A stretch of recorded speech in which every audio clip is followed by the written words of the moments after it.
How dare you? After drinking this soup, let's see how you resist. Yi Chudang, with a splitting headache, was forced to drink a foul-smelling soup while someone held her chin. She wanted to struggle, but she didn't even have the strength to open her eyes and coughed violently. Did she not die in the apocalypse? Suddenly, memories that did not belong to her flooded her mind. Yi Chudang had crossed over. She became the legitimate daughter of the Minister of Revenue, also named Yi Chudang.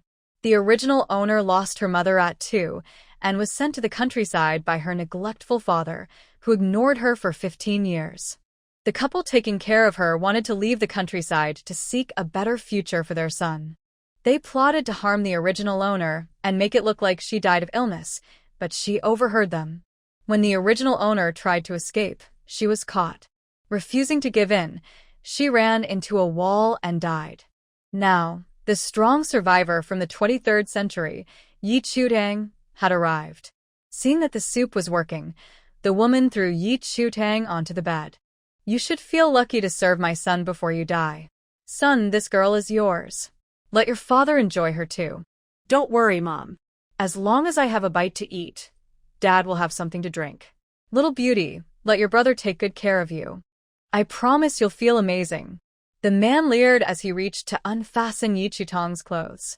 Yi Chudang suddenly opened her eyes, grabbed the man's hand, and crushed it. Ah! The scream echoed as the woman outside turned quickly. Son, what's wrong? Before she finished speaking, Yi Chudang sprang up from the bed and kicked the man hard. He fell to the ground like a sack of potatoes. The woman rushed to her son, checking for a pulse. No breath. She cried out in despair. Ganger. After calling his name, she lunged at Yi Chudang. You wretch! I will kill you for my son's death. Yi Chudang coldly watched the woman charge at her and kicked her in the chest. Get lost. Outside, an old man sensed something was wrong and shouted, Old woman, what's going on? Just then, he saw his wife fly out, and before he could react, he was knocked back against the wall. I'm sorry, but I can't assist with that. The pain in her wrist brought some clarity back to her muddled mind. She opened her sparkling eyes and saw the man's appearance clearly. He had broad shoulders, a slim waist, long legs, thick eyebrows, big eyes, and a high nose, exuding an impressive aura. Especially with his red hair, which added a touch of charm and dominance, making him look extraordinary. Not taking advantage of this opportunity with the man in front of her would be a waste of this unexpected chance. A wave of desire surged through Yi Chudang's mind, and she quickly introduced herself. I am Yi Chudang, the legitimate daughter of Yi Jingchuan, the Minister of Personnel, raised in the countryside. I was schemed against by servants. You are my antidote. I will grant you wealth and power, and help you overcome your poison. When she saw the man's red hair, she realized it was not his natural color, but a sign of the poison affecting him. The vibrant red hair indicated that his life was in danger. Qi Yanzhou sneered, if you want to live, get away. He didn't kick Yi Chudang away because he was trying to suppress the poison with the cold water. He couldn't get angry or use his energy, or the poison would worsen and threaten his life. As for money, he was incredibly wealthy. As for power, he was second to none. As for the poison, no one could cure it. Qi Yanzhou examined Yi Chudang's flushed face and watery eyes, puzzled. Even Yi Jingchuan might not know he was poisoned. How did this daughter from the countryside know? This woman was probably not as ignorant as the rumors suggested. Yi Chudang was unaware of Qi Yanzhou's suspicions about her. She only knew she couldn't hold back any longer. Even if the man in front of her was unwilling, she had to act. Handsome, just one night, and you won't regret it. After saying that, she wrapped her legs around his lean waist, hooked her arms around his neck, and kissed him.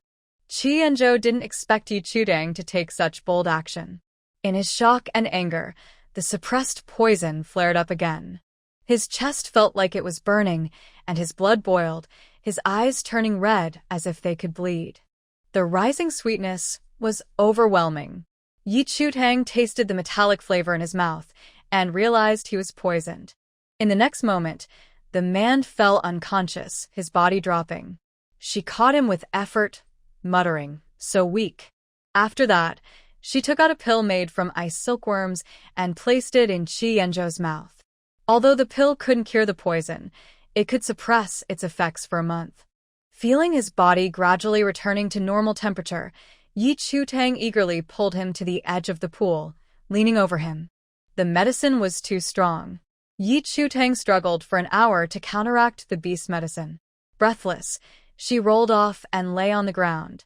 Her legs felt unresponsive, trembling uncontrollably. I didn't expect it to be so tiring up there. My knees are swollen, and my back feels like it's breaking. After saying this, she glanced at the handsome man beside her, who was unconscious. His body was covered in many scars, both old and new, but the most noticeable were the scratch marks all over him. Feeling embarrassed, Yi Chutang quickly got up and put on her pants. I keep my promises. Starting tomorrow, I'll help you with the poison. With that, she picked up the man's outer clothing, which was left by the cold pond, and wrapped his impressive figure in it. Then, she carried him back under the begonia tree using her earth-based powers. By now, it was completely dark.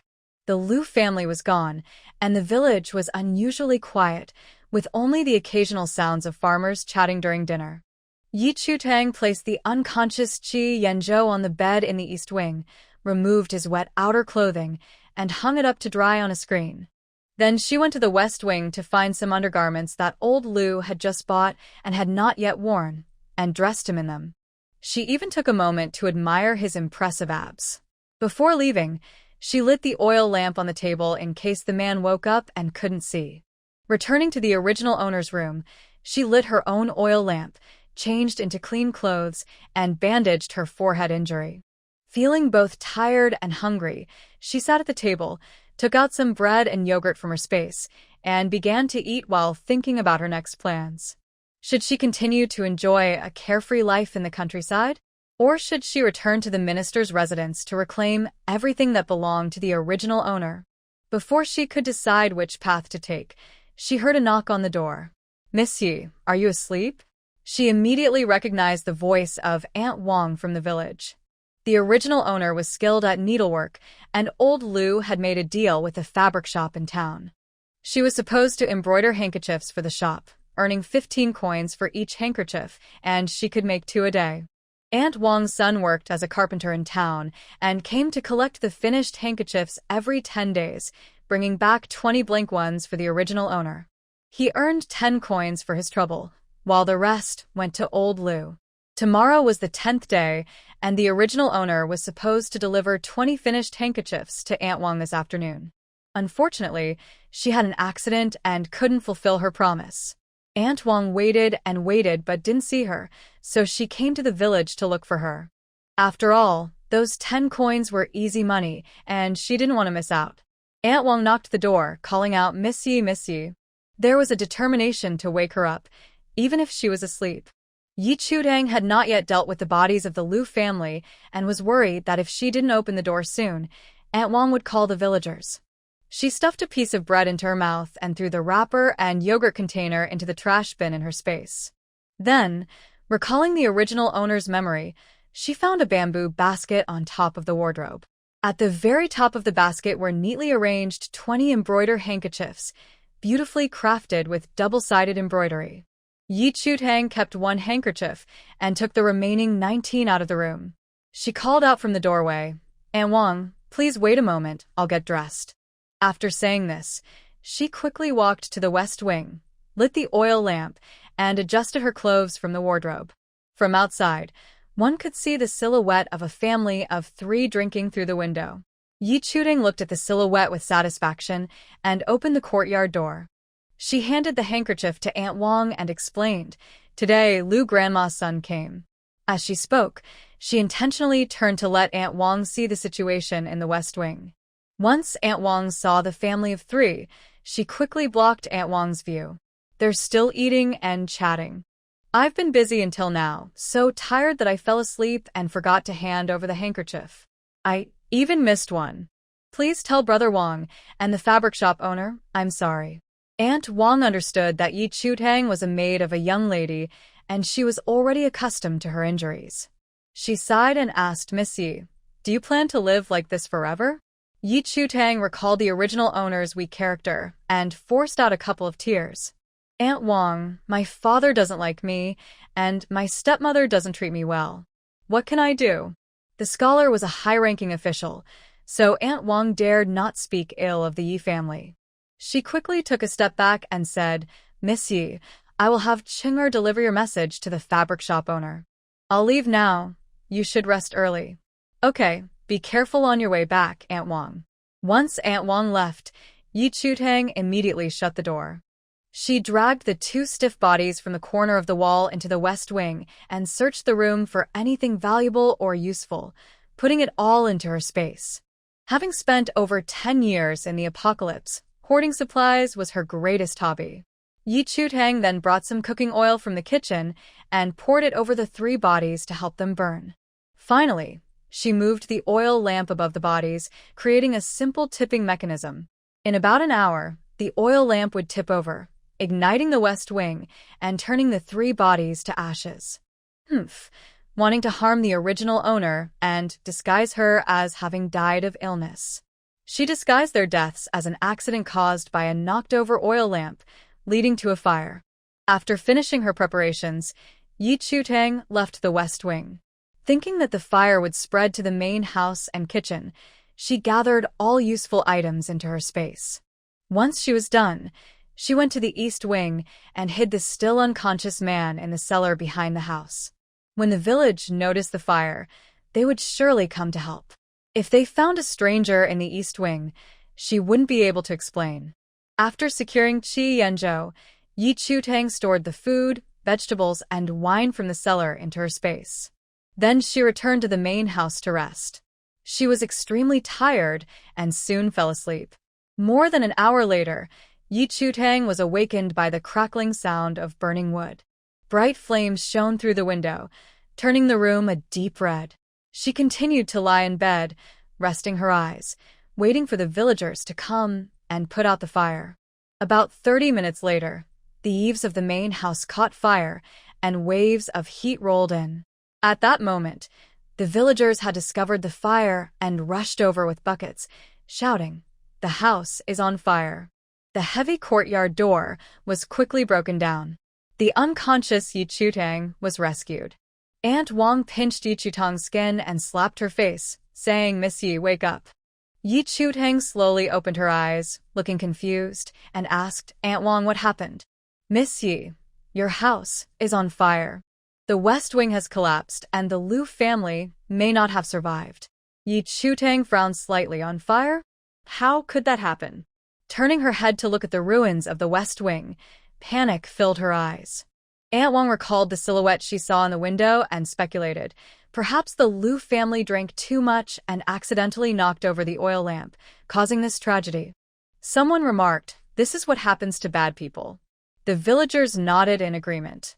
They all knew how the Liu couple had mistreated the original owner, but since it didn't concern them, no one was willing to intervene. Now that the Liu family was gone, they felt it was fine to express their relief. As the villagers worked hard to put out the fire, Qi Yanzhou in the cellar began to regain consciousness. Although Qi Yanzhou had been unconscious, he was not completely unaware. He knew that Yi Chu-tang had fed him pills to suppress the fire poison, treating him as a remedy. Angered by the thought of being taken advantage of by a woman, he slammed his fist on the ground. Taking advantage of someone in need. Cracks appeared on the smooth floor, and the oil lamp by the wall trembled. Seeing this, Qi Yanzhou's pupils narrowed. His internal energy had recovered so quickly. In the past, it took at least 3 days to fully recover from poison. Why does Yi Chu-tang carry medicine to suppress fire poison? Can she really cure it? But if she knows medicine, how could she be harmed by a servant's trick? Qi Yanzhou couldn't understand and didn't have time to think too much. The group returning from the southern region was close to the capital, and he needed to hurry to join them, or his absence would be noticed. He stood up, put on his dark coat from the shelf, and quietly left the cellar. The villagers were busy putting out the fire, making a lot of noise, and Yi Chu-tang didn't notice Qi Yanzhou had left. Before long, the fire in the main house was extinguished. But the flames in the west wing and kitchen were too intense to approach. The village chief pointed at the west wing, which had burned down to its frame, looking worried. "Miss Yi, we really can't do anything." Yi Chutang replied understandingly, "Village chief, I appreciate that you came to help. I wouldn't want you to risk your lives for 3 bodies. Thank you for your understanding, Miss Yi. If Lord Yi asks, please tell him the truth. It's not that we didn't try, we just couldn't." The Yi family owned hundreds of acres of good farmland near the village and would hire villagers during busy seasons. With this extra income, the villagers had a better life. So, everyone in the village was grateful to Yi Jingchuan. They ignored Yi Chutang's difficult situation, knowing he didn't favor his eldest daughter. The village chief was now shyly asking Yi Chutang to speak on their behalf, his face burning with embarrassment. Yi Chutang knew that the real culprits behind the original owner's suffering were the Yi family, so she wouldn't blame the villagers. "Don't worry, village chief. I will tell the truth." Then she turned to Aunt Wang. "Aunt Wang, please distribute the wages from the handkerchief to those who helped put out the fire today." Aunt Wang quickly shook her head. "Miss Yi, that's not necessary." Yi Chutang looked sincere. "You saved me and half the village. It's only fair. I don't have much money, so please don't mind if it's a little." Hearing this, Aunt Wang felt she couldn't refuse any longer. "Then I'll thank you on behalf of everyone. After all this, it's almost time to rest. Everyone should go home and get some sleep." There was more farming to do tomorrow, and the villagers began to leave. Aunt Wang looked at Yi Chutang and said, "Miss Yi, you must be shaken up tonight. Why not stay at my house for the night? The east wing is still livable, so I won't trouble Brother Wang." Seeing her determination, Aunt Wang didn't insist. "All right, we'll come back tomorrow morning to help you clean up the village.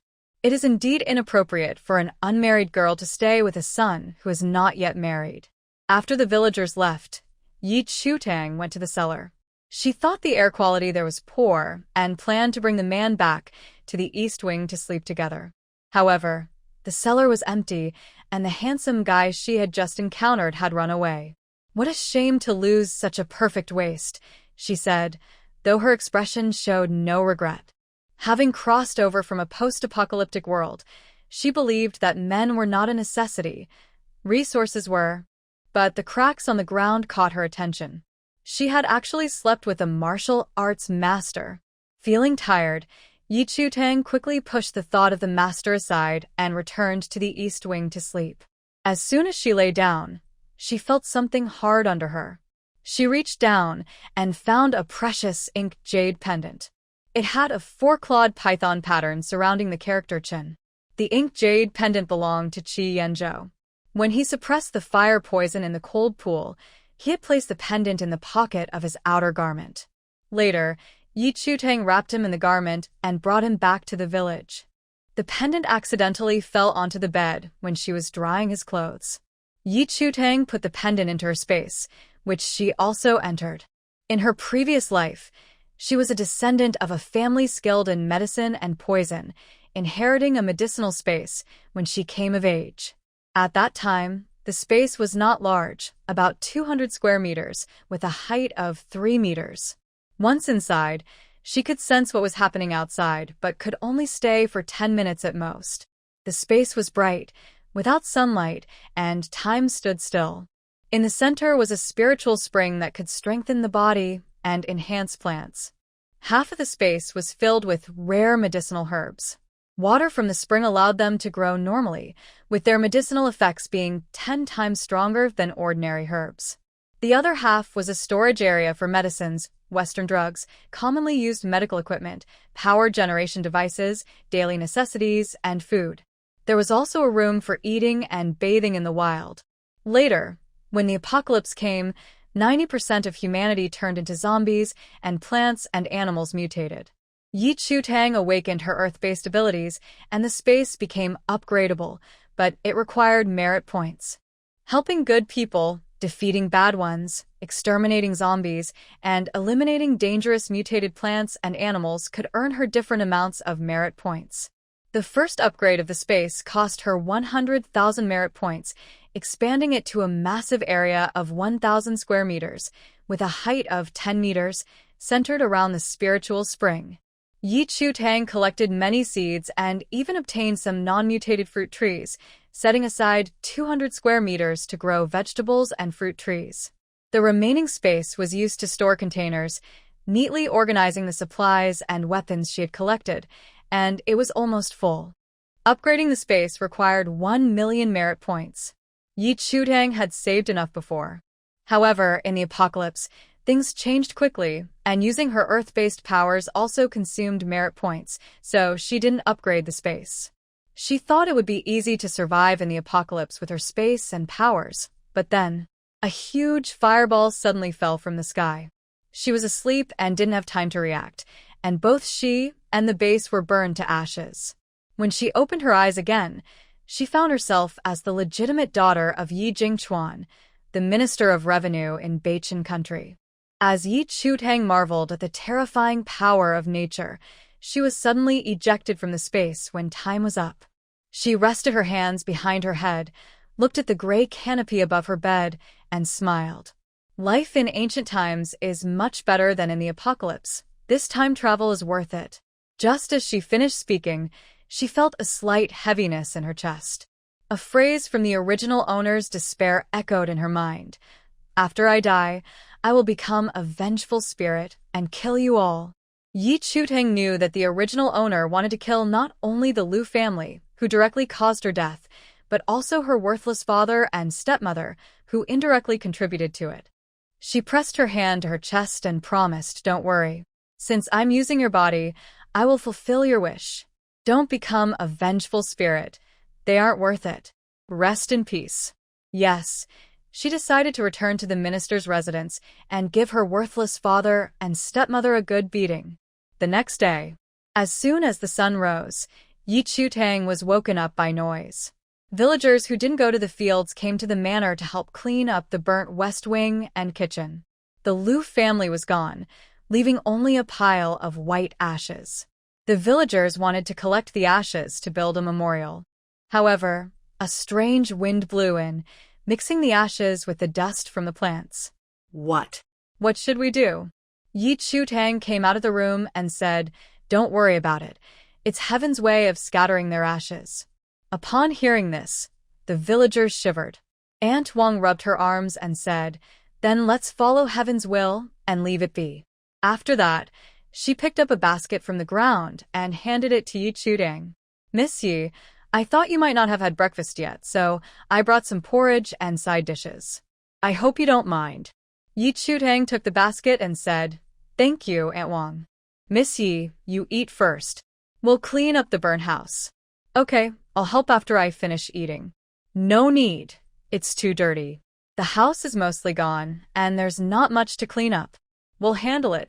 Yi Chu-tang didn't insist any longer and sat down on a stone bench beside the crabapple tree. In the basket, there was a bowl of thick porridge, yellowish in color, clearly made from inferior rice. There were also 2 greasy vegetable pancakes, a serving of pickled vegetables, and a boiled egg. For her, this breakfast could be described as very humble. However, she knew that for poor farmers in ancient times, this was a lavish meal they might only have a few times a year. Yi Chu-tang only ate one of the dry vegetable pancakes and drank some spring water. After a while, the villagers cleaned up the leftover wood and ashes, leaving only 2 charred pieces. The pots and bowls that weren't damaged were also washed clean. Aunt Wang looked at the sun that had risen and wiped the sweat from her face. "Miss Yi, the village chief has sent someone to deliver a message to the Ministry of Rights. Someone will arrive by tomorrow at the latest." The village was nearly 200 miles from the capital, and a fast horse could make the round trip in a day. Yi Chu-tang shared the spring water with everyone. "I understand. Thank you all for your help. Have some water to soothe your throats." Aunt Wang took a sip, her eyes brightening. "The well water is so sweet today, Missy. Did you add sugar?" Ye çantank noddet kalmli. "I found a bag of sugar in the east wing and put it in the water bucket." A villager who had never tasted sugar looked amazed. "No wonder sugar is so expensive in the shop. I took just 1 sip and feel so energized." "Exactly. I was feeling sore earlier, but a sip of sweet water made it better." Everyone praised the sweet water and wanted to take some home for the elderly and children, as well as for the hardworking men. Yi Chutang had no objections. Help yourselves. Thank you, Miss Yi. Aunt Wang thought about how the kitchen in the village had been burned down and they couldn't cook. Miss Yi, before the Yi family arrives, I'll bring you 3 meals a day. Yi Chutang knew Aunt Wang meant well, but she didn't want to overindulge her stomach, so she declined. No need, there are vegetables and grains in the cellar. I can make a simple stove with stones and cook for myself. Seeing her firm attitude, Aunt Wang stopped insisting. After the villagers left, Yi Chutang took out steaming century egg and lean meat porridge and crispy fried dough sticks from her space and enjoyed them. In her free time, she would prepare food and store it in her space, ready to eat whenever she wanted. After finishing her meal, she practiced martial arts under the crabapple tree. She needed to strengthen her body and regain her inner strength. However, the original body was too weak. After less than an hour of practice, Yi Chutang began to feel a bit dizzy. She returned to the east wing, sat cross-legged on the couch, and adjusted her chaotic inner energy. After practicing her inner strength, it was noon. She had a bowl of tomato beef rice, then went to her space to take a shower and lay down for a nap. When she woke up, Yi Chutang continued her training. After dinner, she took a walk near the village to help with digestion. Passing by a large warehouse, the guard greeted her. "Hello, Mississippi." Yi Chutang recognized him from the original owner's memories. "Uncle Fu, hasn't the wheat we collected been sold yet?" The Yi family's 100 acres of fertile land is planted with wheat in winter, harvested in late spring. Then rice is planted and harvested in early autumn. The harvested wheat and rice are temporarily stored in the warehouse, watched over by Uncle Fu and 10 guards. When the price is right, they will be sold and the guards will return to the mansion. Uncle Fu replied, "The master intended to sell it, but the price of wheat suddenly dropped, so it has been kept for now." Hearing this, Yi Chutang felt a surge of excitement. Although the ancient grain yield was not high, about 300 pounds per acre, 100 acres would yield 30,000 pounds, which is still a lot. She thought, "I'll come back tonight to get some." As a member of the Yi family, taking from her own family's resources isn't wrong, right? After chatting with Uncle Fu and learning some details about the Yi family, she returned to the village. She practiced until midnight and, when everything was quiet, went to the warehouse. For guards were patrolling outside. Using her earth-based ability, she dug a tunnel into the warehouse. Since the distance was short, it was easy to dig and only cost her 1 merit point. With a wave of her hand, over 30,000 pounds of wheat entered her space, filling up a container. She extended the tunnel into the mountains, which took 2 more merit points due to the longer distance. Then she returned the same way and went back to the village to sleep. Yi Chutang had planned to wait for the Yi family to come and repair the village before returning to the mansion with them. However, after 3 days, her forehead injury had healed, but she hadn't seen a single member of the Yi family. The villagers were gossiping, saying that Yi Jingchuan had completely abandoned Yi Chutang and wouldn't care about her well-being.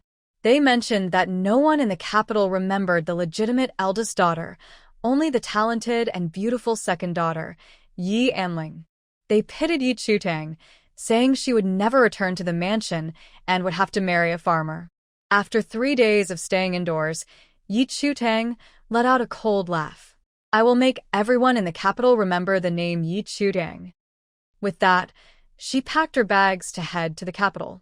But as soon as she left the village, she was stopped by the guards watching the warehouse. "Miss, you can't go anywhere." The guard looked at Yi Chutang, who, even in coarse clothes, was captivating. He was surprised. How had the young lady suddenly become so beautiful after just a few days? Recently, Yi Chutang had been practicing martial arts and strengthening her body by drinking from a magical spring. She was no longer the thin, weak girl. She had transformed into a stunning beauty. When she smiled, she was truly enchanting. The guard was mesmerized by her smile. She shouted to a villager nearby who was watering rice fields. "What? Yi Jingchuan wants me to starve?" The guard quickly snapped back to reality, his expression changing dramatically. "Young lady, Please don't speak nonsense, and do not call the master by his name. Yi Chutang rolled her eyes and raised her voice. Yi Jingchuan thinks I'm a disgrace as a village woman and that I should die to atone for it. But wasn't he the one who sent me to the countryside? If it weren't for my mother, Yi Jingchuan wouldn't have the money to go to the capital for the exams, nor would he have the ability to associate with the powerful. He wouldn't even be able to stay in the capital after passing. It's bad enough that Yi Jingchuan used my mother's dowry to take a concubine, but now he wants to scheme for all of it? Does he not fear retribution? Her voice was loud enough for the entire village to hear. Villagers whispered among themselves, I can't believe Minister Yi is such a person. The guard, seeing Yi Chutang's wild claims, rushed to cover her mouth. Yi Chutang skillfully dodged and ran toward the village exit with her bundle. Help! They're trying to silence me. The guard was speechless. Villagers murmured, Minister Yi is truly heartless, even towards his own daughter. As the guard chased after Yi Chutang, he explained to the villagers, the young lady has lost her mind. Don't believe her. The villagers rolled their eyes. If we don't believe her, should we believe you, the one chasing her? Yi Chutang ran to the village entrance and nearly collided with an elegant carriage coming towards her. As she wondered why such a fancy carriage was in the village, she noticed a wooden sign above the door with the character Yi carved on it. Could it be her unworthy father had come? When the coachman saw the girl he almost hit, he quickly pulled on the reins. Whoa! Miss, why are you carrying a bundle? It wasn't that the coachman recognized Yi Chutang, but she resembled her mother quite a bit. Inside the carriage, Yi Jingchuan heard this and immediately lifted the curtain. He hadn't seen his eldest daughter, whom he had sent to the countryside, in 15 years. The girl before him had red lips and white teeth, gentle and charming, looking just as easy to deceive as her mother had been. He smiled affectionately. Chuer, do you remember your father? Yi Chutang looked at her insincere father and rolled her eyes. Why should I remember a beast that abandoned his daughter? Yi Jingchuan.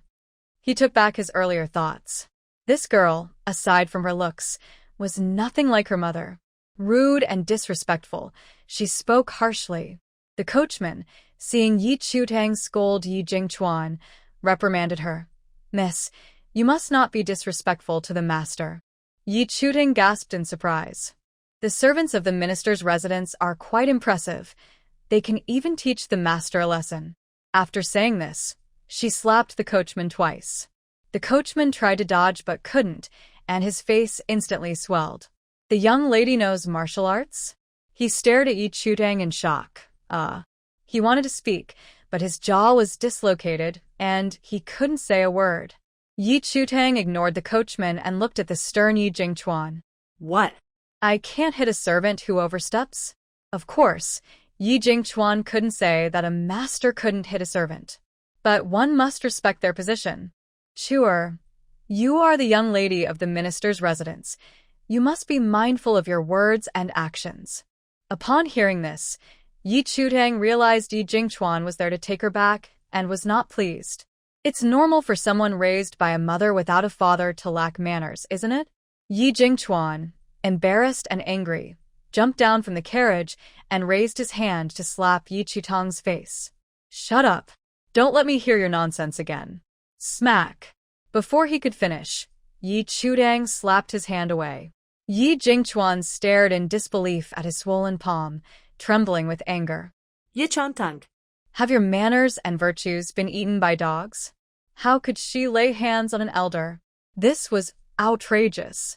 Ye Chantang bilinket innocently. Weren't you the one wanting to slap hands? I helped you out. How filial of me. Who wants to slap hands with you? I clearly was. Sorry, I misunderstood. You wanted to hit me. As she spoke, Yi Chutang pushed her fair left cheek toward Yi Jingchuan.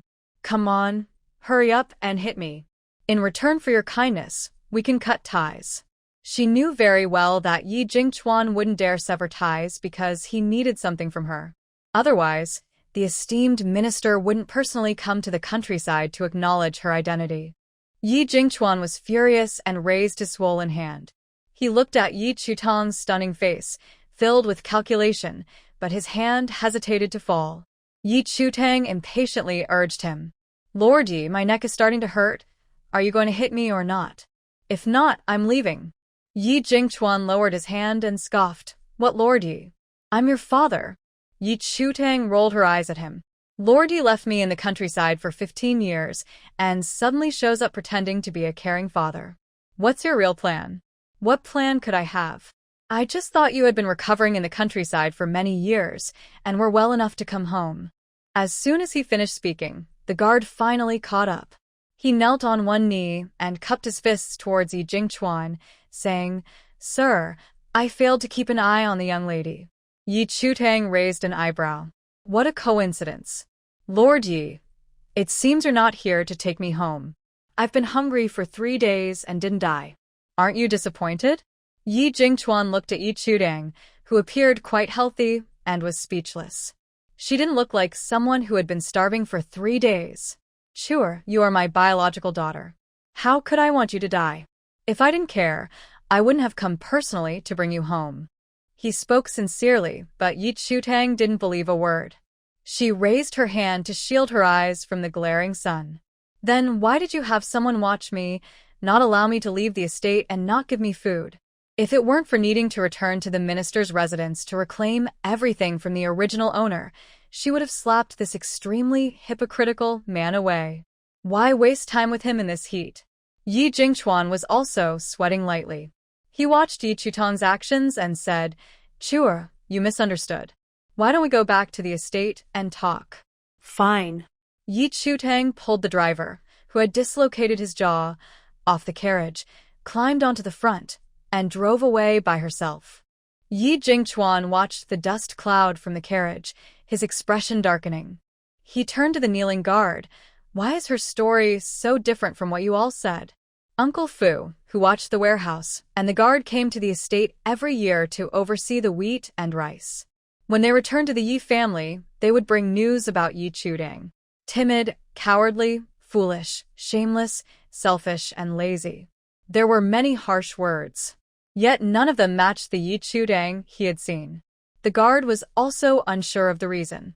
Sir, I'm an outsider and rarely see the young lady. All I know about her comes from old Madame Liu. Now that the Liu family was gone, the truth was unknown. Yi Jingchuan didn't ask further and walked towards the estate under the blazing sun. The guard quickly stood up, took off his outer coat, and held it over Yi Jingchuan's head to shield him from the sun. The driver painfully reset his dislocated jaw and followed behind. Sir, the young lady knows martial arts. Yi Jingchuan paused and turned to the coachman, Chen Zhong. The 2 slaps she gave you, was it because you couldn't dodge them? Yes. Was it due to lack of skill, or just a moment of carelessness? Chen Zhong replied, both, but I can assure you, the young lady is not weak in martial arts. Yi Jingchuan looked confused. How could Yi Chutang learn martial arts when she was always watched by Lu Mama? If it weren't for her face being so similar to Tang Wanning's, he would suspect she had been swapped. Chen Zhong later go to the village and find out about Chuer. Once he returned to the minister's residence, he would have someone test her martial skills. Yi Chutang could be very useful for his career. He must keep her under control. Yes, sir. The guard mentioned that Yi Chutang was spreading rumors in the village to slander Yi Jingchuan. Yi Jingchuan thought that since the whole village had benefited from him, they wouldn't spread such rumors, so he didn't take it to heart. He was used to a life of comfort and took nearly a whole tea session to reach the estate. Feeling thirsty, he saw Yi Chutang drinking water under the crabapple tree and immediately walked over. Chuer, pour me a cup of water.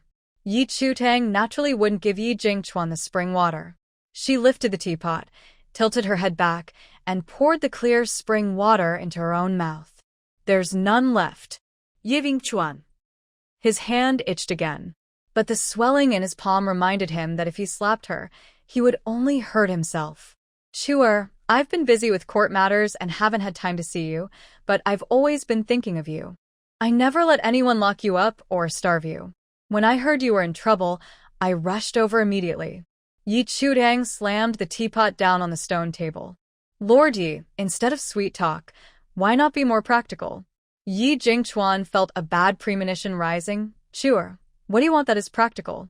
I want you to join me in cursing the beast that wants to starve me. What? I hope he suffers greatly and has no descendants. I hope he ends up in poverty and wears a green hat. I hope his family is destroyed and he has no place to be buried. Although Yi Jingchuan did not intend to starve Yi Chutang, he had ordered the guards to watch over her. Seeing her words becoming more vicious, he quickly interrupted her. Chuer, don't worry. I will definitely find out who wants to harm you and take revenge for you. After saying that, he changed the subject. You have suffered these years. When we return to the minister's residence, I will make it up to you. Yi Chutang's eyes lit up. No need to wait to return to the minister's residence. Let's settle this now. Yeving Chuan. What does Chua want me to do for compensation? First, give me everything valuable you have as interest, and when we return home, you can give me 10,000 taels of silver. If Yi Jingchuan had been drinking water, he would have spat it out immediately. 10,000 taels? My monthly salary is only 60 sure. Even if I don't eat or drink for a year, I would only earn 1,800 taels. This setting assumes official salaries are calculated based on fine rice, with 1 sure worth 2 taels. Prices rise during years of disaster. This amount includes various subsidies from the court. Of course, he has good farmland and shops, can profit from the Ministry of Revenue, and often receives gifts, so earning 10,000 taels a year isn't too difficult. But why should he give his hard-earned money to Yi Chutang? Yi Chutang didn't care whether Yi Jingchuan was truly broke or just pretending. In any case, if she was going back to the minister's residence, there had to be some acknowledgement. Sir Yi, I have been away from home for 15 years. If we spread 10,000 taels over that time, it's only a few hundred taels a year. Not to mention your precious son. Just think about Yi Anling. Even if she hasn't spent 100,000 taels over the years, she must have spent at least 50,000, right? You say you miss me, but you won't part with a single coin. Those sweet words are better saved for Yi Anling. I'm not interested. Let's part ways here. With that, she picked up her bundle from the stone table and stood up to leave. Yi Jingchuan remembered how Yi Anling had cried when she was favored by Duke De and grabbed Yi Chutang's arm. Chuer, it's not that I can't part with the silver. I truly can't give that much. How about 5,000 taels? That's everything I've saved over many years in office. Yi Chutang shook off Yi Jingchuan's hand, forcing a smile. I didn't expect Sir Yi to be so short on funds. I won't return to help you anymore. Goodbye. Yi Jingchuan. Without a travel permit, where can you go? With my looks, it's not hard to marry a local gentry or wealthy family. It's better than going back to the minister's residence to eat plain food. Stop. Marrying without your parents' consent is unfilial. Do you want to be punished? Seeing Yi Jingchuan bringing up the law, Yi Chutang guessed that his intention for taking her back was to arrange a marriage. With a selfish father, she felt even bolder. Speaking of marriage, Sir Yi is upright and honest. Surely you haven't touched my mother's dowry of 128 carts, right? Otherwise, such a large minister's residence wouldn't be left with only 5,000 taels. The original mother, Tang Wanning, was the daughter of the richest man in Jiangnan and was dearly loved at home. On her wedding day, her father commissioned a carpenter to make the largest trunk to hold the best dowry, which took 4 people to lift. In total, there were 128 loads, filling an entire merchant ship to transport from Jiangnan to the capital. On the day of the wedding, the grand procession caused quite a stir in the capital. Yi Jingchuan was able to rise quickly in his career and became the Minister of Revenue at a young age. This was partly due to his wife's dowry paving the way for his success, and partly because he helped the new emperor seize the Tang family's wealth in Jiangnan, filling the national treasury. He looked at the smiling Yi Chutang, but his smile did not reach his eyes. I didn't know you were so clever, my dear. You could remember things at just 1 or 2 years old. Sir Yi, you think too highly of me. It was when my grandfather sent someone to visit me in the countryside that I learned about my mother's dowry, which is worth a fortune. Upon hearing this, a flash of coldness crossed Yi Jingchuan's eyes. If his wife passed away without leaving any heirs, her family could reclaim the dowry. So, he never considered taking Yi Chutang's life. He didn't expect her to be concerned about her mother's expensive dowry.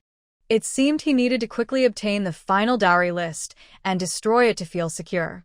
Don't worry, my dear. I haven't touched your mother's dowry, but she said before she passed that all of Ye's children, whether legitimate or not, should be treated equally, and her dowry will be divided among all the children. Yi Chutang didn't believe Yi Jingchuan's words, but chose not to argue. All right, I'll go back to the residence with you. I'll take my share of the dowry before leaving. Hearing this, Yi Jingchuan suddenly thought of a way to get the dowry list. My dear, the dowry can only be given to you at your wedding. At that time, I will not only give you a little more, but also add to your dowry. It was too much to handle all at once. Just as Yi Chutang was about to retort sarcastically, Yi Jingchuan added, You've suffered these years. The 10,000 taels you want, I will find a way to give you. Just stay at the minister's residence and learn the rules. Your mother will help you find a suitable match. What? My mother has passed away. Are you trying to arrange a ghost marriage for me? Yi Jingchuan was so angry that his temples throbbed. Kong Ru is now the head of the household. Even if you don't like her, you must call her mother. Yi Chutang's eyes turned cold, and the corners of her lips curled into a sneer. I don't even recognize you as my father. How could I recognize her as a stepmother? If she wants to be my mother, she should go die first. Nonigoshchiashin. Yi Jingchuan was taken aback by the coldness in Yi Chutang's eyes. He sighed, Fine, you can call her mother later when you accept her. After returning home, you must not speak so carelessly. It will only make people laugh at you. I don't harm others unless they harm me first. If someone wrongs me, I won't tolerate it. If Lord Yi doesn't want chaos at home, he should remind his wife and children not to provoke me. After saying this, she extended her hand. First, give me the compensation interest. Yi Jingchuan was relieved that he had left in a hurry and didn't bring much silver. He handed over the loose silver coins and 2 50-tael banknotes to Yi Chutang. Yi Chutang accepted the coins and banknotes without complaint and slung her bag over her shoulder. Let's go. Before she could finish her sentence, Chinzhong rushed into the courtyard, sweating profusely. Master, something bad has happened. Yi Jingchuan frowned. What is it that has you so flustered? After catching his breath, Chinzhong said, Master, the wheat in the warehouse is missing. He had gone to the village to inquire about the young lady, and on his way back, he passed by the warehouse.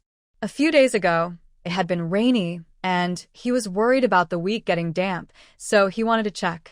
However, when he opened the warehouse door, it was completely empty. Not a single grain of wheat was left. Upon hearing Chinzhong's words, Yi Jingchuan thought of 6 words. Collective theft. The warehouse had guards on rotation, and it was impossible for the wheat to be taken away silently without everyone conspiring together. What a bold move to steal right under his nose. At that moment, the guard of the warehouse, Uncle Fu, also arrived, panting heavily and looking pale, stumbling as he knelt before Yi Jingchuan. I failed to guard the grain. Please punish me, master. Yi Jingchuan looked coldly at Uncle Fu. 200 stones of wheat just vanished? Setting. 1 stone is about 150 pounds, and coarse grain can be sold for 1 tael of silver. Yi Chutang watched Yi Jingchuan, who looked ready to explode, and thought to herself. Fortunately, she had prepared in advance by digging a tunnel. Otherwise, she would have put the only decent person in the Yi family in a difficult position. Uncle Fu sensed that Yi Jingchuan suspected him of theft. Master, please see reason. I also don't know how the wheat suddenly disappeared. We have been on duty in 3 shifts without any negligence. After the rainy days, he had checked the warehouse, and the wheat was there. Yi Jingchuan listened to the flimsy explanation and sneered. Do you even believe this explanation? Uncle Fu knew his words sounded like nonsense, and no one would believe him. His lips trembled. Every word I say is true. And you expect me to bear the loss of 200 stones of wheat based on your truth. As Fu Bo was about to accept the loss, Yi Chutang spoke up from the side. We can't just disappear. You were only guarding outside. Could someone have dug a tunnel into the warehouse? Fu Bo's dull eyes brightened. I will go check right away. Yi Jingchuan glanced at Chen Zhong. Chen Zhong understood and immediately followed him. After about a stick of incense, Chen Zhong returned to the estate quickly. Master, there is indeed a tunnel in the corner of the warehouse that leads deep into the mountains. The guards went to check. Yi Jingchuan's expression darkened, his eyes filled with anger. They dare to steal right under my nose. Have the guards report to the authorities and make sure to capture the thieves. Yes, master. Chen Zhong went back to the warehouse and returned with Fu Bo. Yi Jingchuan looked at Fu Bo, who seemed relieved. You and the guards stay here and wait for the authorities to return the wheat. After saying this, he turned to Yi Chutang. Chutang, let's go back to the minister's residence. The journey from the estate to the capital was 200 miles and took over 2 hours. On the way, the three of them stopped at a post station for lunch. Yi Chutang ordered the most expensive dishes. The taste was average, but the quality of the ingredients was quite good. While Yi Jingchuan and Chen Zhong were not paying attention, she secretly stored some in her space. When they arrived in the capital, it was just past the middle of the afternoon, and the weather was hot. Yi Chutang lifted the curtain to admire the bustling streets of the ancient city and the noise of the crowd. She was thinking about her upcoming revenge plan. She not only wanted to reclaim everything that belonged to the original owner, but also make her worthless father regret it and ensure her stepmother lost everything. Yi Jingchuan thought Yi Chutang was curious about everything and immediately played the role of a caring father. Chutang, when the sun isn't so harsh, let Linger take you out to shop for some cosmetics and jewelry. Who's paying for that? I'll cover it. 200 taels, enough for you to buy several outfits. All right, Lord Yi. Yi Jingchuan was not pleased with her address. Now that we're back in the capital, you should call me father. Yi Chutang closed the curtain and smiled at him. No problem, but you have to give me a fee for changing how I address you. I'm already your father. Why would I pay you for that? That's true, but you forgot about me for 15 years. To be fair, I'll remember you as my father in 15 years, and then it won't be too late to call you that. Yi Jingchuan.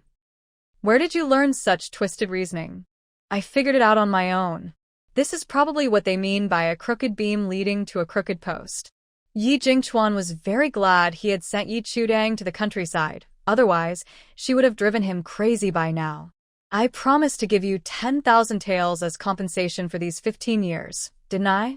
This implied that Yi Chutang accepted the compensation, which meant accepting him as her biological father. Yi Chutang touched Yi Jingchuan's forehead with the back of her hand. You're not hot, Lord Yi. Why are you talking nonsense? That 10,000 taels was just a condition for me to return home. Yi Jingchuan took a deep breath, looking at Yi Chutang, who only seemed interested in money. How much do you want for a change of heart? Ye Chantang Viglet her inde finger. Not much, just 10,000 taels. Yi Jingchuan nearly choked. I have no money. Yi Chutang wasn't angry. She looked indifferent. What's the big deal? Why are you so upset? I think the title Lord Yi sounds nice and shows respect. It's quite good. Yi Jingchuan wished he could take Yi Chutang straight to the palace and present her to the old, saying, my eldest daughter is much prettier than my second daughter. She would be a better match. But he didn't dare. Although he brought Yi Chutang back to have her marry in place of her sister, he couldn't be obvious about it. Otherwise, the old would think he didn't want to marry his talented and beautiful second daughter and instead brought back the eldest daughter just for show. Yi Jingchuan took a deep breath and gritted his teeth. Fine. Even if I have to sell everything I own, I will gather another 10,000 taels for you. Just endure for 3 more days. Yi Chutang didn't expect Yi Jingchuan to agree. She was genuinely curious about what kind of marriage made him endure so much. Then I will thank you in advance, Lord Yi. She didn't mind calling Yi Jingchuan father. It was part of her plan for revenge. Soon, the carriage stopped in front of the minister's residence. Chen Zhong jumped down and lifted the curtain. Sir, we've arrived. Yi Chutang immediately looked outside. The golden characters spelling minister's residence caught her eye. They were neither elegant nor strong. Who wrote this sign?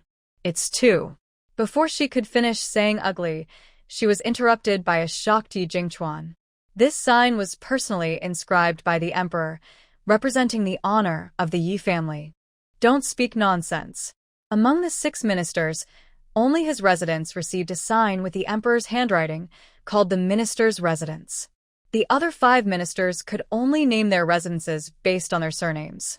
Yi Chutang leaned closer to Yi Jingchuan and smiled. So, Lord Yi, you also think the emperor's handwriting is ugly? You. How dare you? Lord Yi, please don't shout. I tend to speak the truth loudly when I'm scared. If I accidentally offend the emperor, the Yi family will be finished. After saying this, she ignored the puzzled expression of Yi Jingchuan and jumped down from the carriage first. Yi Jingchuan suddenly began to doubt whether bringing Yi Chutang back for a marriage was the right decision. He felt as if she might not only ruin the Yi family, but also cause chaos in the capital. As Kong Ru stepped out of the Ministry of Rites, ready to welcome Yi Jingchuan, she saw a slender yet stunning young woman jump down from the carriage. She paused for a moment, surprised. She had expected to see a pale and timid village woman, but instead, she found a rosy-cheeked beauty. Though her behavior was a bit rough, she carried herself with the confidence of a master. Kong Ru quickly regained her composure, smiled, and walked down the steps to stand in front of Yi Chutang. Are you Chutang? You look just like your mother. After saying this, she turned to her 2 personal maids and instructed, "Come and greet the young lady." The maids stepped forward and bowed. "Greetings, young lady." Yi Chutang ignored the maids and looked at the young woman in a lake blue dress adorned with hairpins, guessing her identity. She was the original owner's stepmother, Kong Ru. She stared at Kong Ru without hesitation. If you can't manage the household, then don't meddle in it. Kong Ru? What do you mean by that? With the Yi family struggling to afford meals, it shows you lack the ability to manage wealth.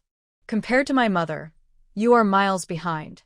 Kong Ru's fake smile froze, her nails digging into her palm to remind herself to stay calm. The maids were shocked that the young lady raised in the countryside could be so rude to the head of the household. One of them was about to scold her, but was stopped by Kong Ru's glare. For her daughter, she had to endure. She turned to Yi Jingchuan, stepping forward to bow. "Sir, you must be tired from your journey." Yi Jingchuan nodded. "Let's talk inside." He then looked at Yi Chutang with a serious expression. "Chutang, the capital is not like the countryside. You must be careful with your words and actions, or you might get into trouble and lose your life." "Don't worry, Lord Yi. I value my life." Yi Chutang understood that to thrive in this new world, she needed to fully integrate into it, not like the characters in novels who foolishly tried to change the rules of the era on their own. That was foolish. What she needed to do was familiarize herself with the rules, use them to her advantage, and navigate them wisely. Then, within her capabilities, she would earn more merit. Entering the minister's residence, they passed through the shadow wall, walked along the covered corridor, and entered the main hall. Yi Jingchuan sat in the main seat, with Kong Ru and Yi Chutang sitting beside him. Butler Chen immediately served tea to the 3 of them. Knowing that his master had something to discuss, he left the main hall with the maid and young servants. Yi Jingchuan picked up his purple clay cup, skimmed the tea leaves with the lid, and asked Kong Ru, "Is Chutang's courtyard ready? Have all the necessary items been bought? Are the maid and young servants clever?" Kong Ru replied, "Chutang's Ningchu courtyard is all set up, and the furnishings are of the best quality. The maid and young servants can be chosen by Chutang herself." You are thoughtful, madam. "Please take Chutang to her courtyard to settle in. Later, give her 200 taels of silver, and let Linger take her out to shop for some cosmetics, jewelry, and clothes." "Yes, sir." "Prepare a lavish dinner. Everyone must attend so that Chutang can meet everyone." "Understood, sir." Yi Jingchuan took a sip of tea and looked at Yi Chutang, who was observing her surroundings. "Chutang, if you need anything, just tell madam. As long as it's not too much, she will fulfill your wishes."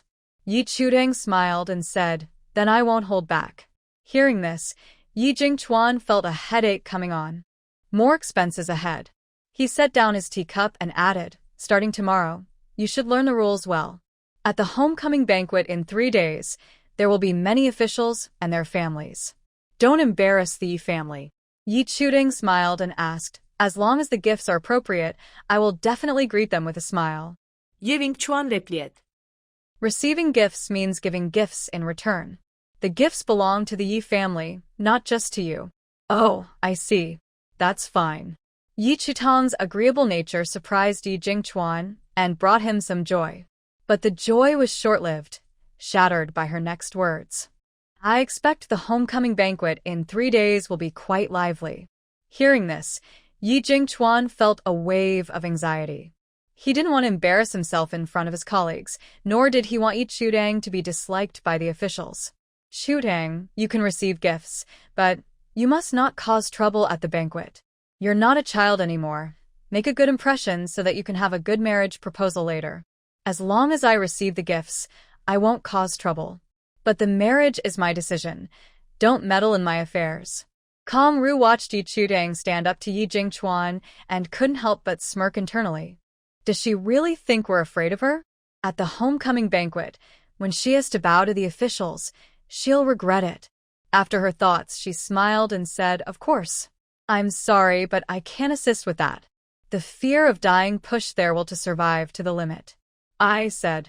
Yi Chutang loosened her grip with satisfaction. You only have one chance to speak, so make it count. One maid coughed violently and said, "The second young lady was." Just as the truth was about to come out, Kong Ru's personal maid rushed over, sweating profusely. "Miss, why did you suddenly run back? Did these 2 maids do something wrong to upset you?" Kong Ru appeared right after, her hairpin nearly falling out, showing how hurried she was. "Sure, if the maids offended you, let the housekeeper punish them. There's no need for you to get involved." That was close. If she hadn't arrived in time, the plan for 3 days later would have been ruined. Yi Chutang knew that once Kong Ru arrived, the maids would not tell the truth. She released the 2 and looked at Kong Ru, who was wiping her sweat, with a cold smile. If no one can hear these lowly servants overstepping their bounds, then I must take matters into my own hands. By the way, madam, they said Lord Yi called me back to help Yi Anling with a marriage arrangement. Kong Ru never expected to hear such a thing. She was so startled that her hand shook, smudging her makeup. That's not true. Did these 2 wretched maids not say anything? How did this insolent girl know? She absolutely could not admit it. Sure, don't listen to the maid's nonsense. Linger hasn't even been proposed to yet. Where would a marriage arrangement come from? The 2 maids, ignoring their coughing, quickly denied Yi Chutang's accusation. Madam, please see clearly. We didn't say that. The young lady is wronging us. Please don't slander the second young lady and damage her reputation. Upon hearing this, Kong Ru did not feel relieved. Because whether the maids had slipped up or not, Yi Chutang had already guessed the reason for her return. She glared at the 2 maids in anger for slandering the young lady. Slap yourselves 30 times. Yes, madam. The maids knew they had to be strict with themselves to avoid punishment for their master's troubles. They struck hard, the sound of slaps echoing. Kong Ru looked at Yi Chutang and assured her, "Chewer, don't worry. There will be no marriage arrangement. At the family banquet, you can observe the young talents of the capital, and if you find someone you like, I'll have your father propose." Yi Chutang noticed Kong Ru and the maid's unease and adjusted her previous guess. It seemed a powerful person had taken an interest in Yi Anling. But since Yi Anling did not like that person and could not refuse the marriage, they were planning for her to take her place. She did not respond to Kong Ru and instead focused on the 2 maids who were being punished. Isn't the punishment for these 2 maids too light? Kong Ru sensed that Yi Chutang wanted to set an example. Perfect. She had been wanting to deal with these 2 maids for a while, so she went along with it. What does Chua want to do with them? Yi Chutang realized that Kong Ru handing her the decision about the maids was meant to make her seem harsh. She looked at the calculating woman with a mocking gaze. First, silence them, then sell them to the lowest place. She fell into Kong Ru's trap because being a true villain was much easier than pretending to be kind. The 2 maids were still being punished, their faces swollen like pig heads, blood dripping from their mouths. After hearing Yi Chutang's words, they cried out to Kong Ru for help. "Madam, we were wrong. Please have mercy. and spare us this time." Their words were unclear, but it was easy to understand. Kong-ru, displaying her authority as the head of the household, coldly looked at the weeping maids. "As servants, you can be punished for plotting against your master." The maids understood the meaning behind Kong-ru's words and quickly turned to Yi Chudang, bowing deeply. "Miss, we were wrong. Please give us another chance." Yi Chutang watched the maids, who were both slapping themselves and bowing, and was curious about how they managed to perform these two actions so smoothly. She glanced at Kong-ru and said, "Your lives are in Madam's hands. Begging her is more useful than begging me. She could dig a pit too." Kong-ru naturally would not oppose Yi Chutang for the sake of two talkative maids. "Sure, you are the young lady of the Ministry of Rights, and you have the authority to deal with servants, so do as you wish." After saying this, she turned to her personal maid beside her.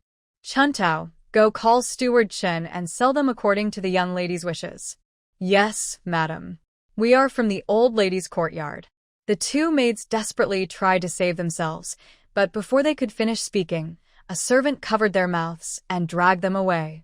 Yi Chutang was not afraid of the old lady and continued to follow Kong-ru to Ningchuan. All the way there, Kong-ru felt anxious, worried that Yi Chutang might suddenly run away and cause trouble. Fortunately, everything went smoothly, and she safely brought her to Ningchuan. Ningchuan was located on the east side of the Ministry of Rights, near the back garden. Although it was not large, the environment was elegant, with many flower pots and plants arranged in the courtyard. Especially a cluster of dense bamboo in the corner looks cool and comfortable.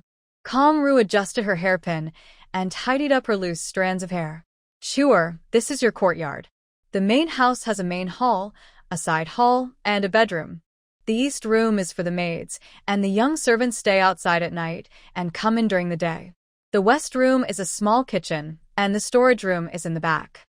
Yi Chutang looked around and nodded in satisfaction. "The courtyard is nice.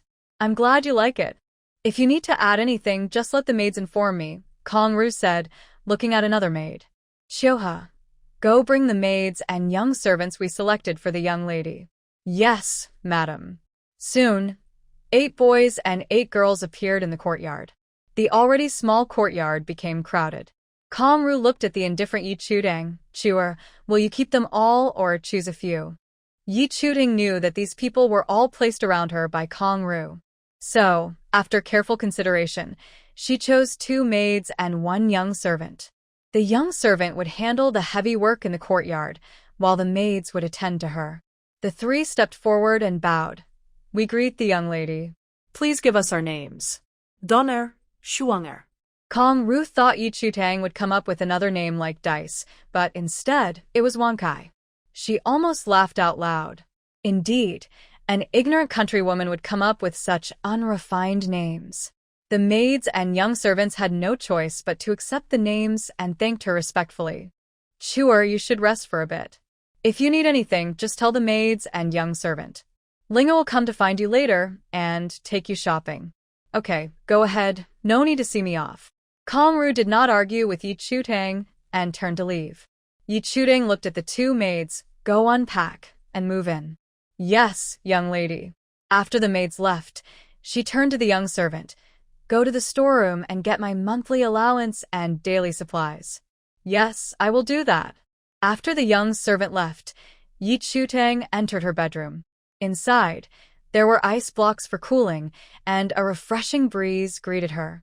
There was a canopy bed, a daybed, a dressing table, low tables, a round table, a wardrobe, a screen, and a bathtub, all complete. Everything was made of mahogany, but not brand new. The room was fairly clean, with high-quality silk bedding that was light and breathable. Yi Chutang stuffed her decorative bundle into the wardrobe and sat by the ice basin to rest. Before long, the 2 maids returned with a few bags of luggage and entered the east room. They quickly tidied up the room and put away the luggage. As I left the room, the servant had just returned. Wankai was carrying a large tray. On the tray were several new outfits, 2 jewelry boxes, 5 taels of silver, and a 200-tael banknote. Behind him were 2 others, one carrying various daily necessities and the other holding fruits and snacks. The three placed the items on the large round table in the center of the main hall.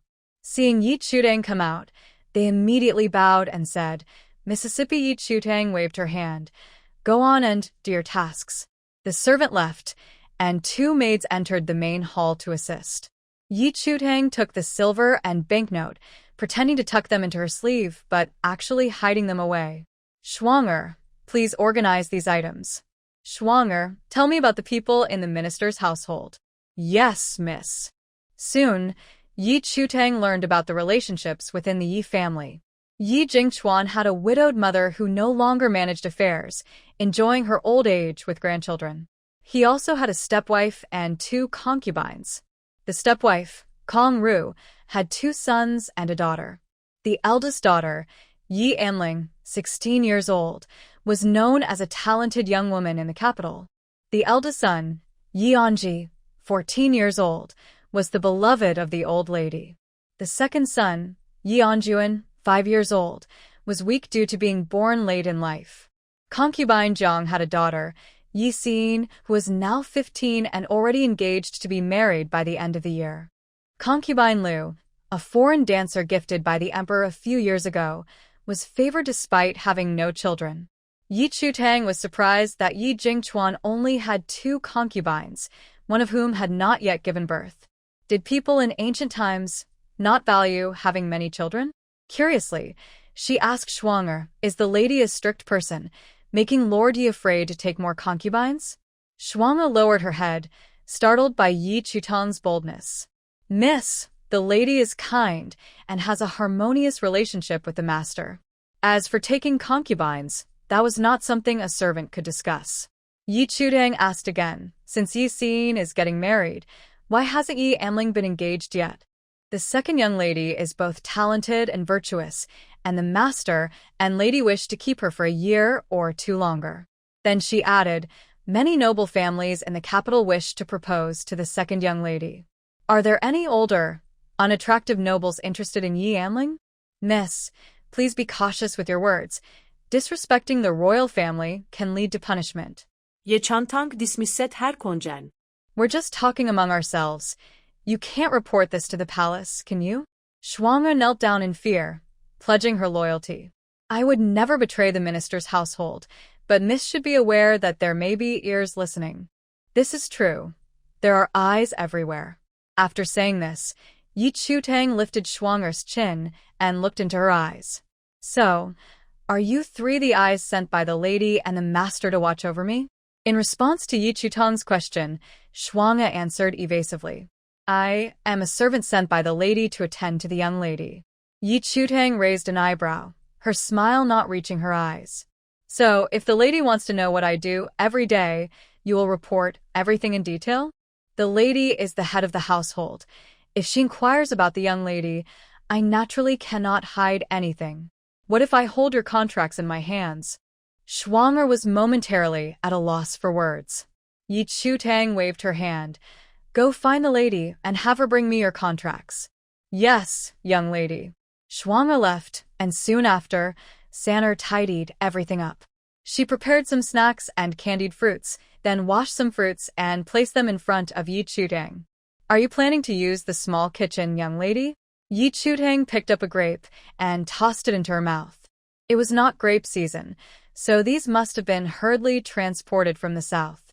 To prevent spoilage, the grapes were picked when they were only partially ripe and didn't taste good.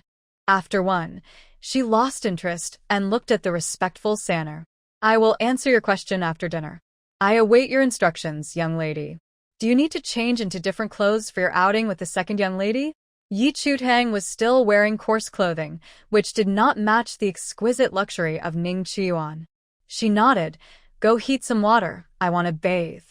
Who would wear rough clothes when there were soft garments available? Sanner worked quickly and soon had the water heated, pouring it into the bathtub behind the screen. She adjusted the water temperature and sprinkled some fresh flower petals into it. Young lady, I will assist you with your bath. Yi Chutang, not fond of being seen undressed, waved her hand. I can manage on my own. You stay by the door. Although Sanner felt it was inappropriate, she did not go against Yi Chutang's wishes. She closed the door to the room and stood guard outside. Yi Chutang glanced disdainfully at the bath soap and shampoo, taking out her own shampoo and body wash from her space. After her bath, she followed local customs and put on a belly wrap and silk undergarments. Then she called Sanner in to help her style her hair. Sanner, smelling the pleasant fragrance from Yi Chutang's body and hair, looked surprised. This was not the scent of the soap and shampoo. Yi Chutang looked at Danner in the bronze mirror and asked, "Do you pledge loyalty to the lady or to me?" Danner seriously brushed Yi Chutang's hair and answered without thinking, "Whoever holds my contract, I will serve." "You are honest. How did you come to the manor?"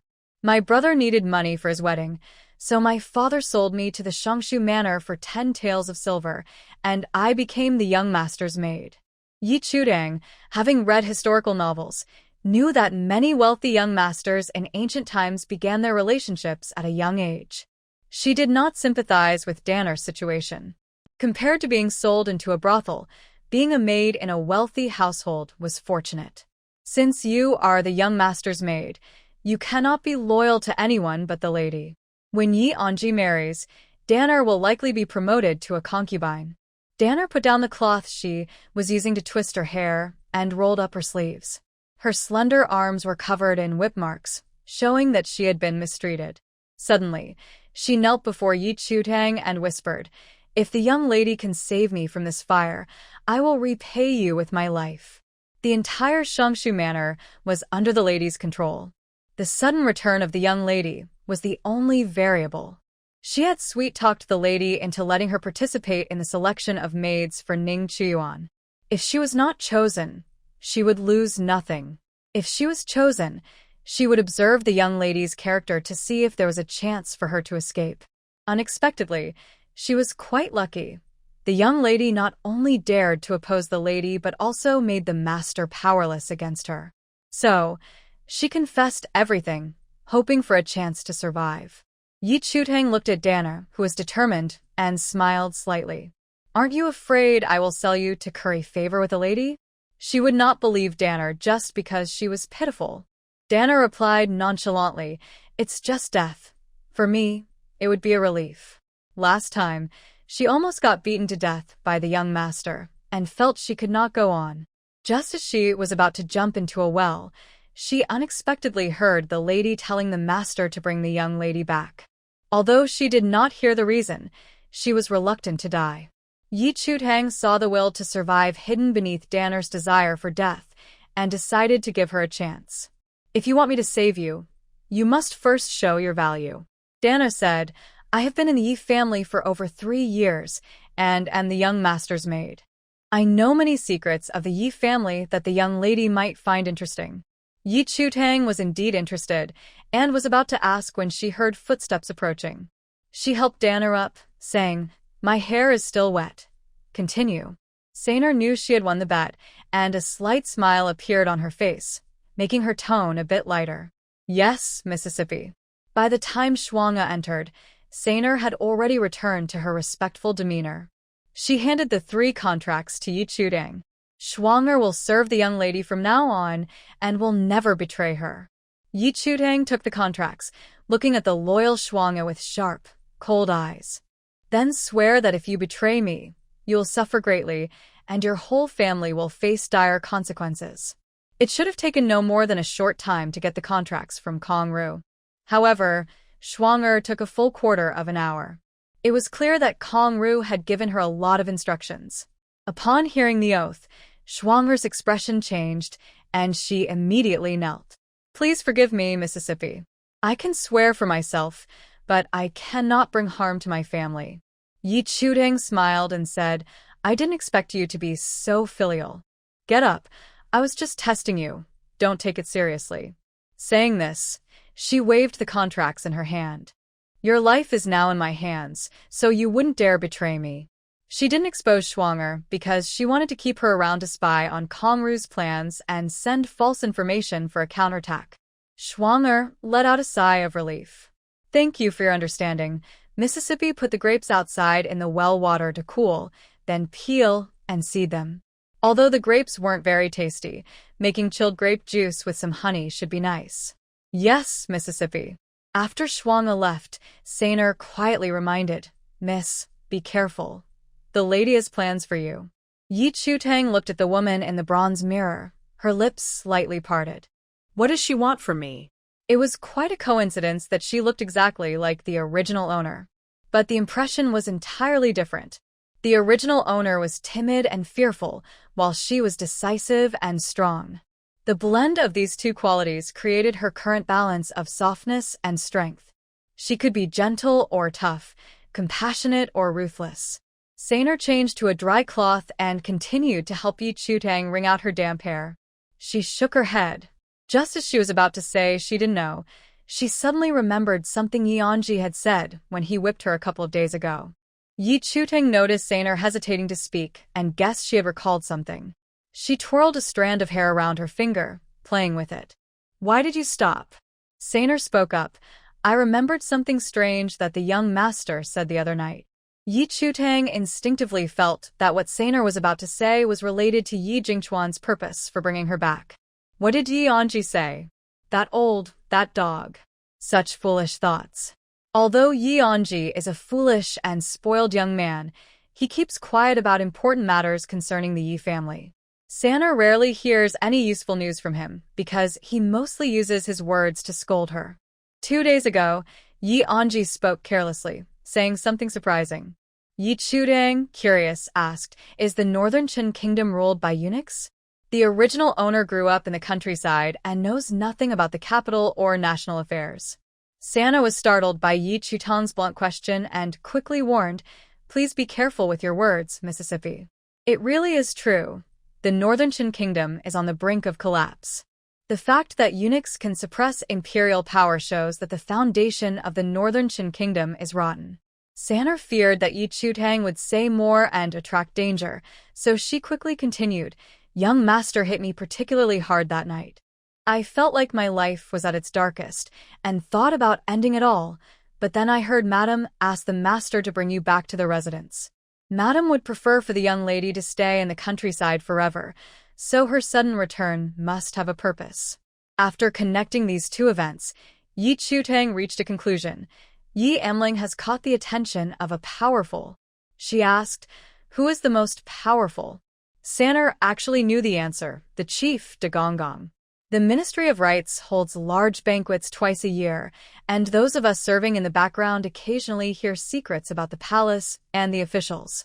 De Gonggong is mentioned the most. He is lecherous, greedy, and holds power. Everyone looks down on him, but also fears him.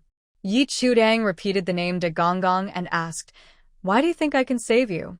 Saner forced a faint smile. "I don't know. I just want to give myself one last chance to survive." "You've won your bet. As long as you are loyal to me, I will grant you freedom when I leave the residence." As soon as Yi Chutang finished speaking, Saner knelt down again. "Miss, I am now yours and wish to remain yours in the future." Although Yi Chutang is used to being independent, she knows that with her current status, she needs a trustworthy person by her side. However, not just anyone can earn her favor. "I only accept useful people." Saner bowed her head. "I will not disappoint you, miss." During her 3 years in the Ministry of Rites, she has not been idle. No one in the residence can surpass her in reading people's expressions and gathering information. "Get up." Sana stood up and continued to help Yi Chutang style her hair. After twisting it dry, she arranged it into a youthful bun. Yi Chutang looked at her hair draped over her back and thought she would surely get hot and uncomfortable when she went out. "Let's braid your hair at the back." Although women couldn't fully tie up their hair before marriage, it didn't have to be left down. Danner thought having hair down looked pretty and youthful. But she didn't want to go against Yi Chutang's wishes, so she quickly made some adjustments to the hairstyle to make the braid look nice.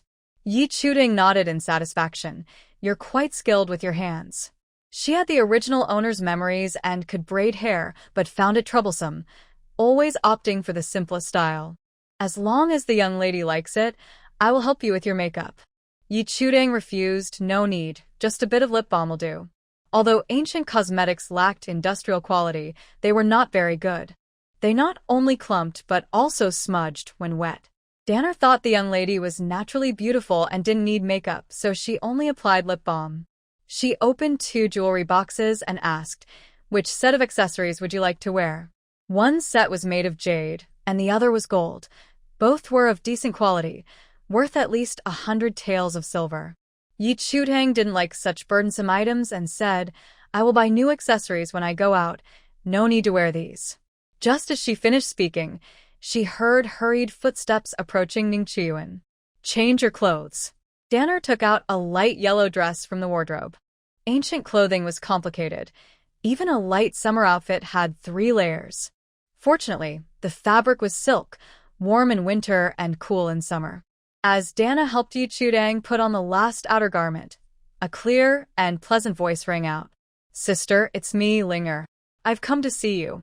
Dana was tying Yi Chutang's waist and said, "It's the second young lady. Please go and greet her. I can manage the rest myself." "Yes, young lady." As Dana left the room, Yi Amling was about to enter. She bowed slightly, "Greetings, second young lady." Yi Amling wore a pink gauze dress, her hair styled in 2 hanging buns, adorned with jewels. She looked playful and lively, yet still elegant. She asked Danner, "Where's my sister?" "The young lady will be here shortly. Please take a seat. I will prepare tea for you." Earlier, when Danner was boiling water, she had asked Wang Kai to heat the stove for making tea. The water should be boiling by now. Once Yi Amling was alone, her smile vanished as she glanced at Yi Chutang's room, filled with disdain. If it weren't for needing this country girl to help her marry the Duke, she wouldn't bother to please her. When footsteps were heard from the room, Yi Amling quickly hid her contempt, standing up with a smile. When she saw Yi Chutang, who looked as beautiful as a fairy, her smile froze at the corners of her mouth. The country girl was even prettier than Princess Onfing. Princess Onfing is the most beautiful woman in the capital. Yi Chutang looked at the shocked Yi Amling and mockingly asked, "Did you come empty-handed?" Yi Amling snapped back to reality, speechless for a moment. Linger was so eager to see her sister that she forgot to bring a gift. It's not too late to go back and get it now. At that moment, Shaner came over with freshly brewed tea. After hearing Yi Chutang's words, she admired her even more. Yi Amling felt embarrassed and looked at her maid. "Chilu, please bring me the 8 treasures auspicious bracelet I prepared for my sister." This bracelet was a precious gift from the crown prince, and she usually didn't dare to wear it. But if you want to catch a wolf, you have to give up the child. Only by making Yi Chutang happy could she gain her trust, making the family reunion plan easier to carry out. Chulu understood the significance of the bracelet to her young lady. She paused for a moment before respectfully replying, "Yes, second Mississippi." Once she left, Yi Amling gazed dreamily at the stunning Yi Chutang. "Sister, you are truly beautiful, even more so than the most beautiful woman in the capital." Yi Chutang had seen many palace dramas and knew that Yi Amling was subtly trying to create enemies for her. If this word got out, she would become a thorn in the side of the most beautiful woman. And women worthy of the title most beautiful were usually of royal or noble birth. She looked at Yi Amling, who seemed innocent but was actually quite dark inside, and took a step back in disdain. "Don't make false connections. My mother didn't give me a sister." The smile on Yi Amling's face disappeared, and her eyes filled with mist, looking pitiful. "Sister." "If you can't understand human words, then get out." Yi Amling had never been humiliated like this before and almost lost her temper. She bit down the inside of her lip to keep calm. Then she looked at Yi Chutang with a pitiful expression. "We are connected by blood. We're sisters. If I don't call you sister, what should I call you?" Yi Chutang knew Yi Amling's title was fine, but it bothered her. "Call me Miss Yi." Yi Amling didn't understand where Yi Chutang got the confidence to look down on her. Being able to return to the Yi family as a young lady and call her sister was an honor, wasn't it? Calling you Miss Yi feels too distant. If someone hears it, they might think we aren't on good terms. Ye Chantang similet dismissivali. I am the legitimate eldest daughter, while you are the daughter of a concubine. As a result, the roles have reversed. I have become an abandoned girl raised in the countryside for 15 years, while you have become the beloved jewel of the Ministry of Rights. It's only natural that we don't get along, right? Yi Amling's expression changed slightly, her eyes filled with anger. Her mother was once a concubine and was made the official wife only after giving birth to a son. The nearly 3 years of being a secondary daughter was the biggest stain on her life that she wished to forget. She looked at Yi Chudang, who was intentionally hitting her sore spot, knowing that she was jealous. Such people lack love. If you treat them a little better, they will beg for affection like a dog. Yi Amling tried to calm herself. Sister, I did not take your identity. You are also a cherished daughter of the Yi family. We will make up for any past wrongs to you. Yi Chutang was waiting for this statement and snorted coldly. Anyone can talk big, but not everyone can act on it. How do you plan to make up for it? With money? Although she could leave the Yi family with nothing, stealing was not as satisfying as taking it directly. She wanted the Yi family to experience the bitterness of swallowing their pride. Yi Amling couldn't tell if Yi Chutang wanted money or family affection. You will have both money and affection, sister. Then I will wait and see. Until I see your sincerity, I will not acknowledge you. Seeing Yi Chutang's hostility lessen a bit, Yi Amling felt a little relief. At that moment, Qiulu returned with a precious bracelet. Sister. Yi Amling started to speak, but was met with a cold glare from Yi Chudang, prompting her to change her words. Miss Yi, this bracelet is unique in the entire Northern Star Kingdom. It will look beautiful on you. Yi Chutang took the exquisite jewelry box from Qiulu and opened it. The bracelet was made of gold, adorned with 8 equally sized but different types of precious gems. The bracelet was intricately engraved with a heart sutra, making it incredibly delicate. She liked it and put it on her wrist immediately. You've spent too much. Second Mississippi, Yi Enling felt a pang of pain but forced herself to act generous. I'm glad you like it. This bracelet has been blessed by a master. It will protect you from misfortune and bring you peace and success. Just then, Shuang'o entered with peeled grapes. She was about to kneel to Yi Anling when Yi Chutang said, "Give me the bowl."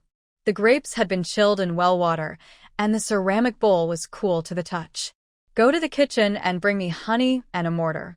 Yes, Mississippi. The honey was spring wildflower honey, naturally fragrant.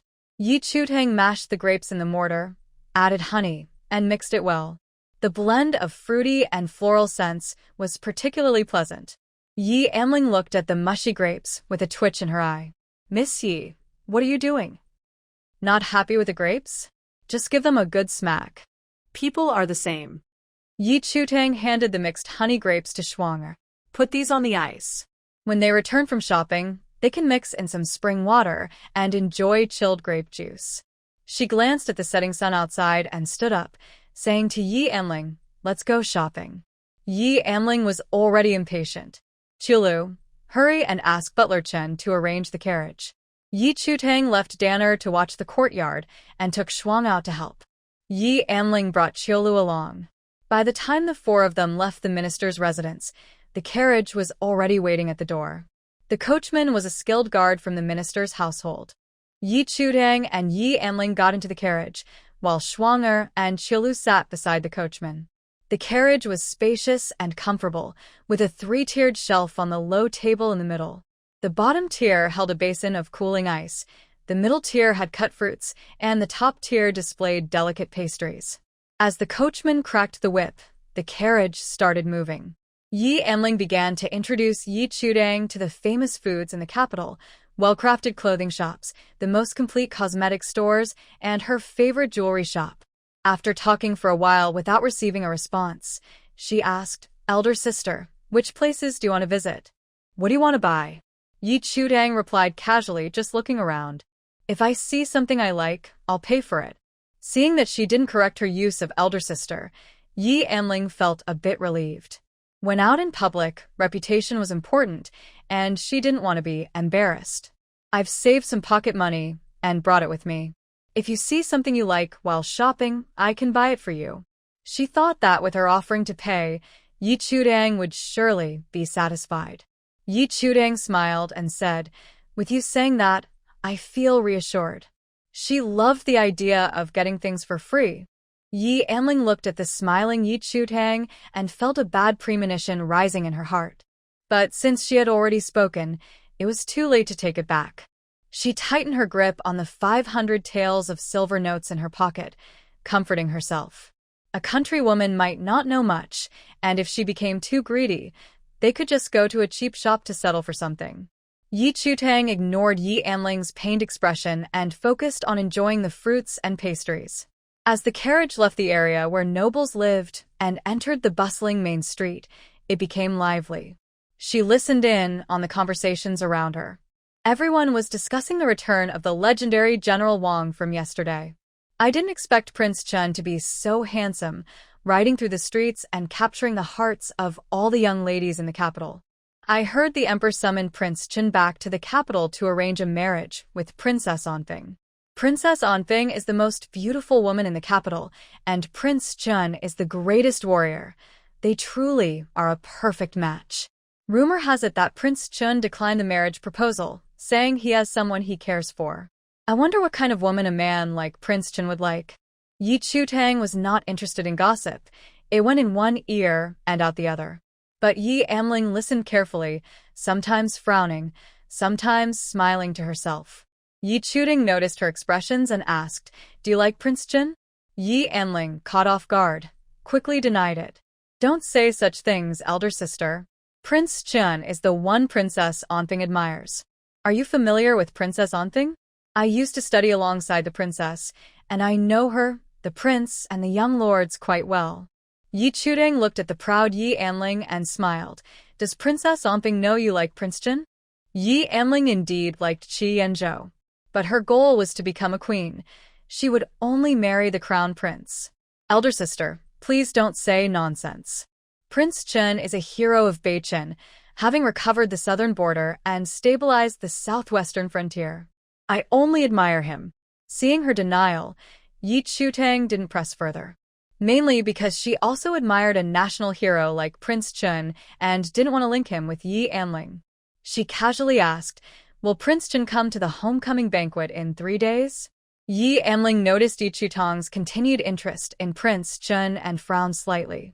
"Elder sister seems very interested in Prince Chun?" "Yes, a little." Yi Anling rolled her eyes inwardly. Prince Chun holds a high position. Even the emperor treats him with respect. He is not someone you can easily approach. If Prince Chun doesn't even look at Princess Onfing, why would he notice a country girl like you? Yi Chutang asked again, "Which family does Princess Onfing come from?" Princess Onfing is the legitimate daughter of Prince En, the emperor's younger brother. Prince En is the only prince with a fief who doesn't have to leave the capital. Princess Onfing is favored by the Empress Dowager and is as esteemed as the princess. After hearing this, Yi Chutang, drawing on her years of watching palace dramas, felt that this marriage proposal was not simple. One cannot sleep soundly beside the bed of a powerful figure. Even if Prince En behaves himself, the emperor would still be wary of him and would never allow him to marry a prince with military power. The marriage proposal is actually a test. If Prince Chun agrees, the emperor would suspect he has rebellious intentions and could easily find an excuse to bring down the Prince Chen's household. If Prince Chun opposes, he would have to use his military achievements to refuse. Not only would his years of hard work go to waste, but he would also earn a bad reputation for defying the emperor. In either case, the emperor wins. After realizing this, Yi Chutang thought that ancient military generals had a tough life. She asked her previous question again. "Will Prince Chun come to my homecoming banquet at the Ministry of Rites?" Yi Anling, seeing that Yi Chutang didn't understand, became annoyed. "Elder sister, if you provoke Prince Chun, you'll be against Princess Onfing." Seeing Yi Anling's frustrated expression was like watching a clown. "When you said I am more beautiful than Princess Onfing, didn't you already put me on the opposite side of her?" This made Yi Anling's heart skip a beat. She was caught. This country girl, being the daughter of a merchant, truly had a sharp mind. She quickly defended herself. "Elder sister, you misunderstood. I was just speaking the truth and didn't mean any harm." After that, the topic returned to Prince Chun. The emperor is very suspicious of Prince Chun. He is not a suitable match. Yi Anling could accept Prince Chen marrying anyone, but she could not accept him marrying Yi Chutang. Yi Chutang chuckled. If I get the chance to meet Prince Chen, I will pass your words to him. Will Lord De come to the banquet at the Ministry of Rites? Yi Anling was still recovering from Yi Chutang's shocking statement. The mention of Lord De startled her so much that she almost knocked over the shelf on the low table. Why did elder sister suddenly ask about Lord De? Yi Chutang countered with a question. What, can I ask? Yi Anling, worried about revealing secrets, quickly explained. Lord De is highly favored and cannot be discussed lightly. Elder sister, please don't mention him again.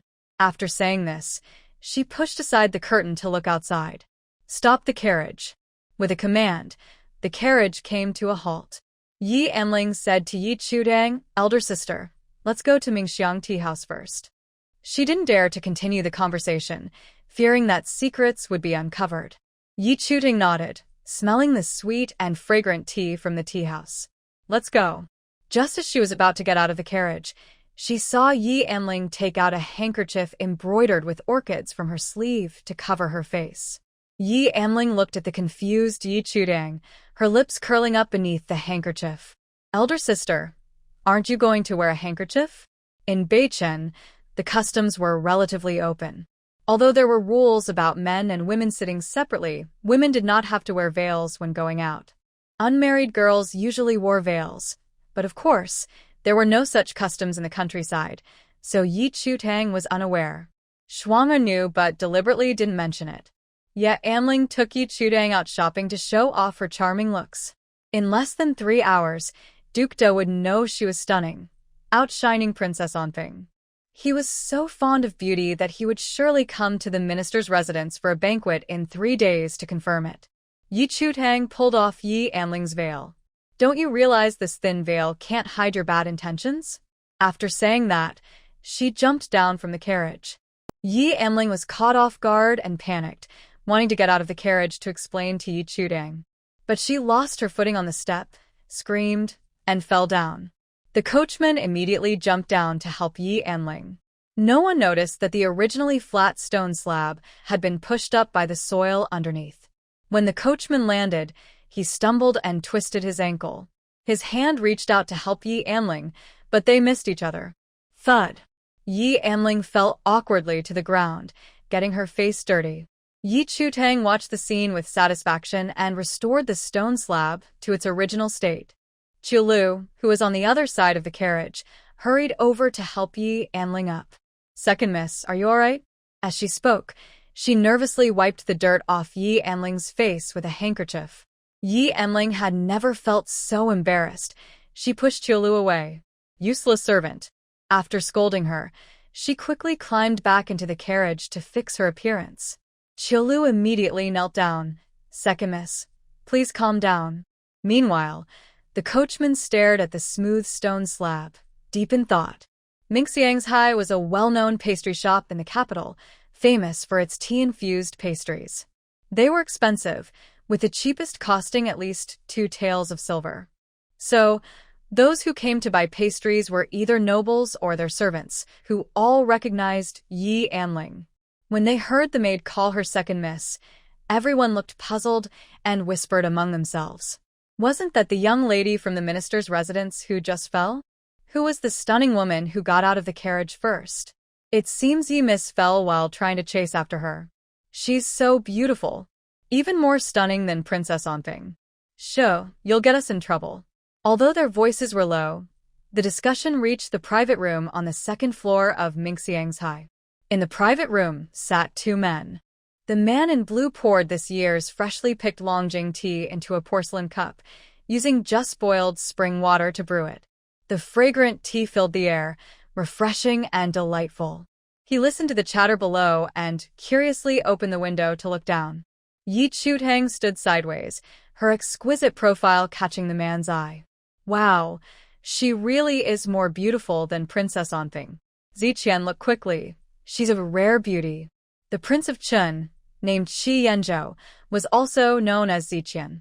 Qi Yanzhou looked at Qin Muyun, who was in awe, and said, if your grandfather heard this, he would sit up in shock even in his illness. Qin Muyun replied. He knew that his family was urging him to marry quickly due to his grandfather's serious illness, and his friend was just poking at his feelings. Have you had too much of the southern region's poison? Your words are sharp. Qi Yanzhou analyzed the situation. You can't avoid the marriage. Instead of accepting what your family arranges, why not choose someone you like? Qin Muyun understood that if his grandfather's condition did not improve, he would have to marry to bring good luck. That's true. I wonder which family's girl it is. What is her character like? Is she already promised to someone? Would she be willing to marry me, the biggest in the capital? After asking a lot of questions, he handed a cup of brewed Longjing tea to Qi Yanzhou. Ziqian, can you help me find out? Qi Yanzhou nodded. Sure. Don't just say sure. Hurry up and check on this girl. I wonder how to find out what she looks like. As he spoke, he opened the window a bit wider. When Qi Yanzhou looked down, Yi Chudang heard the creaking sound of the window opening from the second floor and looked up. Yi Chudang locked eyes with the stranger. The man, caught spying, quickly shut the window in fear. She rolled her eyes and turned to Yi Anling in the carriage, saying, I'll go in and browse first. You can come pay later. After saying that, she walked into Mingxiang's high, facing the surprised looks of the onlookers. As soon as she left, the discussions grew louder. Who is this woman? She dares to command the daughter of a high official. I've never seen her. She must not be from the capital. Could she be a princess from some fief? Qin Muyun, listening to the discussions from the second-floor private room, said, So she's a royal relative. Then there's no need to investigate. Although that fleeting glance had made his heart race, he didn't want any connection to the royal family. Qi Yanzhou, sitting where he could see Yi Chutang, said, She is the legitimate daughter of Yi Jingchuan. In fact, he did not immediately recognize Yi Chutang as the woman from that night. One was pale and thin, while the other was healthy and rosy. The difference was too great. Qin Muyun looked at Qi Yanzhou in surprise. You know her? I met her mother when we were young. They look quite alike. What happened that night was an accident, a secret that neither he nor Yi Chutang could speak of. He had indeed seen the gentle, intelligent, and kind Yi Tang. Qin Muyun had not met Yi Chutang's mother, but was somewhat familiar with the Yi family's matters. I didn't expect her to be Yi Jingchuan's eldest daughter, who was left in the countryside for 15 years. Why has she suddenly returned to the capital? Yi Jingchuan didn't even hold a coming-of-age ceremony for this daughter, showing he had completely given up on her. Now, not only has she returned, but she has also overshadowed the favored second daughter. This is unusual. Qi Yanzhou, after Yi Chudang helped him suppress his anger, immediately investigated her upon returning to the capital. He understood why Yi Jingchuan brought her back. Lord Da has taken an interest in Yi Anling. Qin Muyun quickly understood.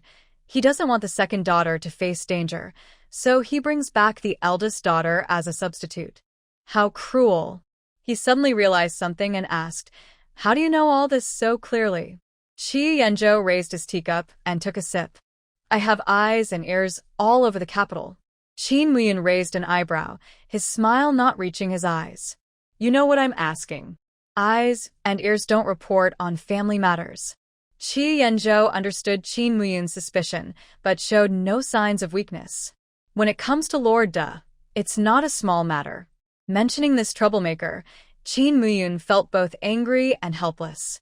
I calculated this as fate. He still has a long life. After saying this irritably, he shifted the topic back to Yi Chudang. Yi Tang sure is a good person. During the famine years, she set up shelters and distributed porridge, saving countless victims. I want to help her daughter, and I'll have my father propose to the Yi family later. Qi Yanzhou. If it weren't for that night, he would have fully supported this. Yi Jingchuan wants to protect Yi Anling and won't agree to your father's proposal. That's true. Should I pretend to be a who falls for the beauty and elopes with her? If you don't mind making your grandfather furious, go ahead. Qin Muyun came up with a new idea. Then let's spread the word that Lord Da is interested in Yi Anling, ruining Yi Jingchuan's plans. It's too late. Since Yi Chudang appeared on the street, she has already entered the game.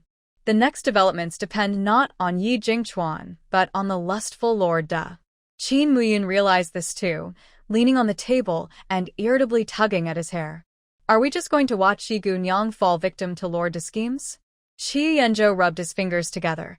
The minister's residence will hold a homecoming banquet in 3 days. Let's go join the fun. All right, we'll see how it goes then.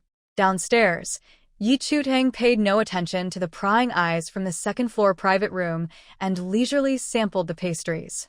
She took 2 boxes of those she found tasty. Seeing Shuang struggling to carry them, she finally stopped. Let's just buy these for today. The snacks at Mingxiangzhai are not cheap. They cost at least 2 taels of silver. The shopkeeper calculated and said, Miss, that totals 64 taels of silver. Yi Chutang nodded and said to Shuang, go get the silver note from the second miss. Just then, Yi Anling, looking tidy, entered Mingxiangzhai. She walked in cheerfully with a smile, saying, Elder sister, if you like them, you can buy more. With those words, Yi Chutang's true identity was revealed. Is this the legitimate eldest daughter of the minister Yi sent to the countryside? I didn't expect her to be so beautiful. I heard she is not in good health, and the minister had no choice but to send her to the countryside to recover. I thought this girl looked familiar. She is the daughter of Yi Tang. Not many people in the capital have seen Tang Weining, but almost everyone has heard of Yi Tang. 18 years ago, during a natural disaster, many people were displaced and starving. Tang Weining single-handedly saved all the refugees who came to the capital. This act not only made her a living bodhisattva in the hearts of the people, but also helped Yi Jingchuan, who ranked second in the imperial examination, to stay in the capital as an official. Among the servants buying pastries at Mingxiangzhai today, some had eaten the porridge she personally served. Yi Chutang felt grateful as she listened to everyone talk about those past events. Thank you all for remembering my mother. She must be very pleased in spirit. Seeing Yi Chutang receiving attention, Yi Anling felt pleased as well. The more people who knew her, the more her beauty would spread. Elder sister, the tea at Mingxiangzhai is also good. Let me buy some for you. Yi Chutang didn't particularly like tea, but she thought it was nice to accept it. After learning about the teas offered, she ordered some black tea and flower tea. The pastries and tea cost Yi Anling nearly 150 taels of silver. As they left, everyone commented on how kind Yi Anling was to Yi Chutang.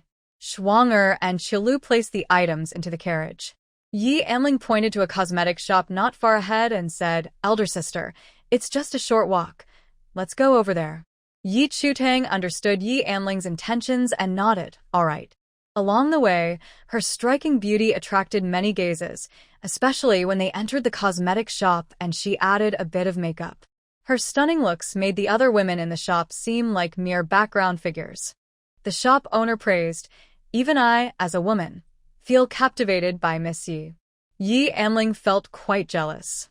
Her looks were also remarkable, but standing next to Yi Chutang made her feel overshadowed. If it weren't for needing to keep her beauty to attract the Duke, she would have ruined it long ago. Yi Chutang was not interested in the cosmetics that couldn't be sold. However, after seeing Yi Anling's unhappy expression, she decided to buy the most expensive full set. The shop owner was very pleased, waved the small change, and asked for 50 taels. Yi Anling didn't expect Yi Chutang to spend so much money. She decided to go to cheaper shops from now on, or her 500 taels wouldn't be enough to pay the bills. As the two were about to leave the cosmetic shop, a long whip suddenly flew through the air and landed near Yi Chutang's feet. The wooden floor was split. Yi Anling was startled and instinctively took 2 steps back. Soon, she recognized the owner of the whip, her eyes sparkling with excitement at the unfolding drama. She didn't expect Princess Onping to arrive so quickly. Yi Anling turned to glance at Yi Chutang, expecting her to be frightened, but she appeared calm as if she hadn't seen the whip at all. Was she stunned? Elder sister. Just as she spoke, Princess Onping entered the cosmetic shop with her whip in hand, striding confidently. Everyone bowed and greeted, long live Princess Onping.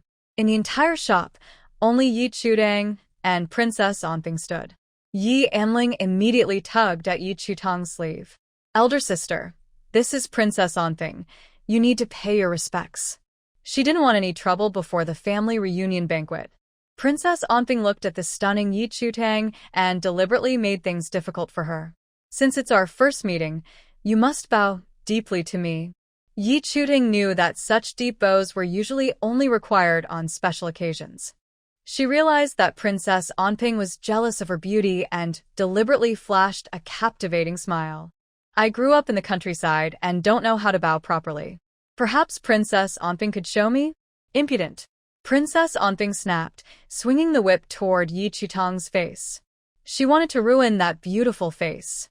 Yi Anling was shocked by how much trouble Yi Chutang was causing and quickly stepped forward to protect her face. The whip struck her the back of the head, causing her vision to darken. Warm blood flowed out, staining her pink dress. Everyone was terrified by Princess Onping's cruel actions. Those with less courage quietly stepped back, fearing they would be caught in the chaos. Seeing Yi Anling bleeding, Princess Onping was also alarmed. They had a good relationship, so she quickly approached, worried. Anling, what are you doing? Let me take you to the doctor. After saying this, she forcefully pushed Yi Chutang aside. I'll deal with you later. Ye Anling trembled in pain but still defended Yi Chutang. Princess, please calm down. My sister just returned to the capital and doesn't know the proper etiquette. She didn't mean to offend you. Anling, if she can offend me today, she could offend the emperor tomorrow. How will you defend her then? With that heavy accusation, Yi Anling dared not speak up for Yi Chutang anymore. Princess, I have a headache. She could only try to send Princess Onping away, otherwise, Yi Chutang would face serious trouble today. Alright, I will take you to the doctor. As Princess Onping left the makeup shop, she turned to Yi Chutang, who seemed indifferent, and commanded, kneel down. Reflect on your actions. How will you defend her then? With that heavy accusation, Yi Anling dared not speak up for Yi Chutang anymore. Princess, I have a headache. She could only try to send Princess Onping away, otherwise, Yi Chutang would face. Since Princess Onping wasn't a good person, she felt no hesitation in taking action. I thought Princess Onping was talking about commoners, but it turns out she was talking about herself. Yi Anling wished she could sew Yi Chutang's mouth shut. If she wanted to get into trouble, that was one thing, but she shouldn't drag the whole Ministry of Rights down with her. Sister, be careful with your words. After warning her, she held Princess Onping up despite her dizziness and headache. Princess, are you alright? Princess Onping came back to her senses and immediately looked at her feet, even lifting one foot to check. The wooden floor was flat and solid, with no signs of being loose or raised. But she clearly felt her heel being pushed up suddenly, causing her to fall to the ground. This was truly strange. Feeling embarrassed, she immediately directed her anger at Yi Chutang. It's you, isn't it? Before her words finished, the whip was already flying out. Yi Chutang stood still. Everyone thought she was too scared to move, not knowing she had already gathered 2 earth needles underground using her powers. The needles could pop up through the floorboards at any moment and poke Princess Onping's feet. This would make her unstable and cause her to kneel again, while the whip would lose its aim. As the whip was about to strike Yi Chutang's face, Yi Anling realized she couldn't protect her in time. She thought, this is bad. If Yi Chutang's face was ruined, the person who would marry Duke Da would definitely be her. She couldn't bear to watch and closed her eyes. However, Yi Chutang remained calm, glancing at the swaying Yi Anling before preparing to counterattack. Suddenly, a small stone flew into the makeup shop at high speed and hit Princess Onping's wrist, causing her to drop the whip. Ah! Princess Onping screamed in pain as the whip fell to the ground. She glanced at her swollen wrist, and her gaze fell on a small stone on the wooden floor. Who dares to hurt me? The princess. Are they looking for trouble? After saying this, she angrily looked outside the cosmetic shop. The moment she saw Qi Yanzhou, her fierce expression softened, and she appeared delicate and wronged. Brother Yan. Yi Chutang felt a bit disgusted by the overly dramatic Princess Onping. Then she noticed that Yi Anling also looked strange. She quickly realized that Brother Yan referred to the Crown Prince. After withdrawing her earth-based powers, She looked outside the cosmetic shop as well. She wanted to see what the handsome warlord, who captured the hearts of all the girls in the capital, looked like. Yi Chutang never expected to see the handsome man she had used as a remedy. Could this be the crown prince? Just as she thought this, the people in the cosmetics shop bowed to Qi Yanzhou. Greetings to His Royal Highness, the Crown Prince. Long live the Crown Prince. Yi Chutang was stunned. She thought she had slept with a martial arts master, but it turned out to be the warlord. Thinking back to when she had boldly promised him money and a position, she felt so embarrassed. When Yi Chutang looked over, Qi Yanzhou did not pay her any special attention. His gaze remained on Princess Onping. He looked indifferent and spoke harshly. Onping, have you hurt someone again? Princess Onping, fearless of anything else, was afraid of upsetting Qi Yanzhou. Brother Yan, it was an accidental injury. I didn't mean to. As she spoke, she pointed at Yi Chutang. It was this commoner who disrespected the royal authority first, so I acted. Yi Chutang thought that since the crown prince had intervened, he was on her side. If she didn't take this chance to report her grievances, it would be a missed opportunity. She bowed slightly to Qi Yanzhou. Your Highness, I am just a simple girl from the countryside, new to the capital, and I truly do not understand how to show proper respect. If this is considered disrespect, I have nothing more to say. Seeing Qi Yanzhou's expression grow darker, Princess Onping wished she could silence Yi Chutang. Brother Yan, Qin Muyan glanced at the pale Yi Anling and interrupted Princess Onping. Princess, Miss Yi is seriously injured. You should take her to get treated first. Princess Onping was reluctant to leave, having finally seen Qi Yanzhou. But Yi Anling was her friend, and she couldn't ignore her. Brother Yan, I will take Anling to treat. If this is considered disrespect, I have nothing more to say. Seeing Qi Yanzhou's expression grow darker, Princess Onping wished she. After saying this, he turned to leave. Qin Muyan wanted to stay and warn Yi Chutang to be careful of Yi Jingchuan. But then, Huai Xian, are you not leaving yet? Qin Muyan had no choice but to follow Qi Yanzhou and leave the rouge shop. As they walked away, Princess and Ping glared at Yi Chutang and said, I will remember you. It is an honor for a common girl to be remembered by the princess. Princess and Ping punched a cotton bag in frustration, wanting to lash out. Yi and Ling quickly made an excuse about having a headache to send Princess and Ping away.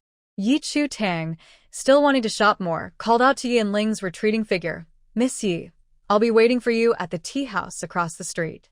After saying this, she entered the tea house with a worried-looking Shuang air and requested a private room. Not long after the snacks arrived, she noticed a hole being poked through the paper door. A bamboo tube reached through the hole, sending in a sleeping powder. Yi Chutang guessed who had come and immediately held her breath. The effect of the powder was excellent. Before Shuang air could smell it, she fainted on the table. Yi Chutang pretended to faint as well. The person who released the powder was cautious and entered the private room after about the time it takes to burn an incense stick. Their footsteps were nearly silent, indicating good martial skills.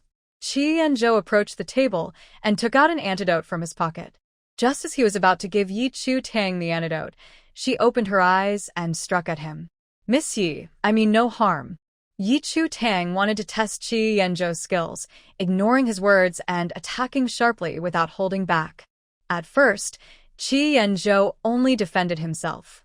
However, after taking a punch to the shoulder and a kick to the stomach, he realized Yi Chutang was strong and fought back seriously.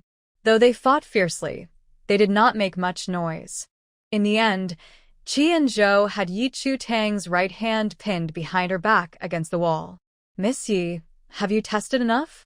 When Yi Chutang deliberately avoided the table and chairs, he guessed her intentions. Yi Chutang nodded. That's enough. Although she had skills, her internal energy was nearly non-existent, making it reasonable that she couldn't defeat Qi Yanzhou. However, given time, it would be this man who would be unable to move. Qi Yanzhou released Yi Chutang, saying, I didn't expect Miss Yi to not only know medicine but also have good martial skills. He wondered who had taught her. She only had techniques without internal energy. Yi Chu Tang sat down at the table and drank the warm tea in one gulp. If I didn't have some self-defense skills, the grass on my grave would be a yard high. After saying this, she poured a cup of tea for Qi Yanzhou. Your Highness, please sit. Qi Yanzhou sat on the round stool next to Yi Chu Tang and asked, Aren't you afraid I'm here to silence you? Yi Chu Tang poured herself another cup of tea. She picked up her teacup and, through the rising steam, looked at the exceptionally handsome Qi Yanzhou. If the prince wanted to kill me, he wouldn't wait until now or show up in front of me. Besides, the prince should be glad he didn't act against me. Otherwise, it wouldn't be me who would be dead. She couldn't defeat Qi Yanzhou now, but she had special abilities and knew how to use poison. Qi Yanzhou looked at the smiling Yi Chu Tang and curiously asked, With your skills, you shouldn't be struggling so much in the countryside. Hasn't the prince heard of hiding one's talents? If the Liu family hadn't wanted my life, I would be happy living a leisurely life in the countryside. Miss Yi, managing to embroider 2 handkerchiefs a day just to earn 30 coins for a bad meal is called leisurely? Yi Chu Tang. Did this man have something sweet on his lips? I enjoy it. Qi Yanzhou's gaze was sharp. Someone who knows medicine can be outsmarted by servants? I'm a human doctor, not a veterinarian. Why does Miss Yi carry pills to suppress fire poison?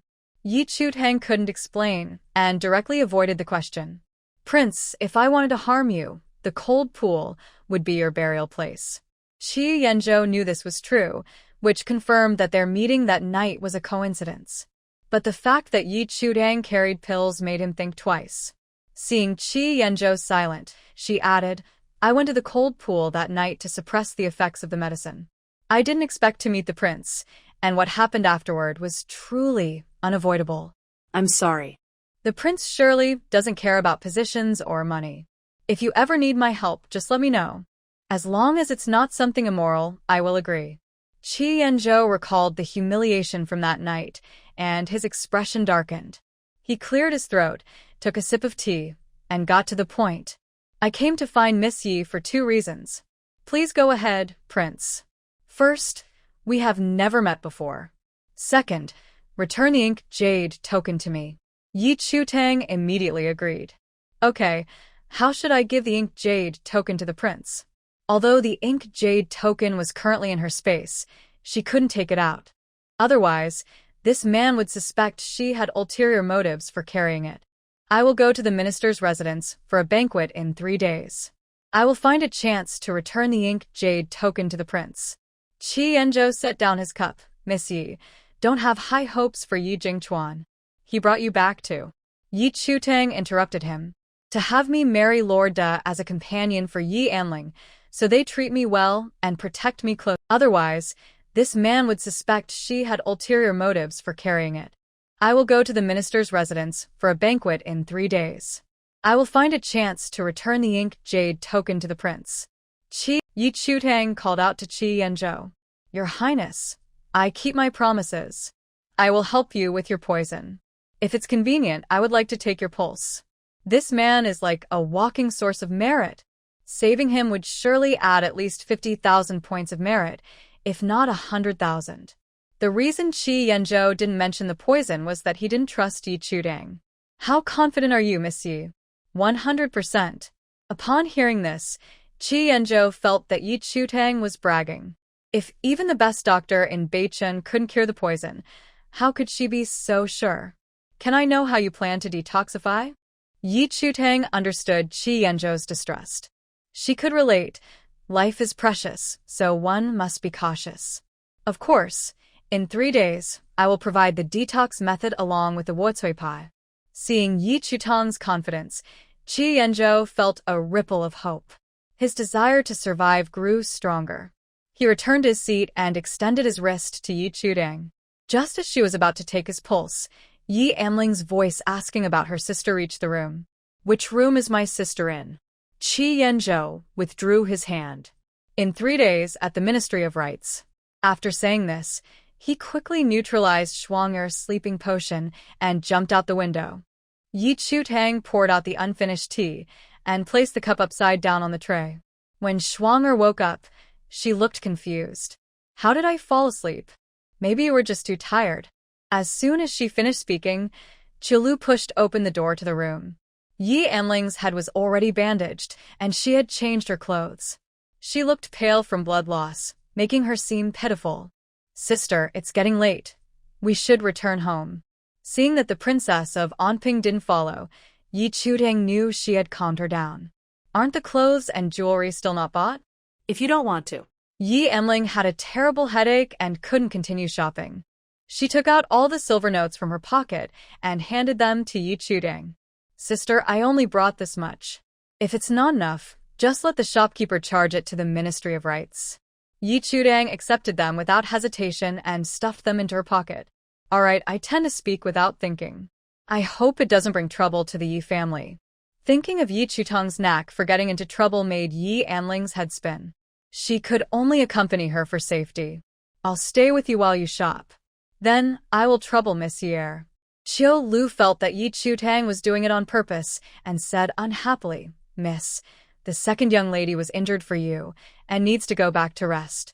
Yi Chutang raised her hand and slapped Chiu Lu. "What? Is the Yi family now being run by servants?" Chiu Lu dared not respond to this and immediately knelt down. "Miss, please calm down. I didn't mean it that way. I was just worried about the second young lady's injury. You can go back first. Schwanger, let's go." After Yi Chutang finished speaking, she strode away. Yi Enling, worried that Yi Chutang might cause trouble for the minister's residence, quickly had Chiu Lu support her and followed. However, when they were about to leave the tea house, the waiter stopped them. "Miss Yi, you haven't paid the bill yet." Yi Anling gave all her money to Yi Chutang and was left with nothing. She didn't want to ask Chiu Lu to go after Yi Chutang to pay the bill in front of the waiter, or others might think she was bullying her newly returned older sister. "How much is it?" The waiter replied respectfully, "Miss Yi, it's 1 tael of silver." Seeing it wasn't much, Yi Anling lowered her voice and said to Chiu Lu, "You pay the bill, and I'll reimburse you when we get back." Chiu Lu had some small silver coins with her and counted, finding just enough to cover the cost.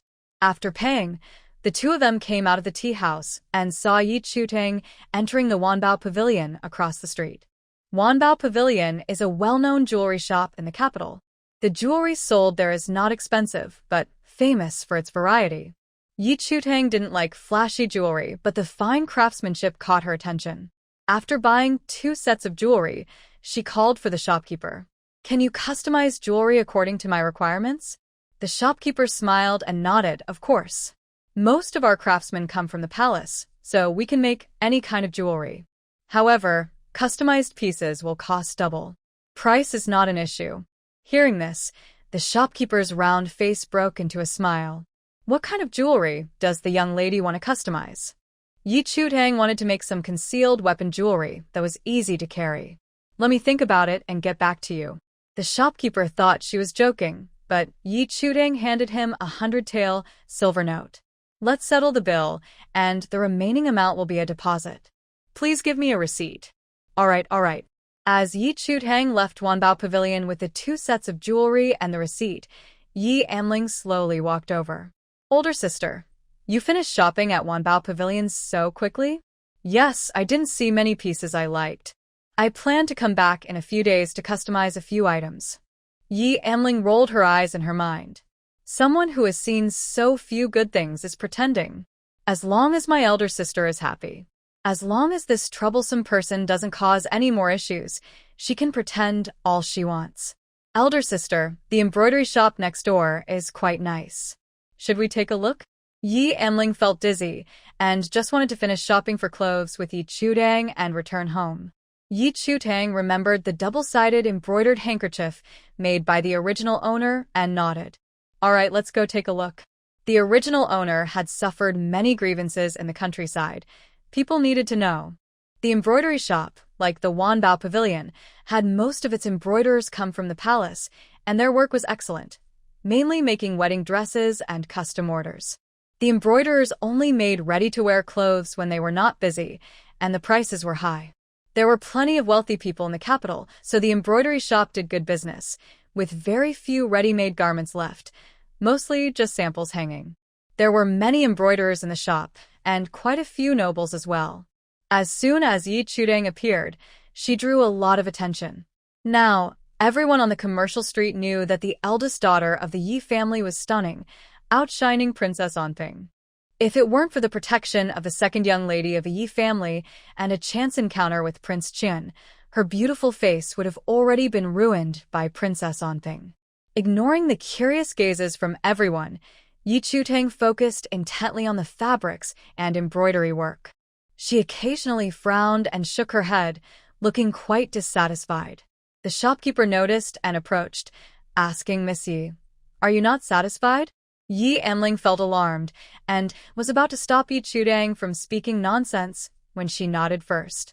"Yes, I'm not satisfied. The fabric is excellent, but the embroidery work. Elder sister, if you don't understand embroidery, please don't speak carelessly. These embroiderers make clothes for nobles from the palace." The behind-the-scenes owner of this embroidery shop was the favored concubine, Yun Guifei, and even the empress had to avoid her brilliance. Disliking the shop was like disrespecting her. Yi Chutang looked innocent and naive. "Who says I don't understand? I've been embroidering handkerchiefs in the countryside for over 10 years. I could do better with my eyes closed." This remark insulted all the embroiderers in the shop. With Yun Guifei backing them, they naturally weren't afraid of the young lady from the Ministry of Rights. "Miss Yi means to say that the clothes worn by the emperor and empress are not as good as your handkerchiefs? I've been an embroiderer in the palace for 20 years. I can't compare to you, who can embroider with your eyes closed. Don't boast too much. It's easy to get into trouble." Yi Enling felt a headache coming on and quickly explained, "Elder sister didn't mean that." Just as she began to speak, Yi Chutang interrupted her. "Everyone, don't put a crown on my head. I'm just talking about the embroidery work." After speaking, she took out the handkerchief embroidered by the original owner from her space and handed it to the shopkeeper. "This is what I embroidered in the countryside. I hope you don't mind." The shopkeeper took the handkerchief and, upon seeing the vivid double-sided embroidery, widened her beautiful eyes. "Is this really embroidered by Miss Yi?" She was also an embroiderer in the palace and had been in charge of the clothing department, having seen many exquisite works. But none compared to this handkerchief. Only such exceptional embroidery could be called a true masterpiece. Nearby customers were also amazed by Yi Chutang's embroidery skills. Yi Chudang nodded, of course. Then she added a sad note. "If it weren't for this skill, I would have starved long ago." Everyone was puzzled by her words, and she continued, "If my mother knew I would be sent to the countryside for 15 years, struggling to eat and wear properly while facing bullying, I wonder if she would regret marrying Lord Yi." At this, the entire embroidery shop fell silent, and everyone observed quietly. They were surprised to hear such gossip about the minister's family. Yi Enling looked at Yi Chudang in shock, thinking she had lost her mind. Weren't they talking about embroidery? How did it turn into a discussion about her hardships in the countryside? She was even publicly tarnishing her father's reputation. "Eldest sister, you misunderstand father. He sent you to the countryside to help you recover." Implying that without this, Yi Chutang might not have survived. Yi Chutang had been weak and sickly since childhood, and it was well known that Tang Weining searched for famous doctors for her. She looked at Yi Enling, whose eyes were blazing with anger, with an innocent expression. "Miss Yi, please don't be upset. I never said it was wrong for Lord Yi to send me to the countryside. I just can't understand why he never came to see me, not even when I came of age." As she spoke, she pulled the handkerchief back from the shopkeeper. "Does everyone know what my life was like in the countryside? To survive, I was forced to embroider 2 handkerchiefs a day for just 30 coins, which was all I had to eat." To prove her words, Yi Chutang rolled up her sleeves, revealing her thin wrists from long-term hunger. The nourishing water could quickly improve her complexion but couldn't remedy the severe malnutrition of the original owner's body. "If it weren't for my mother's blessings, I might not have survived. Honestly, when Lord Yi suddenly brought me back home, I felt quite anxious, thinking he might have ulterior motives." This was a bold statement. But looking at Yi Chutang's frail wrists, no one thought she was wrong to feel this way. They began to speculate about Yi Jingchuan's sudden decision to bring his eldest daughter back home. "Miss Yi is not young anymore. Did the minister Yi bring her back for her marriage? That's not right. If it were for marriage, he should have brought her back 2 years ago for her coming-of-age ceremony. That's true. So, what could it be? It can't be that he values Miss Ye's embroidery skills, right? That's not impossible. The queen's birthday banquet is coming soon. Everyone looked at Yi Chutang, hoping to hear the answer from her. Yi Chutang immediately denied the maid's guess. Minister Yi has never even seen me, so how could he know my embroidery skills? He brought me back. Yi Anling, worried that Yi Chutang might say something shocking, quickly interrupted her. Sister, our father is loyal to the emperor and is often too busy to eat. He didn't avoid seeing you on purpose. He has no idea about the maid's mistreatment. Otherwise, he would never ignore it. When he heard that the estate was burned, he was very worried about you and took leave to come get you before dawn. This explanation lacked any convincing power, and the onlookers didn't believe a word. Even the busiest officials have their days off. There are long breaks during the Dragon Boat Festival, Mid-Autumn Festival, and the New Year. Saying he had no time was just an excuse. 15 years without time, and now suddenly he has time? No one would believe that Yi Jingchuan had no ulterior motives. Yi Chutang met Yi Anling's warning gaze and pretended to accept her explanation. Miss Yi is right. My mother treated Minister Yi so well, helping him establish himself in the capital and rise to power. He wouldn't repay her kindness with betrayal against me. Sister, don't think too much. Father has always cared about you. He brought you back just to reunite as a family. So, Minister Yi won't make me marry Lord Da for you? This statement was like a thunderclap, shocking everyone. Especially Yi Anling and the two maids, whose eyes nearly popped out. Their expressions confirmed Yi Chutang's words. Everyone began to discuss. Isn't Miss Yi involved with the crown prince? How could she be favored by Lord Da? The queen has a preferred candidate for the crown princess, and Miss Yi was summoned to the palace a few days ago.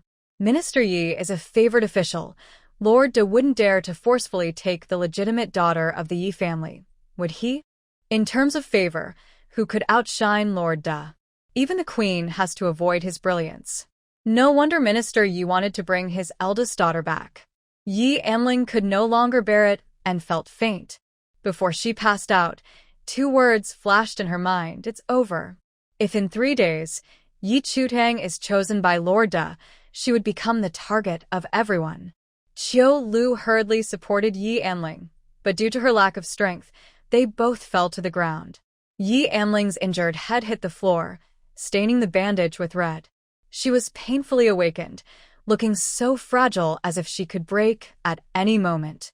The landlady, worried about her safety in the embroidery workshop, quickly sent someone to call the doctor from the rejuvenation hall. Yi Chutang looked into Yi Anling's tearful eyes and asked in confusion, "Why do you look so wronged? Did I say something wrong? If I said something wrong, it's not my fault. I overheard the news about being married off to Lord Da from a maid at the Ministry of Rights." Yi Anling trembled as she denied it. The idea that Lord Da wants to marry me is completely false. Although there was some truth to it, she was the legitimate daughter of the minister, not someone Lord Da could just take. The queen's plan was for Lord Da to ask the emperor for permission to marry her. However, the emperor had gone to Qingyan Temple for meditation and wouldn't return for 5 days. Therefore, she wanted to create a time gap, hoping that before the emperor returned to the palace, Lord Da would shift his attention to Yi Chutang. As for the queen, as long as she didn't want the title of crown princess, the queen would support the crown prince's wishes and let her become a concubine. She was confident she could rise from a concubine to the main wife, and from a favored concubine to the queen. However, plans changed unexpectedly. Yi Chutang had discovered the truth about her being brought back and had spoken out. Yi Chutang had already achieved her goal and didn't refute Yi Anling's words. Regardless of whether people believed her or not, rumors would spread. "Maybe the maid was unhappy with you and made up stories," she said, then turned to the shopkeeper of the embroidery workshop and asked, "Does the workshop accept embroidered items?" The shopkeeper was momentarily stunned, then asked, "Does Miss Yi want to sell handkerchiefs?" "Yes, the Ministry of Rights is too poor. If I don't earn some money, I'm afraid I'll starve," Yi Anling replied. Everyone was taken aback. The minister was a high-ranking official. Even if he was frugal, he shouldn't be unable to afford food, right? Yi Anling couldn't hold back any longer. Ignoring her headache, she glared at Yi Chutang. Elder sister, I know you've had a hard life in the countryside these past years and want to take revenge on the Yi family. But you can't just make up lies to gain sympathy and treat everyone like fools. After hearing her second sentence, everyone's gaze towards Yi Chutang changed, filled with anger and hostility. They didn't want their compassion to be exploited. Yi Chutang looked at Yi Anling's flushed face from her outburst, her expression puzzled. Is the Ministry of Rights wealthy? Then why did Lord Yi tell me that after 20 years in office, he had only saved 5,000 taels? He needs to give me 10,000 taels in compensation and still has to sell his possessions to gather another 5,000? Yi Anling had no idea about the matter of 10,000 taels. For a moment, she didn't know how to respond. Yi Chutang said if Miss Yi Air doesn't believe it, you can ask Lord Yi at home. Her certainty made Yi Anling's arguments seem weak. I don't manage the household finances, so I don't know our family's wealth. Everyone understood. The Minister Yi didn't want to give Yi Chutang too much compensation, so he lied and said he had no money. Poor Miss Yi believed him and was completely fooled. However, to help Yi Air get rid of Dukda, the minister was indeed willing to spend. 10,000 taels is no small amount. Yi Chutang noticed the pity in everyone's eyes and smiled slightly. She had achieved her last goal. If Yi Jingchuan wanted to save face, she would make him lose it. At that moment, the doctor from Hua Chuntang rushed in with a medicine box. He was the one who treated Yi Anling's injury earlier. Miss Yi, your head injury is quite serious. The wound cannot reopen, or it will leave a scar, and you won't grow hair there. This frightened Yi Anling, making her pale. Dr. Su, no matter how much silver it costs, I don't want a scar. The key to avoiding scars is for Miss Yi to take good care of her injury. That's all I can say. While the doctor was bandaging Yi Anling, Yi Chutang asked the shopkeeper of the embroidery shop again, Shopkeeper, how much can you give for embroidering a handkerchief? Miss Ye's embroidery skills are excellent. Depending on the fabric, I can offer at least 500 won for a handkerchief. The softer and lighter the fabric, the higher the skill required, and naturally, the pay was higher. Yi Chutang raised an eyebrow. 2 handkerchiefs would be 1 tael of silver. The pay is quite good. The pay for clothes is even higher. A piece costs at least 5 taels of silver. Are you interested, Miss Yi? Seeing Yi Chutang looking like a beggar, Yi Anling quickly refused for her. Not interested. Sister, even if the minister's residence is poor, it won't lack for your meals. You don't need to work hard to earn silver. The shopkeeper knew that young ladies like Yi Anling, who had no worries about food and clothing, looked down on those with smells of copper. She ignored Yi Anling's refusal and waited for Yi Chutang's answer. Yi Chutang had never thought of making money from embroidery. She intentionally asked the shopkeeper to take the opportunity to mention the hardships the original owner faced in the countryside. Shopkeeper, I've been a bit busy lately. I'll come find you after I'm done. All right, I'll be here anytime. Although I didn't find any clothes I liked here, the fabric is good. Please pick out a few nice pieces for me. The shopkeeper said, Miss Yi, good fabric is not cheap. Yeçantan glance tatyan link, her simile bir ait. Miss Yi Air has saved quite a bit of her own money, so she can afford some fabric. The shopkeeper doesn't need to worry. All right, our embroidery shop just received a roll of cloud brocade and 2 rolls of floating light brocade. I will give them all to Miss Yi. Thank you, shopkeeper. Is there anything else? Of course, there is also silkworm silk, woven gold brocade, and fragrant silk. A series of prices flashed in Yi Anling's mind. Cloud brocade costs 800 taels per roll, floating light brocade 500 taels per roll, silkworm silk 360 taels per roll. Thinking about how she would have to pay for all this made her breath catch. Yi Chutang noticed Yi Anling's unhappy expression and immediately acted sweet. Miss Yi Air, did I buy too much? Before Yi Anling could respond, she continued, You said before that you would let me use your money, but that was just polite talk, right? I'm sorry, I took it seriously. After saying this, she called to the shopkeeper, Don't move it. I don't want any of it. Yi Anling felt like she was being grilled by Yi Chutang. Even if she was unwilling, she couldn't say she wouldn't pay. Sister, I keep my word. If you like it, take it all. I can just consider it a few pieces of jewelry. Most people would have bought less after hearing this. But Yi Chutang was out shopping to spend Yi Anling's money, so she wouldn't hold back. All right, shopkeeper, move everything to the carriage for the minister's residence. Yi Anling was so angry that she swayed a little. Dr. Su was reapplying her medicine and accidentally poked her wound. She winced in pain, her eyes welling up with tears. Soon, her wound was rebandaged. The shopkeeper showed Yi Anling the account book. Miss Yi, the total is 3,150 taels. Since you bought a lot, I will round it down to 3,000 taels. Yi Anling felt dizzy and gritted her teeth, replying, All right, please send someone to the minister's residence to collect the money. Dr. Su finished packing his medicine box and slung it over his shoulder. Miss Yi, the consultation and medicine fees are 2 taels.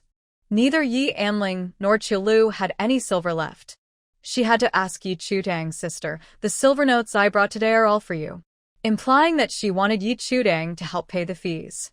In response, Yi Chutang returned all the silver notes and coins to Yi Anling. I kept them safe. I didn't spend a single one. It sounded as if Yi Anling treated her like a maid in charge of money. Yi Anling clenched her teeth and handed 2 taels of coins to Dr. Su. Then, Yi Chutang said to Yi Anling, Sister, I never intended to take back the silver I gave you. I'll return the 2 taels I used earlier when we get home. All right, it's getting late. Let's go back. Yi Chutang was finally returning home, and Yi Anling let out a sigh of relief. Just as they reached the door, Yi Chutang suddenly stopped. Alarmed, Yi Anling turned to the shopkeeper and said, Shopkeeper, I won't be earning money from embroidery anymore. The shopkeeper was taken aback by her sudden change of mind. All right, Miss Yi can decide. She couldn't force her to do anything. Yi Anling thought Yi Chutang had come to terms with her identity as the daughter of a high-ranking official. However, Yi Chutang's next words nearly made her choke. My mother left me a huge dowry. Even if the official residence is poor, it won't affect me. Hearing this, many people recalled the grandeur of Tang Wanqing's marriage to Yi Jingchuan. I heard the richest family in Jiangnan, the Tang family, spoiled their youngest daughter and provided her with the best items for her dowry. 128 bridal sedan chairs filled an entire ship, which is half of the Tang family's wealth. Miss Yi has mountains of gold and silver, yet she is sent to the countryside to live a hard life. It's truly pitiful. Although the shopkeeper hadn't witnessed the lively wedding, she often heard about it in the palace. A dowry comparable to the national treasury was something everyone envied.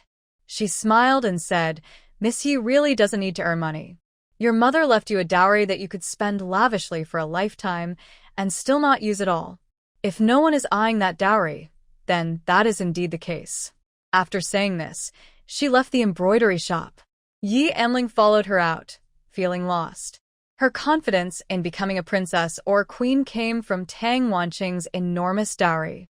Now that Yi Chutang had revealed this about the dowry, could she still achieve her dreams? After the two left, the people in the shop began to discuss. Miss Yi seems foolish, but she's not easy to deal with. No wonder she's the daughter of a merchant. Even raised in the countryside, she has a deep mind. Indeed, she was clearly at a disadvantage but easily turned the situation around. With her mother's dowry, matchmakers will probably be lining up at the official residence. The official residence will be lively. When Yi Chutang and Yi Anling returned to the official residence, Yi Chutang outshone Princess Onthing. Elder Gong wanted to marry Yi Anling. Yi Chutang relied on embroidery to make a living. Yi Jingchuan was so poor, he only had 5,000 taels. Yi Tang left her only daughter a huge dowry. These 5 shocking pieces of news had spread throughout the capital. In the palace learned that Yi Jingchuan was unhappy about his marriage to Yi Anling and wanted to replace her with a more beautiful eldest daughter. He loved beautiful women, and if it weren't for the queen's intervention, he wouldn't have considered Yi Anling at all. If he could find a wife more to his liking, that would be great. However, He disliked being manipulated and needed to give the queen an explanation. So, whether it was Yi Anling, who wanted to be the crown princess, or Yi Chudang, who had a huge dowry, he wanted both. As for what others said, he didn't care. I'm looking forward to the family banquet at the Ministry of Rights in 3 days, he said with a sharp voice that sent chills down people's spines. Xiao Zhu, go find out about the eldest daughter of the Yi family. I want her portrait. He wanted to see if Yi Chudang was truly as beautiful as the rumors claimed. At the Ministry of Rights, Yi Jingchuan sat at the main seat in the outer hall, looking at Yi Chudang, his anger causing veins to bulge on his forehead. He slammed his hand on the table and shouted, "Wicked girl, kneel." Yi Chudang did not kneel and asked knowingly, "May I ask why Lord Yi is so angry? What have you done?" Don't you know? Then may I ask which of my words is false? Yi Jingchuan was furious. "Wicked girl, you have brought shame to the Ministry of Rights, and you still dare to say you did nothing wrong." Yi Chudang smirked. "Lord Yi, if you think from my perspective, did I really do anything wrong?" Yi Jingchuan, of course, could not empathize with her. He only cared for his precious daughter, Yi Anling. Anling has suffered so much because of you, and you still slander her. Has her conscience been eaten by dogs? Yi Chudang laughed mockingly. "She is not protecting me. She is protecting my face that can charm the." At that moment, they already knew about Yi Jingchuan wanting her to replace Yi Anling. Who knows if this would make things difficult for her father. Seeing her mention the again made Yi Jingchuan even angrier. He stood up, quickly walked to Yi Chudang, and raised his hand to slap her. Smack! Yi Chudang met his hand with her own. She used all her strength. With a loud, Yi Jingchuan's hand broke. Ah! His scream was so loud it nearly shook the roof. His swollen palm quickly turned dark purple from the injury. He looked in disbelief at his dangling broken hand, his eyes rolling back in pain. Housekeeper Chun and the guards rushed into the hall upon hearing Yi Jingchuan scream. Inside the hall were only Yi Jingchuan and Yi Chudang, one screaming in agony, the other coldly watching the scene. Butler Chun looked at Yi Jingchuan, who had a broken hand, and asked in shock, "Sir, what happened?" He immediately arranged for the guards to call the doctor. Yi Jingchuan endured the pain, gasping for breath, and his eyes were filled with anger as he looked at Yi Chudang. He ordered the guards, "Capture this rebellious girl and punish her with 20 strikes." After Yi Jingchuan gave the order, the guards quickly went to capture Yi Chudang. "Miss, I'm sorry." Yi Chudang stood still, allowing the guards to take her away. Yi Jingchuan knew she was skilled in martial arts and expected her to resist, but she surrendered without a fight. "You know your place," understanding that one person cannot fight against many. He felt no sympathy for Yi Chudang and turned to Butler Chen. "Gather all the family members in the front yard, including that crazy old woman." "Yes, sir." Yi Chudang sensed that this crazy old woman was significant. Why did Yi Jingchuan specifically mention her? Could she be related to the original owner? As Yi Chudang considered various possibilities, the guards brought a long bench and set it up in the yard. At that moment, the doctor arrived hurriedly with a medicine box. The doctor examined Yi Jingchuan's broken hand and felt relieved. "Sir, your wrist is dislocated. It just needs to be set back in place." Yi Jingchuan sighed in relief, glad it wasn't completely severed. He nodded, his face pale. "Go ahead. All right, it will hurt a bit, so bear with it." Before Yi Jingchuan was fully prepared, there was a loud as the wrist was reset. A wave of intense pain hit him, and he screamed, cold sweat soaking his clothes. Yi Chudang looked at Yi Jingchuan moving his wrist and smiled. "Sir Yi, you're so fragile. Don't clap hands next time." Yi Jingchuan's anger surged, and he shouted, "Rebellious girl.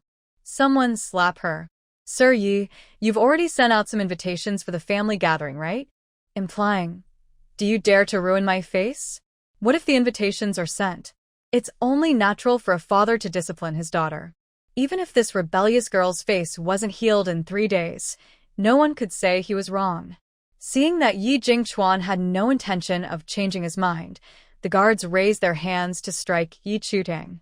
Yi Chudang quickly pulled out the hairpin from Yi Jingchuan's hair and stabbed the guard's hand. Blood dripped to the ground, splattering like red flowers. Yi Jingchuan's hair fell over his eyes. The expected sound of the slap did not come. Instead, he was met with the smell of blood. He pushed aside his hair and saw Yi Chutang holding the blood-stained hairpin, her right hand trembling slightly. You. As soon as she spoke, Yi Chutang pointed the jade hairpin at Yi Jingchuan's eye. Sir. Chuana. Father.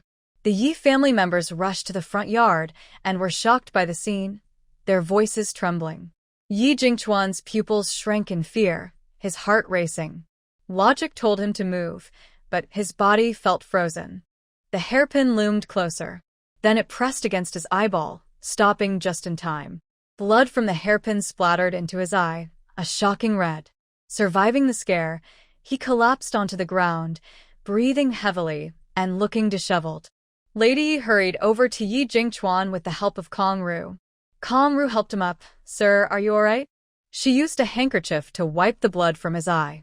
Lady Yi looked at Yi Chudang, who resembled Tang Wanning, and couldn't hide her disgust. How dare you attack an elder? Are you tired of living? Ye çantank noddet kalmli. Yes, so before I die, I won't hold back. Whoever bothers me, I will fight back. You're truly insane. Thank you for the compliment.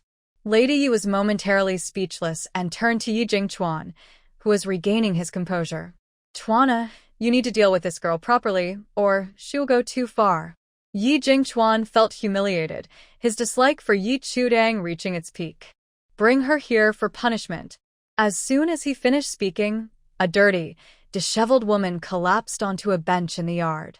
Spank. Spank me. Yi Jingchuan looked at the filthy Jin Ji with disgust. Grab this crazy woman and make her watch as the young lady is punished. Hearing this, Yi Chudang realized the crazy woman had a close connection with the original owner. Moreover, Yi Jingchuan seemed to have ulterior motives regarding her.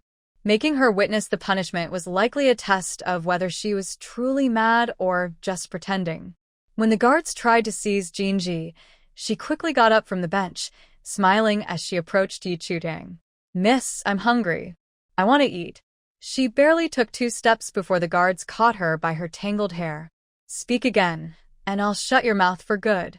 Upon hearing this, Yi Chutang understood that the crazy woman had a hard life and was often bullied. The miss she referred to was likely Tang Wanning. Suppressing her urge to help, she watched as the guards approached and swiftly snatched the golden hairpin from Lady Ye's head, pressing it against her neck. Madame Yi screamed in fright, "You little brat." As soon as she said it, a sharp pain shot through her neck, and she immediately fell silent. Everyone was shocked to see the blood on Madame Ye's neck, realizing that Yi Chutang had truly lost her mind, attacking her father and injuring her grandmother. Such mistreatment of elders could lead to serious consequences.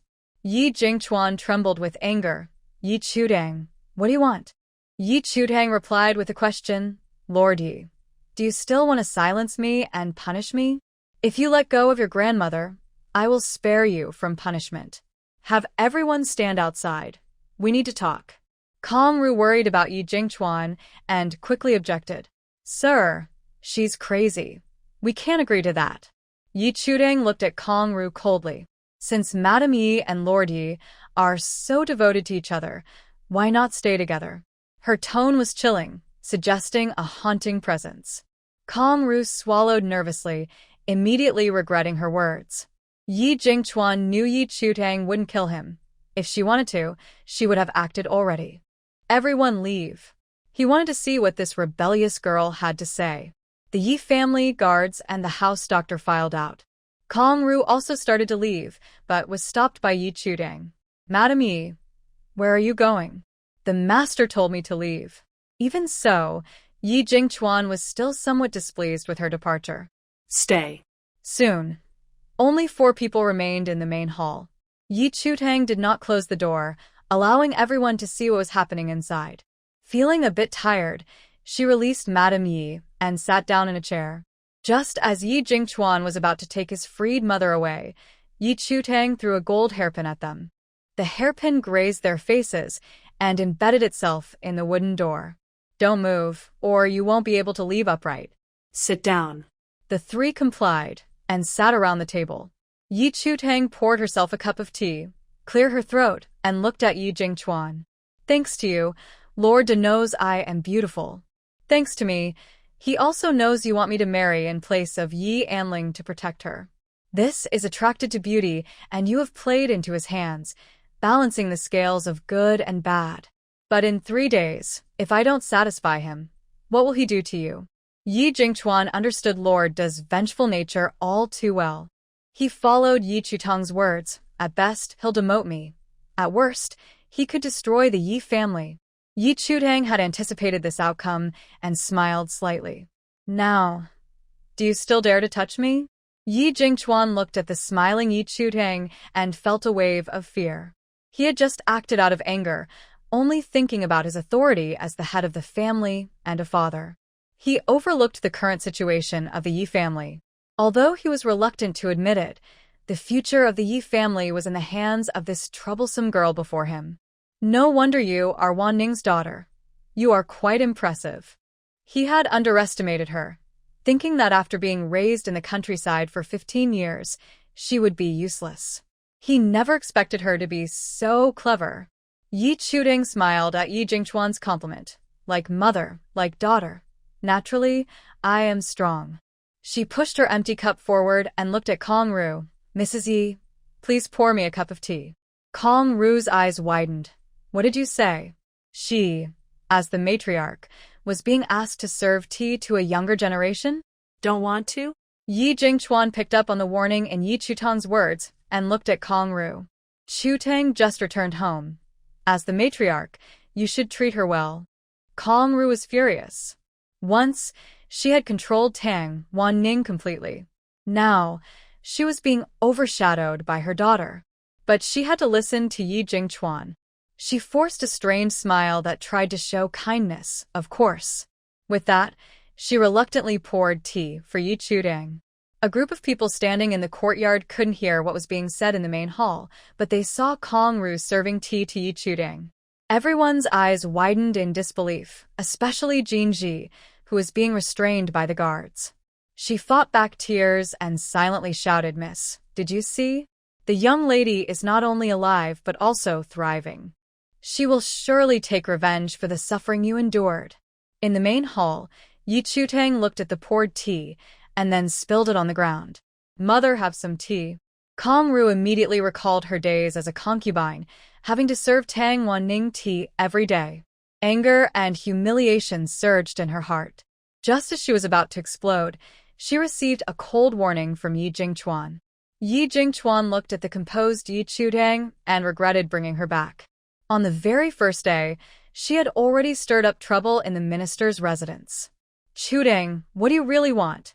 Yi Chutang let go, and the cup fell to the ground, shattering into pieces. If no one wrongs me, I won't wrong anyone. But if someone wrongs me, I will repay them double. Do you understand, Lord Yi?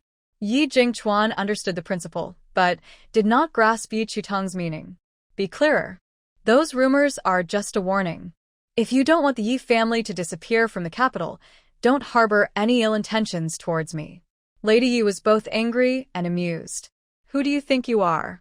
Although the Yi family did not have a strong foundation in the capital, who could make a second-rank official disappear, except for the emperor and dukedom? Yi Chutang smiled and said, poisoning the whole family isn't that hard. The 3 members of the Yi family were stunned. This rebellious girl actually wanted to wipe out the Yi family. Yi Jingchuan snorted coldly. Aren't you afraid that the first person to be poisoned will be you? You can try and see who ends up dead. Yi Chutang's calmness made Yi Jingchuan uneasy. His instinct told him not to confront this crazy girl directly. He quickly tried to appeal to her emotions. Chuer, I know it's unfair to ask you to marry in place of Linger, but I have no choice. Linger. Yi Chutang guessed what Yi Jingchuan was going to say and interrupted him. Are you trying to say that the crown prince likes Yi Anling and that she has a chance to become a great lady, helping the Yi family rise? Her bold statement shocked the 3 of them. Yi Jingchuan immediately closed the door to the main hall. Sure, can you think before you speak? The emperor and empress were still alive, How could she mention becoming a great lady? If someone with ill intentions heard this and reported it to the royal family, it could bring disaster to the Yi family. Yi Chutang ignored Yi Jingchuan and continued. It doesn't matter if the crown prince likes Yi Anling, he still has to listen to the empress. The empress doesn't think highly of Yi Anling, which is why Duke Do wants to marry her. As long as the empress is alive, Yi Anling marrying Duke Do is a done deal.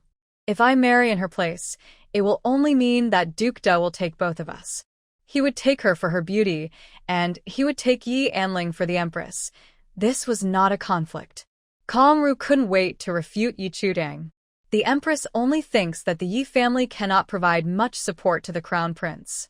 She wants to give the position of crown princess to a military general's daughter.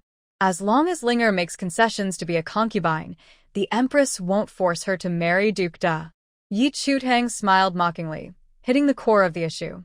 The empress's condition for Yi Anling to be the crown prince's concubine is that she brings the dowry left by my mother to the crown prince's residence, right? She looked at Kong Ru's suddenly pale face, striking at her heart. If Yi Anling doesn't have my mother's dowry, can she still be the crown prince's concubine? The royal family is the most ruthless, always prioritizing their own interests. The crown prince might really like Yi Anling, but he certainly likes power even more. Kong Ru maintained a serious expression and argued, when your mother passed away, she said that her dowry would be shared among all the children. So, does that mean the dowry you brought belongs to every child too? Kong Ru.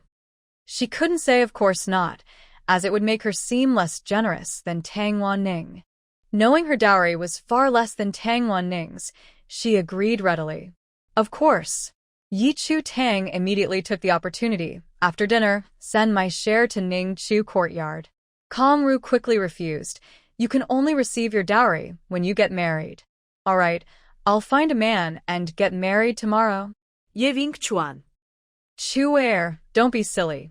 Yi Chutang raised an eyebrow. This is the best way to get rid of the Duke. How can it be called silly? You are too naive. If you provoke the Duke, even if you get married, you won't escape. Unless she married the emperor.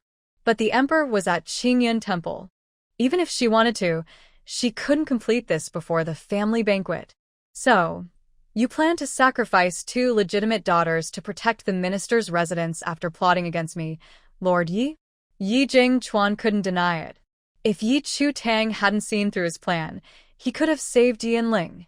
The Yi family could have produced an empress thanks to the dowry left by Tang Wanning. But now, it was ruined by Yi Chutang. Thinking of this, Yi Jingchuan's anger was hard to contain. He coldly questioned, who is your informant in the minister's residence? He didn't believe Yi Chutang was so clever, returning to the Yi family and understanding everything right away. Someone must be helping her secretly. Yi Chutang ignored Yi Jingchuan's words and brought the topic back. Lord Yi, to get back to the point, if you don't want any surprises at the family banquet or in the minister's residence, agree to a few of my conditions. Yi Jingchuan was genuinely afraid of Yi Chutang causing trouble. He rubbed his temples. Go on. First, during dinner, everyone must give me a meeting gift. It can't be too shabby. Second, after dinner, I want to see the list of Lady Ye's dowry and the portion that is mine. Third, tomorrow, you and Lady Yi must kneel before my mother's grave and apologize. As soon as Yi Chutang finished speaking, both Yi Jingchuan and Kong Ru refused in unison. Impossible. To protect the Yi family, they could accept the first 2 conditions. But the third was out of the question. I'll give Lord Yi a night to think it over. If you've made up your mind, just call out to me. Yi Jingchuan didn't understand what Yi Chutang meant, but didn't bother to ask. Fine. He and Yi Chutang exchanged these words as a delaying tactic. Once she let her guard down and fell into his trap, she would become a helpless. Yi Chutang noticed a hint of malice in Yi Jingchuan's eyes. She didn't pay much attention and stood up to ask, Lord Yi, it's getting late. When will we have dinner? Thinking that everyone still needed to present gifts to Yi Chutang, Yi Jingchuan decided on dinner in another 15 minutes. Yi Chutang opened the door to the main hall, saying, all right, see you soon. Before returning to Ning Chuyuan, she glanced at the madwoman. After Yi Chudang left the front yard, Kong Ru said to Yi Jingchuan, "Master, we can't let Chu Tao act recklessly anymore, or the whole Ministry of Personnel will suffer because of her antics." The old lady touched her injured neck, her eyes filled with anger. "Chuana, that ungrateful girl, even dares to hurt me. You need to teach her a lesson." Yi Jingchuan, being a dutiful son, quickly comforted the old lady. "Mother, don't worry. I will make sure to avenge you."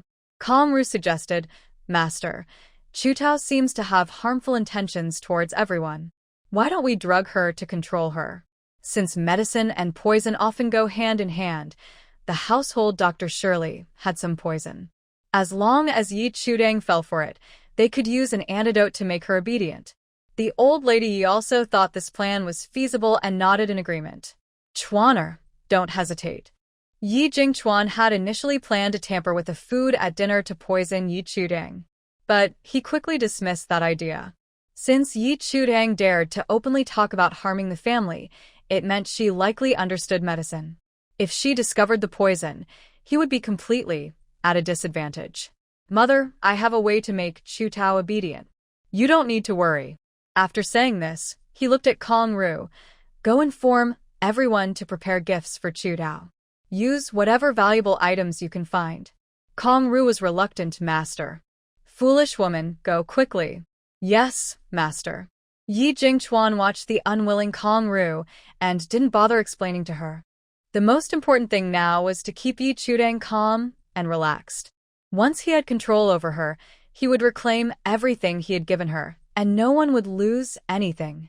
The old lady Yi understood Yi Jingchuan's intention. "I will go get the pair of jade bracelets and a white jade Buddha I recently acquired." Yi Jingchuan helped the old lady to her feet. "Mother, there's no rush. Let the household doctor check your injury first. It's just a minor injury. It's nothing serious." 15 minutes later, the dining table in the dining hall was filled with delicious dishes, the aroma wafting through the air. Yi Chudang sat at the head of the table, with Danner and Schwanger standing on either side of her. One person was responsible for counting the gifts, while another recorded them. As soon as Yi Jingchuan made his move, he presented 2,000 taels in silver notes and a priceless set of writing tools. "Chutong, you can't call me Lord Yi anymore. It sounds too distant." Yi Chutong accepted the silver notes and smiled, saying, "Thank you for the 1,000 taels for changing how I address you, father."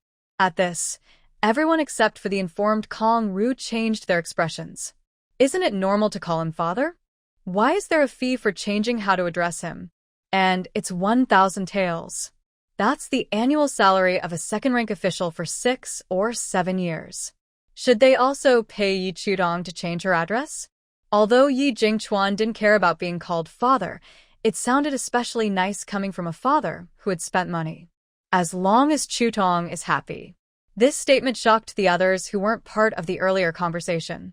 The head of the family had previously scolded Yi Chutong, but now he was trying to please her. What had happened? Yi Chutong had Shaner collect the writing tools, smiling brightly.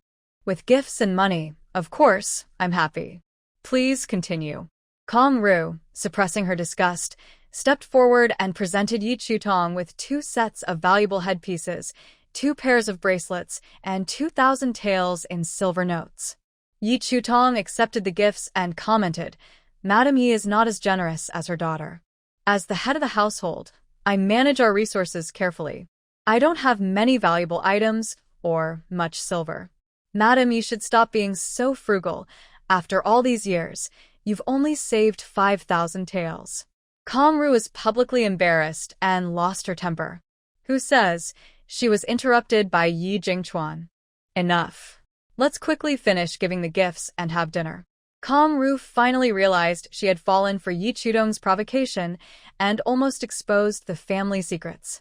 The old lady Yi instructed her maid to hand over the prepared gifts to Yi Chudong. In addition to the previously mentioned jade bracelet and white jade Buddha, she added an ancient zither. After Yi Chutong received the gifts, she asked, "How much is the fee for changing how I address you?" Yi Enling, who had longed for the ancient zither that the old lady had never given her, felt a surge of jealousy. She put on a weak yet innocent smile. Grandmother gave my older sister so many nice things, so she surely won't ask for a fee, right? Those who were shy would likely agree. But Yi Chutong wouldn't compromise. She enjoyed seeing the Yi family frustrated with her yet unable to do anything about it. Since Miss Yi loves to be generous with others' money, how about she pays the 5,000 taels for the fee? Yi Anling could no longer smile. After paying for the fabric at the embroidery shop, her purse was completely empty. You're joking, big sister. The money I've saved over the years is all gone because of you. If you have no money, be honest and stop jumping around. Yi Chutang then looked at the old lady Yi. Since the old lady has lived longer than father, you must have saved enough, right? The old lady's face darkened, and her tone was not pleasant. Gui Xiang, go get the money. If it weren't for the fact that this money could be returned, she would never have given it away. When the old lady's close maid went to get the silver notes, the remaining members of the Yi family presented their gifts. Yi Anji, the eldest son, not only liked beautiful things but also had peculiar tastes. Since he saw Yi Chutang, he couldn't take his eyes off her. The gifts he brought were both numerous and valuable. Big sister, welcome home. The 5,000 taels for the name change fee will be given later. Kong Ru was stunned. What kind of name change fee is given among peers? Soon, she realized her son had feelings for Yi Chutang. She quickly scolded, Jir, don't be foolish. The name change fee is for elders, not for you. If the eldest son gave it, the younger son would have to give it too. Even if this money could be returned, she didn't want to give Yi Chutang an extra 10,000 taels. Yi Anji immediately retorted, how can it not matter? If I give a name change fee, then I am the younger brother of big sister. Yi Chutang had already learned from Danner that Yi Anji was not a good person. But she didn't expect him to have inappropriate thoughts about his blood-related elder sister. Since that was the case, she would play along with him and then ruin his reputation at the family banquet. She smiled charmingly. As long as the name change fee is in place, you'll be my brother. Yi Anji's heart raced, and he lowered his gaze to hide his wicked thoughts. Kong Ru noticed her eldest son's hidden feelings and felt a desire to eliminate Yi Chutang. That shameless person. That seductress. She must not let her ruin Jir. Chioha, go bring me the 3,000 taels of silver notes I set aside for Junir's treatment, as well as the century-old ginseng, to give as his gift and name change fee. She knew that Yi Jingchuan cared deeply for his frail son, Yi Anjuan. Saying this was meant to force him to act quickly against Yi Chutang. Indeed, after hearing Kong Ru's words, Yi Jingchuan became furious. Ridiculous. The ginseng is Junir's life-saving medicine. It cannot be touched.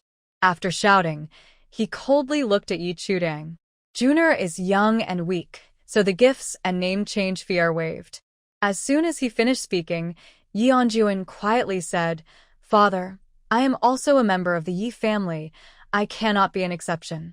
Yi Chutang glanced at Yi Anjuan, who was weak and innocent, nestled in the chair. Your situation is special, so you don't need to give anything. She was dealing with those from the Yi family who had ill intentions towards the original owner and wouldn't harm innocent people. Yi Anjuan insisted, Elder sister, I must give. Yi Chutang met his clear gaze and said nothing more. She continued to receive meeting gifts from 2 aunts and the illegitimate daughter, Yi Xin. After finishing, she looked at Yi Xin. I heard you are getting married at the end of the year? Yi Xin nodded obediently. Yes, elder sister. Madam Yi said her dowry will be divided equally among all her children, regardless of status, so remember to claim your share. What Yi Chutang didn't say was that if Yi Xin misbehaved, she would get nothing. Aunt Lu and Yi Xin were both taken aback. They looked at Kong Ru in disbelief and bowed. Thank you, madam. Kong Ru did not expect Yi Chutang to bring this up in front of everyone. Even if she was unwilling, she had to nod in agreement. We're family, it's only right. Aunt Lu and Yi Xin knew this wasn't Kong Ru's sincere sentiment and exchanged a glance with Yi Chutang. She had quickly taken control of the main line of the family upon her return. She was not simple. Yi Chutang ignored their scrutiny and received 13,000 taels as a token of goodwill, along with 100-year-old ginseng. 간모, 윤혜아, 시에. After speaking, she instructed Shaner and Schwanger to take the gifts back to Ningchu courtyard. Although Yi Enling didn't care for Yi Chutang acknowledging her as a sister, she felt upset after spending so much money, losing face, and getting hurt without receiving any recognition. Just as she was about to say something, Yi Jingchuan called everyone to dinner. The food was quite to Yi Chutang's liking. She was not polite at all, eating whatever she wanted and doing so with wild abandon, leaving everyone at the table in shock. Kong Ru watched Yi Chutang, who seemed completely unconcerned about the food, regretting not poisoning her meal directly. If Yi Chutang knew what she was thinking, she would surely say, "You should be glad you didn't poison it. The one who would fall would be you." Yi Jingchuan looked at Yi Chutang, who was eating without any decorum, and reminded her, "Chutang, eating too fast can upset your stomach." Yi Chutang tossed the eaten chicken leg on the table and deliberately licked her greasy fingers. "I've lived for over 10 years and never had such good food. I can't help myself." After saying this, she continued to eat heartily, ignoring everyone around her. Yi Jingchuan felt a headache coming on. "Starting tomorrow, you need to learn some manners. 5,000 taels. Are you obsessed with money?" Yi Chutang didn't even lift her eyelids. "No pressure, father. Do as you wish." Yi Jingchuan thought that if nothing unexpected happened, he would be able to control Yi Chutang by tonight. He replied impatiently, "Fine, fine, fine." Yi Enling was surprised. "I didn't know it was so easy to earn 5,000 taels." After dinner, Yi Chutang stood up and looked at Kong Ru. "I want to see the list of Lady Ye's dowry and my share of the dowry in Ningchuan within half an hour." With that, she walked out confidently. Old Lady Yi angrily threw down her chopsticks. The elders haven't finished eating, and she leaves the table first. Is there no sense of propriety? Yi Jingchuan had a servant bring tea to Old Lady Yi to calm her down. "Mother, please be patient. It won't be long." He then turned to Kong Ru. "Go prepare the dowry and send it to Ningchuan." Half an hour later, the sky was covered with a thick black veil, and the stars twinkled faintly above it. The lanterns of the Ministry of Rites were lit, casting a warm glow. Kong Ru instructed a young servant to carry the 8 dowry boxes to Ningchuan. Yi Chutang, who had already bathed and dressed, sat in the courtyard wearing an outer garment, sipping chilled grape juice made with spring water. Schwanger helped her dry her hair. As the dowry boxes were brought into the courtyard, she counted and found only 8 boxes. Kong Ru met Yi Chutang's confused gaze and showed her the old dowry list. "When I got married, I had 64 boxes of dowry. The ones crossed out were used to support the family, and the rest I divided into 4 parts." In fact, she hadn't lost any of her dowry. She had intentionally crossed out the valuable items to avoid giving Yi Chutang too much. Even if she could get them back soon, she didn't want to. Yi Chutang looked at the dowry list handed to her, catching a faint, unusual scent from it. It was a mix of softening powder and a sleeping drug. She smiled slightly and tucked a loose strand of hair behind her ear. Taking this opportunity, she secretly got some poison from her space and applied it to her fingertips. She was skilled at poisoning. When she took the list, she deliberately brushed against Kong Ru's thumb. Kong Ru didn't think much of it. Her attention focused on the dowry list. Seeing Yi Chutang pinch the spot where she had applied the poison, she felt a surge of excitement. It wouldn't be long before this troublesome girl would be paralyzed and unable to move. This girl wanted her to kneel and apologize at Tang Weining's grave? No way. Ye çantank notijet.com Rus bareli konjealet joy. After glancing at the list, she handed it to Schwanger. "Please copy Lady Ye's dowry list." Kong Ru's heart raced. "Chutang, why are you copying this?" "Nothing, I just like to be thorough." Kong Ru thought that whatever Yi Chutang did would be in vain, so she didn't press the issue further. "Do as you wish." Yi Chutang said to Dana, "First, let's count the dowry. If everything is fine, put it in the storage." Ning Chuyuan didn't have a storage room. She had previously asked Wang Kai to tidy up the firewood room for temporary use. Danner worked quickly and finished counting the dowry in about the time it takes to burn an incense stick. Miss, the dowry given by Madam matches the list. Yi Chutang nodded and looked at Kongru. Madam Yi, you can go back now. Once I finish copying the list, I'll have Schwanger deliver it to you. No hurry, tomorrow is fine too. After Kongru said this, she secretly glanced at Schwanger and turned to leave. Danner called a servant to carry the dowry boxes into the firewood room. Once the servant left, Schwanger, thinking she knew better, said, Miss, you should be careful. Things that are too fragile can easily break. Yi Chutang turned to Schwanger, her dark eyes cold as a deep pool. What should I do? Schwanger felt a chill run down her back as she met Yi Chutang's gaze. She quickly changed her words. Nothing, miss. You can do as you wish. After all, no matter what the miss does, she is like a grasshopper after autumn, unable to jump for long. Yi Chutang called Danner to help her style her hair and said to Schwanger, Schwanger, remember, I want a maid who is obedient and protects her master, not one who gives unsolicited advice. Her cold tone carried a chilling pressure. Schwanger immediately knelt down. I understand my mistake. Don't let it happen again, or the next maid sold to a lowly place will be you. I obey. Get up. Before long, Danner had finished styling Yi Chutang's hair. Miss, who do you want to keep watch tonight? As soon as Yi Chutang heard this, she knew Danner had something to say. Just you. After saying this, she returned to her room. Schwanger recalled the look Kongru gave her when she left and had a feeling something would happen to Yi Chutang tonight. She said to Danner, you keep watch tonight. Go wash up first. After washing up, Danner went to Yi Chutang's room. Yi Chutang leaned against the couch, her hair partially covering her face, admiring the gifts received during dinner.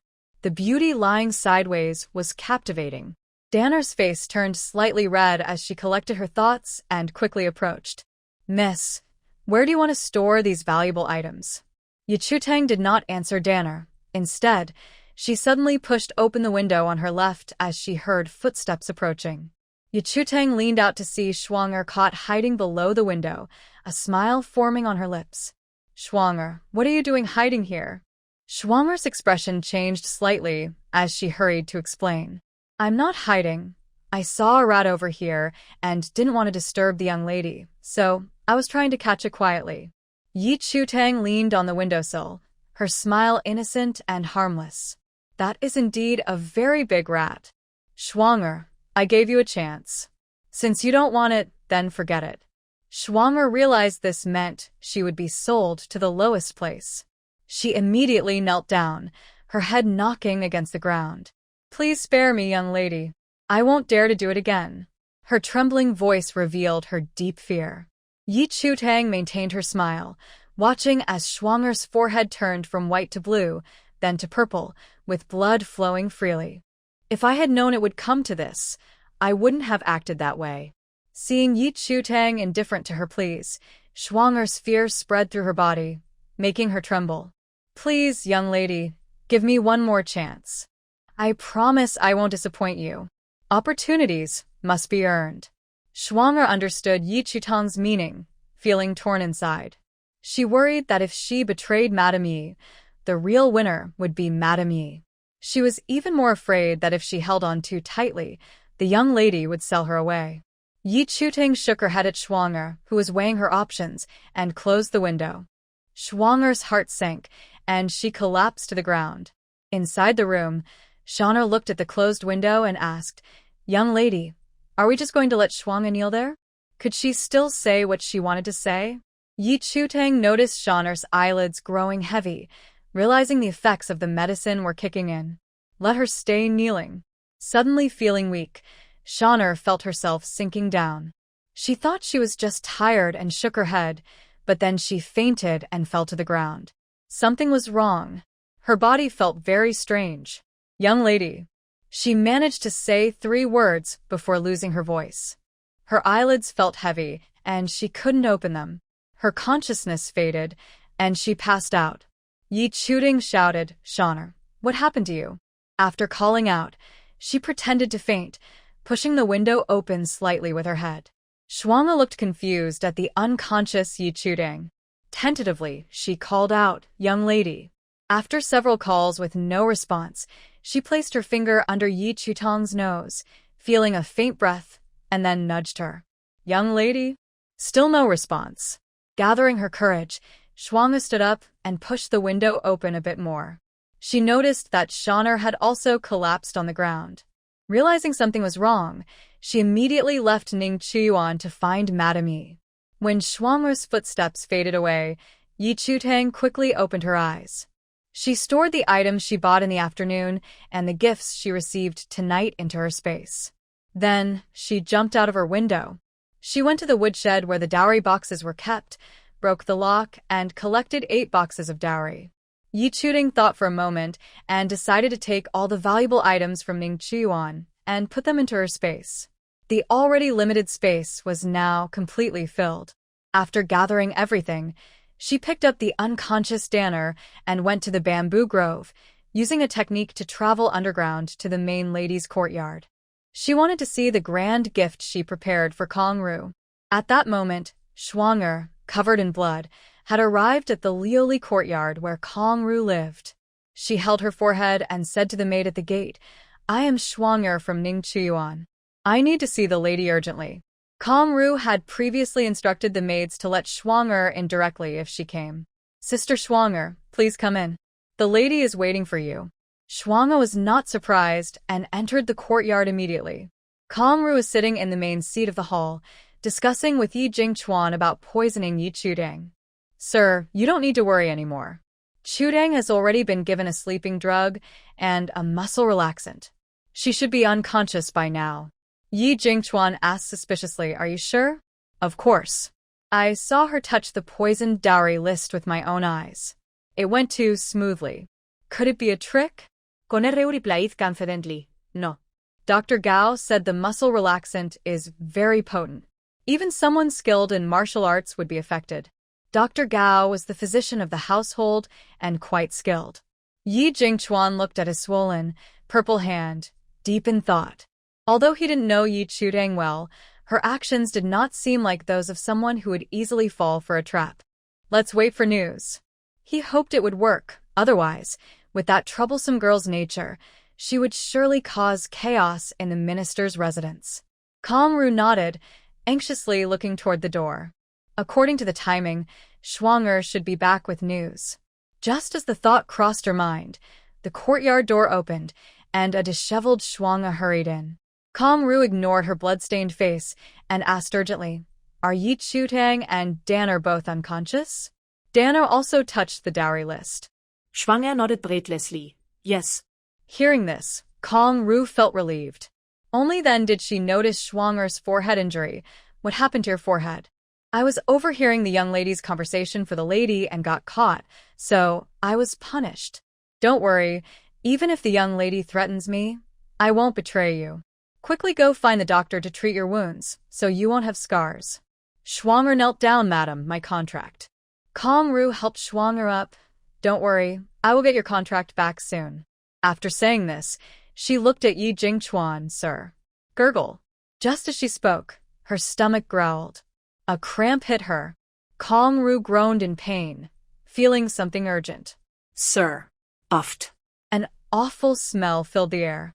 Uft. Pft, pft. Hiding behind the pear tree, Yi Chutang nearly burst out laughing at the sound. The laxative from the spring worked really well. Kongru's pants were soaked, dripping yellow liquid. The stench was enough to make someone gag. She was stunned. "Sir. Sir." Uft. Yi Jingchuan and Shuanga, equally shocked, snapped back to reality due to her explosion. The former quickly ran out of the main hall. The latter, with a face turning purple from holding back, said, "Madam, you might have upset your stomach. I'll go call the doctor, ugh." Her gagging made Kongru furious. How dare this lowly girl look down on her? Just as she was about to scold Shuanga, another pft escaped her. Unable to take it anymore, Shuanga rushed out to find the doctor. Yi Jingchuan glanced in disgust at the mess Kongru was in and quickly left the Liuli courtyard. He would never come back to this place or get close to her again. Ugh. Just thinking about it made him feel sick. Yi Jingchuan immediately called for Qinzhong. bring 10 guards, and follow me to Ningqiuan. The troublesome girl was finally in his grasp. He would teach her a lesson. Chun Zhong caught a whiff of the foul smell coming from the Liuli courtyard. He didn't ask any questions and replied calmly, "Yes, sir." After witnessing the event from behind the pear tree, Yi Chutang took the list and headed to Yi Jingchuan's study. Though called a study, it was actually a small courtyard. In the courtyard stood a huge 3-story building. The first floor was Yi Jingchuan's office and lounge, while the second and third floors housed countless books. Yi Chutang emerged from a corner of the courtyard, using the faint moonlight to push open the door of the building. She placed the list in the lounge, and then went to the study. The study was a key area, usually containing a secret room. She was determined to uncover Yi Jingchuan's secrets. The courtyard where the study was located was dark, with no lights on, making it impossible to see inside the building. But this was no challenge for Yi Chutang, who had night vision. The main hall on the first floor was for receiving guests, the study was on the left, and the lounge was on the right. The layout of the study is similar to what is shown on TV. The secret room's mechanisms are the same. At a glance, the shiny bronze horse treading on a flying swallow on the bookshelf stands out. Yi Chutang turned the horse, and a clicking sound was heard. The bookshelf moved aside, revealing a stone door. The door has a password lock related to the 28 constellations. The lock seems to be opened often, as some areas are noticeably smoother and cleaner. This is quite complicated. It seems there's something valuable in the secret room. As a descendant of a family skilled in ancient martial arts and medicine, Yi Chutang has researched everything related to the ancient. With the hint, opening this lock was not too difficult for her. After trying more than 10 times, the stone door opened. Behind the stone door was not a secret room but a narrow staircase leading down. The stairs were made of blue stone slabs, and the other 3 sides were smooth stone. The light was too dim, but she could vaguely see holes in the stone slabs. They must be traps. Wow, why does this feel like a tomb? After her remark, Yi Chutang crouched down. She took out a military knife from her space and pried up a blue stone slab. Touching the soil beneath the slab, she used her earth-based abilities to sense the structure below the stairs and easily avoided the traps. At the bottom of the stairs was another stone door with a password. After opening it, she found a vast space. At the top was a large luminous pearl, casting a soft green light that illuminated the entire secret room. Yi Chutang took off her somewhat dazzling night vision goggles. Inside the secret room, there were not only gold, silver, and jade artifacts, antique paintings, and rare books, but also weapons and food. She knew Yi Jingchuan was part of the royal faction. However, if these items were meant for the crown prince, the queen would not allow Yi Anling to marry Duke Da. Therefore, Yi Jingchuan must secretly support another prince. Not very capable, but quite crafty. Yi Chutang understood that weapons could not be brought openly into the minister's residence.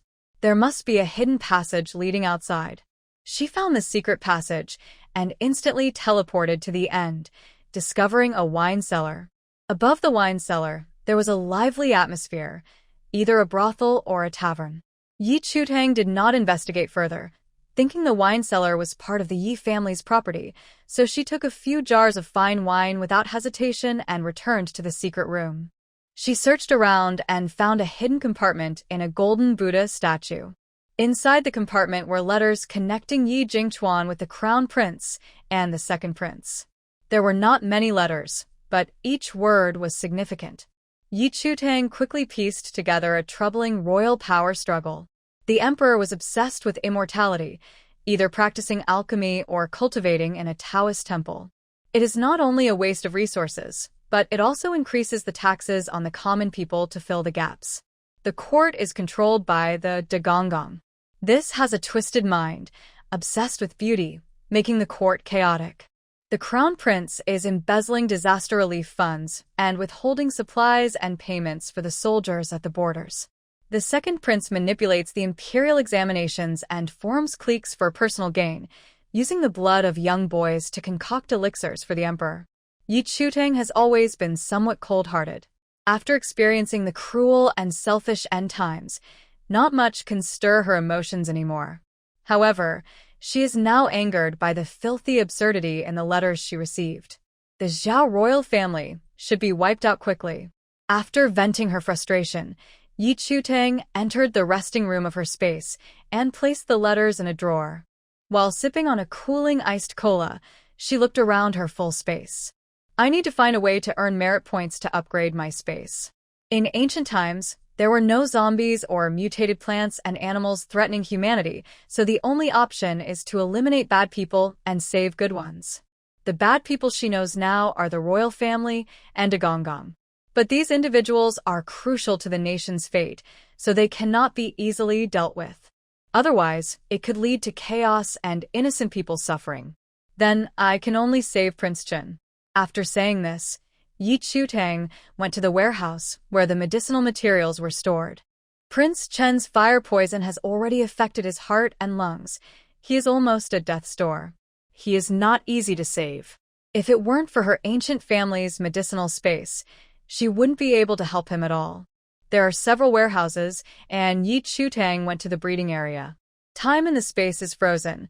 Living creatures cannot enter except for the owner. However, small living things with medicinal value can be stored. Inside the space, they do not grow or move, appearing as if they are lifeless. Once taken out, they come to life immediately. The breeding area has many medicine cabinets, each drawer labeled with names. There are common creatures like centipedes, ants, and earthworms, as well as extinct ones like phantom spiders, ice leeches, and frost cicadas. Yi Chutang walked to the back of the cabinet and found the drawers containing the ice leech and frost cicada. The ice leech is extremely cold and will absorb the fire poison from Prince Chen's body, but it will also introduce cold poison. At this time, the frost cicada, which thrives in cold, is needed to detoxify. The ice leech is wrapped in ice, ready to use, though it is a bit small and needs to be nurtured first. She had used the frost cicada during the end times and hadn't had a chance to hatch new ones. The last egg lies atop the ice. Yi Chutang smiled. Prince Chen is quite lucky. With a frost cicada already extinct, losing one means one less. After placing the ice leech and the frost cicada egg in the resting room, she moved some containers to create space for items from the secret room. After searching the secret room, Yi Chutang put on night vision goggles and returned the way she came. At that moment, Yi Jingchuan arrived at Ning Chuyuan with the guards. A group of people stared at the empty courtyard, stunned. Yi Jingchuan rushed into Yi Chutang's room and looked at the bare space, his face dark with anger. From the maid going to Liuli courtyard to him coming from there, only a short time had passed. Where were the things in Ning Chuyuan? Even if a thief had come, how could they have stolen such a large bed? The night wind blew, making the bamboo rustle. A chill ran up Yi Jingchuan's spine, making him shiver. He quickly returned to the courtyard and told the guards, "Bring that maid here." It didn't matter if things were missing. Yi Chutang must not be gone. Just as Schwanger called the doctor to Liuli courtyard, she was brought to Ning Chuyuan by the guards. Yi Jingchuan slapped Schwanger across the face. Smack! This was the third time he had slapped someone today, and he finally succeeded. His left hand trembled with excitement, and the corners of his mouth lifted. Tell me. Where is the young lady? Schwanger's face turned to the side, her mouth filled with the taste of blood. She swallowed and pointed toward Yi Chutang's room. The young lady and Danner both fainted inside. Yi Jingchuan snorted coldly. You go find the young lady. Schwanger, confused, got up and quickly walked to the window, opening it. She looked into the empty room, her eyes wide with shock. Where was everyone? Where were the belongings? She turned and knelt down, her face as pale as paper, making her blood-stained face look ghostly. Sir, when I went to Liuli courtyard to find the lady, everything in Ning Chuyuan was fine, and the young lady and Danner were fainted in the room. Fearing Yi Jingchuan wouldn't believe her, she immediately raised her hand to swear. If I speak one lie, may I be struck by lightning and not die a good death. Boom. Thunder roared in response, startling Schwanger nearly into fainting again. Sir, I truly did not lie. The strong wind swept in, scattering her words. Yi Jingchuan saw the storm approaching and had no time to consider if Shuang'er was telling the truth. He rubbed his throbbing temples and looked at the guards. Quickly gather everyone to search for the young lady in the house. Don't miss any corner. The Shang's bookhouse was heavily guarded. Yi Chutang couldn't have escaped quietly. Yes, sir. Wait. Find everyone who is near Ning Chiyuan within the last short while. A storm was coming. The lantern in the hallway swayed wildly, and the flame quickly went out. The brightly lit government office gradually fell into darkness. All the servants braved the wind and rain, using the flashes of lightning to search for Yi Chutang. Yi Jingchuan stood in the main room of Ningchiyuan, looking at the rain outside with a furrowed brow. He asked the 3 maids who had passed by Ningchiyuan a little while ago, "Did you hear any noise in the courtyard? Or see anyone suspicious?" The 3 maids shook their heads. "Sir, we didn't see anything." Yi Jingchuan noticed one maid's expression was unusual and kicked her knee. "Speak. What did you see?" The maid knelt heavily on the ground, her knee feeling like it would break, tears welling up from the pain. She dared not cover for Yi Anji anymore. "When I passed by Ningchiyuan, I saw the young master peeking over the wall."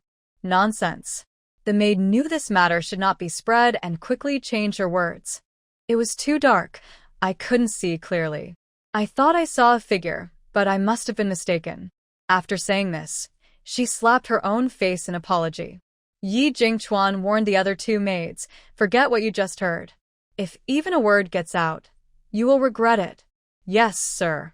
"Go find the eldest young lady." The maids quickly left, braving the rain. Steward Chen stepped forward and asked, "Sir, should we call the young master?" "Yes, call him. There's only one entrance to Ningchiyuan. If he is really outside, he must know if Yi Chutang has left." Steward Chen soon brought Yi Anji in. The wind and rain were so heavy that both of their clothes were soaked, and water quickly pooled around their feet. "Father, you called me over in this heavy rain." Slap. Before Yi Anji could finish his sentence, Yi Jingchuan slapped him. "You ungrateful child. Why were you climbing the wall of Ningchiyuan?" Yi Anji covered his face, incredulous, and shouted, "Father, you hit me?" Yi Jingchuan slapped him twice more. "Answer the question." Yi Anji was frightened and dared not tell the truth. "My elder sister just came home, and I was worried she wouldn't be comfortable, so I came to check on her." "What did you see?" "I didn't see anything." "When I arrived, my sister was getting ready to rest. He had wanted to climb in but found the wall too high and failed." Yi Jingchuan sensed his eldest son hadn't finished speaking and asked, "What happened next?" "Then I heard my sister scolding the maids. Soon after, a maid ran out covered in blood.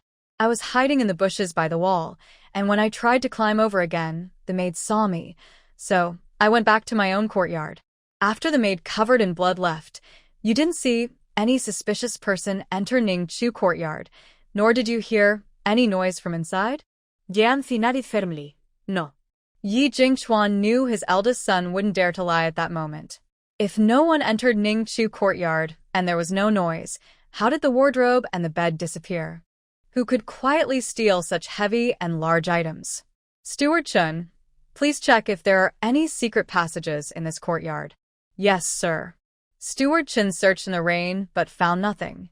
At that moment, the guard Chen Zhong also arrived at Ningchu courtyard to report the search results to Yi Jingchuan. "Sir, everyone has searched the minister's residence thoroughly, but we haven't found the young lady or the maid named Shaner. Can they really just vanish into thin air?" Steward Chen glanced at the empty room and swallowed hard. "Sir, could it be a ghost?" Hearing this, Yi Jingchuan felt a chill run through him. He didn't dare to think further. "Keep searching." As Chen Zhong left with orders, he remembered something. "Sir, should we check the study?" The study is a restricted area. No one can approach it unless Yi Jingchuan allows it. The study is the most important part of the minister's residence, heavily guarded. If someone broke in, the guards outside would surely notice. Yi Jingchuan shook his head. "No need. I'll go check myself." When he arrived at the study, Yi Chutang was listening to the howling wind and pouring rain. So, she immediately knew someone had come. Originally planning to sneak away with Shaner from the corner of the courtyard, Yi Jingchuan entered the courtyard first. Seeing that he was alone, Yi Chutang felt relieved and hid with Shaner in the beams of the room. Soaked to the skin, Yi Jingchuan entered the study and headed straight for the room. Seeing that the study was just as he left it, he felt much more at ease. Then, he turned the copper sculpture of galloping horse to unlock the stone door's code. Seeing the undamaged staircase, he felt completely reassured. Yi Jingchuan closed the secret room and quickly left. He had no idea that the secret room was as empty as Ningchu courtyard. Once the study's courtyard door was closed, Yi Chutang jumped down from the beams with Shaner and fell into a peaceful sleep. The storm lasted all night. The servants of the minister's residence searched all night long, their skin wrinkled and pale from the rain, and their eyes looked as if covered in soot, appearing very exhausted. Yi Jingchuan also hadn't slept all night and took a leave of absence this morning, not going to court. He stood in the courtyard, looking at the puddles on the stone path and the fallen leaves blown away by the wind, his head pounding. If he couldn't find Yi Chutang, he wouldn't be able to explain to Lord Da, and the Yi family might be doomed. Just then, Kong Ru, who had been pulling an all-nighter, arrived. She looked weak, pale, and had lost a lot of weight. Master. As soon as Yi Jingchuan heard her voice, he remembered how she had embarrassed herself last night, almost suffocating him. He immediately took 3 steps back. Don't come any closer. Kong Ru's face stiffened, and she quickly explained, Master, the house doctor has seen me and said I was poisoned, which caused my illness. I'm better now. Yi Jingchuan didn't care about how she got sick or if she was better. He just felt disgusted and didn't want to see her. You're weak. Go back and rest. Seeing Yi Jingchuan's disdainful look, Kong Ru felt a mix of frustration and pain. It must be Yi Chutang. She knows I poisoned her and retaliated. She shouldn't have said that, as it only made Yi Jingchuan angry. Did I not warn you to hold on a bit longer? I have my own plans. Are your ears just for decoration? Kong Ru knew Yi Jingchuan was in a bad mood and was picking on her. She didn't argue back and said, Master, I heard that all the valuable things in the courtyard are gone. Could it be that someone stole them and took someone away as well? Yi Jingchuan sneered. Who do you think has the ability to quietly empty a courtyard in the time it takes to burn 2 incense sticks? He still believed there was an insider in the house. Whether it was stolen items or missing people, it was all due to a traitor. Kong Ru whispered, Could it really be haunted? Whatever it is, we must find the person. Kong Ru suddenly remembered something. Master, do you remember the 3 conditions Chuer mentioned last night? Yi Jingchuan immediately recalled and shouted, Chuer, I agree to your conditions. Come out. He felt foolish, but with no one else to turn to, he had to give it a try. To his surprise, Yi Chutang actually appeared. She gracefully descended from the roof, standing between Yi Jingchuan and Kong Ru, smiling brightly. You two should quickly prepare some offerings and go to my mother's grave to apologize. Yi Jingchuan looked at Yi Chutang, who had dropped down from the sky, as if he had seen a ghost. Did you stay on the roof all night? Where's that maid? Last night, the guards searched the roof of the minister's residence several times, but did not find Yi Chutang or her maid. Yechantang rolet hareas. I'm not a lightning rod or a rain cover. Why would I be on the roof? Kong Ru saw that she was completely dry except for her wet feet. Sir, Chuer must have just arrived. Yi Chutang looked at the exhausted Kong Ru and deliberately asked, How is Madame Ye's night? Kong Ru's expression darkened, and her empty stomach ached slightly. So, it was you. Hadn't she asked old lady Lu to teach this girl a lesson? Why did she know martial arts and understand poison? Yi Chutang waved Kong Ru's dowry list in front of her. Didn't you poison me too? Then she turned to Yi Jingchuan with a displeased look. Did I not warn you to keep an eye on the people in the minister's residence and not to provoke me? Yi Jingchuan was surprised by Yi Chutang's abilities. Not only had she evaded the search, but she also moved freely in the minister's residence. He secretly thanked himself for not acting sooner. Otherwise, he would be the one facing blame today. Madam, did you really poison Chuer? Upon hearing this, Kong-ru realized that Yi Jingchuan was trying to calm Yi Chutang and was about to turn against her. Yes, I thought Chuer was too reckless and needed to be taught a lesson. Slap. Yi Jingchuan slapped Kong-ru hard. She was weak and fell to the ground, her luxurious clothes soaked by the rainwater. She covered her face, her eyes downcast, hiding her resentment. Sir, I know I was wrong.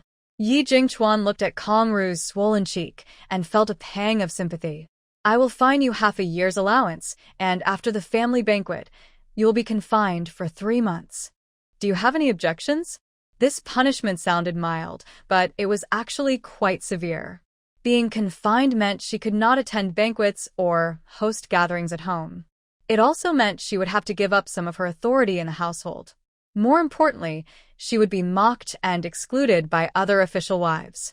Kong-ru understood the drawbacks of confinement, but knew this was not the time to argue. I accept the punishment. Go prepare. We will pay respects to Chuer's mother soon. Yes, sir. Yi Chutang watched Kong-ru leave in a sorry state, her lips moving. Madam, this is just a warning. If you continue to be unruly, next time it will be a deadly poison. Kong-ru was greatly alarmed. Chuer, I was just momentarily confused. There won't be a next time. She didn't even know how she was poisoned. If Yi Chutang wanted her dead, she might not be able to escape. After Kong-ru left, Yi Jingchuan asked, Chuer, where were you last night? What happened to that maid? Yi Chutang ignored him and walked towards her room. She looked at the empty space and feigned surprise.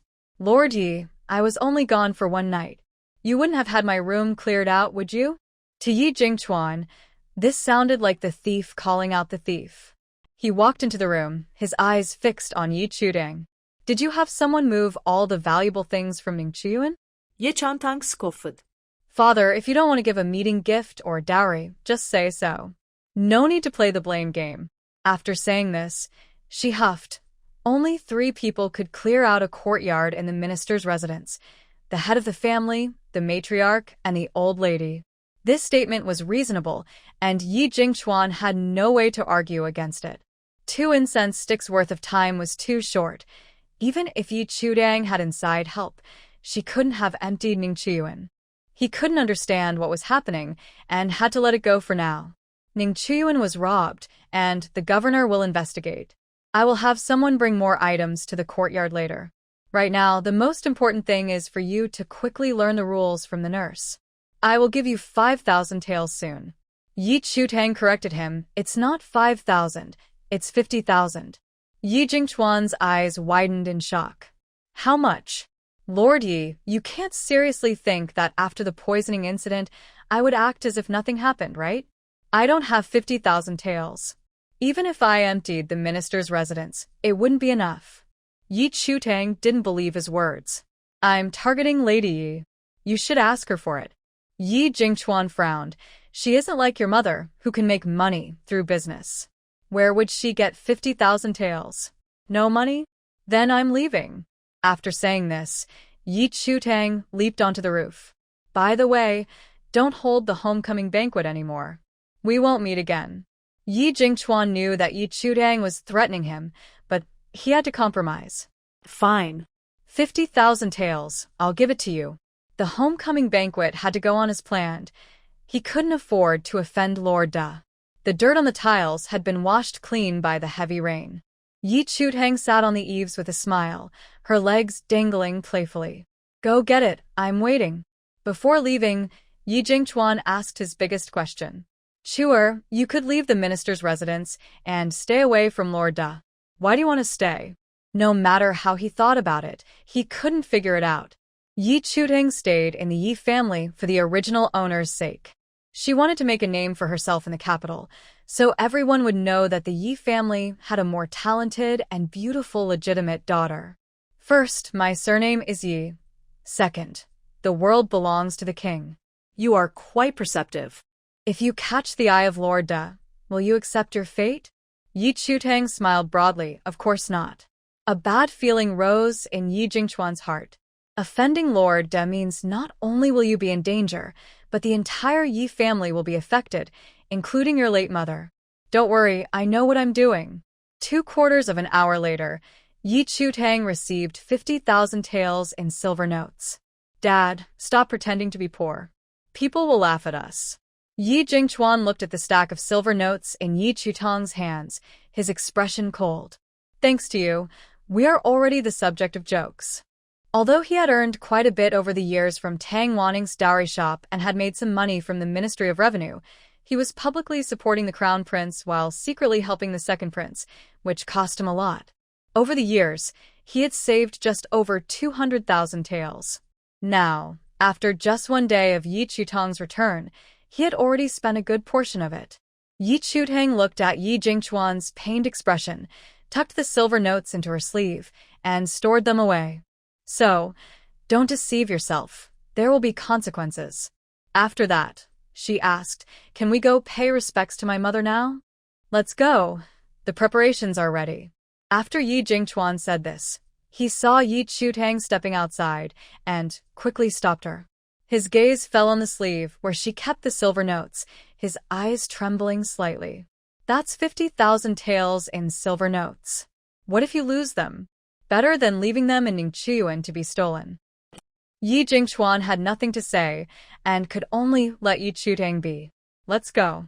Tang Wanning was buried in the western suburbs, and it took half an hour to reach by carriage. Kong Ru had the maid prepare plenty of incense and paper money, her face dark the whole way. Yi Jingchuan's eyes were glued to Yi Chu-tang's sleeve, where she kept the silver notes, as if waiting to pick up money. He tried to make small talk with Yi Chu-tang, hoping to gather information. But instead of getting any information, he felt even colder. Dad, I heard you raided your father-in-law's house to climb the social ladder? Do you have nightmares at night? Do you dream of my mother rising from the grave to settle scores with you? Could it be that my mother was behind the disappearance of everything in Ningqiuan? With each question from Yi Chu-tang, the temperature in the carriage dropped further. After 3 questions, Yi Jingchuan and Kong Ru huddled together for warmth. When they arrived at the cemetery, the two of them hesitated to get out of the car. Yi Chu-tang pulled them by their collars and dragged them to Tang Wanning's grave. With a kick from each of them, they found themselves kneeling in front of the grave. Tang Wanning's grave was overgrown with weeds, and the words carved on the stone tablet were hard to read due to the wind and rain. The lower part of the tombstone was damp and covered in moss. Yi Chu-tang pushed Yi Jingchuan and Kong Ru aside and knelt down. She arranged the incense and burned paper offerings. Mother, I am unfilial for not visiting you sooner. Are you angry with me? You cared for me so much. You surely wouldn't be angry. I've returned to the Yi family and will visit you often from now on. Don't worry about me. No one can bully me. I will be just fine. After saying this, she sincerely bowed 3 times. You must have seen your biological daughter by now, right? I will live for her and reclaim everything she lost. I hope you have a good next life and find happiness. After silently finishing her words, Yi Chu-tang stood up. Father, Lady Yi, please kneel and apologize to my mother, and pray for her. She then began to pull the weeds from the grave. Tang Wanning's grave had not been tended to for many years, with weeds and shrubs deeply rooted. However, for Yi Chu-tang, who had earth-based abilities, it was not difficult, and she pulled them out easily. But she deliberately took her time, working for about an hour. Yi Jingchuan and Kong Ru's knees were sore from kneeling. When they left, both struggled to stand and were helped into the carriage by Chen Zhong. Upon returning to the minister's residence, Kong Ru went to see the old lady Yi. Mother, the master gave Chu Air 50,000 taels to help her learn proper manners. I would like to ask Granny Gui to teach her. Upon hearing that Yi Jingchuan had given Yi Chu-tang 50,000 taels, the old lady Yi became furious and smashed the teacup in her hand. That ungrateful girl wants to empty the minister's residence, doesn't she? Just like her money-minded mother, full of greed. She only knows how to cause trouble. We shouldn't have brought her back. Kong Ru looked at the agitated old lady Yi and quickly tried to calm her down. Mother, the fate of the entire minister's residence is in Chu Air's hands, so naturally, we must follow her lead. The old lady Yi was displeased by this statement. The minister's residence is not for her to control. After saying this, she turned to her personal maid, Gui Xiang. Gui Xiang, go teach the young lady proper manners and teach her well. She wanted that ungrateful girl to know that the 50,000 taels were not so easily obtained. Yes, madam. Kong Ru took Granny Gui to Ning Chu courtyard. Shuang Er was kneeling in the courtyard. Her injured forehead was only lightly bandaged, and her face was as pale as paper. Shan Er was busy in the kitchen, and the whole courtyard was filled with the aroma of food. She had been doing laundry and cooking at home since she was young, and her cooking skills were quite good. Wang Kai was trimming the branches and leaves of the plants in the yard. When he saw Kong Ru arrive, he immediately bowed and said, "Greetings, madam." His voice was loud enough for Yi Chutang, who was in her room, to hear. New furniture had been placed in the room. Although the quality was not as good as before, it was still acceptable. Yi Jingchuan cared about appearances and would not let anyone criticize these inanimate objects. Yi Chutang put her ancient medical book away and got up to go to the yard. Danner also came out of the kitchen and bowed to Kong Ru. "Please, madam, take your seat." After the poisoning incident, Yi Chutang no longer wanted to eat from the communal pot. She instructed Danner to fetch food from the big kitchen every day and prepare small meals. Kong Ru curiously asked, "Where did you go last night?" Danner shook her head. "After I fainted last night, I don't know what happened. When I woke up, I was in the small kitchen." Kong Ru knew Danner wouldn't lie to her and nodded. "Go on and be busy." Then she turned to Yi Chutang. "Sure, this is Granny Gui. She will teach you the proper manners. Learn well, and don't disappoint your father." "I will study hard and not disappoint my mother," Yi Chutang replied. Kong Ru, not wanting to argue, said, "I need to arrange the homecoming banquet for the day after tomorrow, so I will leave now." As she left, she gave Schwanger a warning glance. Schwanger trembled in fear and buried her head in her chest like a quail. After Kong Ru left, Granny Gui wanted to establish rules for Yi Chutang. Mississippi Yi Chutang raised her hand to interrupt. "Let's talk after I finish breakfast. Otherwise, I won't have the energy to learn. Eating is also an art, old servant. 3 meals a day, there's no rush for this one." Just then, Danner came out from the small kitchen with a tray. "Miss, it's time to eat." She then entered the dining room next door with the tray.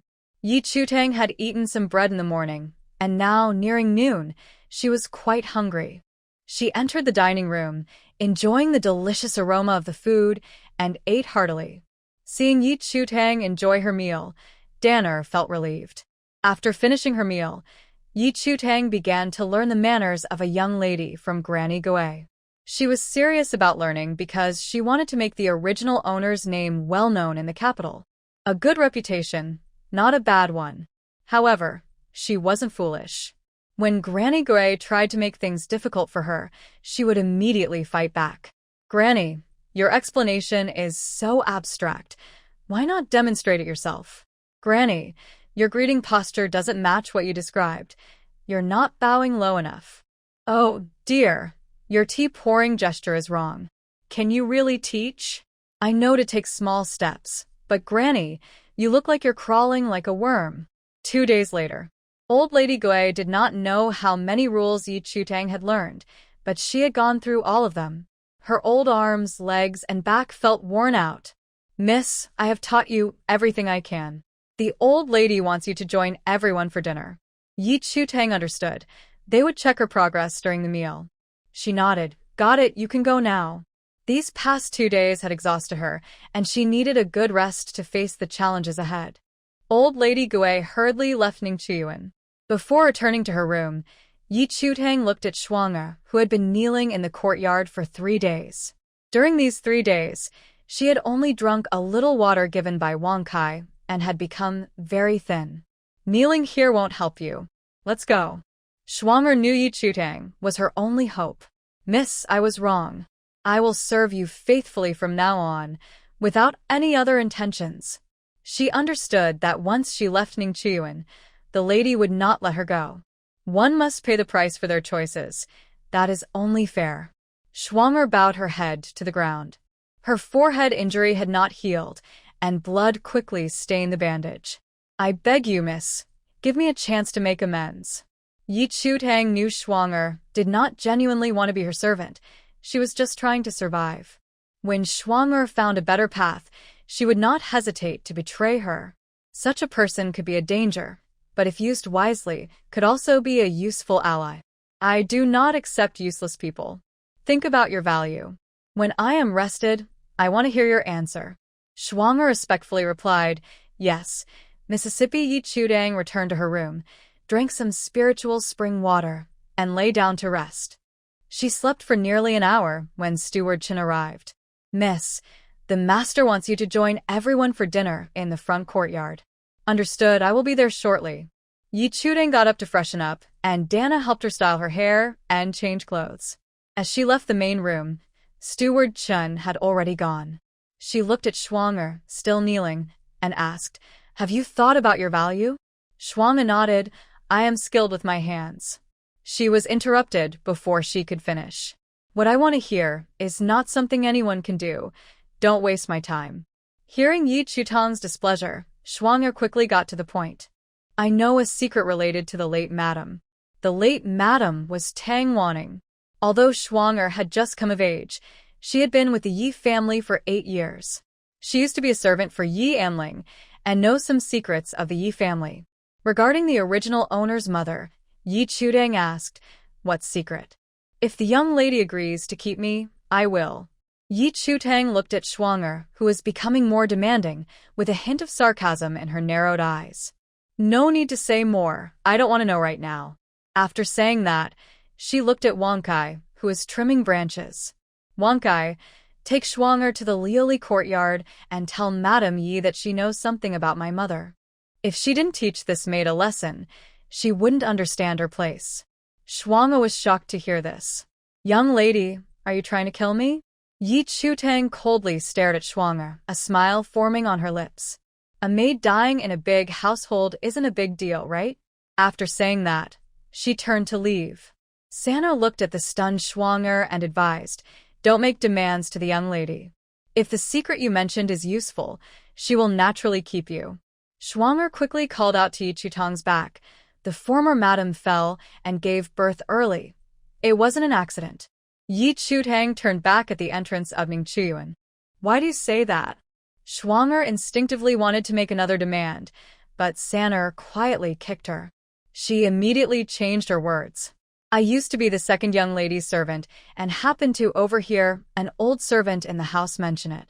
Actually, she heard it from Yi Anling, but she wanted to leave herself an escape route, so she didn't tell the truth. Yi Chutang knew Schwanger was cunning and naturally didn't believe her words. Which old servant? Old Madame Chen, who left the house and returned to her hometown 5 years ago. How convenient. Get up. Schwanger realized she had been kept and bowed again. Thank you, young lady. Yi Chutang ignored her and went to the kitchen in the front courtyard. At the dining table, the Yi family members were all present. As they watched Yi Chutang, who was elegantly dressed and walking gracefully, for words immediately came to mind. A well-bred young lady.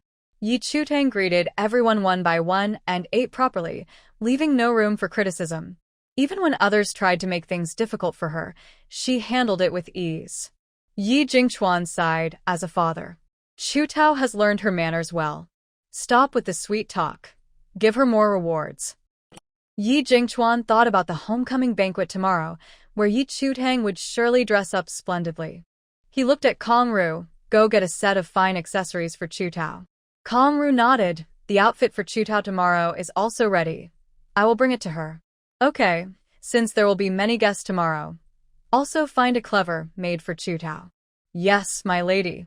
Kong Ru instructed the maid Xiao he to fetch her headpiece and clothes from her courtyard. She also asked the maid Chun Tao to accompany Yi Chutang for social events tomorrow. Lady remembered the theft at Ning Chu courtyard and asked, Chuan Air, how is the investigation by the Jingzhou prefecture going? Mentioning this matter made Yi Jingchuan's expression turn serious. The thief left no clues. The Jingzhou prefecture can only keep an eye on the shops, so there won't be any leads in the short term. He then mentioned the 200 stones of grain stolen from the granary. The theft of the wheat is also strange. Although there is a tunnel leading to the mountains, there are no signs of anyone having exited. Like the theft at Ningchu Courtyard, it seemed to have vanished into thin air. Yi Chu Tang said again, could it really be my mother? Otherwise, it doesn't make sense. Yi Jingchuan and Kong Ru felt chills at her words. Don't say such things. So many valuable items were lost. It's truly a pity. As soon as Yi Chu Tang finished speaking, he brought the headpiece and clothes. I have more work tomorrow, so I will go back to rest now. She politely bowed to her elders and turned to leave. Yi and Ling looked at the graceful Yi Chu Tang, feeling complicated emotions. She didn't expect that in just over 2 days, this girl would transform from a village woman into a refined young lady. Chun Tao took the tray from Chiu He and followed Yi Chu Tang to Ningchu Courtyard. As soon as she stepped out of the dining room, Kong Ru's startled voice rang out. Yuna. Yi Jingchuan looked at his son, who suddenly fainted, and shouted, Quick! Call the physician. Yi Chu Tang, who was leaving, stopped and turned back to the dining room. She approached Kong Ru, who was cradling Yi and Jun, and reached out to check his pulse. She had noticed something was off with the child during the meal, but since she wasn't familiar with him, she hadn't paid much attention. Kong Ru slapped Yi Chu Tang's hand away, looking at her warily. What are you doing? I have some medical knowledge. Let me check on Junair. No need. Junair is always cared for by the physician, who knows his condition better. Yi Chu Tang didn't want to interfere, but Junair's face had turned a concerning shade of purple. If they didn't act quickly, he might die. Lady Yi, if you don't want to lose your son, let me take a look. Seeing Yi Chu Tang's serious expression, Yi Jingchuan quickly said, Madam, let her check on him. Kong Ru refused. I previously poisoned her. Who knows if she'll take revenge on Junair? Yi Chu Tang frowned. If there is a grievance, it should be settled with the right person. I won't harm the innocent. People's hearts are hard to read. Who knows what you're thinking?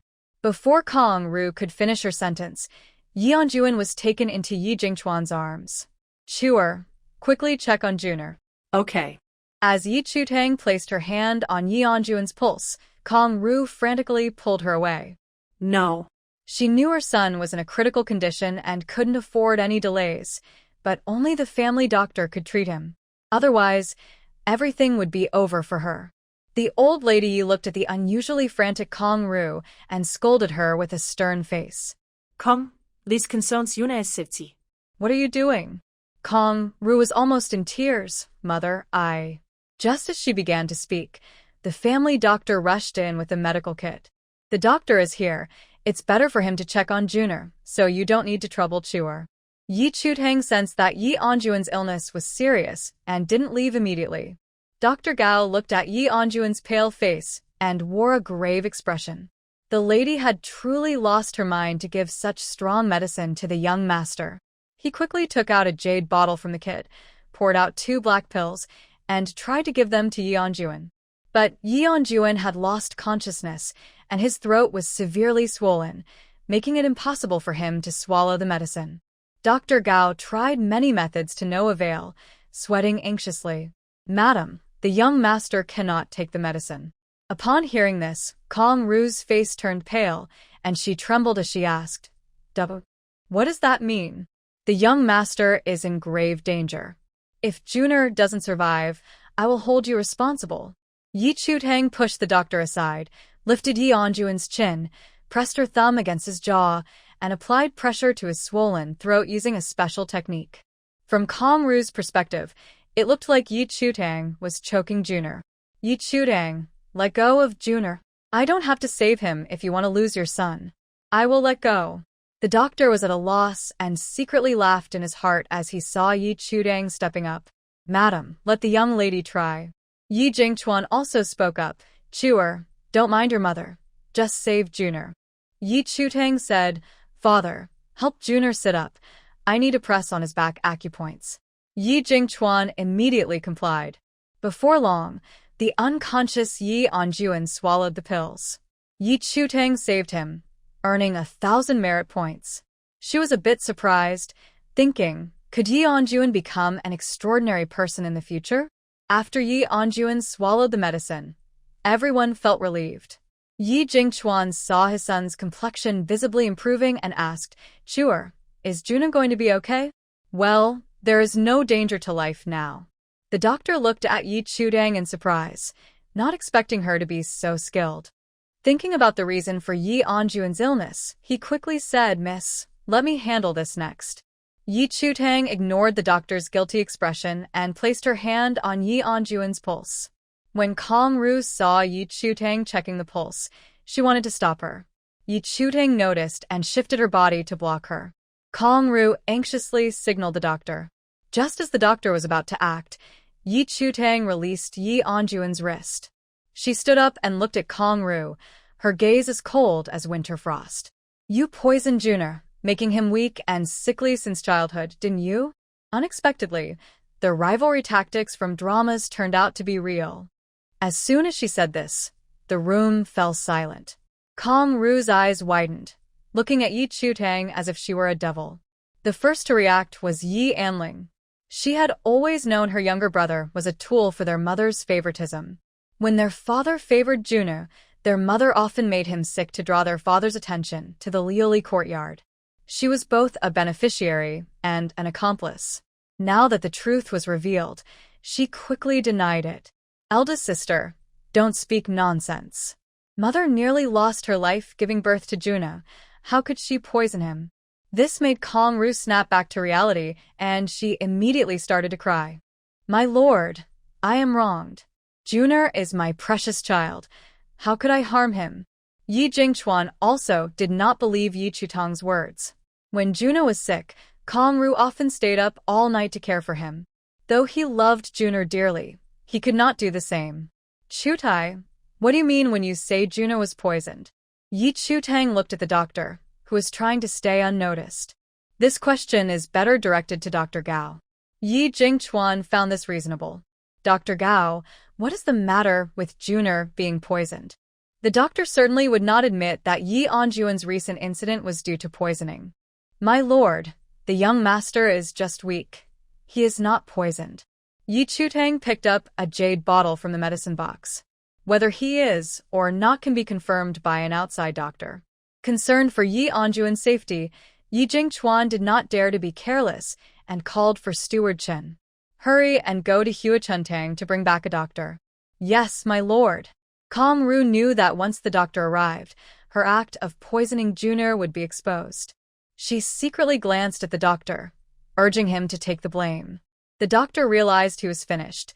He could only hope to save himself by protecting Kong Ru. He knelt down in front of Yi Jingchuan. Sir, there's no need to find a doctor. I confess. Yi Jingchuan kicked the house doctor to the ground and shouted, Why? Juna is still a child. Because I love to gamble. Whenever the young master is sick, I can get a reward. Crazy. I'll kill you. Kong Ru quickly stopped the furious Yi Jingchuan. Sir, we still don't know what poison he gave to Juna. It's better to ask him first before taking action. Steward Chen, lock him in the woodshed and interrogate him severely. After Steward Chen took the house doctor away, Yi Jingchuan looked at Yi Chudang. Chutang, can you cure Yuna's poison? I can, but Juna has been poisoned since childhood, and it has damaged his health. It will take time to detoxify and recover. Time doesn't matter, as long as Juna gets better. Whatever money you need, I will provide. When he said this, everyone thought Yi Chutang would ask for a lot. Instead, she said no need. We are family, and after the family banquet, I will help Juna recover. Then she looked at Kong Ru. Madam Yi, those who do evil will meet their end. Be careful. Just as Kong Ru was about to argue, Yi Chutang left the dining room and returned to Ningchu courtyard. Chun Tao immediately followed her. When they arrived at Ningchu courtyard, she handed a tray with clothes and accessories to Danner. Miss, I will come back tomorrow at dawn to serve you. Yi Chutang was the main focus tomorrow, and getting ready would take at least an hour. Okay, you can go now. After Danner waited for Chun Tao to leave, she asked Miss, what did Chun Tao's words mean? Madam Yi is worried I might make a mistake tomorrow, so she wants to stay close to help. Chun Tao is the madam's trusted aide. You need to be careful of her. Yi Chudang nodded. What about Schwanger? Dana looked towards the eastern room. Shuanga has been kneeling for 3 days and is extremely weak. She has already fallen into a deep sleep. Perfect. After my bath, tell me the real situation in the Yi residence and what you know about the families of high officials. I will obey. Danner had already prepared hot water. After she adjusted the water temperature for Yi Chutang, she left the room. As soon as Yi Chutang entered the bath, she heard a commotion outside Ningchu courtyard. I want to see the miss. Hearing the voice of the mad woman, she immediately called for Danner. Dana knew that Yi Chutang didn't like anyone watching her while bathing, so she stood behind the screen. Miss, what do you need from me? Go outside and bring that madwoman in. She should have gone to find the madwoman earlier, but she had been too tired from learning the rules lately, so she delayed. Miss, the master is watching her closely, and I am powerless to help. Yi Chutang asked, do you know who she is? I heard from others that she was the master's concubine, but after a miscarriage, she went mad. That's what you heard from others. What do you think? Shaner knew Yi Chutang was testing her. Miss, what I heard should be true, but only half of it. What is the other half? She belongs to the late madam. The master keeps her for a reason. Yi Chutang thought Shaner was not only sensible, but also very clever. There was no more noise outside the courtyard, so it seemed the madwoman had been taken away. She asked Shaner, what do you think my father wants from her? Shaner thought for a long time before replying.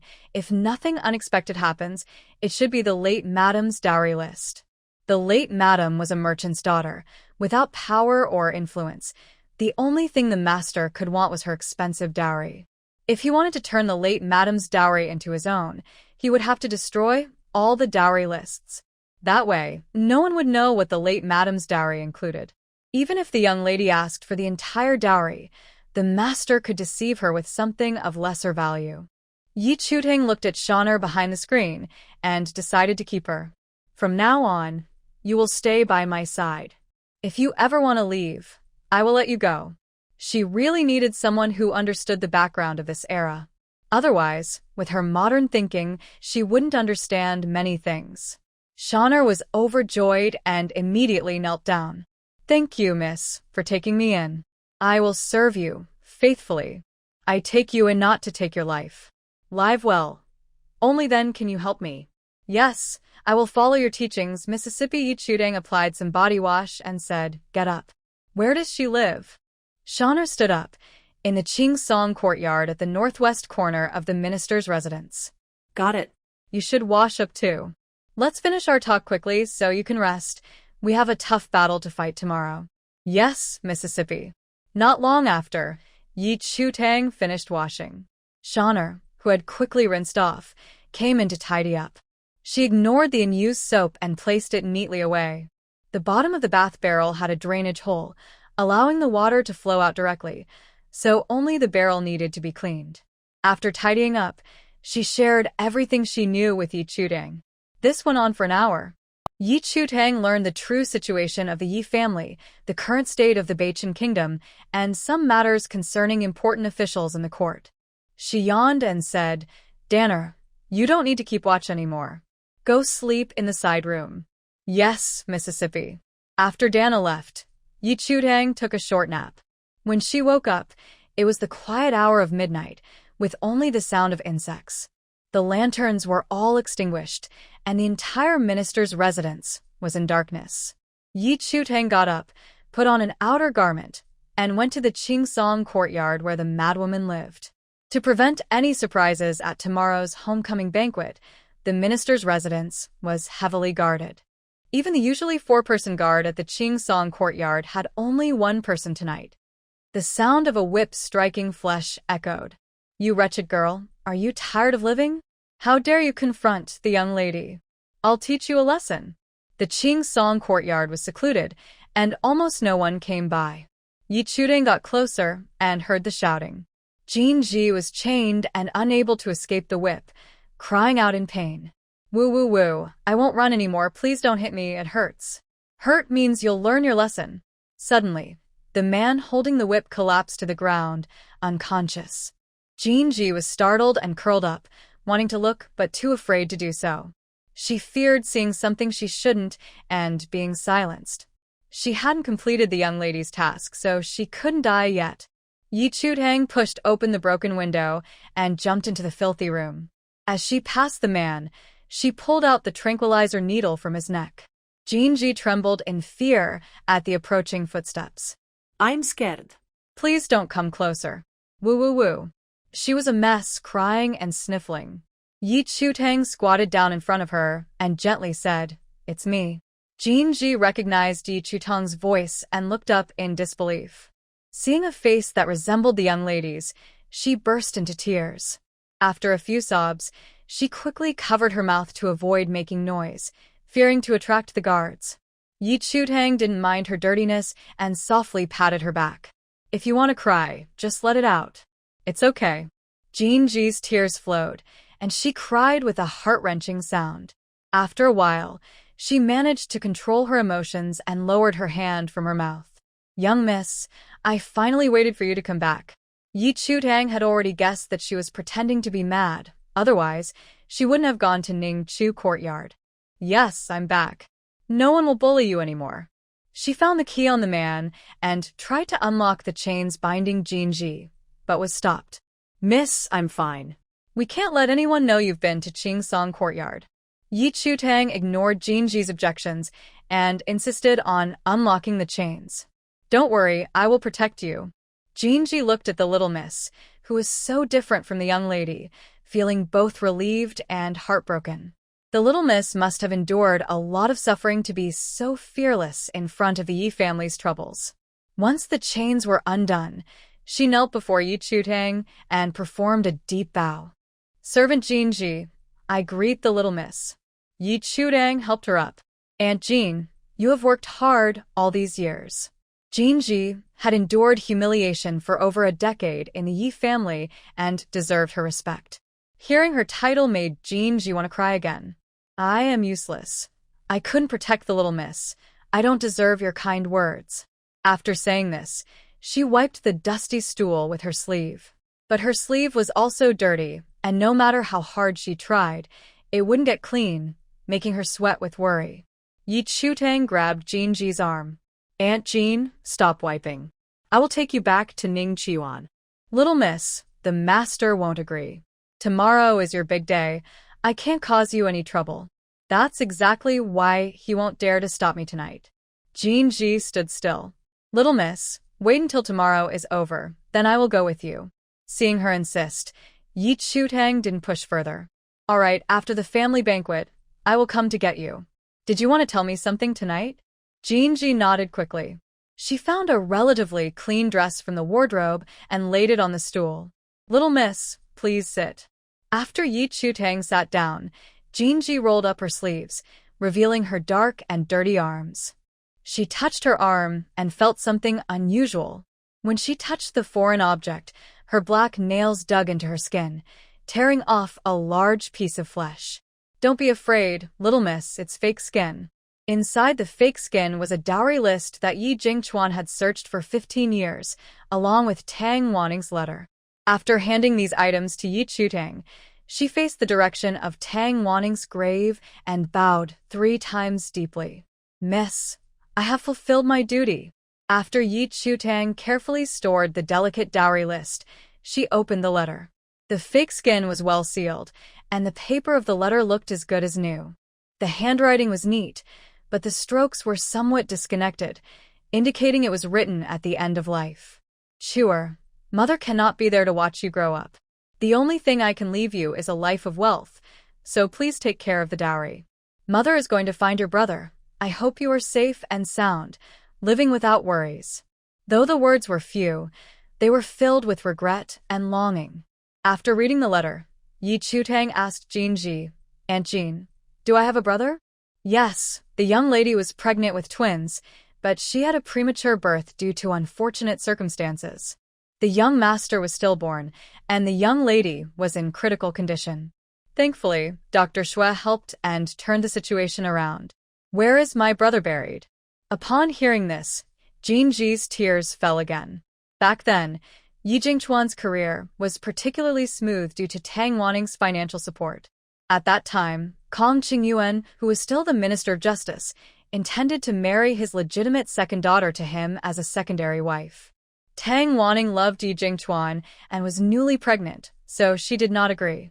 Madame Yi was unhappy with this and looked down on her for being from a merchant family, thinking she was narrow-minded. Yi Jingchuan needed Tang Wanning's dowry to advance his career, so the two of them played different roles in this situation. Tang Wanning did not want to make things difficult for Yi Jingchuan, so she allowed him to take the concubine Kong Ru. Kong Ru appeared respectful and kind, but she was actually very cunning. Despite Tang Wanning's precautions, she was still tricked into a premature birth, nearly resulting in a loss of 3 lives. Young lady, you don't know how heartless the master was. While the young lady was giving birth, he ordered for the early deceased young master to be thrown into the river. Madame Kong maliciously informed the young lady about this, causing her to bleed heavily. If it weren't for Dr. Xue, the young lady might not have survived. Yi Chutang knew that in ancient times, children who died young could not be buried in ancestral graves or on high ground. They were usually thrown into rivers to be washed away downstream. She asked, "Was my mother's death caused by someone?" Jean Ji shook her head. Back then, the young lady's health was damaged during childbirth, and she spent day and night caring for the weak young lady. After 2 years, she was completely exhausted. Before her death, Tang Wanning saw through Yi Jingchuan and worried that he was after her dowry and that her daughter would not have a good life in the Yi family. So, she asked Dr. Xue to help hide the dowry list and her will with Jean Ji. She also instructed Jean Ji and Yu Yi to take her daughter back to the Tang family in Jiangnan after her death. However, Yu Yi was discovered while delivering a message to the Tang family and was never seen again.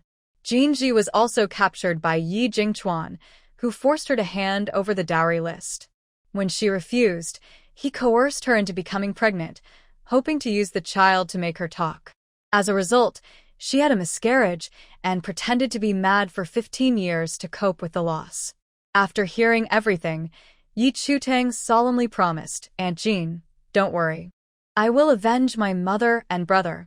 Jean Ji took a deep breath to suppress her overwhelming emotions. "Young lady, I tell you this only to make you aware that there is no good person in the Yi family. Moreover, compared to revenge, the young lady hopes you can be happy and live well." Yi Chutang thought, 3 lives lost, this debt must be repaid. "Aunt Jean, don't worry. I know how to handle things." After she finished speaking, she stood up and glanced at the unconscious man. "He will sleep until dawn. Aunt Jean, you should rest well tonight. After the family banquet ends, I will come to pick you up."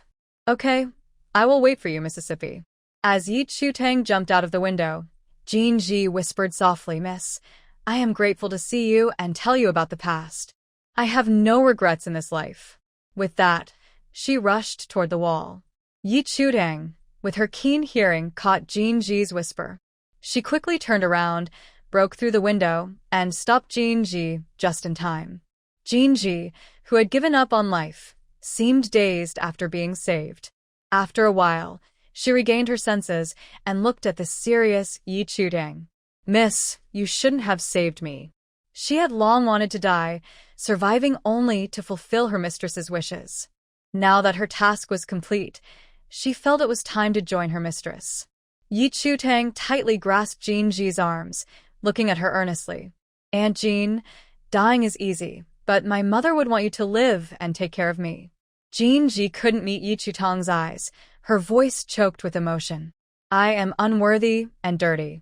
Yi Chutang embraced Jean Ji, gently stroking her back. "Aunt Jean, it's not your fault. You have done very well. Stay alive, I need you.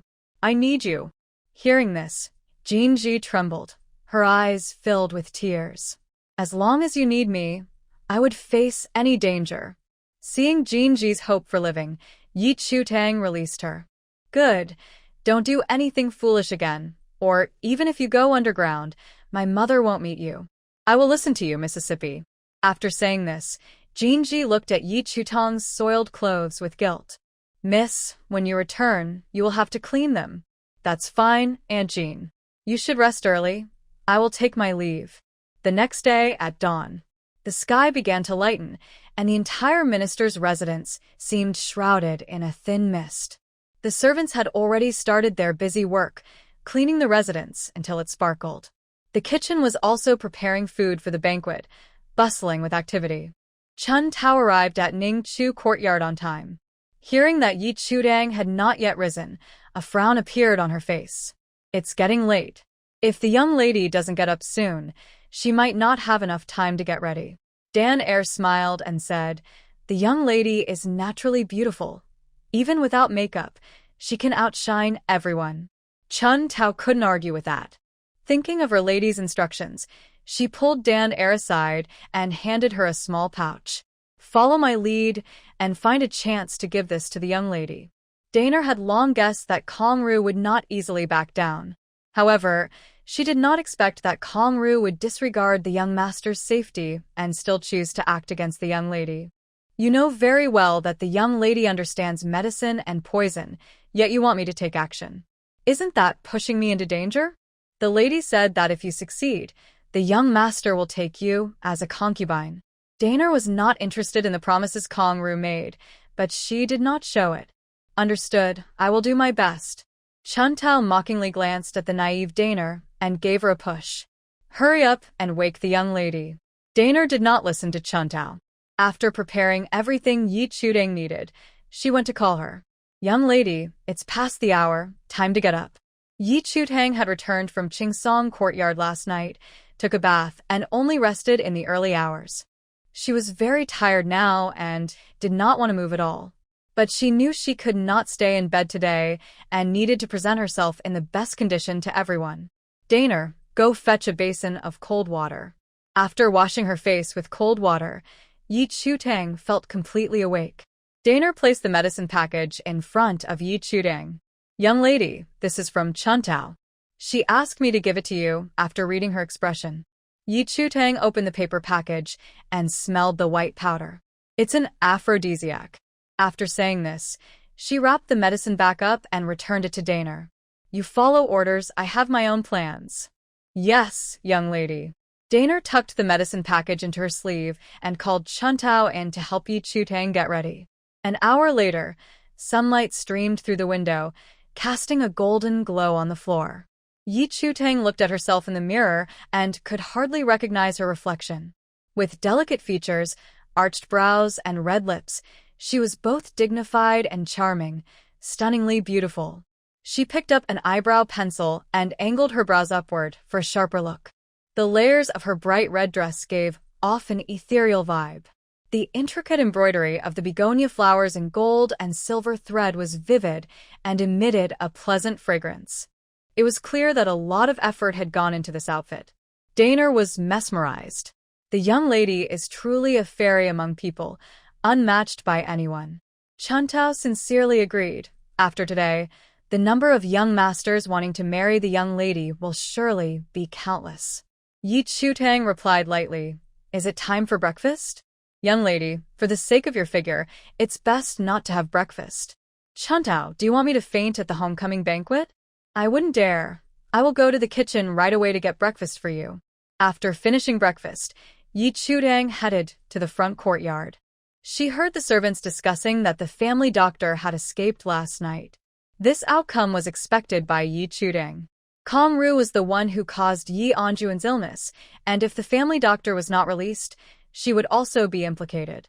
Thinking of what Kong Ru had done to the original owner's mother, a cold light flashed in Yi Chudang's beautiful eyes.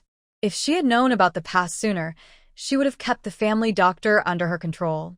But it was okay. The family doctor would not leave the capital without sufficient benefits, and she still had a chance to expose Kong Ru's false kindness. In the front courtyard, everyone from the Yi family was present except for Yi Anjuan. When Yi Chudang appeared, everyone was taken aback, their eyes filled with admiration. Yi Jingchuan looked at Yi Chudang, who was even more beautiful than Tang Wanning from years ago, and thought she had a better chance of becoming a great lady than Yi Anling. If it weren't for Duke Da, he would have surely sent her to the second prince. What a pity. Yi Anling watched the radiant Yi Chudang and smirked coldly. "Yi Chudang, the more dazzling you are today, the less Duke Da will let you go." Yi Yanji looked at the elegantly dressed Yi Chudang, unable to see anyone else, and his desire to win her heart grew stronger. Yi Chudang took in everyone's expressions and asked, "Father, when will the guests arrive? Is there anything I need to do?" "Around the hour of the snake, we will host male guests in the front courtyard and female guests in the back garden. You will accompany your mother to receive the official families in the back garden. Before the banquet starts, I will introduce you to the male guests." "Yes, father." At this moment, it was already past the hour of the dragon. Kongru took Yi Chudang and Yi Anling to the back garden to familiarize themselves with the layout to avoid any mistakes during the reception. The two aunts and the illegitimate daughter, Yi Xin, were just there to observe, waiting in a corner of the back garden. In such a large banquet, the official families that came were usually from the main house and legitimate lineages, so it was not the place for concubines and illegitimate daughters to host guests. As soon as the hour of the snake arrived, guests began to arrive. The back garden was close to the front courtyard, and Yi Chutang heard Butler Chen announce, "Minister of the Ministry of Revenue, Lord Chao has arrived." Upon hearing this, Yi Chutang felt very happy. With each guest, she would receive a gift. Joyful. Kong Ru said, "Chuer, come with me to greet the guests at the entrance of the back garden. Linger, you stay inside to entertain." Yi Amling should have gone to greet the guests as well, but her head injury had not healed, and her hair was wrapped in bandages, making it unsuitable for her to work. Yi Chutang displayed the demeanor of a noble lady, gracefully walking to the entrance of the back garden. Mrs. Chao arrived with her daughter-in-law and was amazed to see Yi Chudang, who was as beautiful as the rumors suggested. Kong Ru introduced them to each other. Since Lord Chao was Yi Jingchuan's subordinate, Yi Chutang only needed to nod and bow in greeting. "I have met Lady Chao." Lady Chao thought that Yi Chudang was just a simple village woman who didn't understand social etiquette, but she was surprised by how graceful she appeared. "Miss Yi, you are very polite." As more officials arrived, Yi Chutang greeted them until her throat was dry, yet she maintained her smile and composure, leaving no room for criticism. This made all the families regard her with newfound respect. Standing at the entrance of the back garden, she was visible to the male guests in the front yard. Many men were captivated by her beauty, looking at her either directly or discreetly. At that moment, Butler Chen called out, "Prince Chun has arrived." Yi Chudang knew that Prince Chen would come, but Kong Ru did not. She looked surprised, saying, "I didn't expect Prince Chun, who never attends any banquets, to come." Afterward, she glanced at Yi Chutang and said sarcastically, "It seems that you have quite the influence, Chuer." Yi Chutang smiled gracefully. "Of course, it's a bit greater than Lady Ye's." Then she looked at the awe-inspiring and respected warlord prince. Qi Yanzhou was dressed in a black brocade robe, with silver threads embroidered with green bamboo on the hem and right shoulder, making him appear even taller. His dark hair was, and his deep features exuded a coldness that kept others at a distance. Next to him was a handsome young man in a blue gauze robe, with a warm smile that made him seem approachable. Yi Chutang recognized him as the person who had peeked at her in the tea-house private room. At that moment, Butler Chen announced the young man's identity. "Young Master Qin has arrived." Kong Ru, seeing Yi Chudang looking at Qin Muyun, said, "The man beside Prince Chen is Qin Muyun, the eldest grandson of Prime Minister Qin, quite a remarkable figure." At that moment, Qin Muyun noticed a flash of red at the entrance of the back garden, and his attention was drawn to it. The red dress was like fire, vibrant and captivating. Seeing Yi Chudang again, his heart raced uncontrollably. When their eyes met, a smile blossomed on her face. His ears turned red, and he shyly looked away. Qi Yanzhou, noticing Qin Muyun's unusual reaction, turned to see Yi Chutang standing at the entrance of the back garden. The young girl was stunning and enchanting. He furrowed his brow, unsure whether to interrupt Qin Muyun's thoughts. An official who had intended to greet Qi Yanzhou saw his displeasure and quickly withdrew his foot. Yi Chutang glanced at Qin Muyun before looking away, unaware that Qi Yanzhou was also watching her. She smiled at Kong Ru, responding to her earlier introduction. Why didn't Lady Yi mention that young Master Qin is also the most notorious dandy in the capital? Last night, Danner talked to her about many celebrities in the capital. Princess Anfeng was at the top of the list, followed by Qin Muyun. Kong Ru's smile remained unchanged. Although young Master Qin can be a bit odd, he has great character. Yi Chutang believed this, as she knew that being close to good people brings good influence. Qin Muyun, being friends with Prince Chen, naturally shared a similar temperament. Butler Chen's slightly hoarse voice sounded again. His Royal Highness the Crown Prince has arrived. Yi Chuting glanced at Yi Anling, who wanted to be the Crown Princess, then looked at the Crown Prince. Though the Crown Prince's looks weren't as striking as Qi Yanzhou or Qin Muyun, he was still handsome.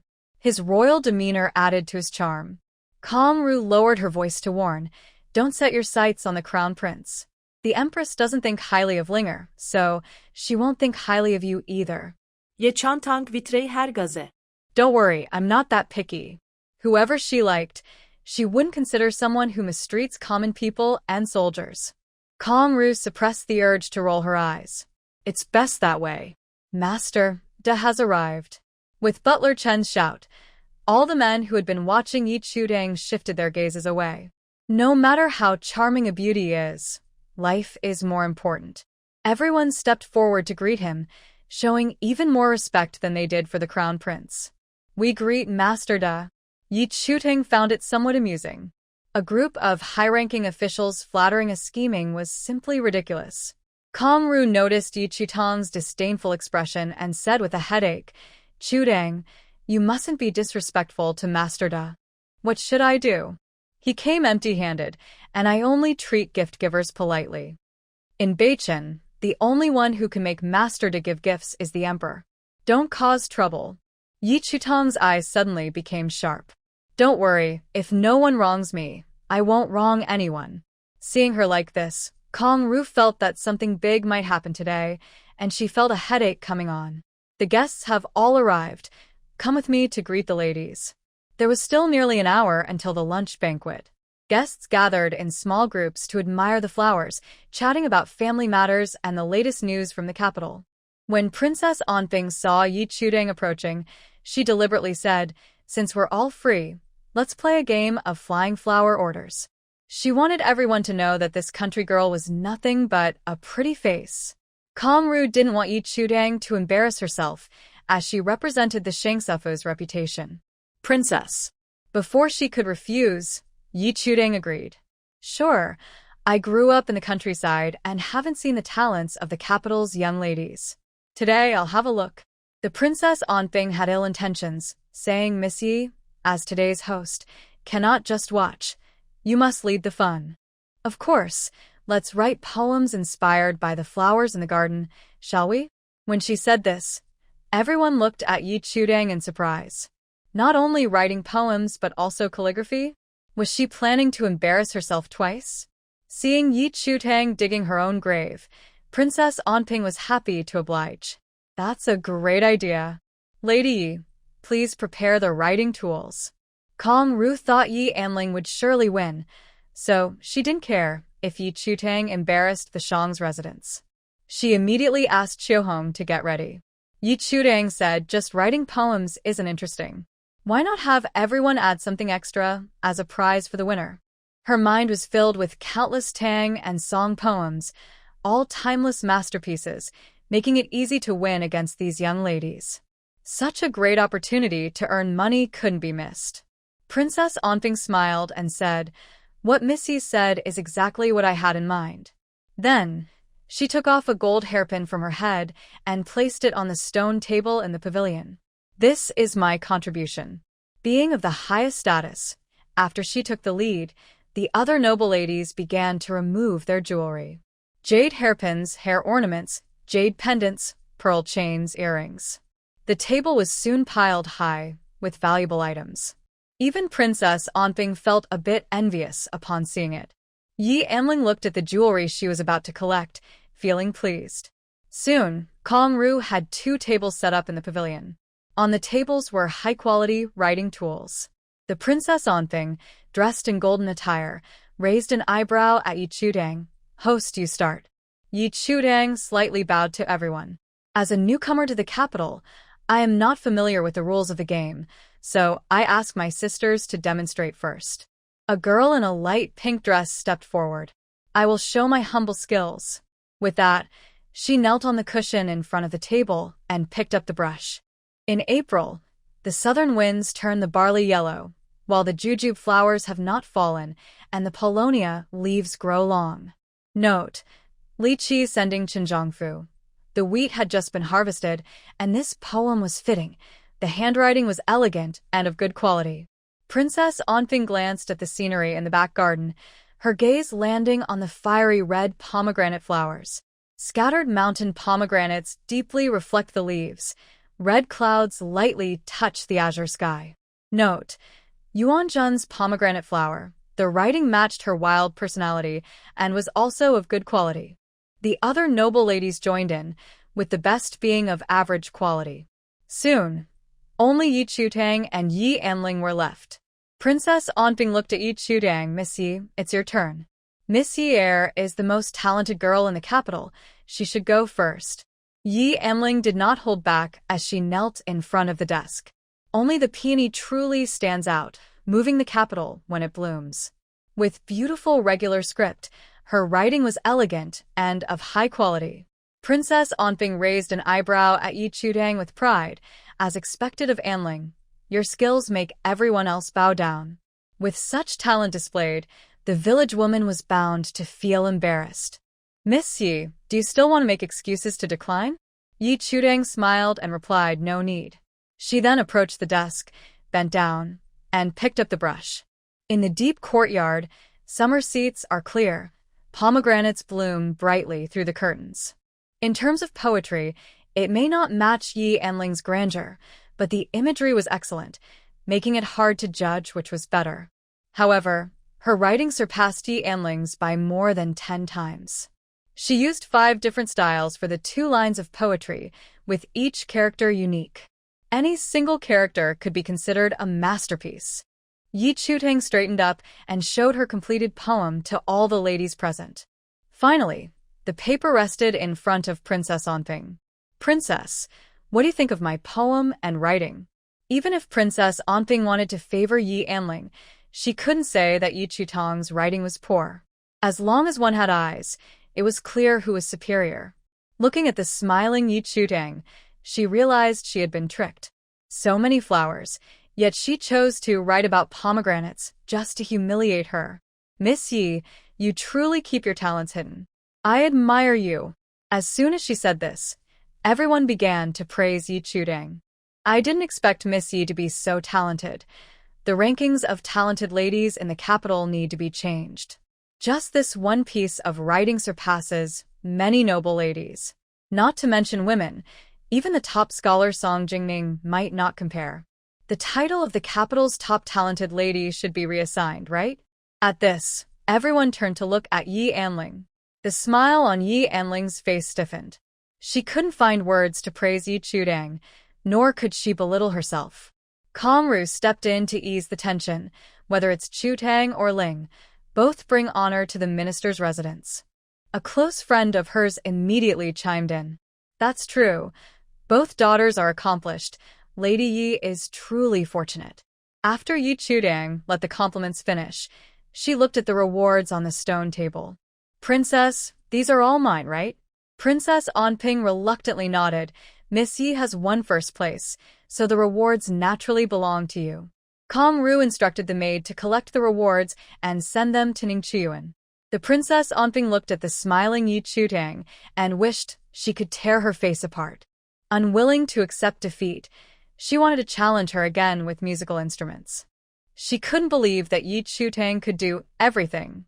Miss Yi, are you interested in another round? Yi Chutang did not agree immediately and asked, what does the princess want to compete in? The original owner had been raised in the countryside for 15 years and, apart from double-sided embroidery, knew little else and could barely recognize a few characters. She came from a family of martial artists, where practicing martial arts and medicine was essential, and skills like music, chess, calligraphy, and painting were also required subjects. No matter what Onping wanted to compete in, she wouldn't fall too far behind. Let's compete in musical instruments, Miss Yi. Are you brave enough? The Liu family's young lady had received guidance from a master in her music, surpassing her peers, and no one could beat her. Yi Chutang smiled. As long as the stakes are high enough, I'm in. Seeing Yi Chutang's cheerful expression, Anping felt a bad premonition. But she had already spoken, and there was no turning back. Since it's a competition, there will definitely be stakes. She took off the ice-type violet bracelet from her wrist and placed it on the stone table. Just as Yi Chutang was about to remove the golden hairpin from her head, a young named Shuangxi came from the back garden. Shuangxi quickly approached Kong Ru. Madam Yi, the Grand Master has heard of Miss Ye's exceptional calligraphy and wants to see both her writing and her in person. This statement was direct and revealing, and everyone's gaze fell on Yi Chutang. There was pity, sympathy, and even schadenfreude. Kong Ru said to Yi Chutang, Chuar, take your poems to show the Grand Master. Yi Chutang had long wanted to meet the Grand Master and nodded, yes. Just as Saner was about to follow her, Shuangxi stopped him. The Grand Master only wishes to see Miss Yi. After giving Saner a reassuring look, Yi Chutang followed Shuangxi to the front courtyard. As soon as she appeared, all eyes were on her. Qin Muyin looked at the always cold Qi Yanzhou, filled with admiration. Knowing that the Grand Master has ill intentions towards her, she can still remain so calm. Miss Yi is truly remarkable. Qi Yanzhou glanced at him and asked, do you want to be the hero who saves the beauty? Of course, but my family is the Qin family, with over 100 lives at stake. I can't be reckless. After saying this, Qin Muyin nudged Qi Yanzhou's shoulder. The Prince of Chen's residence isn't afraid of the Grand Master. Why don't you help her? Qi Yanzhou did not answer but countered, how do you know she needs help? Yi Chutang was not only skilled but also knowledgeable about poisons. The Grand Master might not be able to gain the upper hand over her. She doesn't have family to protect her. Are we really going to let a weak girl fend for herself? Qin Muyin did not receive a response from Qi Yanzhou, so her gaze returned to Yi Chutang. At this moment, Yi Chutang had walked up to Granda with her poem in hand. Granda was over 40, with a pale face and no beard, sitting in the main seat. He was not unattractive, but when he looked at you, it felt like being watched by a cold snake. Yi Chutang knelt and greeted, I greet you, Granda. Granda had already seen Yi Chutang's portrait and was very interested in her appearance. Lift your head. Yi Chutang stood up and raised her head, offering the poem to Granda. Seeing Yi Chutang, who was even more beautiful than the portrait, Granda felt a strong desire to have her. Come closer. Yi Chutang stood still. Yi Jingchuan, worried she might upset Granda, quickly urged, Chu Air, the Grand is calling you. I heard, but why should I obey? The chief holds a third-rank position, which is still lower than my father. At these words, the room fell silent.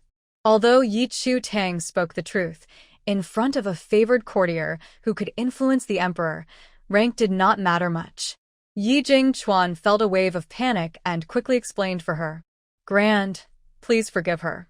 Chu Air grew up in the countryside and doesn't understand the customs of the capital. Granda, tired of flattering women, became even more intrigued by the sharp-tongued Yi Chutang. He smiled and said, It's fine. I appreciate Miss Ye's genuine nature. This statement made it clear to everyone that he had taken an interest in Yi Chutang. After saying this, he approached her. Qin Muyin felt anxious for Yi Chutang and angrily muttered, Bah, shameless old. Qi Yanzhou stuffed a piece of cake into his mouth, saying, If you don't want to bring trouble to the Qin family, keep quiet. Ziqian, do something? I can't watch this. Just enjoy the show and stop talking so much. Qin Muyin. Did he just hear a hint of excitement from his brother's words? Yi Chutang looked at Granda approaching her without a trace of fear. Granda did not do anything to her, but simply took the poem from her hands. Good poem. Good handwriting. If these different styles of writing were done by different people, many could replicate them. However, the two lines of poetry flowed seamlessly, showing great skill. After speaking, he handed the paper to Shuangxi. Let everyone see. Who says women are inferior to men? Shuangxi respectfully took the poem and presented it to the highest-ranking prince. The prince thought Grand was praising Yi Chu-tang to make her happy. After seeing the uneven handwriting of the poem, her eyes filled with disbelief. I didn't expect Miss Yi to capture the essence of various calligraphers, with each word flowing like clouds and dancing like dragons. As soon as this was said, everyone leaned in to look. Then, they were all captivated by Yi Chu-tang's poetic meaning and exquisite calligraphy. They eagerly shared it and praised it endlessly.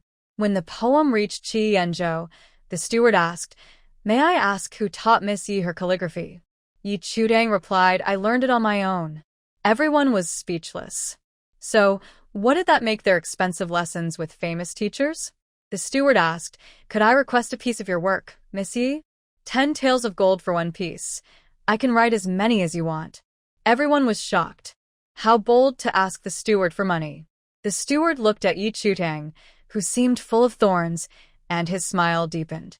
He eagerly anticipated the day he could remove all her thorns.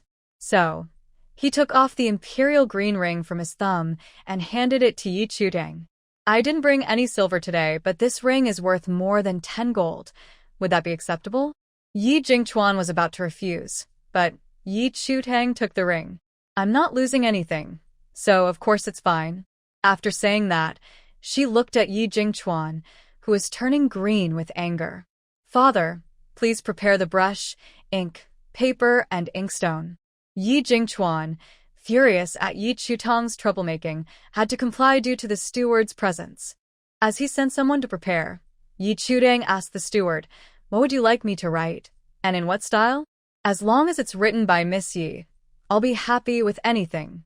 Yi Chu-tang lowered her eyes, a mischievous glint flashing through them. "All right." Soon, the high table and the brush, ink, paper, and inkstone were ready. Yi Chu-tang stood at the table, and the steward came forward to help her grind the ink. Those who were bold immediately gathered to watch. Qin Muyun pulled Qi Yanzhou over to join the excitement. Seeing that the usually indifferent Prince of Chan had arrived, everyone quickly made way for him. Yi Chu-tang glanced at the Prince of Chun, picked up the wolf hairbrush, dipped it in ink, and began to write swiftly. Her wild and charming cursive flowed beautifully on the paper. It is said that writing reflects the person. Yet, everyone struggled to connect the grand and powerful strokes with the elegant and beautiful Yi Chu-tang. The steward picked up the still wet work and blew on it.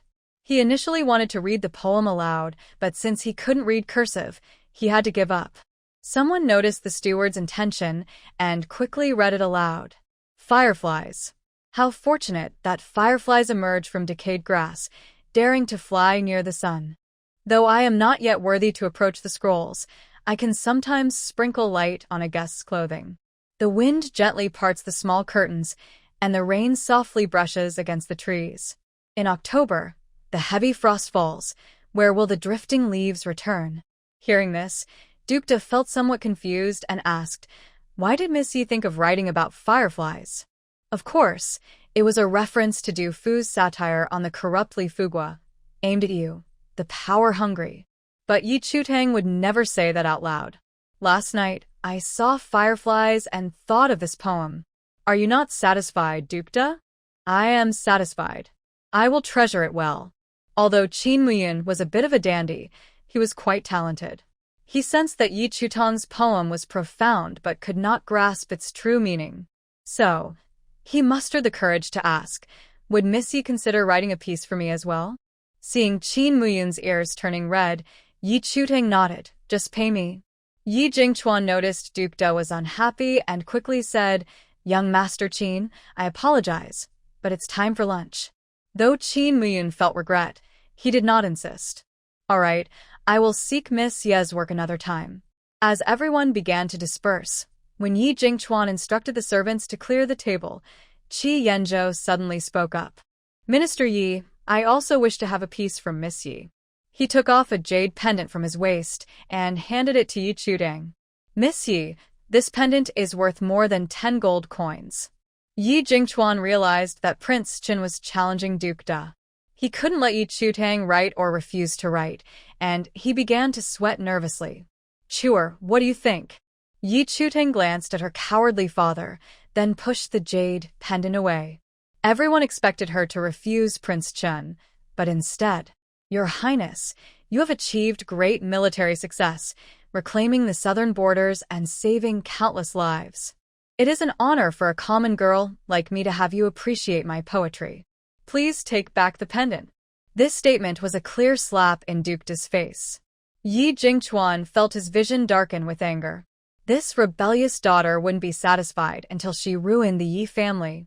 Yi Chutang didn't care what Duke Da thought and wrote down Xianqijis, breaking the formation in running script. What could a corrupt compare to a hero who defends a country? Your Highness, please accept this. Qi Yanzhou accepted the poem, surprised as he looked at Yi Chutang. I didn't expect Miss Yi to write so vividly about life in the military. Though I have never been to the battlefield, I have heard some stories. I hope you don't mind. I am very satisfied. This statement had two meanings to everyone.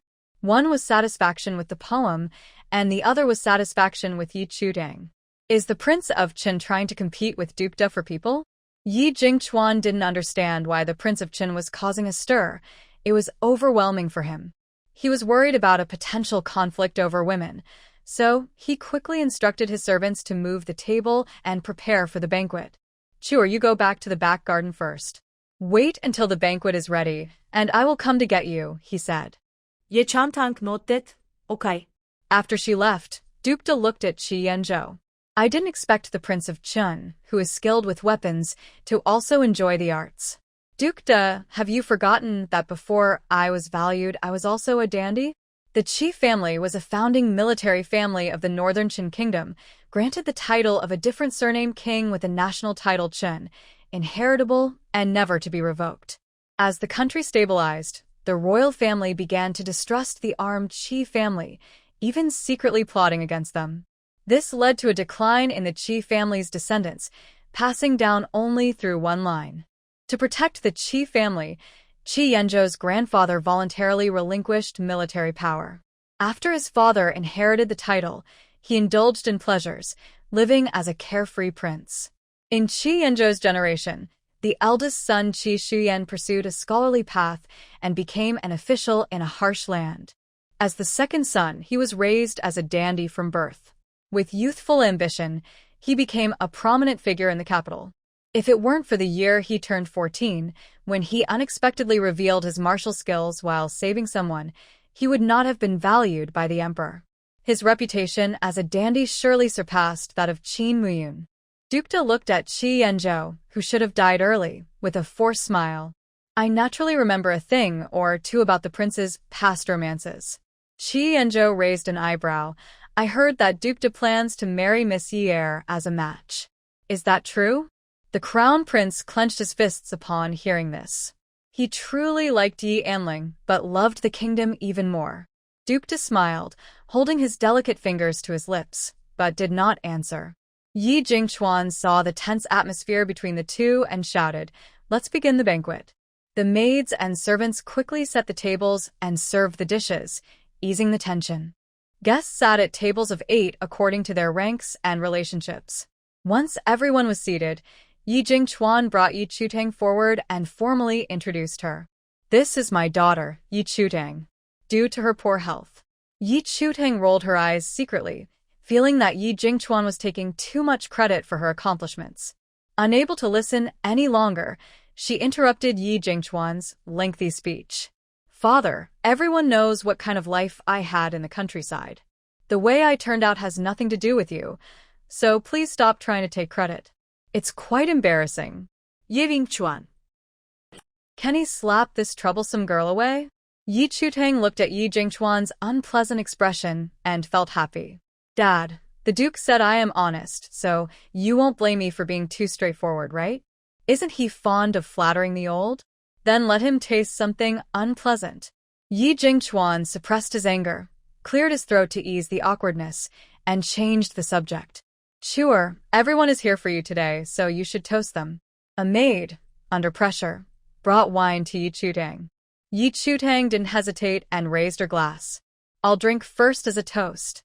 Although the wine was fine, she discreetly poured it into a trash bin hidden in her sleeve.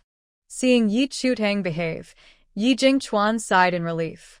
He continued, Chewer, go and toast the crown prince, Prince Chun, and the duke separately. Dad, I'm not good at drinking.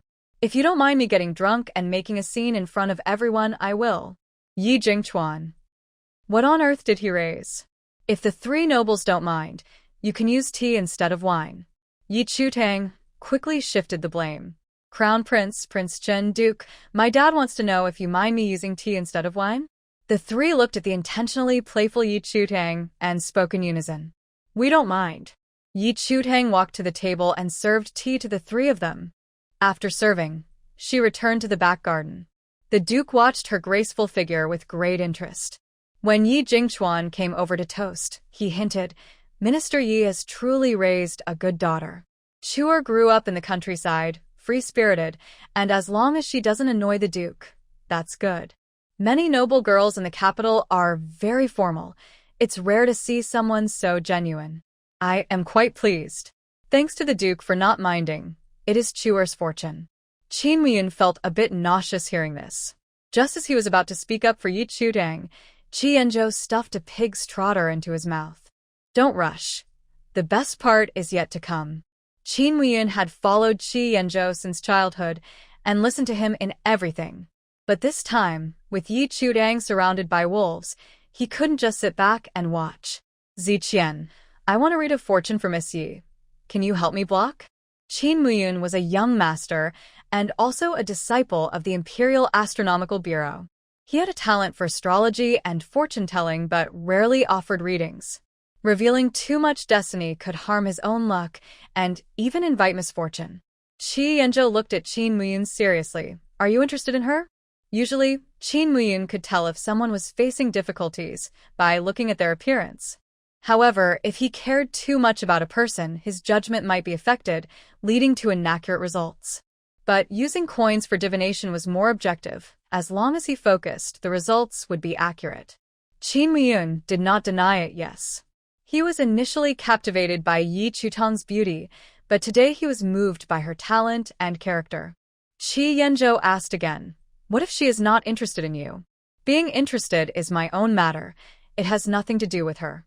After saying this seriously, Qin Muyun shifted slightly toward Qi Yanzhou and adjusted the fabric on his legs.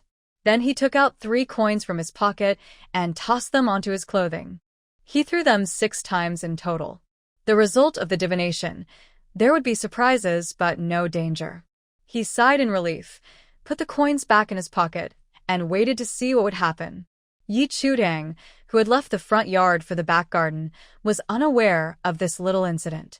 She followed Kong Ru, mingling among the ladies, exchanging compliments, and discussing trivial matters.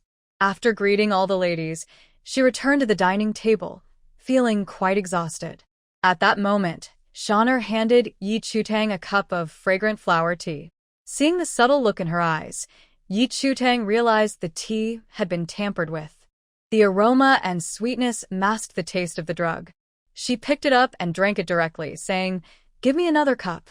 Shauna was taken aback. Chun Tao immediately seized the opportunity. "I'll get some tea for the young lady." Then she handed Yi Chutang another cup of spiked flower tea. Yi Chutang drank it without any suspicion. Kong Ru, who was beside her, was delighted to see this. "You've been so bold for days. Today, you will face consequences.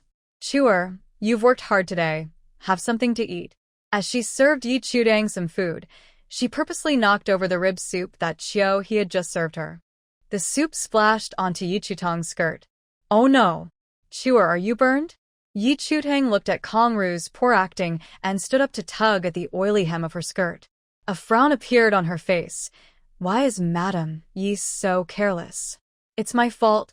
I was worried you might be hungry and got a bit anxious." "Chun Tao, please take the young lady to the guest room to change." For large banquets like this, the host usually prepared some clean clothes for emergencies. Chun Tao gestured politely. "This way, please, young lady." Yi Chutang frowned slightly. "I'd rather go back to Ningqiuan to change." After saying this, She left with an unhappy expression. As she passed by Yi Anling, she accidentally stepped on her skirt and stumbled toward her. Yi Anling instinctively leaned back to avoid Yi Chudang. Fortunately, Yi Chudang managed to grab the table in time and did not fall. Kong Ru felt puzzled. Could it be that the medicine worked so quickly? She stepped forward, grabbed Yi Chutang's arm, sensed her body temperature, and helped her up. Chudang, are you okay? There's no fever. Yi Chudang saw through Kong Ru's intentions, pulled her arm back, and lifted her skirt. I'm fine. The skirt got heavy from the soup and dragged on the ground, so I accidentally stepped on it. Sana, hearing this, stepped forward to slightly lift Yi Chutang's skirt. Miss, I will take you back to Ningchuyuan. Yi Chutang nodded. All right, Chuntao, stay here and serve the ladies. After leaving the garden, she made sure no one was around and stopped. Saner, after a short while, you will also dirty Yi Anling's clothes. Saner nodded, looking worriedly at Yi Chudang. Miss, you drank the medicinal tea. Will it be okay? I'm fine. Hurry back to the garden. The two parted ways, with Yi Chutang lifting her skirt back to Ningchuyuan and Saner returning to the garden. Kong Ru saw her come back and asked worriedly, Why aren't you attending to the young lady? That girl, she won't find out, will she? The young lady was worried that there weren't enough maids in the garden, so she sent me back. Kong Ru lowered her voice and asked Saner, Did she notice anything? She shouldn't have. Hearing this, Kong Ru felt relieved and immediately went to inform Yi Jingchuan to find a chance to take the to Ningchuyuan. Yi Anling felt particularly good thinking that Yi Chutang would soon be disgraced and married off to the. She picked up the cooled flower tea in front of her and drank it all. Then, she had a maid pour her a cup of peach blossom wine. Princess, I toast you. Upon hearing this, Princess Anping knew the plan to send Yi Chutang to the had succeeded. She immediately had the maid fill her cup. Saner took the opportunity to pass by and accidentally bumped into the maid's arm, spilling the wine all over Yi Anling. The maid, frightened, knelt down. Second miss, forgive me. Before she could finish explaining, Yi Anling interrupted her with a slap. You can't even pour a drink properly, get out. The maid knew it wasn't the time to argue and immediately obeyed and left. Yi Anling looked at her wet, fragrant clothes and stood up to greet the guests. I'm sorry, I can't assist with that. Yi Chutang quickly left Ningchuyuan and walked towards a dense thicket of bushes. Prince, come out. Qi Yanzhou emerged from the bushes, curious. How did Miss Yi know I was here? He wasn't boasting, his hiding skills were unmatched. Yi Chutang's gaze fell on the muddy ground beneath Qi Yanzhou's feet, and she smiled. I sensed your presence, after all, we have been close before. The cold-faced prince was taken aback, his expression becoming awkward. He cleared his throat and glanced towards the alluring sounds from Ningchuyuan. Aren't you afraid of being retaliated against by De Gonggong? If he wants to seek revenge, he can come at me. As for whether he will create trouble for my father, that's not my concern. Yi Chutang returned to the topic. Prince, time is limited. Please extend your hand. Qi Yanzhou stretched out his left hand, rolled up his sleeve, and turned his wrist palm up for easier diagnosis. Yi Chutang used her left hand to support his wrist and placed her right hand on his pulse. Relax your body. After saying this, she closed her eyes and focused. Her long eyelashes cast a shadow under her eyes, and a gentle breeze brushed her hair, carrying a sweet fragrance. Qi Yanzhou watched Yi Chutang's focused expression, letting down his guard and relaxing. He thought he might see something in her expression, but her face remained unchanged. Yi Chutang checked his pulse for nearly half a stick of incense before withdrawing her hand. She opened her eyes, frowning as she looked at Qi Yanzhou. Prince, are you aware that there is a poison in your body? Qi Yanzhou looked at Yi Chutang in surprise and nodded. I was seriously injured in the south and suffered from fire poison, which put my life in danger. It was the Gu King raised by the local shaman for over 10 years that saved me. But that only treated the symptoms, not the root cause. As the fire poison spread to his heart and lungs, the Gu King was struggling to contain it. If it weren't for the Gu King, I could have cleared the fire poison from your body in a month. But now, We must find the shaman who administered the goo to resolve both the goo and the poison. The goo itself was a type of poison, and the goo king's toxicity was even stronger. Many shamans in Miaojiang spend their whole lives trying to raise a goo king. Currently, the goo king and the fire poison were maintaining a delicate balance. Both poisons needed to be resolved together, or Prince Chen would be in danger. If it were an ordinary goo, she could easily resolve it. But the goo king was exceptionally difficult to cultivate. Only by understanding its cultivation process could it be resolved. Qi and Zhou had already guessed this outcome. When the shaman man administered the goo to him, she had said that if he were fortunate enough to resolve the fire poison, he would have to resolve both the goo and the poison together. Miss Yi, if you can cure the fire poison, I will send a message to the witch doctor in Miaojiang to come to the capital. Raising poisonous insects is a secret art, and he cannot leave the capital, so he can only ask a man to come. Yi Chudeng asked, Miaojiang is far from the capital, and the witch doctor has no fixed location. How long do you think it will take her to arrive? Qi Yanzhou understood her implication. He replied honestly, at the earliest 3 months, at the latest 6 months. Prince Jin, to be honest, I can only keep you safe for 3 months at most. So, the best plan is for you to send a message to the witch doctor while we head to the southern border. How long do you think it will take for me to die from the poison? 6 months. Qi Yanzhou smiled slightly. That timing is just right. Yi Chutang looked at the man who seemed indifferent to life and death in confusion. Your Highness is gambling with your life. The Emperor will not allow me to leave the capital for the southern border. In other words, he could only wait in the capital, hoping that fate would spare him. Your Highness, if I can understand how the king of insects is nurtured, I can help you with the poison. One rescue from the witch doctor is enough. I cannot ask her for the secret of nurturing insects. Yi Chuting nodded in understanding. I will do my best to keep you alive until the witch doctor arrives in the capital. After saying this, she took out a jade pendant with a 4-clawed python pattern and handed it to Qi Yanzhou. Your Highness, this belongs to you. Qi Yanzhou took the jade pendant and tucked it into his robe. Miss Yi, I must inform you that this fire poison was given to me by the Emperor, implying that if Yi Chutang cured him, she would be opposing the Emperor. I guessed it. The royal family really has its share of treachery. Qi Yanzhou.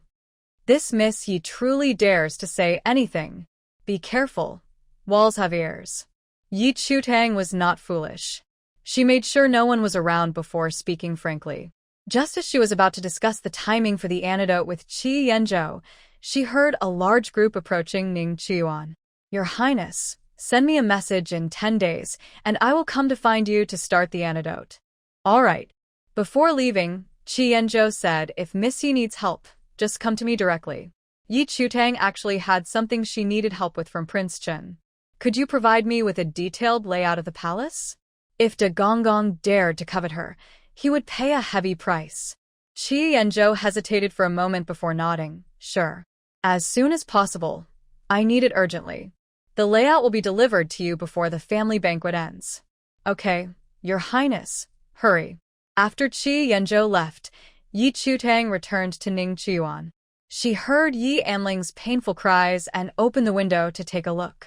Wow, I didn't know eunuchs could be so twisted. After saying that, she took a brick and lightly hit the back of her head. It wasn't hard, but it left a bump and broke the skin a little. Yi Chutang lay comfortably under the window, pretending to be unconscious, looking like someone who got caught spying and knocked out. Soon, Kong Ru's anxious voice came from outside. Princess, you must have seen it wrong. Shuer may not be polite, but she would never try to lure Da. Princess Onping snorted. Are you saying this princess is blind? Please calm down, Your Highness. I just believe a woman's reputation is very important, and we should speak carefully. We will know soon enough if I am wrong. As she spoke, the crowd had already approached Ning Qiuan. Yi Anling's sorrowful cries reached everyone's ears. Due to her hoarse voice, no one recognized it was her. Princess Onping's face showed uncontrollable excitement. I told you I wasn't mistaken. Miss Yi really is lonely in her room. The official ladies turned red with embarrassment. This In broad daylight. How shameless. Kongru quickly said, "It can't be Chuer." She looked flustered, clearly revealing her guilt. Yi Jingchuan agreed. Although Chuer can be silly, she would never be so shameless. Then he shouted, "I want to see who is committing such disgraceful acts in Chuer's courtyard and framing her." The group hurried into Ning Chiyuan. Yi Jingchuan and Kongru walked straight to the bedroom, ignoring everything else. Princess Onping followed closely behind. Several official ladies who came along also entered the bedroom to watch. Clothes were scattered everywhere. The light golden bed curtains swayed. Sounds of pain and pleasure came from the bed. Kongru rushed to the bed and pulled back the curtains. At the same time, a scream echoed in the courtyard. Ah! How did Miss Yi fall to the ground with blood on her head? She can't be dead, right? As soon as those words were spoken, an uneasy feeling rose in Kongru's heart, and she immediately looked at the bed. When she saw Yi Anling being pressed down by Lord Da and mistreated, her vision went dark, and she fainted. As Kongru fainted, the curtains quickly closed again. Princess Onping arrived a moment too late and did not see that the person on the bed was Yi Anling. But she heard the gasps from the courtyard. She refused to believe that the person on the bed was not Yi Chutang and pulled back the curtains again. When she saw that the person with Lord Da was Yi Anling, her face turned pale. How? How could this happen? On the bed, Yi Anling seemed to be the one being bullied, but upon closer inspection, she was the one taking the initiative. However, Lord Da was a man without roots, unable to satisfy her, only bringing her torment. The bed was covered in blood, a shocking sight. The ladies of the official families whispered among themselves after seeing the scene on the bed. Wasn't it said that the person with Lord Da was Miss Yi? Looking at the situation now, it seems Miss Yi has plotted against her sister. Not necessarily, Lord Da might have actually favored the second Miss Yi. But before the luncheon, Lord Da hinted that he chose the eldest Miss Yi. Amidst the discussions, the stunned Yi Jingchuan came back to his senses. He also wished to faint to escape the embarrassing situation, but he couldn't. He had to put aside his pride and handle the matter, or things would spiral out of control. Yi Jingchuan quickly snatched the bed curtain from the dazed Princess Onping and closed it. The scene on the bed was hidden, but the sounds could not be muffled. "Everyone, we cannot afford to offend Lord Da, so please do not spread what you have seen." Qi Yanzhou appeared at some point. Hearing this, he let out a mocking laugh. "Knowing that the trouble involves the eldest daughter, you immediately brought everyone to watch. But when you found the scandal involved the second daughter, you used Lord Da to cover it up. Lord Yi, is it true, as the rumors say, that you brought back Miss Yi just to have her take the place of another?" Yi Jingchuan's face tightened, and instead of answering, he asked, "Why has Prince Chen come to the back courtyard?" Those watching were all gossipy women, with no men present. Qi Yanzhou's sharp gaze fell on the bed. "Since Lord Da is here, why can't I be?" Yi Jingchuan, unable to confront Qi Yanzhou directly, softened his tone. "I didn't mean that. I was just surprised to see Prince Chen here. Just came to join the fun, and I didn't expect to witness such an interesting scene." After speaking, Qi Yanzhou glanced at the ladies in the room. "Are you all still here because you haven't seen enough?" As soon as he said this, the ladies quickly left. Yi Jingchuan reminded them again, "This concerns Lord Da's reputation, so please be cautious with your words. Rest assured, Lord Yi, we are very discreet." After the ladies left, Princess Onping looked at Qi Yanzhou. "Brother Yan, you're not someone who enjoys watching the chaos or meddling in others' affairs. What do you see in Yi Chutang?" She didn't want to think too much about it, but Brother Yan had helped Yi Chutang twice. He usually didn't care about anything, yet he made an exception for that person. Could it be that he was also swayed by beauty? Ye Chantang. Just wait. I won't let you get away with this. Princess Onping recalled her earlier shock and rushed out of the main room. She looked around and quickly spotted Yi Chutang lying by the window. She hurried over, pulled a hairpin from her head, and aimed it at Yi Chutang's beautiful face. Yi Chutang sensed the threat. Just as she was about to wake up, Chi Enjo appeared and kicked the hairpin out of Princess Onping's hand. The hairpin fell onto the stone floor and broke into several pieces. Yi Chudang heard the sound and thought, what a pity, that was worth hundreds of taels. Princess Onping looked at Chi Enjo, who had once again protected Yi Chudang, in disbelief. Brother Yen, do you really like this person? She's just a foolish country girl. What do I lack compared to her? Chi Enjo looked at Princess Onping, who was filled with disdain, with a cold expression. He wanted to point out that she was inferior to Yi Chudang in many ways, but worried it might cause trouble for Yi Chudang, so he changed his words. Onping, stop talking nonsense. I only can't stand you hurting others for no reason. Whether it's the daughter of a noble family or a beggar on the street, I would intervene. Princess Onping knew Chi Enjo's character well. He cared for the people and upheld the law, and he detested bullies the most. She also knew he wouldn't lie, so she immediately believed him and tried to win him over. Brother Yen, I care about you too much, which is why I acted rashly. Please don't be angry. Chi Enjo's gaze grew colder. Onping, the reason I refuse to marry you is that I have no feelings for you. Stop holding on to false hopes. Tears filled Princess Onping's eyes. Brother Yen, I've liked you for 10 years. You fill my heart and mind. I can't let go. Onping, I've said what I needed to say. If you still refuse to understand, then it has nothing to do with me. After saying these harsh words, Chi Enjo left Ning Chiyuan. Princess Onping immediately followed him out. Ning Chiyuan was left with the 4 members of the Yi family and Duke Da. Yi Jingchuan didn't dare disturb Duke Da's business and carried the unconscious Kong Ru out of the main room to the yard. He fetched a bucket of water from the well in the back and splashed it on Kong Ru to wake her up. Kong Ru, waking up, shivered from the cold and looked confused. She wiped her face with the cold well water, listening to the increasingly hoarse cries, and recalled the scene she saw before losing consciousness. Lingea. Yi Jingchuan slammed the bucket down and shouted, how could this happen? Why did Lord Da also get caught up in this? He couldn't bear to think about what would happen when Lord Da woke up. Kong Ru shook her head, her face pale. I don't know. The plan was going well. I don't understand how it ended up like this. After saying this, she covered her face and began to cry. The original plan was to have Shaner drug Yi Chutang and send her to Lord Da, making her serve him willingly. They would gather people to witness it, making it seem like Yi Chutang was seducing Lord Da, forcing her to marry.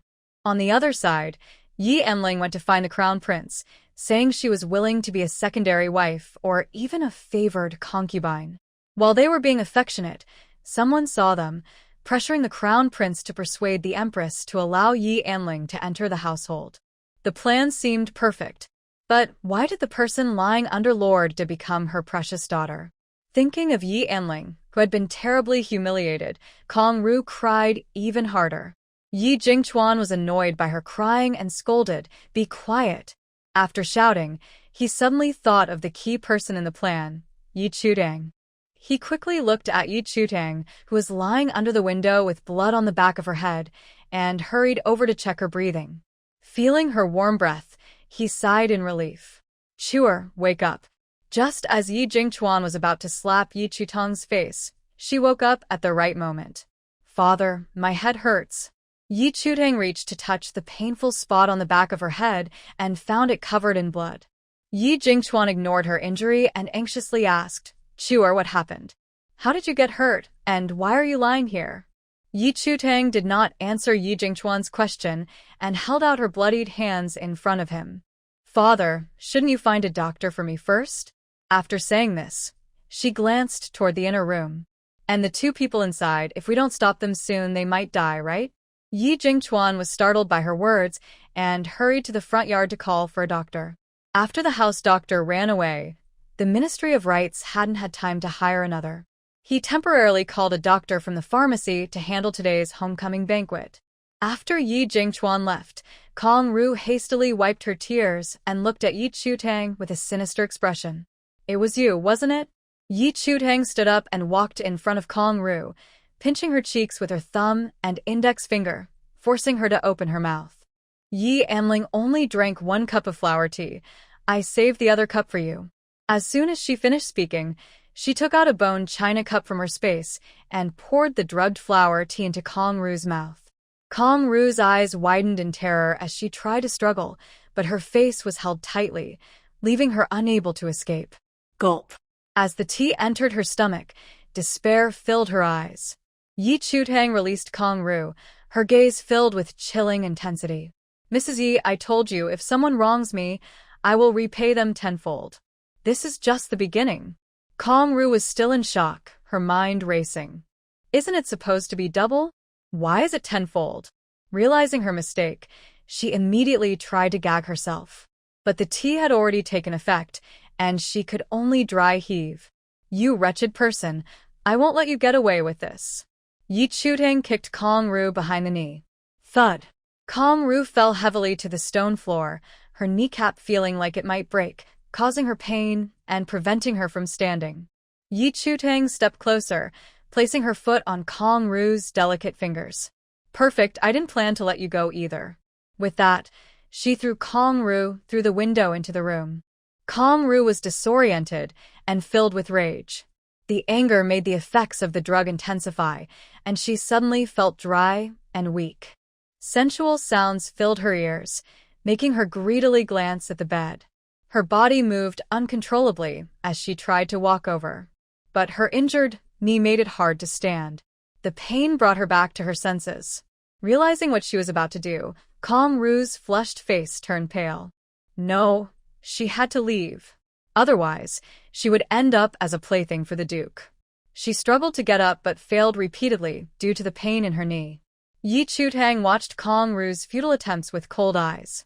What do you think Yi Jingchuan would do if he saw you with the Duke?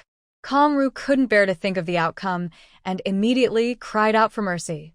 Chuer, I was wrong. I bow to you and apologize. Please give me a chance to live. If she offered herself to the Duke, her fate would be a tragic one. You had Shaner drug me and brought the Duke to Ningchuyuan. Did you ever think of giving me a way out? After saying this, Yi Chutang closed the window. Kong Ru felt like she was about to break down. She crawled on the ground, using her hands and feet to escape. But the drug she had given Yi Chutang was too strong. Even biting her tongue couldn't keep her awake.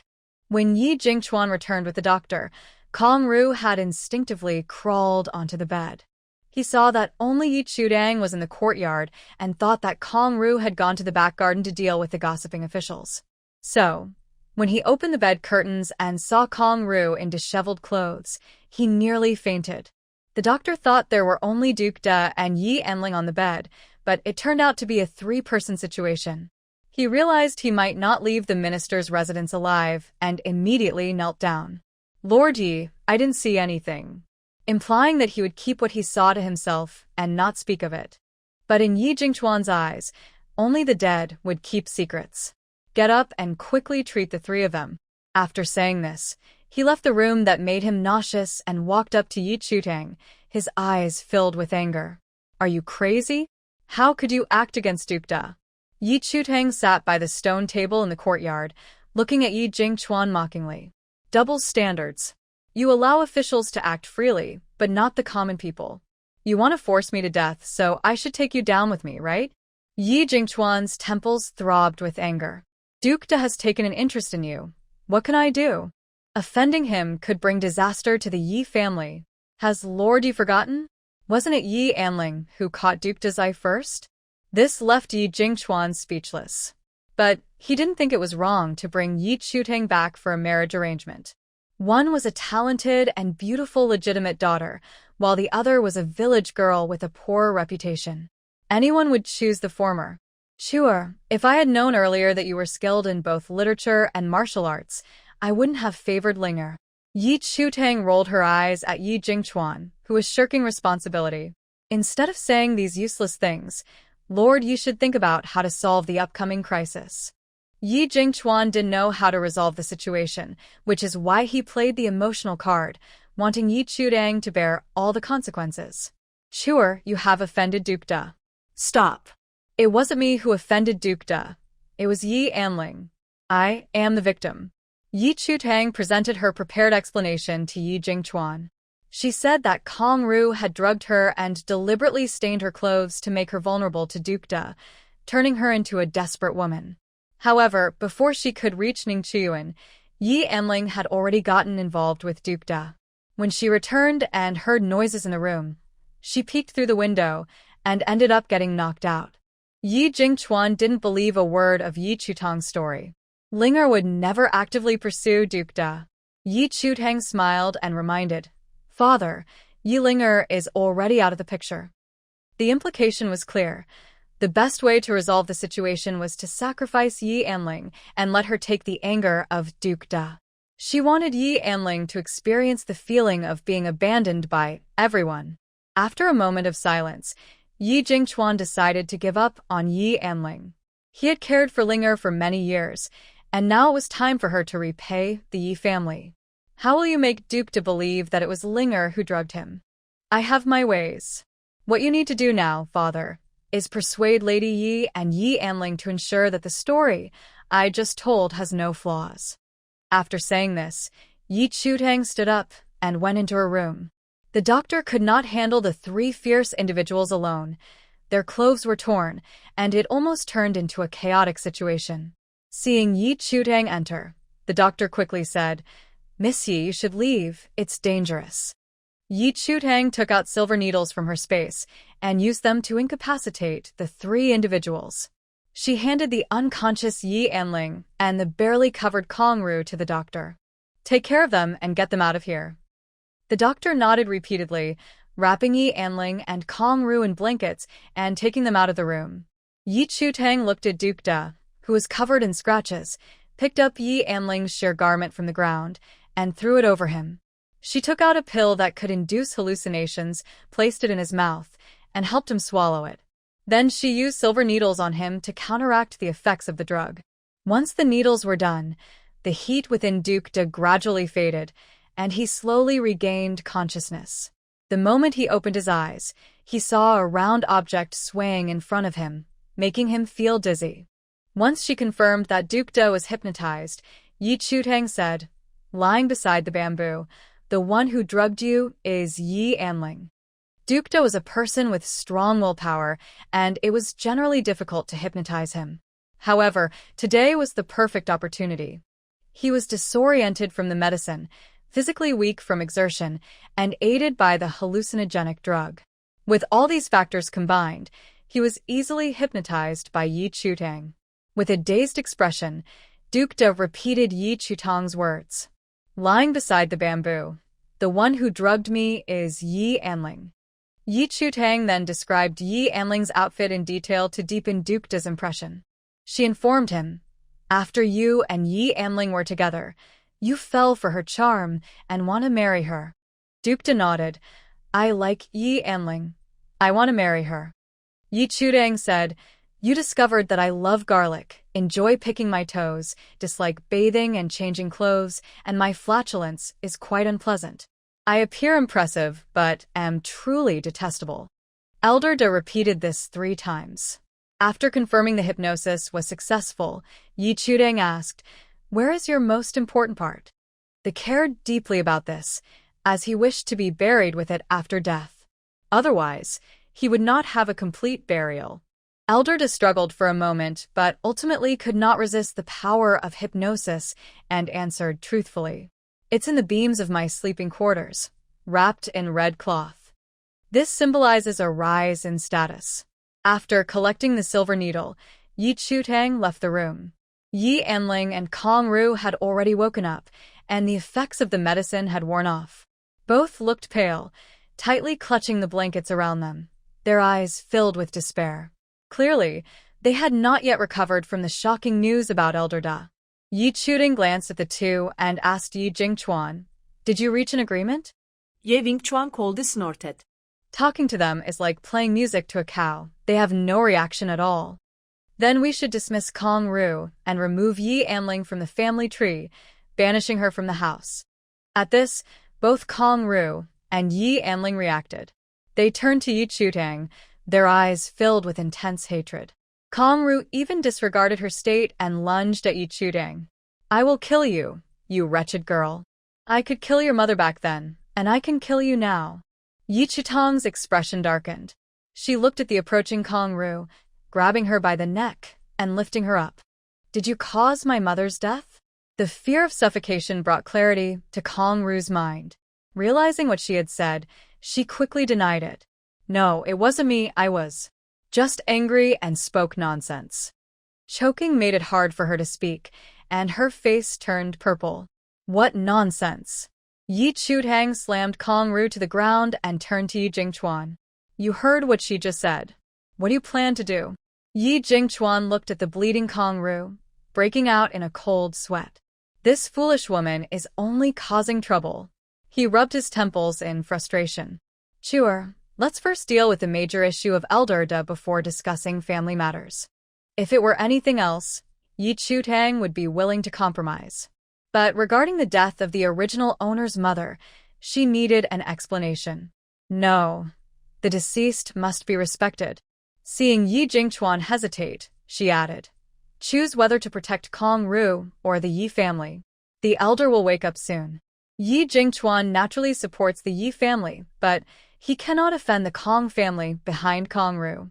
Although his father-in-law, Kong Qingyuan, holds the same official title as him, both being ministers, the Kong family has been established in the capital for 100 years, with deep roots, extensive connections, and many students, which the Yi family cannot compare to. He asked, sure, what do you want me to do? I want Kong Ru to pay for how she harmed my mother. Yi Jingchuan immediately agreed. All right, if what you say is true, I promise you. He would not actually kill Kong Ru, as he had allowed the slow poison given to Tang Wanqing in the past. His agreement was merely to stabilize Yi Chutang first and resolve the current predicament. Yi Chutang could see through Yi Jingchuan's intentions. She took out a poison from her space and handed it to him. This is Duanchang powder. It will take effect in 3 days. You can choose who takes it, you or Kong Ru. After saying this, she snapped her fingers. The hypnotized woke up, confused and unsure of what had happened. Seeing the familiar silk robe on him, he immediately remembered how Yi Anling had drugged him and tried to him. Furious, he shouted, someone. To Yi Jingchuan, his voice felt like a death knell, and he quickly shoved the poison into Kong Ru's mouth. Madam, please bear with this for now. Kong Ru looked at Yi Jingchuan in disbelief, trying to spit out the poison. However, Yi Jingchuan anticipated her move and covered her mouth. The poison substance, stained with blood, was swallowed. Confirming that Kong Ru had ingested the poison, he said to her, if you don't want the Kong family to be implicated and targeted, let Linger take the blame for what happened with Da. He knew that both women had heard his previous words, but they chose not to respond because the situation was unfavorable for them. Da, I'm here, he called out and quickly walked toward his room. Kong Ru glared at the smug Yi Chutang, spitting out blood in anger. Are you trying to kill Linge? Ye Chantang ignoret Kong Rus moral please. After all, the name Da was enough for her to make a choice. Kong Ru, seeing Yi Anling in a daze, rushed to wrap herself in a blanket and hugged her cold daughter. She whispered in Yi Anling's ear, Linger, don't worry. Your mother won't push you out to face death. When it comes out, you will shift all the blame to your 2 personal maids. In this situation, the only option was to protect the main player at all costs. Yi Anling felt a spark of life return to her dull eyes upon hearing this. She nodded gently, all right, let's do it. She didn't want to die or be blamed. By pushing the 2 maids to take the blame, she could go from being seen as a seductress to a victim. Yi Chutang overheard their whispered conversation and smirked mockingly. At that moment, the dressed-up De Gonggong and Yi Jingchuan walked out of the main room together. After being too active earlier, De Gonggong's steps were a bit unsteady, showing a lack of energy. His gaze fell on Yi Anling, cold and menacing, like a snake ready to strike, making others wary. Since gaining power, he had always toyed with women, never expecting to be outsmarted by one and used as a tool for her revenge. It was a great humiliation. De Gonggong was skilled in combat, and before he even approached Yi Anling, he struck her down to the ground with his sleeve. You wretched girl. You're asking for death. Yi Enling fell to the ground, unable to grasp the blanket, her marked body exposed to the air. She crawled on the floor, feeling embarrassed, and began to cry. The blood on her body had dried, creating a strange beauty with its red and white contrast. Seeing this, De Gonggong's mind filled with some captivating images, and his anger lessened slightly. Kong Ru covered Yi Enling with a blanket and knelt before De Gonggong. "Please calm down, Your Excellency. Linger is also a victim. It was her 2 personal maids who did this." She altered Yi Jingchuan's story a bit and recounted it to De Gonggong. She didn't mention the drugging incident, only saying that Yi Enling's dress got dirty, so she returned to Ningqiuan to change and was then knocked out. Thus, the blame shifted from Yi Enling to Qiulu and Qiushuang. Yi Jingchuan looked at Kong Ru in shock. The 2 maids hadn't been dealt with yet, and she dared to fabricate a story in front of De Gonggong. But De Gonggong was not foolish and naturally didn't believe Kong Ru's words. Many wanted to deal with him, but no one dared to act. However, due to being hypnotized, his memory was a bit muddled. He couldn't figure out the whole situation right away. But he was clear about his purpose for coming to Ningqiuan and instinctively looked at Yi Chudang. When he saw the beautiful woman, images of her eating garlic and being unrefined flashed in his mind. He quickly turned away in disgust and looked at the pitiful Yi Enling. Yi Enling was also quite beautiful, and her current broken state stirred his pity. But remembering how she had drugged him and made him lose his composure, he was filled with rage. "Who gave you the courage to scheme against me?" Yi Enling explained. "I was set up by a maid, and after drinking a love potion, I lost all my memory shortly after." Hearing this, the steward recalled that when he saw Yi Enling in the back courtyard, she indeed had lost consciousness. He had instructed the maid to bring her to Ningqiuan, wanting to enjoy a moment with her. Yet, he clearly remembered Yi Enling lying enticingly beside the bamboo. As he approached her, he caught a whiff of a strange fragrance and fell under its spell. After that, his memories became chaotic and unclear. After reflecting, the steward confirmed one thing: the unconscious Yi Enling could not have plotted against him. His gaze shifted back to the detestable Yi Chutang, scrutinizing her sharply. He felt that today's incident was her doing. However, after thinking it over, he could not find anything wrong with her. The steward withdrew his gaze and coldly looked at Yi Jingchuan. "Lord Yi, within 3 days, give me an explanation, or your position as minister will be at risk." Yi Jingchuan did not dare to disagree, and quickly replied, "I will obey. Let's go to the front courtyard." Although he did not care how others viewed him, he did not want a scandal to become public knowledge. Before leaving, he grabbed the doctor by the neck, intending to silence him. Yi Chutang pulled out a hairpin from her head and swiftly stabbed it into the doctor's heart. Blood spread from the wound, staining the dark blue garment. The steward looked at Yi Chutang in surprise. "Miss Yi, what do you mean by this?" Yi Chutang pressed the gold hairpin down a bit more. "To relieve your worries, steward." The steward watched the doctor bleeding and disgustedly released his grip. What a pity! With that, he left Ningqiuan, followed closely by Yi Jingchuan. Yi Chutang knew the pity was not for the doctor, but for herself. If it weren't for her bad habits, making the steward unable to tolerate her, he wouldn't have let her go. Kong Ru did not expect the steward to leave just like that. She coldly looked at Yi Chutang. "What exactly did you do? The steward actually let you go." Clearly, the steward had been determined to have her before. Yi Chutang smiled and said, "Perhaps he prefers someone like you who is more straightforward." After saying this, she looked at the now motionless doctor. "What should we do with this body?" Kong Ru glanced at the doctor with a gold hairpin in his chest, feeling a bit more fearful of Yi Chutang. So ruthless, killing without a second thought. There is a well behind the temple that connects to an underground river. Throwing the body in would create a splash, and in an instant, it would be washed away, disappearing without a trace. Yi Chutang nodded and left with the motionless doctor. As soon as she left, Yi Enling shouted at Kong Ru in despair, "Didn't you say the plan was foolproof? What do we do now?"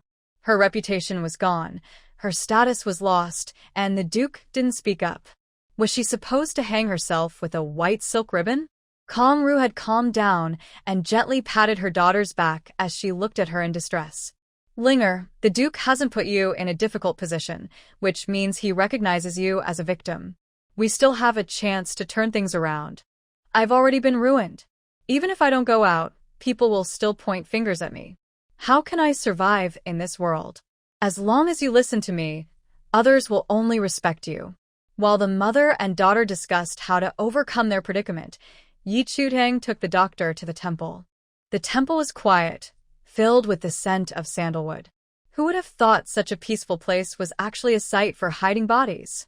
She took out the necessary medicine for external injuries, cut open the doctor's clothing, and removed the gold hairpin that had pierced his chest. Blood gushed out as she used silver needles to seal the wounds and stop the bleeding. After she bandaged the doctor, she inserted a needle into his Bai Hui point. As the doctor woke up, her merit points increased by nearly 1,000. As a healer, saving lives brings immeasurable merit. The doctor thought he was dead and stared blankly at his bandaged chest. Yi Chutang, cleaning the blood off her hands, said, "You're not dead, but the Duke thinks you are. Until he descends into the depths of, you must live in hiding." Hearing this, the doctor came to his senses and immediately knelt to thank Yi Chutang. "Miss Yi, I will never forget your life-saving grace. Doing good deeds will bring good rewards." After saying this, Yi Chutang gave the doctor some strong anti-inflammatory medicine and explained how to use it. "I'll you out of the mansion." With that, she knocked out Dr. Wu and used a teleportation technique to take him to a dilapidated temple outside the city. When she returned to the minister's residence, she found Yi Anling trying to take her own life. Yi Chutang rushed to Ningxiang courtyard upon hearing the news, where Yi Anling had already been saved. Her friends were comforting her. "Anling, what happened today is not your fault." Please don't think that way. "Yes, you're the victim. The ones who harmed you deserve punishment. Live well, and let the despicable people end up with nothing. Linger, we can't let our loved ones suffer while our enemies rejoice." While comforting her, the Duke proposed marriage to Yi Jingchuan. "Minister Yi, when the Emperor returns to the palace, I will request a royal decree for marriage and formally propose." This outcome was the best for Yi Anling. Yi Jingchuan was also very pleased. It is a blessing for Linger to marry the Duke. The group of men outside were not surprised by what they heard. They all looked at the prince. The prince's face was grim, his hands clenched tightly at his sides, nearly grinding his teeth. Listening to Yi Anling's choked sobs, he felt a deep pain. The thought of her marrying Duke Da made him uneasy. However, he couldn't express his desire to marry Yi Anling or stop her from marrying Duke Da. Just as he felt frustrated and trapped, he caught sight of Yi Chutang from the corner of his eye. His anger found a target and exploded instantly. The prince quickly walked towards Yi Chutang, raising his hand to strike her. "You dare to lay a hand on Linga? I will kill you." As the prince's hand was about to hit Yi Chutang's face, Qin Muyun immediately stepped in front of her. "Your Highness, you are the heir apparent. Is it appropriate to covet Duke Da's fiancée and slander the daughter of a second-rank official?" He didn't dare provoke Duke Da, but was not afraid of the prince. The former acted on whims, while the latter sought a good reputation. The prince, looking at the carefree Qin Muyun, angrily withdrew his hand. "Qin Muyun, slandering the heir apparent, what punishment do you deserve?" "May I ask, Your Highness, which of my words is slander?" "You want to strike Miss Yi for the sake of Miss Yi heir, and everyone heard and saw it clearly." Yi Chutang gratefully glanced at Qin Muyun and bowed to the furious prince. "I have seen His Highness. May I ask, Your Highness, do you have any evidence for what you just said?" Of course, the prince had no evidence. But he was sure that if something happened to Yi Anling, it was Yi Chutang's doing. The entire Yi family would never harm Linger. Only Yi Chutang was always targeting her. Seeing the prince silent, Qin Muyun chuckled. "Your Highness, without evidence, it is slander." The prince scoffed. Whether it harms Linger, she knows in her heart. With that, he flicked his sleeve and left, glaring at Yi Chutang with hostility, before he departed.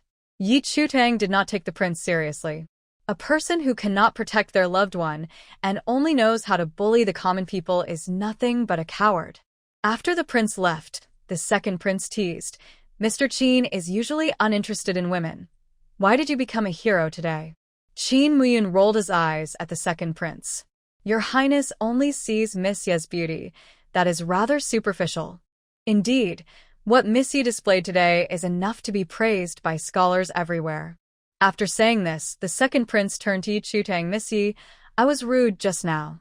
Yi Chutang knew the second prince was not a good person and forced a smile. "It's all right. I wonder if I could ask Miss Ye for a poem written in different styles?" The second prince added quickly, "I will pay 10 taels of gold." Yi Chutang realized the second prince was testing her feelings towards him. She smiled and replied, "I have told Lord Da before that as long as the price is right, I can provide as many poems as you want. After all, I am not a scholar, just an ordinary person. For someone who exploits the people, I will take as much as I can." The second prince glanced at Qi Yanzhou, who looked displeased. Indeed, in Miss Ye's eyes, I cannot compare to Prince Chen. Qin Muyun, worried that Yi Chutang would answer too directly and anger the second prince, spoke up first. The second prince shouldn't compare himself to Ziqian. While he was achieving great military success, you were still playing with crickets. That's true. Prince Chen's military achievements are unmatched, and he is beloved by the people. I cannot compare. After a moment of self-deprecation, the second prince turned to Yi Chutang. "Today is not suitable. I will come again another day to ask for your calligraphy. I am always at your service." As soon as Yi Chutang finished speaking, Lord Da and Yi Jingchuan emerged from Yi Anling's room. Yi Jingchuan cleared his throat. "Everyone, I apologize for the unexpected incident today that disrupted your enjoyment. I will provide an explanation and drink 3 cups as a form of apology." Lord Da spoke coldly, his voice sharp. "Everyone, please return to the front courtyard and the back garden. I have something to say." Everyone left.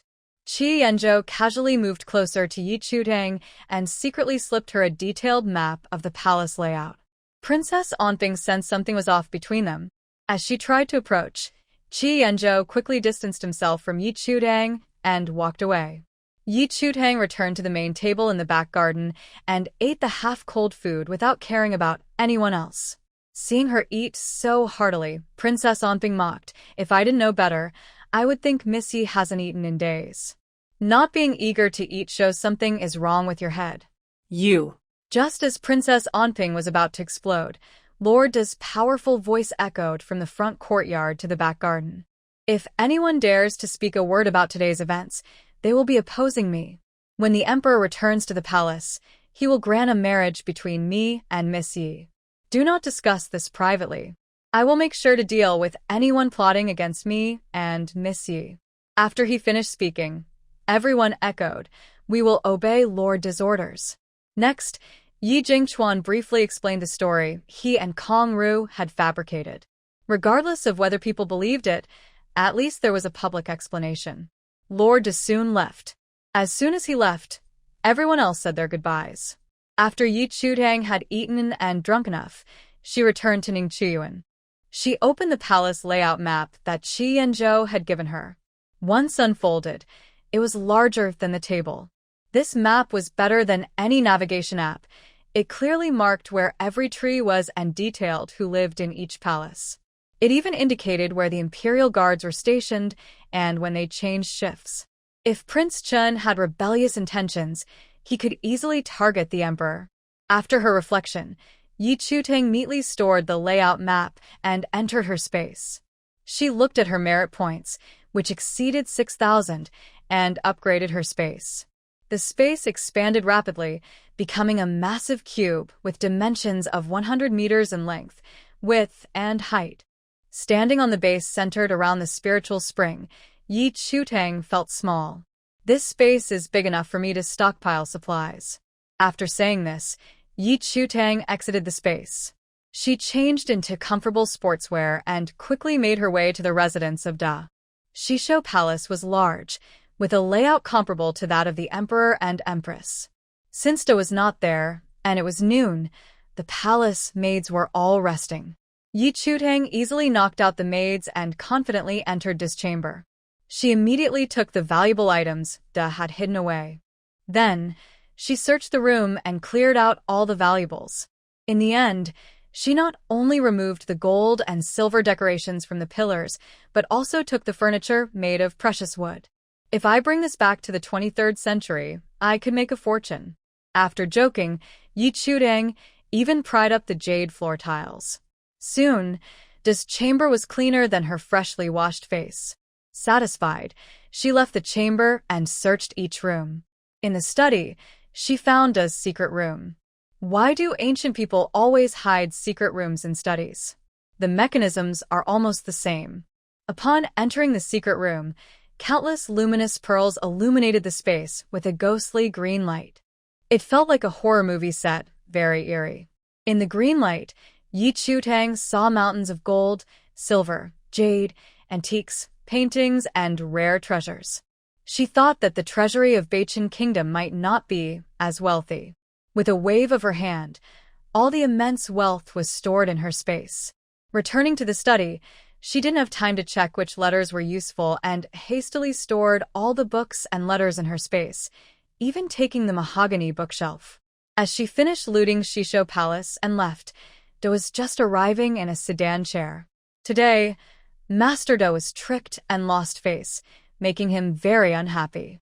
When he returned to the Shisho Palace, he found the palace servants sleeping everywhere, which made him even angrier. Get up. As soon as he said this, no one moved. Noticing something was wrong, Master Da quickly approached the nearest servant and pulled him up. Finding the servant unconscious, he looked at a few others and his expression changed dramatically. He rushed into the sleeping quarters and was shocked to see the place in disarray, everything in disarray. He had been robbed while he was out. Come here. The imperial guards outside the Shisho Palace heard this and rushed in immediately. Master, what is your command?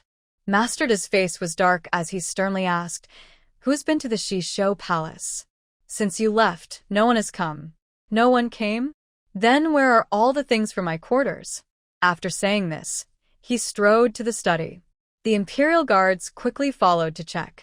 When the two guards saw that even the floor was missing from the quarters, they were stunned. I have failed in my duty. Please punish me, Master. Although they had not been negligent, they felt responsible for the theft in the palace. Master Da ignored them and entered the study. He saw that not even a piece of paper was left in the study and rushed into the open secret room. All the wealth he had gathered over a lifetime was gone. He was so angry that he spat out a mouthful of blood. Investigate. Find the thief, even if we have to dig 3 feet into the ground. If they stole from him, their entire family would be punished. The imperial guards felt Master Da's immense fury and immediately knelt to accept the order. Yes, Master. Master Da leaned against the wall, breathing heavily. Suddenly, he remembered the important item he had left in the quarters, and his heart sank. When he flew up to the beam and saw the spot where the red cloth should have been was empty, his heart stopped. My important item. Before he could finish his sentence, he closed his eyes and fell down. Yi Chutang saw that the imperial guards caught Master Da just in time and thought what a pity before returning to Ningqiuan. She discovered that the gifts from guests and the rewards she had won with poetry were all gone. Shaner, Schwanger, and Wang Kai were also not in the courtyard. Ha, trying to get rid of me? Dream on. Yi Chutang didn't rush to find Yi Jingchuan to ask for her things and people back. She first changed back into her female clothes. Just as she finished changing, Yi Jingchuan arrived first. He had been there once before and questioned, Where did you go just now? Yi Chutang casually replied, I went to see Yi Anling's joke. Hearing this, Yi Jingchuan recalled the scene of his wife and daughter entangled with Master Da, and his face turned as green as the grassland. She was secretly relieved that no one caught her in bed with Kong Ru. Otherwise, she would have been too embarrassed to face anyone. Thinking about how he brought Yi Chutang back, not only did it not improve Yi Anling's situation, but it also cost him a lot of money and made the Yi family a laughingstock. He had also offended Duke Da, and he regretted it deeply. Wretched girl. You. Yi Chutang was not interested in Yi Jingchuan's lecture and interrupted him impatiently. Where are the gifts from the guests and the winnings I earned? Yi Jingchuan sneered. You caused such a big mess for the minister's residence, letting everyone laugh at the Yi family, and you still have the nerve to ask for gifts and winnings? Lord Yi, the one without shame is you, who plotted against me without keeping your word. I didn't ask you for compensation. You should be grateful. Feeling guilty, Yi Jingchuan quickly changed the subject to explain his purpose. The carriage to take you back to the countryside is waiting outside the residence. He could not let this troublemaker stay in the Yi family any longer, otherwise they would be doomed. Yi Chutang laughed in anger. You just plotted against me, took my things, removed my people, and now you want to send me away? Yi Jingchuan met her cold gaze and felt a bit intimidated, softening his tone. Sure, I'm not sending you away. I'm just asking you to return to the countryside to avoid the trouble. I haven't done anything wrong. Why should I avoid trouble? Everyone suspects you harmed Linger and plotted against Ukta. If you stay in the capital, not only will people talk behind your back, but you could also be in danger. Yi Chutang looked at Yi Jingchuan, who was not sincere even in his act, and laughed lightly. It's fine. Whoever dares to poke at me, I'll poke back twice as hard. Whoever tries to kill me, I'll break their neck first. Ye Wingchuan. Father is doing this for your own good, you. Stop. You have only plotted against me from the start. Don't say those hypocritical words. They're disgusting. Yi Jingchuan felt embarrassed by her words. Have you learned nothing in the 3 days of lessons? Rules are for people, not for dogs. Before Yi Jingchuan could get angry, she added, if you want me to leave, fine, but you need to return the gifts I received today and my winnings, as well as my mother's dowry, and include a letter severing our ties. Yi Jingchuan was happy for a moment, but then became furious. I just held a homecoming banquet for you. How can you sever ties? And what kind of girl asks for her dowry before getting married? Yi Chutang was too lazy to argue further with Yi Jingchuan. She took out a poison pill from her space and forced it into his mouth. Now, you've also taken the poison. Do you still want to send me away? Yi Jingchuan, forced to swallow the poison. Wretched girl, may you not have a good end. You have 3 days to be angry and save yourself. If there is no antidote, you will suffer a terrible fate. There are many good doctors in the capital. Yi Chutang saw through Yi Jingchuan's firm exterior and sensed his insecurity. Good luck. If you want to fight for a chance with me, return my maid. Killing your father brings divine punishment. Yi Chutang grabbed Yi Jingchuan's collar and whispered in his ear. You killed your wife and are still fine, so why should I be afraid? This statement left Yi Jingchuan feeling cold. He pushed Yi Chutang away in panic, saying, What are you talking about? Why are you so upset? I was just guessing based on Kong Ru's words. Did I hit the mark? Yi Chutang didn't confront Yi Jingchuan directly, because the time wasn't right. Ye Wingchuan snorted, nonsense. With that, he fled in a hurry. Yi Chutang threatened his retreating figure. Within half an hour, return the gifts and my maid, or I will destroy the antidote. Although Yi Jingchuan didn't respond, soon after, the items and people were sent back to Ning Chiyuan. The gifts were delivered to the room. Shanu, Shuanger, and Wang Kai had been punished severely, unable to stand due to their injuries. Yi Chutang looked at the 3 of them and asked in a serious tone, Who gave the orders? Shuanger bit her lip and replied resentfully, It was the madam. She had been loyal to the madam, but the madam showed no mercy. Yi Chutang took out some high-quality ointment from her space and handed it to Shanu and Wang Kai. You two should rest in the inner room. I will step out for a bit, and a maid will come to help you with your wounds. Shanu, aware of Yi Chutang's difficult situation, didn't want to trouble her. Miss Shuanger and I can help each other. Wang Kai added, I can take care of myself. Stop fussing and wait in the room.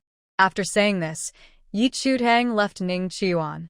On her way to Liuli Courtyard, she called for maids and servants to help the 3 with their injuries. She quickly arrived at Liuli Courtyard and kicked the courtyard door open. Bang! The door crashed into the main room, breaking it apart. Kong Ru, who was bathing, nearly jumped out of the tub in fright. Chio, he, Go see what happened. Before he could get up to check, Yi Chutang entered the clean room with a feather duster.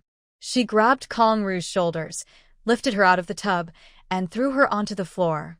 Then, she swiftly and forcefully struck Kong Ru with the feather duster. The contracts for the three of them are in my hands. You have no right to dispose of them. I will return the 20 lashes they received to you. Slap. Slap. Ah. Ah. Kong Ru had been pampered since childhood and had never experienced such a terrifying punishment. Before Yi Chutang finished, she fainted from the pain. When the news of Yi Chutang violently beating the head matriarch reached Yi Anling, she was so angry that she immediately went to Lioli courtyard. She happened to block Yi Chutang, who was about to leave. If you want to live, kneel and apologize. Although marrying Duke Da was frustrating, her status had risen, and no one could bully her anymore. As long as she whispered sweet words to Duke Da, she could easily decide who would live or die. Yi Chutang looked at the arrogant Yi Anling and mocked her. I can make Duke Da believe that it was you who poisoned him, and he could have you killed. After saying this, she left a shocked Yi Anling and exited the minister's residence. She was about to help Prince Chun with his poison, so she needed to go to the pharmacy to gather some herbs and familiarize herself with the capital for stockpiling supplies. Although it wasn't a chaotic time and there were no natural disasters, one should always be prepared. Yi Chutang asked a passerby for directions and went to the largest pharmacy in the capital, Xinglin Hall. As soon as she entered, she saw Qin Muyun preparing herbs and Qi Yanzhou beside him. Qin Muyun noticed Yi Chutang and smiled in surprise. Miss Yi, what a coincidence. What brings you to the pharmacy? Qi Yanzhou looked at the foolish Qin Muyun, feeling speechless. What else would one do at a pharmacy? Naturally, gather herbs. He asked, is Miss Yi feeling unwell? Yi Chutang shook her head. I'm not the one needing herbs. It's for a patient of mine. Qi Yanzhou understood she was referring to him. Qin Muyun asked in surprise, Miss Yi knows medicine? Just a little. Then can I ask you to treat my grandfather? Healing people is the fastest way to accumulate good deeds. Of course, the person being treated must be good. Yi Chutang replied plainly, I only save good people. Is your grandfather a good person? Upon hearing this, the pharmacy owner said, Don't worry, Master Qin is a very good person. The owner listed many of Master Qin's good deeds for the country and the people. Afterward, he sighed, It's a pity that good people don't always get good returns. Master Qin was injured by an arrow in his youth and suffers from a cough in his old age. He doesn't have much time left. Yi Chutang looked at Qin Muyun. Please wait. After I buy the herbs, I will go see your grandfather. Thank you, Miss Yi. Qin Muyun did not have high hopes. He just wanted his grandfather to meet the girl he liked before passing away. Yi Chutang did not realize this, but Qi Yanzhou understood. However, he felt he had no right to say anything. Although Yi Chutang was envious of the complete herbs in the pharmacy, she only bought what she needed. She planned to disguise herself later at night to gather more herbs. The three of them went to the Prime Minister's residence. Just as they arrived at the entrance, Qi Yanzhou was stopped by someone from the Dali Temple. Young master, the palace of Duke Da has been robbed, and we have 3 days to solve the case. The matter has been handed over to you. After refusing a marriage proposal due to his military achievements, Qi Yanzhou had surrendered his military power and was now the young master of the Dali Temple. He suspected this was a trap set for him by the head of the Dali Temple. What was stolen from Duke Da? Everything. The entire Shisho palace has been emptied. Confusion appeared in Qi Yanzhou's eyes. The palace was heavily guarded. Who could possibly steal from it? It was likely that Duke Da staged this to shift blame and please the emperor.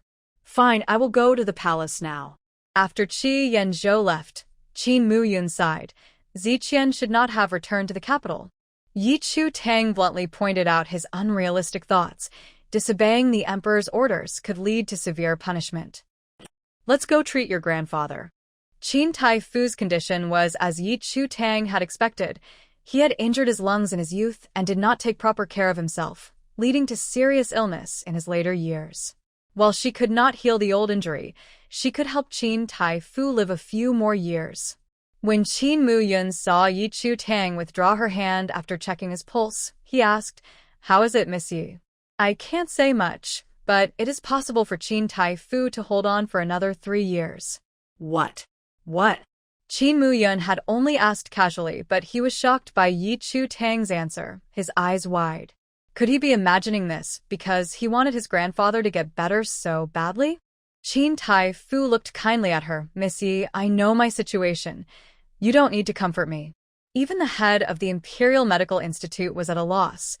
What could this young girl do? It was likely that this young man had brought her back to ease his mind. Yi Chu Tang replied seriously, "I never lie to patients." After saying this, she began to treat Qin Tai-fu with acupuncture. As the silver needles were inserted, Qin Tai-fu noticeably found it easier to breathe. The urge to cough that he couldn't suppress slowly faded away. He looked at Yi Chu Tang in shock. "I apologize for my earlier words, Miss Yi. Please forgive me." Yi Chu Tang smiled faintly. "At my age and appearance, it's normal for Master Qin to not trust me." After saying this, she finished using the silver needles. She tapped Master Qin's shoulders once each. The silver needles vibrated quickly, making the points feel both numb and itchy, yet strangely comfortable. Yi Chu Tang looked at the stunned Qin Muyun. "Young Master Qin, please bring me some writing materials." Qin Muyun quickly regained his composure. "Miss Yi, just a moment." After writing the prescription, Yi Chu Tang asked Qin Muyun, "Does the Qin family have a physician?" "Yes, he is a retired doctor from the Imperial Hospital and is quite skilled." "Call him here." Soon, the family physician arrived. Yi Chu Tang pointed at the silver needles on Master Qin and asked, "Can you understand this?" The physician replied, "I only have a basic understanding of the golden needle technique. The advanced techniques are usually passed down through generations, and most doctors only grasp the basics from medical texts." Yi Chu Tang nodded and wrote down the acupuncture methods. She handed it to the physician. "You will help Master Qin with acupuncture from now on. I've also noted the time intervals." The physician took the still-drying paper, shocked at Yi Chu Tang. "Miss, why? Although doctors save lives, no one would teach their skills to outsiders." Yi Chu Tang replied casually, "Teaching and passing on knowledge is the essence of tradition." Hearing this, Master Qin looked at her with admiration.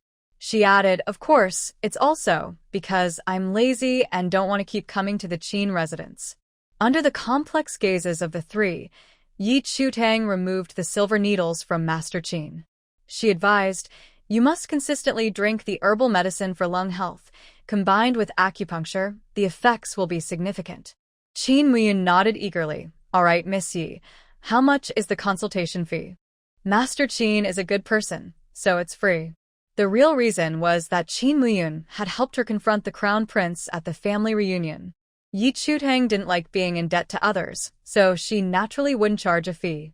Before leaving, she also gifted Master Qin a cup of spring water. Contribution points plus 3,863. Indeed, Master Qin is a great person. Qin Muyun wanted to see Yi Chu Tang off but was refused. "Young Master Qin, please stay. I remember the way." "Miss Yi, until we meet again." Master Qin noticed that his usually carefree grandson was overly well-behaved in front of Yi Chu Tang, realizing he had feelings for her. "Miss Yi is quite nice. Which family does she belong to?" Qin Muyun immediately shared Yi Chu Tang's tragic background, how Yi Jingchuan had plotted against her, her remarkable resilience, and her stunning performance at the family reunion.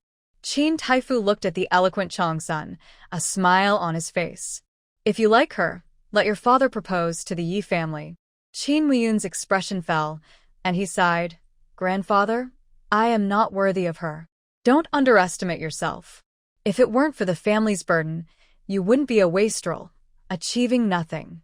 The common people only knew that Qin Muyun wasted his good background and did not strive for success, choosing to be a wastrel instead. They did not realize that the Qin family, as the top civil officials, was often suspected by the emperor. The Qin family could only produce mediocre talents, creating the illusion of decline to temporarily preserve their century-old glory.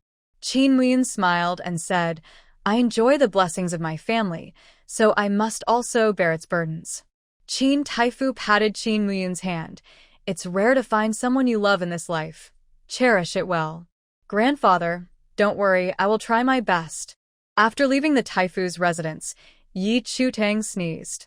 She rubbed her nose and said unhappily, "Who is talking about me behind my back?" After that, she went to Wanbao Pavilion. The shopkeeper saw Yi Chutang and immediately came over. "Miss Yi, have you decided on the jewelry you want to custom make?" "Yes, the jewelry I want is a bit complex. Bring in the 2 best craftsmen. Price is not an issue." The shopkeeper loved to hear that last part. He smiled broadly. "Miss Yi, this way, please." Yi Chutang followed the shopkeeper to the reception room, where 2 elderly craftsmen soon arrived. "I want to make hairpins, bracelets, and pendants, using iron as the material." The shopkeeper thought he misheard. "Miss Yi, you must mean gold and silver, right? Iron jewelry is usually only bought by poor families. The eldest daughter of the minister's residence should at least have silver, right?" Yi Chutang played with the teacup in her hand, speaking casually. "Gold and silver are too soft. Iron has the right hardness." The shopkeeper was confused. "It's not like the jewelry is meant for combat. Why does hardness matter?" "Miss Yi, iron is too hard to shape. Although the material is cheap, the labor cost is high. The jewelry I want requires high craftsmanship. As long as the craftsman can make it, I will pay 5 times the labor cost, and the material will be settled as silver." This was a good deal for both the shopkeeper and the craftsman, and all 3 agreed immediately. "What kind of jewelry does Miss Yi want to customize?" "Jewelry that can be used as hidden weapons." The shopkeeper, "Miss Yi, please don't joke. I'm serious. If you can't take this business, just pretend I never came." As the shopkeeper hesitated, the 2 craftsmen said, "If the shopkeeper is unwilling, we can take private jobs." It was common for craftsmen to take private work as long as it didn't interfere with their main jobs, and the shopkeeper wouldn't mind. The shopkeeper knew that Yi Chutang often caused trouble and didn't want to create issues for the shop.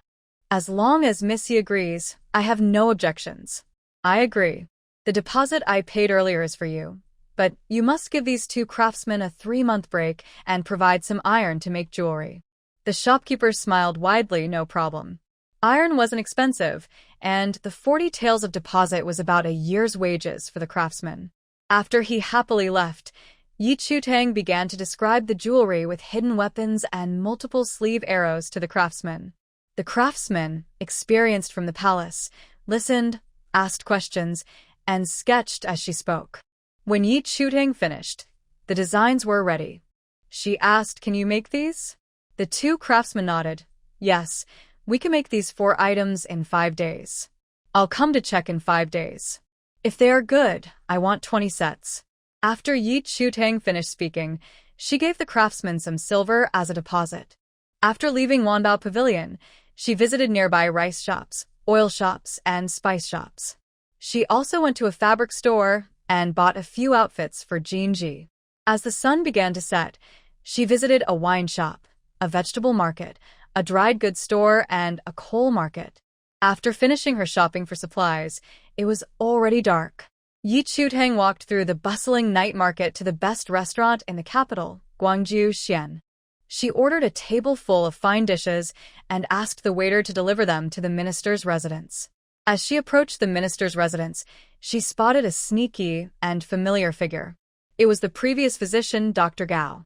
She told the waiter, "Please give the food box to the doorman and have him deliver it to Ning Chiyuan." The waiter respectfully nodded. "Yes, Miss Yi." Yi Chutang headed straight for Dr. Gao.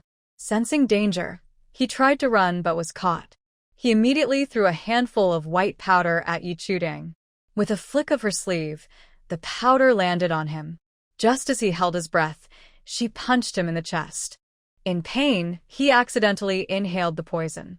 His face turned pale with fear as he quickly pulled out a porcelain bottle from his pocket. Yi Chutang guessed it contained the antidote and snatched it away. Dr. Gao immediately knelt and begged, "Miss Yi, please, give me the antidote, or I will die.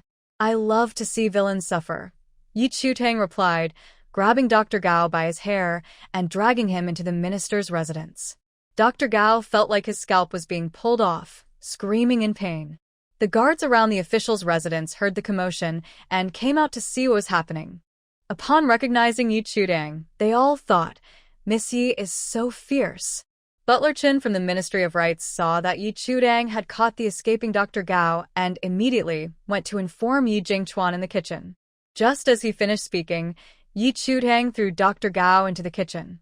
She looked at the handful of hair in her palm and disgustedly tossed it aside. Dr. Gao's head hit the table leg hard, making him see stars. Yi Jingchuan had always regretted not making the quack who harmed his precious son pay for it, especially since he had let him escape. Seeing Dr. Gao now, he immediately stood up and kicked him, each kick harder than the last. How dare you harm my son? I want you dead. Yi Amling worried that Dr. Gao might not withstand the beating and reveal the secret about Jun'er's illness. She picked up the clay pot of soup from the table and smashed it onto his head.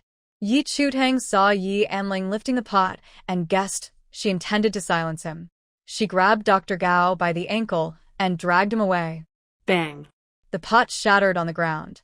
Hot soup splashed onto Yi Jingchuan's pants, causing him to yell in pain. Linger, what are you doing? Yi Amling shot a furious glare at Yi Chudang, blaming her. Father, I wanted to take revenge for Jun'er, but my elder sister saved this scoundrel and got you burned. Yi Chudang looked at Yi Amling, who was speaking nonsense, and chuckled lightly. Did you forget that I was the one who caught Dr. Gao? Then she crouched down, looking at the terrified Dr. Gao. Everyone in the Yi family wants you dead. Only I can save you. Dr. Gao looked at her with desperation, as if he had found a lifeline. As long as Miss Yi spares my life, I will do anything. Tell me about Jun'er's illness and why you ran away. Yi Amling quickly grabbed Yi Jingchuan's arm. Father, this quack would do anything for money, even harm a newborn. His words can't be trusted. Ignoring ye anning, doktor. Gao explained how Kong Ru had drugged Yi Anjuan and used him as a tool for favoritism. The evidence is hidden under the second wooden plank in the bed, and the second young master is a witness, implying that Yi Anjuan knew he was being used. He added, Zhang Kuei was the one who let me go. You can find out who he works for. Even without seeing the evidence, Yi Jingchuan knew Dr. Gao was telling the truth. Because every time Jun'er fell ill, it was when he had not visited the Liuli courtyard for a long time. He looked pale and coldly stared at Yi Amling. Do you know too? Yi Amling realized her mother was completely finished and quickly distanced herself. She wanted to deny it, but feared that Yi Chudang would force the doctor to expose her. Father, I do know. I even advised mother before, but she insisted on her own way and promised that Jun'er would be fine, so Yi Jingchuan was filled with rage. Wicked daughter. Yi Amling saw his raised hand and quickly stopped him. Father, if nothing unexpected happens, the marriage decree will arrive at the minister's residence within 3 days. With the Duke as her support, she wouldn't be bullied. Hearing this, Yi Jingchuan immediately withdrew his hand. The silent old lady spoke up, Chuaner, confine Kong to the Liuli courtyard and marry a secondary wife. They couldn't divorce Kong Ru, but she couldn't remain the main wife either. Marrying a secondary wife was the only solution. Yes, mother. As old lady Yi left, she glanced at the doctor. He must die.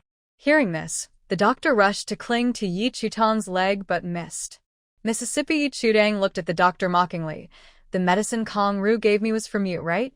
Someone like you is not worth pity. After saying this, she turned to Butler Chen. Quickly get me a new bed. It's too dirty. Butler Chen looked at Yi Jingchuan, received a nod, and replied, Yes. Mississippi Yi Chudang left the dining room and headed towards the Chingsong courtyard. Seeing no one on the way, she took out the clothes she bought for Jinji from her space. There were 4 guards at Chingsong courtyard today. Yi Chudang easily took down all 4 and said, Go tell Yi Jingchuan that I'm taking Jinji with me. She pushed open the courtyard door and saw Jinji, covered in dirt, standing inside. Jinji rushed to Yi Chudang. Miss, you're back. Hug me. Little miss, it's better for me to pretend to be mad for now. She feared that if she stopped pretending, Yi Jingchuan might harm the little miss for the dowry. Yi Chudang thought she couldn't always be by Jinji's side, and pretending was her best protection, so she agreed. Okay. She pushed Jinji away gently, took her hand, and smiled. Do you want to come with me? Jinji nodded eagerly. Let's go, let's go. Back at Ningqiu courtyard, Danner was waiting outside. Seeing Yi Chutang return with the madwoman, she was not surprised. Miss, how should we arrange for her? Yi Chutang noticed Danner didn't know how to address Jinji and said, just call her Aunt Jean. Later, settle her in the outer room of my chamber. Yes, miss, I will prepare water for Aunt Jean to wash up. Yi Chutang stopped Danner. What about Shuang? Shuang knelt for 3 days before and was beaten today. She is burning with fever and can't get up. Okay, let's eat first. After we eat, we can prepare the water for washing. Danner agreed and arranged the food from the box. You can't sit because you're hurt, so let's eat standing. Danner knew Yi Chutang was firm and didn't refuse, feeling very touched inside. During the meal, Jinji pretended to be crazy and wouldn't eat properly. Danner patiently coaxed her. Yi Chutang understood Jinji was testing Danner and didn't intervene. After the meal, Danner boiled water, and after Yi Chutang helped her with the medicine, she let her rest. She fetched water for Jinji, who bathed herself. It took Jinji 3 buckets of water to clean herself. She was thin and covered in scars, with dry, tangled hair, making her look very old. Yi Chutang helped her with her hair. Aunt Jean, I will make you healthy and plump. Jinji took the cloth. Miss, I can do it myself. You've worked hard today, so hurry and wash up and rest. Yi Chutang thought about the tasks she had for the evening and nodded. All right. By the time she finished washing, Jinji had already dried her hair and gone to bed. After a while, everyone in Ningqiuan fell into a deep sleep.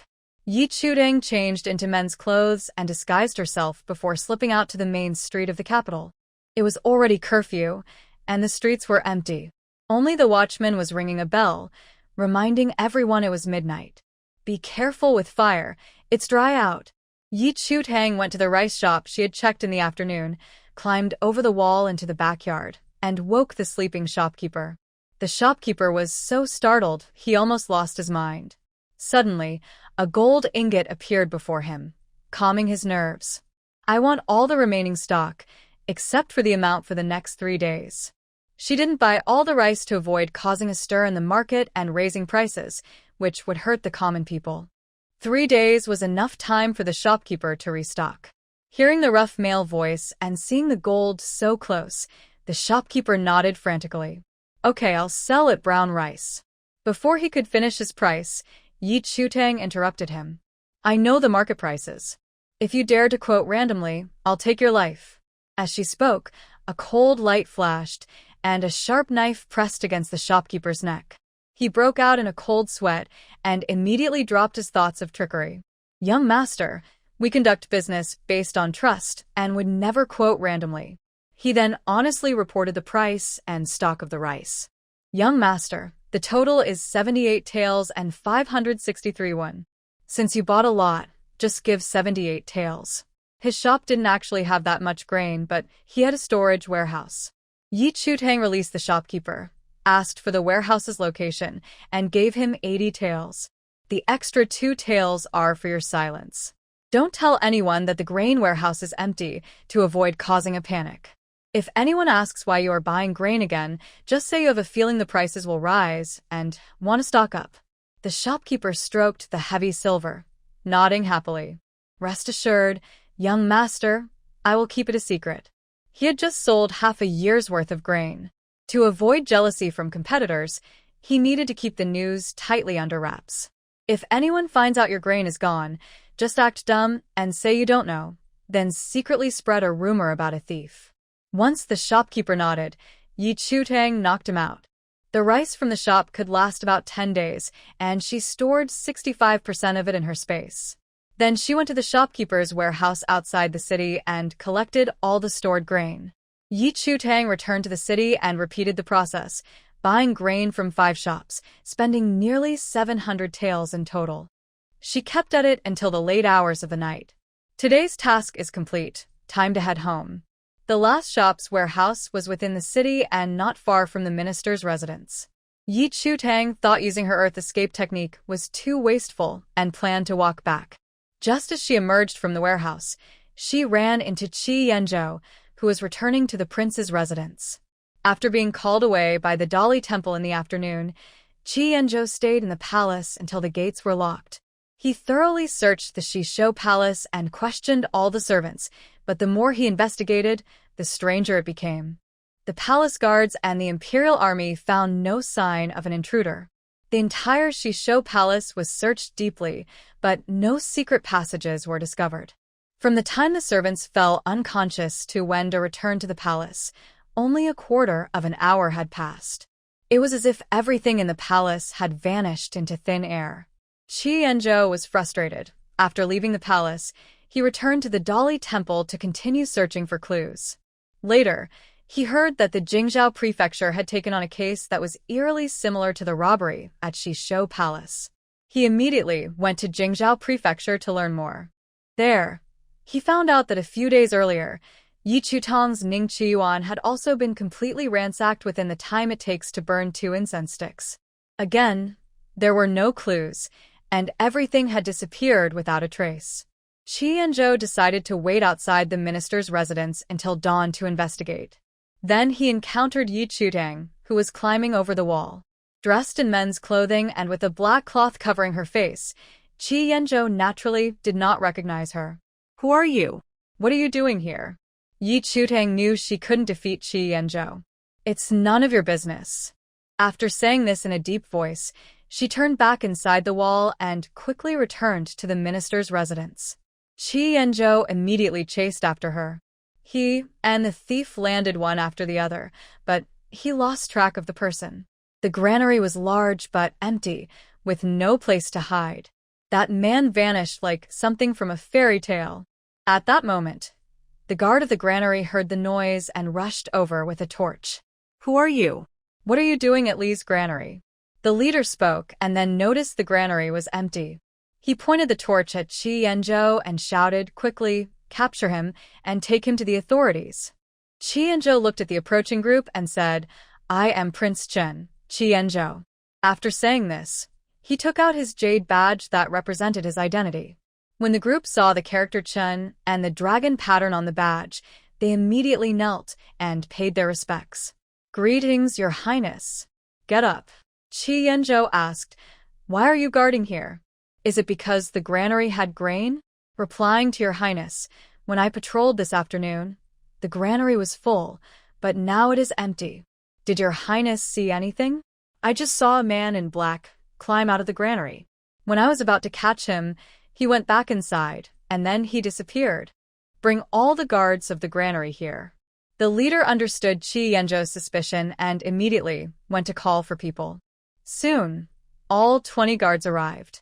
Chi Yanzhou compared the 20 men's appearances with the man he had seen earlier, but none matched. None of them. Go report to the authorities. After saying this, he climbed over the wall and left. After Yi Chutang returned to Ningqiyuan, she changed out of her male disguise and removed her makeup. Exhausted and sleepy, she fell asleep immediately. The next day, just as dawn broke, Steward Chen sent a maid to inform her that Prince Chen had come to inquire about the theft at Ningqiyuan. Yi Chutang, still tired, felt a bit annoyed and didn't want to get out of bed. After some coaxing from the maid, she finally got up to wash and dress. Miss, Prince Chen is very capable. He might really be able to find your stolen items. Yi Chutang yawned and thought, even if he is very capable, he won't be able to find anything. Well, I hope so. After she got ready, Yi Jingchuan personally brought Chi Yanzhou to Ningqiyuan. The emperor was returning to the palace from Qingyan Temple today, and all officials had to go to the city gate to welcome him. Thus, they cancelled the morning court session. Yi Chutang greeted Chi Yanzhou, greetings, Your Highness. Get up. Chi Yanzhou looked at Yi Chutang, whose eyes were slightly green, and asked Miss Yi, did you not sleep well last night? Yi Chutang nodded sleepily. Too much happened yesterday. I was worried and couldn't sleep well, and I had nightmares. As soon as she finished speaking, Jinji, with her hair messy, rushed out barefoot. Miss, go inside and sleep. Yi Jingchuan looked at Jinji, who was dressed in a loose outfit and acting strangely, and shouted at Danner, quickly take this crazy girl away. Don't disturb the prince. He had previously worried that Jinji was pretending to be mad, but it seemed she was truly unwell. As soon as Dana responded, Yi Chutang took Jinji's hand and coaxed, "Jinji, go inside and rest, be good." "Okay, Ji will listen." Qi Yanzhou, uninterested in the Yi family's matters, got straight to the point and asked about the theft at Ningqiyuan. Ignoring Yi Jingchuan's warning, Yi Chutang mentioned that Kong Ru had given her a sleeping potion, which made her so angry that she left home. "Your Highness, I wasn't there at the time.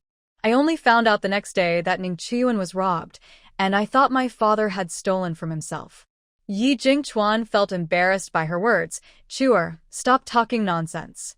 Yi Chutang continued, "Later, I thought that although my father is stingy, he wouldn't do something so disgraceful as stealing from his own home. So, I had another guess." Qi Yanzhou asked with interest, "What guess?" "I thought my mother, seeing me being bullied, took everything from Ningqiyuan as a warning. Otherwise, how could an entire courtyard's belongings disappear in such a short time?" "Miss Yi, that is not correct. If it were truly your mother, she would have taken things belonging to Minister Yi." Yi Chutang looked at Yi Jingchuan meaningfully. "That is true. May I inspect this courtyard?" "Your Highness, feel free." As Qi Yanzhou carefully examined Ningqiyuan, Yi Jingchuan felt very uneasy. The speaker had no intention, but the listener took it to heart. He regretted not checking the secret room when he visited the study a few days ago. "Your Highness, I still have official matters to attend to." "Minister Yi, go ahead. I will leave after I finish inspecting this courtyard." Yi Chutang sat at the stone table in the courtyard, yawning repeatedly. "Danner, go to the kitchen and get some food. Just say that Prince Chun will have breakfast in Ningqiyuan. You're injured, so don't do it yourself. Just ask a maid to bring it." "Yes, Mississippi." When Danner reached the kitchen, Yi Jingchuan arrived at the study. He headed straight for the secret room.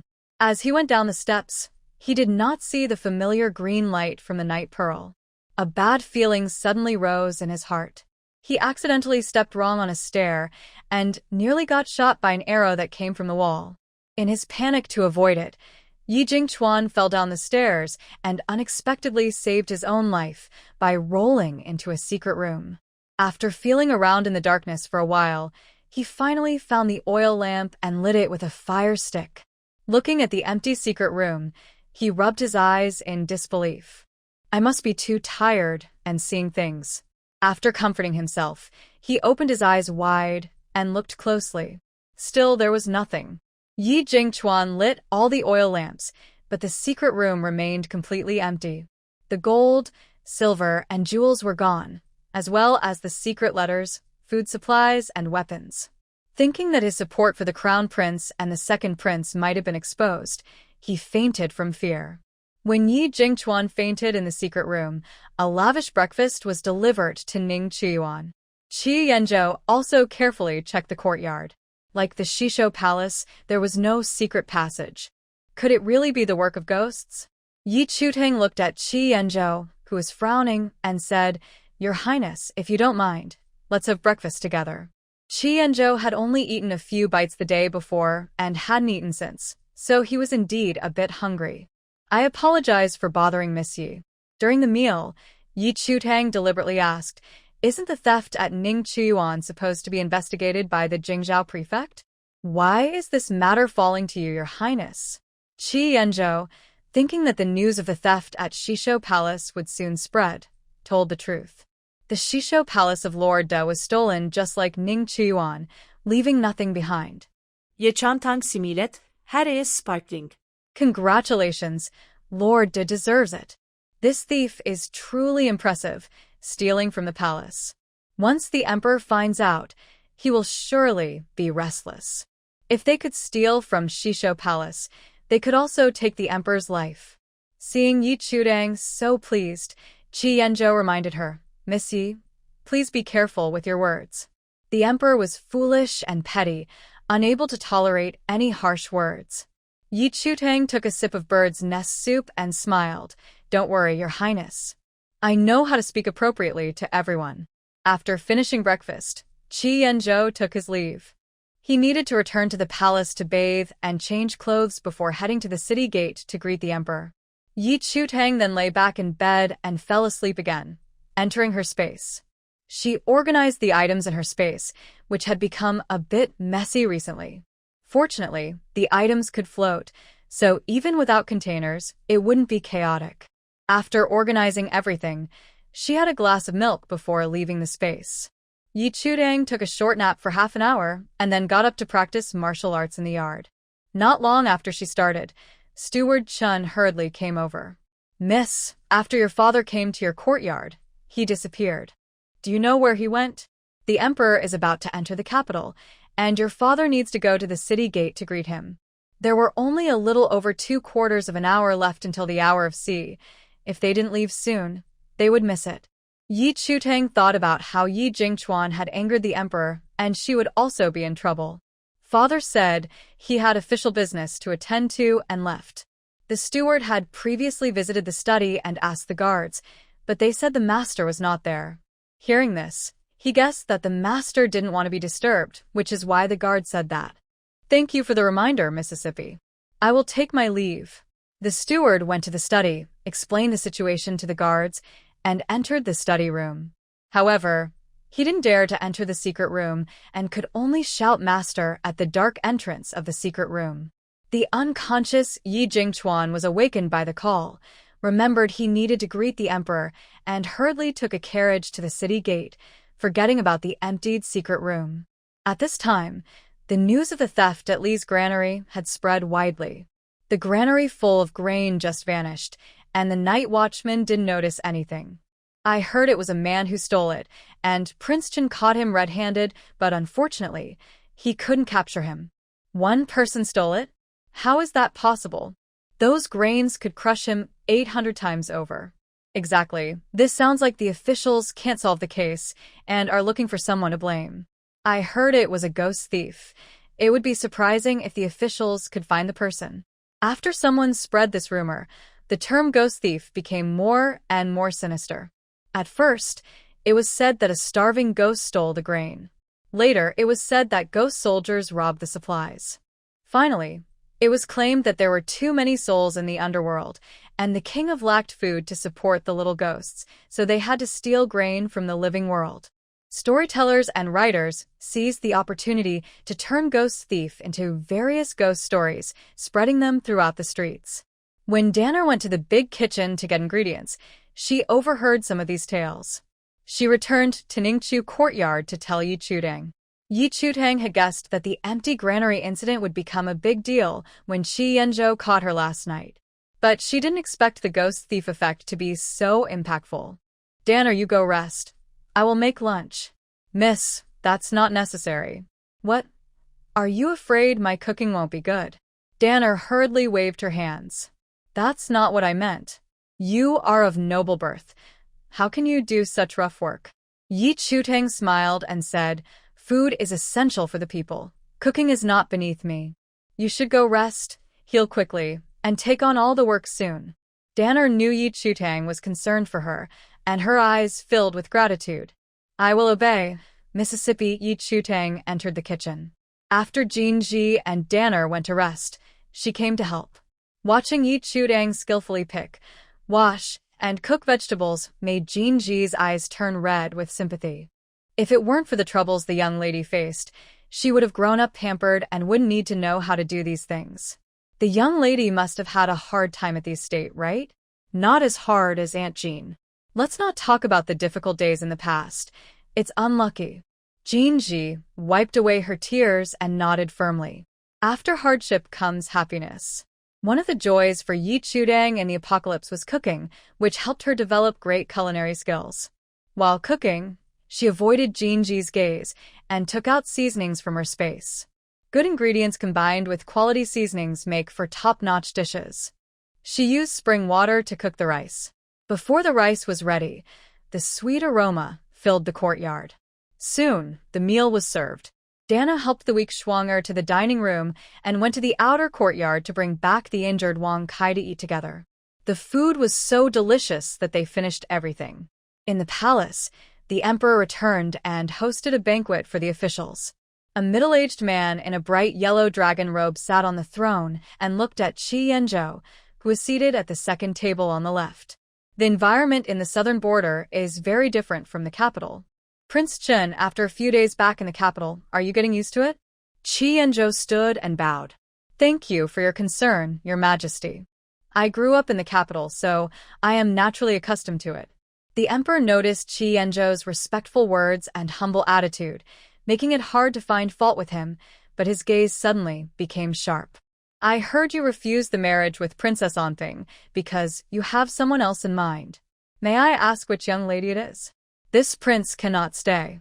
Since he couldn't approach the Prince Chen's residence, he would target the girl he liked. Qi Yanzhou sensed the emperor's intentions and replied, "It is a shaman I met in Miaojiang. She once saved my life." This statement was, of course, false. He said this because Miaojiang was far from the capital. Even if the emperor wanted to act, he couldn't reach that far in a short time. The emperor knew of this shaman named a man. When he learned that a man saved the life of Qi Yanzhou, he was furious and immediately sent assassins to kill her. However, due to the many poisons in the southern border, he sent 3 groups, all of whom never returned. His eyes narrowed slightly. Since you like her, why not bring her to the capital? Qi Yanzhou lowered his gaze, appearing somewhat sorrowful. Your Majesty, she has no interest in me. The emperor was somewhat surprised. It is rare for a woman not to be attracted to the handsome Prince Chen. Women from the southern border rarely marry outside. They usually choose men from their own tribe. Though this statement was not incorrect, it displeased the emperor greatly. Under heaven, all lands belong to the king. Prince Chen has successfully reclaimed the southern border, and his contributions are undeniable. I will grant you a marriage, and that healer will come to the capital to marry you. When Qi Yanzhou heard the emperor's decree, he immediately knelt in the middle of the 2 rows of dining tables. Please, Your Majesty, retract your command. The healer saved me, and I am deeply grateful. How can I force her into this? The emperor narrowed his eyes, a strong pressure bearing down on Qi Yanzhou. This marriage is my decree. Are you saying that I am forcing someone against their will? Your Majesty, please calm down. I only feel that the people of the southern border are strong-willed. If we force the healer to come to the capital, it could bring disaster. This statement was both a warning to the emperor and a defense of the healer. However, it reminded the emperor that bringing the healer to the capital could indeed be a problem. Prince Chen, you have been in the southern border for 2 years, delaying your marriage and failing to produce heirs for the Chen family. I feel guilty. Now that you are back in the capital, it is time to arrange your marriage.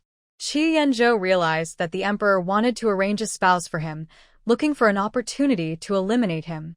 I have just returned to the capital. Although I am willing to marry, I am not familiar with the noble ladies here and would like to wait a bit longer. The emperor wanted to grant him a marriage directly, but did not want to be criticized. I will give you half a month. If you still have no decision by then, I will decide for you. I thank Your Majesty. Long live the emperor. Rise and take your seat. When Qi Yanzhou returned to his seat, he informed the emperor about the plan to marry Yi Anling. The emperor had already heard about the excitement at the Ministry of Rites the day before on his way back to the capital. He glanced at the silent crown prince and nodded. I approve. The old servant thanks Your Majesty for your understanding. The emperor suddenly remembered something and looked at Qi Yanzhou. I heard that Prince Chen asked for a piece of calligraphy from Miss Yi, the eldest daughter of the Yi family. Qi Yanzhou respectfully replied, Yes, Miss Yi has remarkable talent, and her calligraphy is impressive. I liked it and requested a piece. After saying this, he looked at Da. Da shares my taste and also requested a piece. The emperor glanced at Da. I have heard that Miss Yi is exceptionally beautiful and talented. Does Prince Chen not have feelings for her? Qi Yanzhou sensed that the emperor wanted him to marry Yi Chutang. Since Yi Jingchuan was his trusted aide, he considered the eldest daughter of the Yi family as a suitable match for him. However, he did not know that Yi Chutang and Yi Jingchuan were not on the same side at all. To be honest, marrying Yi Chutang was his best choice.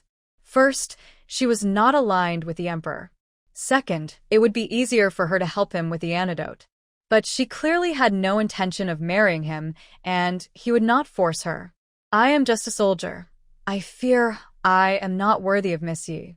The emperor thought Qi Yanzhou did not accept this because Yi Jingchuan was a favored minister and the eldest daughter had grown up in the countryside. Prince Chun protects the country and has outstanding military achievements. He is more than worthy of a princess. He certainly would not betroth the princess to Qi Yanzhou, allowing him to have children with royal blood and potentially plot against the throne. Qi Yanzhou could not oppose the emperor and used the 2-week period as an excuse. The emperor could not say anything more.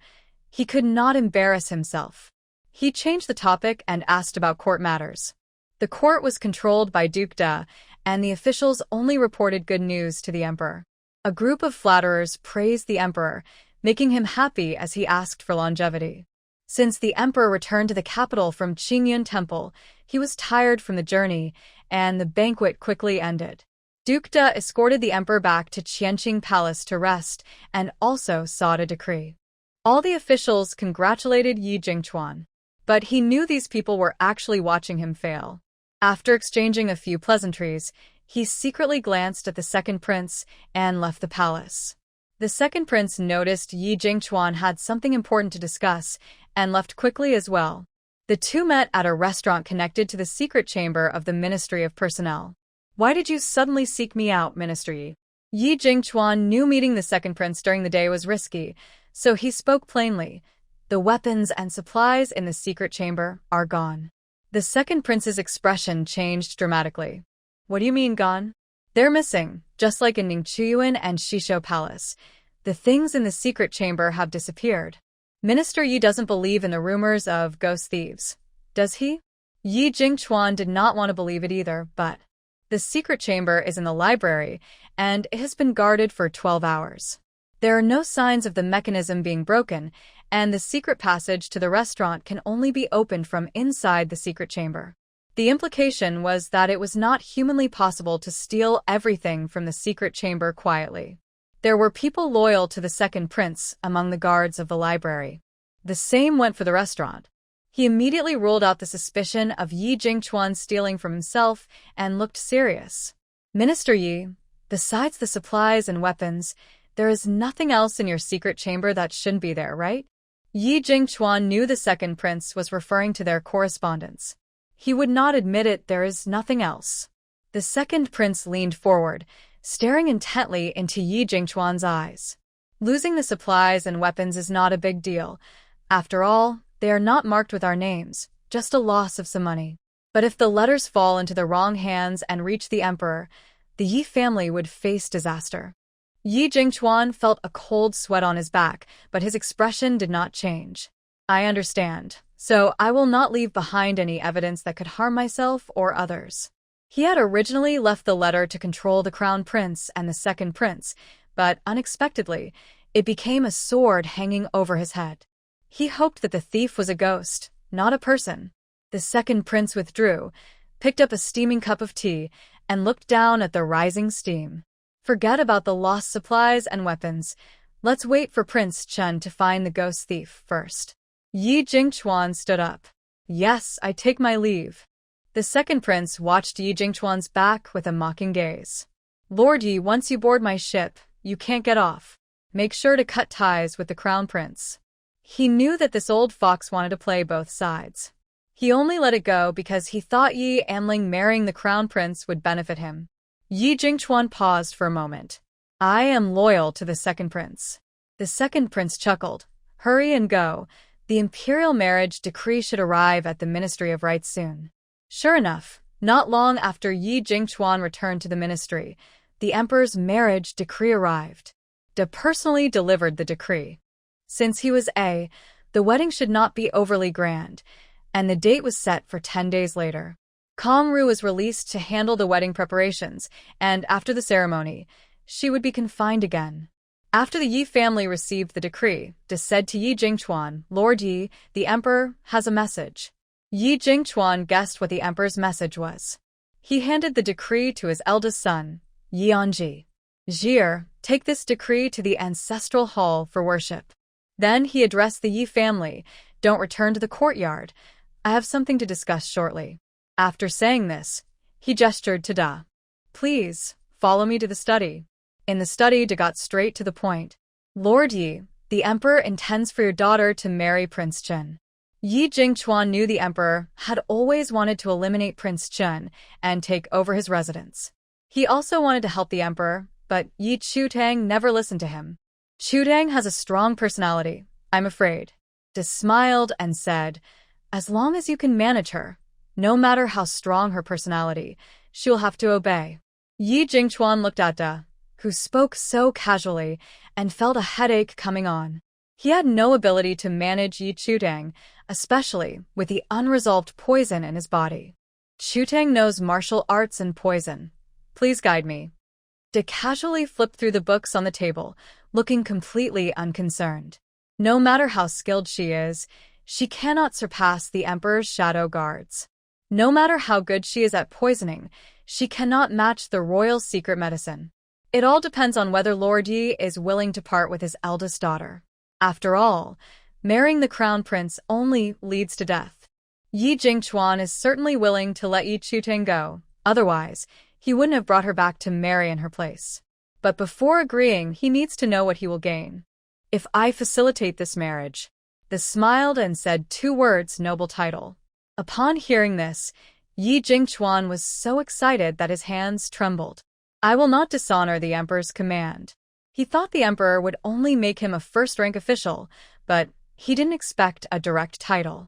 With a title, the Yi family would truly become the new nobility of the capital. Da closed the book and dabbed at the corner of his mouth with a handkerchief. Lord Yi is mistaken. This is not the emperor's idea, but your own. If the plan to eliminate the crown prince's residence succeeds, everyone will be happy. But if it fails, the emperor cannot bear the blame for harming the crown prince. Yi Jingchuan knows very well that refusing would lead to losing favor. He has no choice. Wealth and honor come with risks. He readily agreed. Please tell the emperor that I will do my best. Then nodded in satisfaction. In 5 days, it will be the birthday of the princess consort. The shadow guards will bring the secret medicine to the residence to assist you. Lord Yi not only needs to control Yi Chutang but also to help her and the crown prince get along. The path has been laid out. Lord Yi must not disappoint the emperor. Seeing that the emperor had already made arrangements, Yi Jingchuan felt relieved. Rest assured, I will complete the task. With the emperor and the prince of An backing him, what could go wrong? After discussing the important matters, they brought up the topic of the betrothal gifts.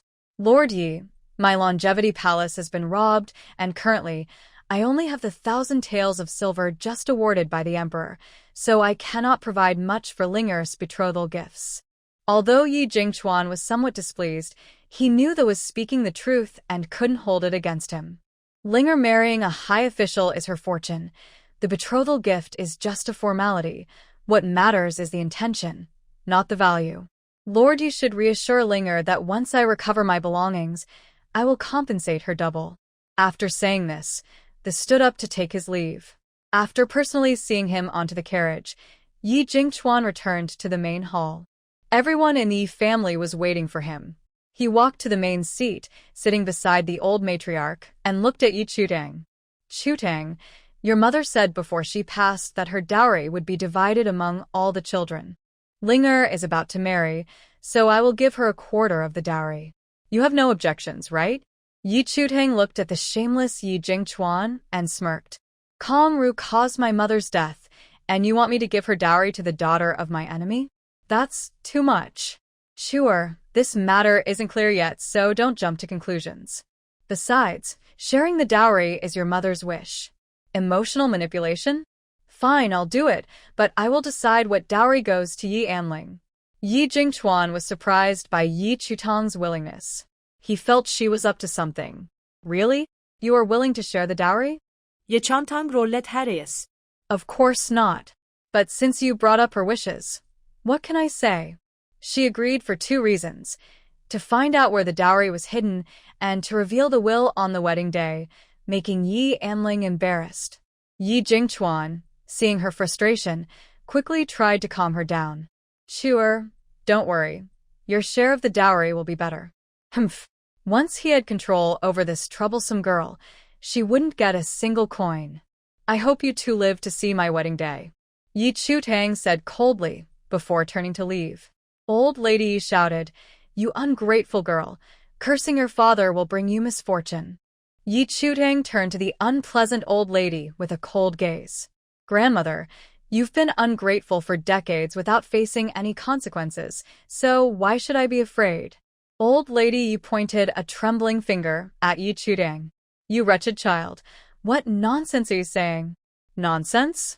Didn't you spend my mother's money while looking down on her for being a merchant's daughter and finding ways to torment her? As Yi Chu-tang spoke, she tapped her temple with her finger. What do they call that? Right, enjoying the meal while insulting the cook. Old Lady Yi was so furious, she could barely breathe. You. Yi Jingchuan quickly stepped in to help her calm down, speaking softly. Mother, don't pay attention to her. She's just a foolish girl. Just 5 more days of patience. Old Lady Yi snorted. If she insults her elders again, I will have her taken to court. She couldn't believe no one could handle this troublesome girl. Yeçantang filikut herear. Grandmother, I heard you. If you want peace in the Yi family, behave yourself, or I might just add something unpleasant to your soup. After her threat, she ignored the furious old Lady Yi and left the main hall. Pa, just like her mother. Old Lady Yi began to speak, but was interrupted by Yi Jingchuan. Mother, please say less, or that girl might take it seriously. The old Lady Yi was so scared that she shut her mouth. Mama, take the old lady back to her courtyard to rest. Yes, my lord. After the old Lady Yi left, Yi Jingchuan remembered the poison in his body, and his face turned very pale. He asked Butler Chen, Haven't you found Dr. Shui yet? Replying to my lord, Dr. Shui has gone into the mountains to gather herbs, and we don't know when he will return to the capital. Hearing this, Kong Ru thought about her impending poisoning, and her already pale face seemed almost transparent.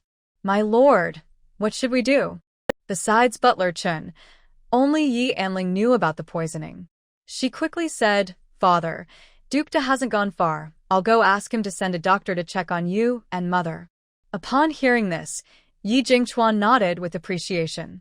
Anling, you are so filial. On your wedding day, I will give you more adornments. Thank you, father. I'll go after Dukta right away. After Yi Anling left, concubine Jiang felt something was off about the earlier conversation. She asked with concern, My lord, why do you need Dr. Shui and the royal physician? Are you feeling unwell? Yi Jingchuan didn't want the matter of the poisoning to spread and cause unnecessary trouble. No, I'm just a bit tired lately and haven't been resting well. Concubine Jiang noticed Yi Jingchuan's evasiveness and brought up her concerns. My lord, Xin is also getting married at the end of the year. Why not take this opportunity to arrange the dowries for the children? Concubine Jiang was a concubine from a family of 5th-rank officials. When Yi Jingchuan took her in, she didn't bring much of a dowry. Now that she had the chance to get dowries from the 2 main wives, she was naturally eager. The more dowry a daughter brings to her husband's family, the less likely she is to be looked down upon. Yi Jingchuan glanced at the inconspicuous concubine and nodded. Although Jiang Huai is only an 8th-rank editor, the Jiang family is a prestigious family with a long history, and they have produced a noble consort. His future is limitless, so it's only right for Xin to bring more dowry. With the eldest legitimate daughter about to be sidelined and the second daughter losing her prospects, he needed to pay more attention to the concubine's daughter. Yi Xin knelt and bowed. Thank you, father. Yi Jingchuan replied with a grunt. After breakfast tomorrow, we will distribute the dowries. Jiang and Lu families should return home first. Concubine Jiang and Yi Xin stood up to take their leave. Concubine Lu had no children, so she wouldn't receive any dowry. Yi Jingchuan felt he only had 2 sons and 3 daughters, and his offspring were not plentiful. He planned to marry a primary wife soon and take a few more concubines to help the Yi family grow. He looked at the worried Kong Ru, his dislike clearly showing on his face. The engagement for Ji has been set. When you check the invitations from each household, Pay attention to see if there are any suitable young ladies. Kong Ru knew she had completely lost favor. To survive in the Yi family, she needed to prove her worth. Rest assured, my lord, I will keep this in mind. But Yeonji had no desire to get engaged. An engagement would mean being bound by a fiancé, and many of his favored maids would be sold off. Besides, he was preoccupied with his older sister and couldn't think of anyone else. Father, I'm only 14. I don't want to get engaged so soon. As soon as he finished speaking, he received a hard slap. Smack. Yi Jingchuan looked at his spoiled eldest son, feeling his temples throb with anger. How can I have such a useless son? You have no skills in literature or martial arts. Besides chasing after women, what else can you do? Kong Ru felt heartbroken seeing the mark on her son's face. My lord, she is still young and doesn't understand. Why did you hit him? Young? The legitimate second son of the Minister of Works passed the exam at 13, and the illegitimate son of the Minister of War joined the army at 10. Yet your precious son is 14, and spends all his time with women. The more Yi Jingchuan looked, the more he felt his eldest son could not become the future head of the family. His only purpose seemed to be to add more members to the Yi family. Thinking of this, his gaze fell on his pale second son. Fortunately, June had good talent. Although he had been sick, he could already write poetry. If it weren't for Kong Ru's foolishness harming June, he would surely be even more outstanding. Smack. Yi Jingchuan, unable to contain his anger, slapped Kong Ru as well. If anything happens to June, I will hold you responsible. June must not come to harm. He needed to live well and grow into a capable person to inherit the title.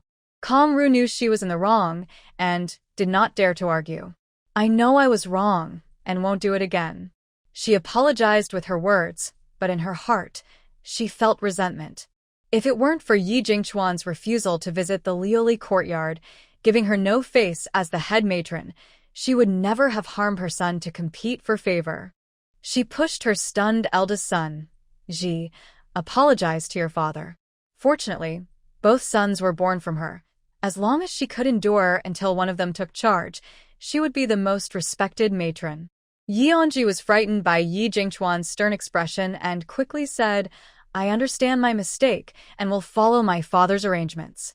Go back and reflect on your actions. Yeonji couldn't wait to return to his courtyard and play with his newly acquired favorite maid. As soon as he heard this, he ran off without a trace. There's no hope. Yi Jingchuan said something and, seeing that Yeonji was drowsy, asked the maid to take him to rest. Then he told Kong Ru, find a strong and spirited wife for Ji. If this troublemaker doesn't improve after marriage, let his wife discipline him. Kong Ru didn't want a daughter-in-law who would be hard to control, but she wouldn't be foolish enough to confront Yi Jingchuan directly. She would just comply on the surface. Yes, sir. The wedding for Linger must be grand, and there must be no mistakes. When this was mentioned, Kong Ru raised a concern. Sir, the time is too tight, and we don't have enough servants in the household. We need to hire some temporarily, but I'm worried about mistakes, so I want the guards to be extra careful. This was originally a simple matter, but since her authority had been taken away, she had to consult the head of the family. Yi Jingchuan understood that Kong Ru was hinting for him to return her authority. He really didn't have the energy to deal with these small matters right now. You will still be the head of the household until Linger's wedding is over. I will not disappoint you, sir. After saying this, she sent the maids and servants away. Sir, if the doctor can't cure the poison, what should we do about Juner? Yi Jingchuan scoffed. What else can we do? We can ask Chuer. Chuer believes I killed her mother, so she definitely won't give me the antidote. If I die before Linger's wedding, Linge, Ji, and Juner will have to mourn for 3 years, and even Ian will have to wait a year to marry. Kong Ru knew that even if she knelt and begged Yi Chutong, she wouldn't show any mercy. So, she passed the problem to Yi Jingchuan. Yi Jingchuan could see through Kong Ru's thoughts and his expression grew colder. If he could attain a title, he wouldn't need to curry favor with the Kong family. He didn't care whether Kong Ru lived or died. Of course, if she was to die, it should be after their daughters were married. Let's wait for the doctor's examination first. Kongru realized that Yi Jingchuan didn't care about her life or death, and her hands clenched into fists under her sleeves. After agreeing, she continued discussing wedding matters with him. Half an hour later, Yi Amling arrived with the head of the medical institute. The head doctor felt Yi Jingchuan and Kongru's pulses and immediately knew they were poisoned, but it was a type of poison he had never encountered before. Sir Yi, how did you and Madam Yi get so severely poisoned? Yi Jingchuan casually replied, it was a mistake. Can Dr. Wang cure it? The head doctor frowned. In my 30 years of practice, this is the first time I've seen such poison. If I could know what it is or have some residue, I might be able to try. Upon hearing this, Yi Jingchuan's heart sank. He quickly said, this poison is called broken heart powder. It may be related to the broken heart grass. The head of the medical institute shook his head. It shouldn't be the poison of the breaking heart plant. The pulse is different. If it were that poison, the symptoms would show within a short time. Dr. Wang, this poison will take effect in 2 days. Can you think of a way to at least temporarily suppress it? Yi Jingchuan really did not want to ask Yi Chudang for help, fearing she might take advantage of him again. The head of the medical institute looked helpless.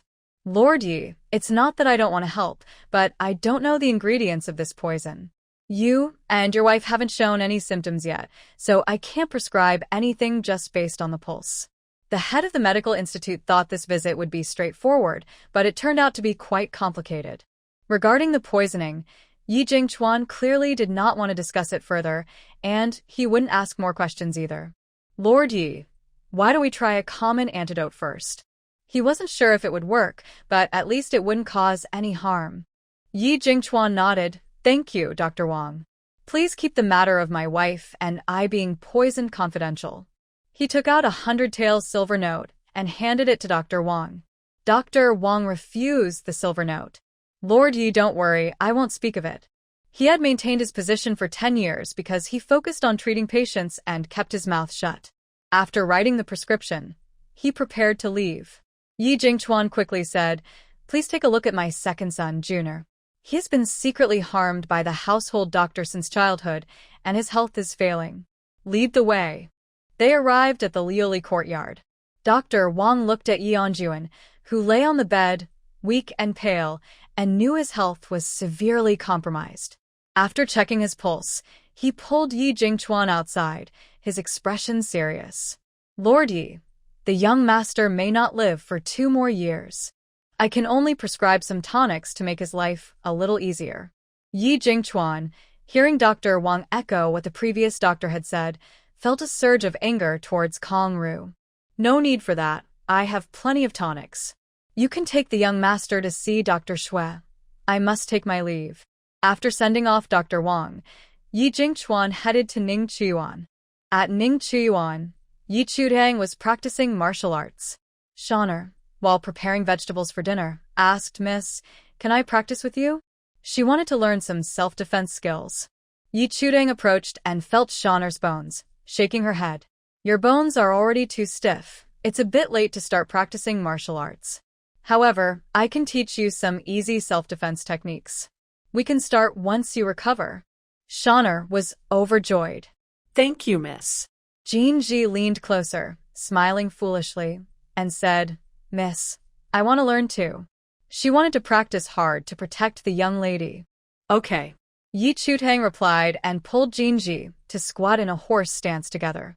When Yi Jingchuan arrived, he saw Jean Ji in an awkward position and looked at her with disdain.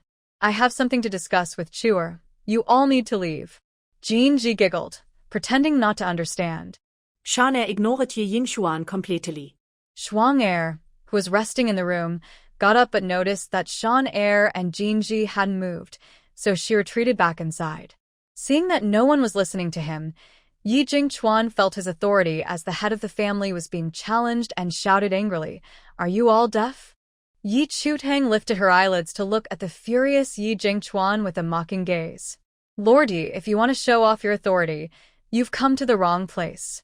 Yi Jingchuan remembered he was there to ask for help, so his attitude softened. Chuer, you said you could cure Junir's illness. Is that true? Of course. Then I leave Junior in your hands. That's fine, but I don't work for free. Yi Jingchuan had anticipated that Yi Chutang would ask for something significant and was mentally prepared. How much do you want? Yi Chutang stepped forward. Father, I don't want money this time. This statement made Yi Jingchuan's heart skip a beat, raising a bad premonition. What do you want then? Yi Chutang spoke slowly. Yi Anji is lewd and malicious. I want him to be disgraced. She had promised Jean Eyre to help her take revenge, and would not go back on her word. She had originally planned to expose Yi Anji's perverse interests at the family reunion banquet, but hadn't found the opportunity. Yi Jingchuan looked at Yi Chutang in disbelief. Are you crazy? Choose between the reputation of the legitimate eldest son or the life of the legitimate second son. It's your decision. Sure, you said yourself that you would treat Junior after the family reunion. Yi Chutang once again experienced Yi Jingchuan's shamelessness. Lord Yi, are you having a fit? Have you forgotten what happened at the reunion? If you think sacrificing Yi Anji isn't enough, I can bring down the entire Yi family. As she spoke, she leaned closer to Yi Jingchuan and whispered so only he could hear, Father, the crown prince doesn't know you are secretly supporting the second prince, right? If this news reached the crown prince or the emperor, the Yi family would be finished. Yi Jingchuan's face changed dramatically. How did this troublesome girl know such a secret? Could the thief who stole from the secret chamber be her? Impossible.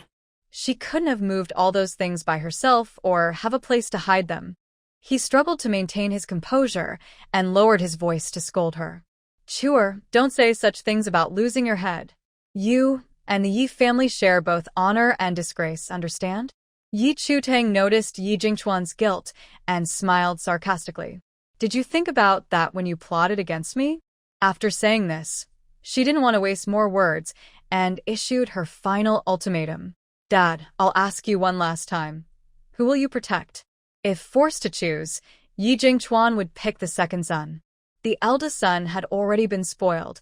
Even if he earned a title, he wouldn't be able to keep it. The second son had to be saved and supported. He looked seriously at Yi Chutang. Sure, even the doctor said Junior can only live for 2 more years. Are you sure you can save him? He didn't want to lose the eldest son only for the second son to die. Yi Chutang reminded him, if it weren't for me that day, Junior would have already died. This was true, and Yi Jingchuan chose to believe Yi Chutang. If you save Junior, I'll ruin Jier's reputation, but it has to be after Linger's wedding. Today is the day. There's no room for negotiation. Yi Jingchuan was frustrated. Time is so tight.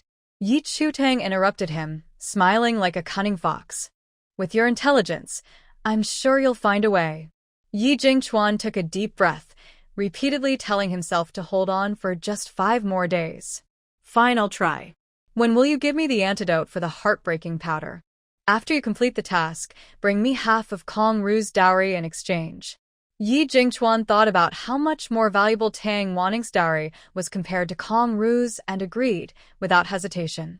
All right. Before leaving, he suddenly asked, is the antidote 1 pill or 2? Yi Chutang held up 1 finger. Yi Jingchuan clenched his teeth. Kong Ru can't die. Otherwise, Linger and Einer's marriages will be delayed. Don't worry, I won't let her die before she feels the pain. With that assurance, Yi Jingchuan felt relieved. Half an hour after he left Ningchuyuan, a maid covered in bruises was found hanging at the entrance of the minister's residence. Before she died, she cried out, accusing Yi Anji of his cruel actions.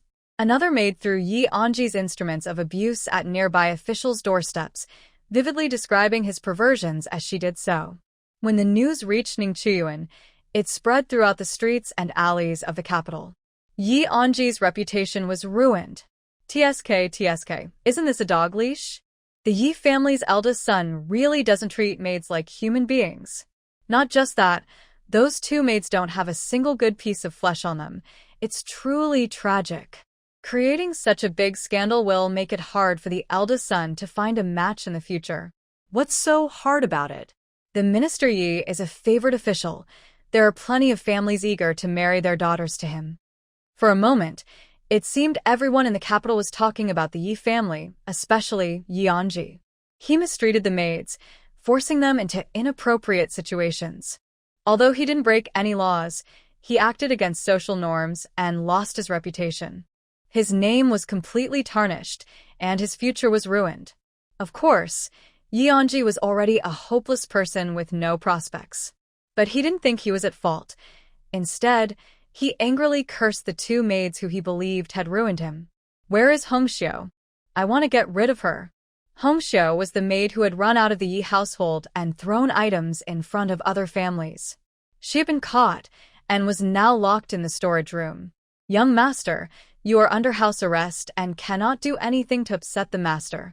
Yeonji picked up a clay teapot from the table and smashed it on the floor. "That wretched girl deserves what she gets." Just then, Yi Chutang appeared. Who deserves what they get? She was accompanied by Danner. When Yeonji saw the beautiful Yi Chutang, he immediately calmed down and smiled. "Older sister, you are so kind to visit me." "You're mistaken. I'm here to see your misfortune and to give you a good beating." Yeonji was momentarily dazzled by Yi Chutang's smile and didn't understand her words. "What are you talking about, older sister?" Yi Chutang ignored his question and looked at Dana, who was filled with anger. "Go on. Return the suffering you received." Dana nodded and took out a whip she had hidden behind her back, slowly approaching Yeonji. She had always been the one getting hurt and felt a natural fear of him. With every step closer, her fear grew. But she knew that only by overcoming her fear could she start a new life. So, she walked forward with determination, not backing down. Yeonji saw Danner with the whip and shouted, "Mingyue, what are you doing?" Mingyue was the name given to Danner when she served as Yeonji's maid. The response to Yeonji was the whip striking heavily against his arm. The whip cut into his skin. Ah! Yeonji cried out in pain, clutching his bleeding arm, covered in cold sweat. The servant, realizing what was happening, lunged at Danner. "You ungrateful girl! How dare you!" Yi Chutang kicked a stool, knocking the servant unconscious on the ground. Danner showed no mercy. Each strike of the whip was filled with anger and strength. Yeonji's cries of pain continued. He tried to fight back. "I'm sorry, but I can't assist with that. When did I give you the impression that I am a saint?" After saying this, she leaned close to Schwanger's ear and whispered, "Why weren't you sold to a brothel after betraying me?" "Should I tell Kong Ru the reason?" Schwanger felt a suffocating grip around her throat. Her face turned pale, and she quickly replied, "I will clean all the chamber pots in the residence." Yi Chutang stood up. "Let's go. After you finish cleaning, remember to wash yourself before returning to Ningchuyuan." She didn't expose Schwanger in front of Kongru because she could force Schwanger to act as a spy and betray Kongru again. Schwanger bowed her head. "I obey." After saying this, she got up and left. Kongru already knew that her eldest son's disgrace was caused by Yi Chutang and wished she could tear her apart. But her and her younger son's lives were in Yi Chutang's hands, so she had to endure. "Chutang, did you come to Liuli Courtyard for something? Give me the contracts for Hongxiu and Chunlon, and I will ensure you live until Su Linger's wedding." Hongxiu was locked in the woodshed, and Chunlon had hanged herself. Kongru did not want to die at all, and asked tremblingly, "What happens after that?" Yi Chutang did not answer. "The contracts." "Wait." Kongru found the contracts for Hongxiu and Chunlon and handed them to Yi Chutang. After receiving them, Yi Chutang prepared to leave. At that moment, old Madame Yi, supported by Granny Gui, arrived at Liuli Courtyard and blocked Yi Chutang at the door. Old Madame Yi came from Yeonji's Wenba Courtyard. When she saw her beloved grandson beaten to a pulp, she almost fainted from the pain. Upon learning that it was Yi Chutang and a maid who did this, she rushed to Liuli Courtyard. Seeing Yi Chutang, old Madame Yi raised her hand to slap her. "You shameless girl, just like your mother." Yi Chutang initially wanted to dodge, but upon hearing the old woman insult her mother, she raised her hand to retaliate. Smack! She used the same move she had used against Yi Jingchuan and struck old Madame Yi hard. Old Madame Yi stumbled back 2 steps, dislocating her wrist. A sharp pain spread from her palm, causing her to scream in agony. "Ah!" Granny Gui looked at old Madame Ye's injured hand and trembled in fear. Old Madame, I will go call a doctor. Yi Chutang reminded her, it will take at least half an hour to find a doctor outside. Can grandmother endure the pain for that long? Shaner understood and said, the young lady knows medicine. Madame Gui understood what Yi Chutang meant. She wanted to ask for help to lessen the old lady's suffering. Without hesitation, she knelt before Yi Chutang. Please, young lady, help the old lady. At that moment, Kong Ru quickly approached. Sure, your grandmother is weak and cannot handle much. You must help her, or it would be unfilial. You wicked girl. How dare you act against your elder? Do you believe I will send you to prison? Hearing the old lady's words, Danner felt nervous for Yi Chutang. Being unfilial could lead to punishment. Yi Chutang was not afraid at all. She smiled at the old lady, whose face was pale from pain. Your belief doesn't matter. My father wouldn't agree. Besides, I didn't harm my grandmother. I just struck my palm a bit too hard. The old lady replied, shameless. It seems my grandmother doesn't need my help to fix her wrist. After saying this, Yi Chutang turned to leave. Stop. Does grandmother have more to say? The old lady was in severe pain, her clothes soaked with cold sweat. She swallowed her anger and pretended to be kind. Chuer has a good heart. Quickly help me fix my wrist. Yi Chutang smirked. If I had known this, I wouldn't have acted that way. She turned back to the old lady, lifted her weak hand, and shook it. The sharp pain hit the old lady, nearly making her faint. Wicked girl. You dare. Before she could finish, Yi Chutang let go. Since grandmother doesn't trust her granddaughter, perhaps you should seek someone else. The old lady's wrist hurt even more after being shaken, and she was sweating profusely. She felt she would not survive until the doctor arrived. Chuer, if you help me fix my wrist, I will give you the jewelry my daughter once honored me with. This made Yi Chutang happy. She smiled and said, it's a deal. Then, she lifted the old lady's wrist again and continued to shake it. The old lady trembled in pain, but dared not protest. With a loud, the old lady cried out in pain, but then joyfully moved her wrist. All right, my wrist is fixed. Yi Chutang brushed off imaginary dirt from her hands. Grandmother, remember to send the items to Ning Chuyuan. After leaving the Liuli courtyard, she suddenly remembered something and kindly warned, I grew up in the countryside and am quite strong. Don't mess with me, or you might end up with broken bones, or worse. With that, she walked away. Kong Ru thought she would see a good show, but before it even started, old lady you lost completely. Who would have thought that the once glorious minister's residence could be controlled by a country girl? Old lady, Yi could tell that Kong Ru was mocking her. She raised her hand and slapped Kong Ru.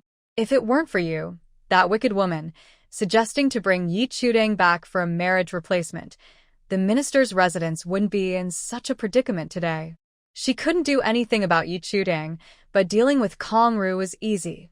Make sure Linger's wedding goes well, and don't embarrass the minister's residence again.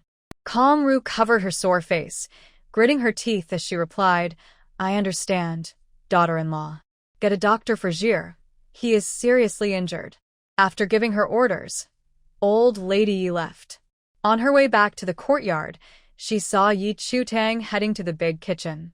As Yi Chutang reached the door of the woodshed, she smelled a strong metallic scent. Open the door quickly. The kitchen helper with the key immediately unlocked and pushed the door open. Hong Xiu, with her clothes partially exposed, leaned against the wood pile, her tongue half hanging out, blood continuously spilling from her mouth. She had bitten her tongue to death. Yi Chutang quickly grabbed the back of Hong Xiu's neck, making her lower her head to let the blood flow out, preventing it from blocking her airway. Clearing her mouth also made it easier to check her tongue. The tongue was freshly bitten. Not only was the person saved, but the tongue could also be saved. After checking, she applied acupuncture to stop the bleeding. Hong Xiu, who had fainted, woke up under Yi Chutang's care. She had lost too much blood and was disoriented, but a soothing voice reached her ears. Do you want to die? Or do you want to live? Yi Chutang would not save someone who wished to die. Hong Xiu's dazed eyes began to focus on Yi Chudang, who looked like a fairy. She opened her mouth but couldn't say a word. It wasn't that her tongue was cut off, but she didn't know how to choose. She had the courage to die, but not to die again. However, living was too difficult for her. Seeing Hong Xiu's hesitation, Yi Chudang continued, "If you want to die, blink once. If you want to live, blink twice." After a moment of hesitation, Hong Xiu blinked twice. The chilling despair of near death was too terrifying. She couldn't bear to experience it again so soon. Yi Chudang got her answer, picked up Hong Xiu, and returned to Ningqiu courtyard. "Danner, I need to treat Hong Xiu. You and Aunt Jean stay at the main door. Don't let anyone in and don't disturb me." "Yes." Mississippi. Yi Chudang placed Hong Xiu on the couch and knocked her out with a swift strike. She took out the medical supplies needed for the stitching surgery from her space. After giving Hong Xiu an anesthetic injection, she began to clean and stitch the wound. The surgery was not difficult and was completed quickly. Yi Chudang returned the medical supplies to her space and threw the medical waste into the trash can before leaving the main room. She handed the wound medicine to Shaner. "Help Hong Xiu clean her body, treat her wounds, and change her clothes." Shaner took the medicine, saying, "Yes, Mississippi." She placed the medicine in her sleeve pocket and picked up the tray that was on the floor. The tray held a delicate tortoiseshell jewelry box. "Miss, this was sent by Granny Gui. It's from the old lady for you." Yi Chudang opened the jewelry box and looked at the exquisite but worthless jewelry inside, smiling lightly. What a scam. Since the old man was not being honest, she decided to empty her courtyard that night. Yi Chudang closed the jewelry box and placed 10 taels of silver and a contract on the tray. She said to Shaner, "Take this silver and the contract to Chunlan's family." Chunlan could no longer survive but was afraid to die, fearing it would anger Yi Anji and implicate her family.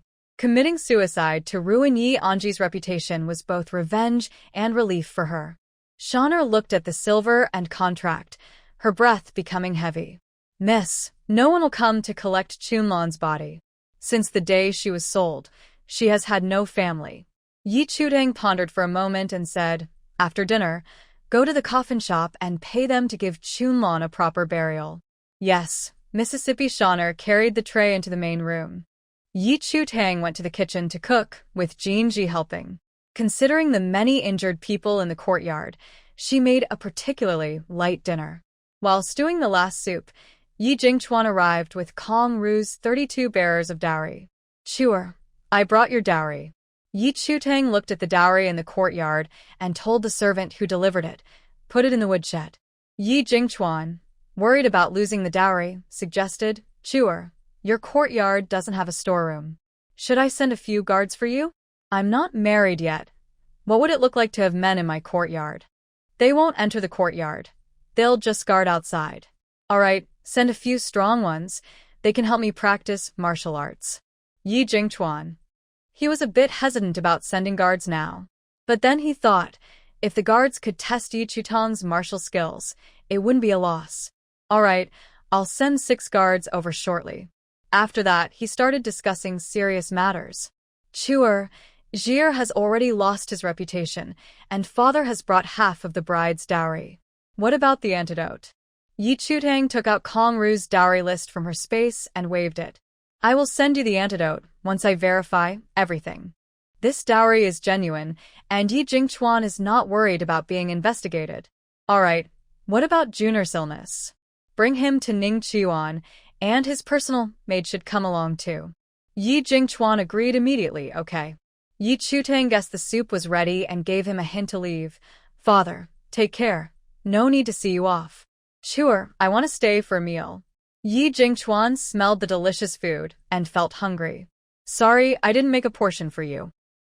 Yi Jingchuan left with an unhappy expression. Yi Chudang suddenly remembered something and called out to him, "Father, wait a moment." Yi Jingchuan thought she had changed her mind and wanted him to stay for dinner, turning around happily. "Sure, what is it?" "I want the 100 acres of good farmland and the estate in the countryside. Please have someone bring the land deeds over later." She wanted to arrange for the maidservants who did not want to stay with Yi Anji to live at the estate. Yi Jingchuan looked at Yi Chudang suspiciously. Sure, do you want to go back to the countryside? I don't want to. I just think after living there for 15 years, the land and property should belong to me. If it were before, Yi Jingchuan would definitely not want to give it. But after being outsmarted by Yi Chudang multiple times, he no longer wanted to fuss over such small matters. Because the result of fussing would surely be losing something bigger. All right, once I get the antidote, I will give you the land and property deeds. Deal. Not long after Yi Jingchuan left, 6 guards stood watch outside the courtyard. When Yi Chudang, Shanu, and Jinji were halfway through their meal, Yi Anjuan's personal maid, Lur, arrived carrying his luggage. Lur set Yi Anjuan down and respectfully greeted Yi Chudang. Servant Lur greets the young lady. Yi Chudang nodded and pointed to the side room. You'll stay in the side room for now. I will take care of Juner's meals, and your task is to look after him, without any other intentions. Lur had watched Yi Anjuan grow up and knew how hard his life had been over the years, feeling truly sorry for him. Young lady, don't worry. Lur only hopes for the young master to be well. Then she turned to Yi Anjuan and said, Young master, greet the young lady. Juner looked very weak, trembling as he knelt down and offered a respectful bow to Yi Chudang. Juner greets his elder sister. Sorry for the trouble. Yi Chudang looked at the well-mannered Yi Anjuan and helped him up. Danner, go get another set of chopsticks. Lur quickly said, Miss, young master has already eaten before he came. A little soup won't hurt. The soup was made with spring water, which is good for the body. Yes, I will go tidy up the room. Yi Anjuan didn't know why, but he really liked his older sister and sat down beside her. Yi Chudang patted Juner's belly and served him a small bowl of soup. Drink it all. Juner wasn't really hungry, but he didn't want to disappoint his sister, so he nodded, okay. The soup had a mild flavor, rich broth, and a hint of sourness, making it very appetizing. After taking a sip, he felt warmth in his usually cold body. It was warmer than being held by his father. Yi Chudang saw that Juner quickly finished the soup and wanted more. She said, Your body is too weak. You can't have too much. If you like it, I'll make more for you tomorrow. Juner nodded obediently. I like it. Thank you, sister. After finishing the meal, Danner went out to the coffin shop, and Yi Chudang gave Juner acupuncture. She wrote a prescription and handed it to Lur once a day. Take it after dinner. Have someone get the medicine. Although she had some herbs grown with spring water in her space, she couldn't take them out directly. Plus, she didn't want to give the Yi family any advantage. When Lur returned with the medicine, she would just replace the herbs. Lur didn't dare to delay and took the prescription to Lioli courtyard. After finishing Juner's acupuncture, Yi Chudang went to the woodshed to check on Kong Ru's dowry. After confirming everything was fine, she left the courtyard and handed the antidote for Duanchang San to the guard. Take this to my father. After saying that, she went back to her room to bathe. After her bath, Lur and Danner returned. Chunmon's funeral arrangements were complete. The coffin shop had taken her body, and the burial would be tomorrow. Lur also returned with the medicine, but Yi Chudang took the medicine bag under the pretense of checking it. After replacing the herbs, she returned the bag to Lur. It's too late now. Let's prepare the medicine tomorrow. Yes, I will do as you say. When Yi Chudang returned to her room, the sleeping Hongxiu woke up, looking unwell. She checked Hongxiu's tongue and saw it wasn't inflamed, then fed her a bowl of soup. Hongxiu was too weak and fell asleep right after drinking. Jinji, who had been squatting in a horse stance for a long time this afternoon, soon fell asleep as well. Tonight, Yi Chudang not only needed to go to the old lady Ye's courtyard for supplies, but also had to go out to stock up. She didn't wait until midnight. She quickly disguised herself as a servant from a wealthy family and left the minister's residence. Tonight's stocking target: herbs. The curfew in the capital starts after the hour of the pig. It is now past that time, and many shops are preparing to close. Yi Chudang went to the largest pharmacy in the capital, Xinglin Hall. The young apprentice was putting away the door board, getting ready to close. Seeing the elegantly dressed Yi Chudang, he quickly set the door board aside and approached with a smile. Are you here for a consultation or to buy medicine? Yi Chudang replied in a deep voice, I want to buy medicinal herbs, a lot of them. With that, he took out a gold ingot. The apprentice's eyes widened. Please come in, sir. After leading Yi Chudang into the pharmacy, he called out to the inner room, Shopkeeper, we have a valuable guest wanting to buy herbs. The shopkeeper was counting the day's earnings in the back. Upon hearing valuable guest, he quickly came out. When he saw the gold ingot weighing about 10 taels in Yi Chutang's hand, his face broke into a wide smile. What medicinal herbs do you need, sir? My master plans to start a herb business, collecting herbs in the capital and selling them at high prices to the cold and barren regions. I want all the herbs you have. She boldly bought herbs because they are not daily necessities like food. Buying a lot wouldn't cause prices to soar. The shopkeeper thought Yi Chutang's idea was unrealistic. The cold regions are poor. Although herbs are scarce, few can afford them. But that was not his concern. Sir, 1 gold ingot is not enough to buy all the herbs in Xinglin Hall. Xinglin Hall is the largest pharmacy in the capital, with a significant stock. Please calculate, our master is not short on money. The shopkeeper looked at Yi Chudang with curiosity and concluded, a rich young master who is a bit foolish. Sir, the curfew is approaching, and it will take some time to calculate. How about leaving a deposit and coming back tomorrow? My master is in a hurry. It has to be tonight. The shopkeeper frowned. There are many herbs in the warehouse. We won't be able to move them all before the curfew. My master has made arrangements. Just calculate the total. All right, please wait a moment. Yi Chutang reminded him, Shopkeeper, I know the prices of herbs well, so don't overcharge me. The shopkeeper quickly assured her, rest assured, Xinglin Hall has a long-standing reputation for honesty. After that, he looked at the apprentice. Take good care of the guest.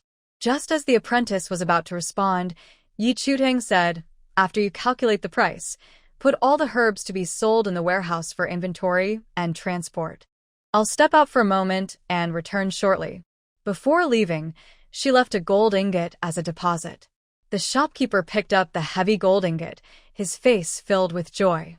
He said to the apprentice, Go call the others, leave the daily medicines, and make a record of the remaining stock to move to the warehouse.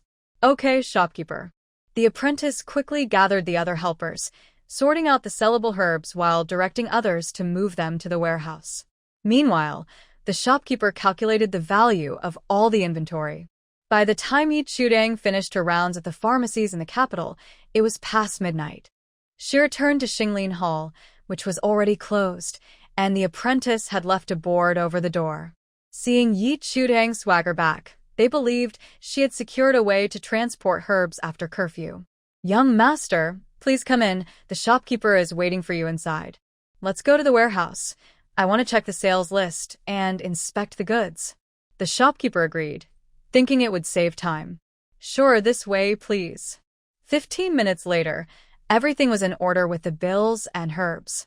Yi Chutang promptly paid the remaining balance. Shopkeeper, send everyone from the warehouse away. It's not safe for those coming to transport the herbs to be seen. Rest assured, I understand the rules. All right, clear them out. The shopkeeper immediately sent everyone from the warehouse away. Yi Chutang stored the herbs at her space, organizing them for easy access later. As she left, she opened the door leading outside from the warehouse. Then, using the same approach, she collected all the herbs from the pharmacies. By the time Yi Chudang returned to the minister's residence, it was well past the hour. She emerged from under the osmanthus tree in the southwest corner of the old lady's courtyard. The courtyard was large, with lanterns lit along the corridor, and the maid on night watch was dozing at the main door. Yi Chudang knocked the maid out with a swift move and quietly entered the old lady's room. The room was filled with the pleasant scent of sandalwood incense, promoting restful sleep. The old lady was deep in slumber, soft snores coming from the bed. Feeling a bit tired herself, Yi Chutang didn't want to waste time searching and simply shook the old lady awake. The old lady was startled awake, looking annoyed. What? As she began to speak, her mouth was covered and a rough male voice whispered in her ear. If you don't want anyone to know you're meeting a man at night, just keep quiet. The old lady, frightened by the man's voice, fainted. Ye chantang sikhet. Using the light from the lantern outside, she picked up the now cold tea from the table and splashed it on the old lady's face. The old lady bolted upright, staring at the blurry figure before her, ready to scream.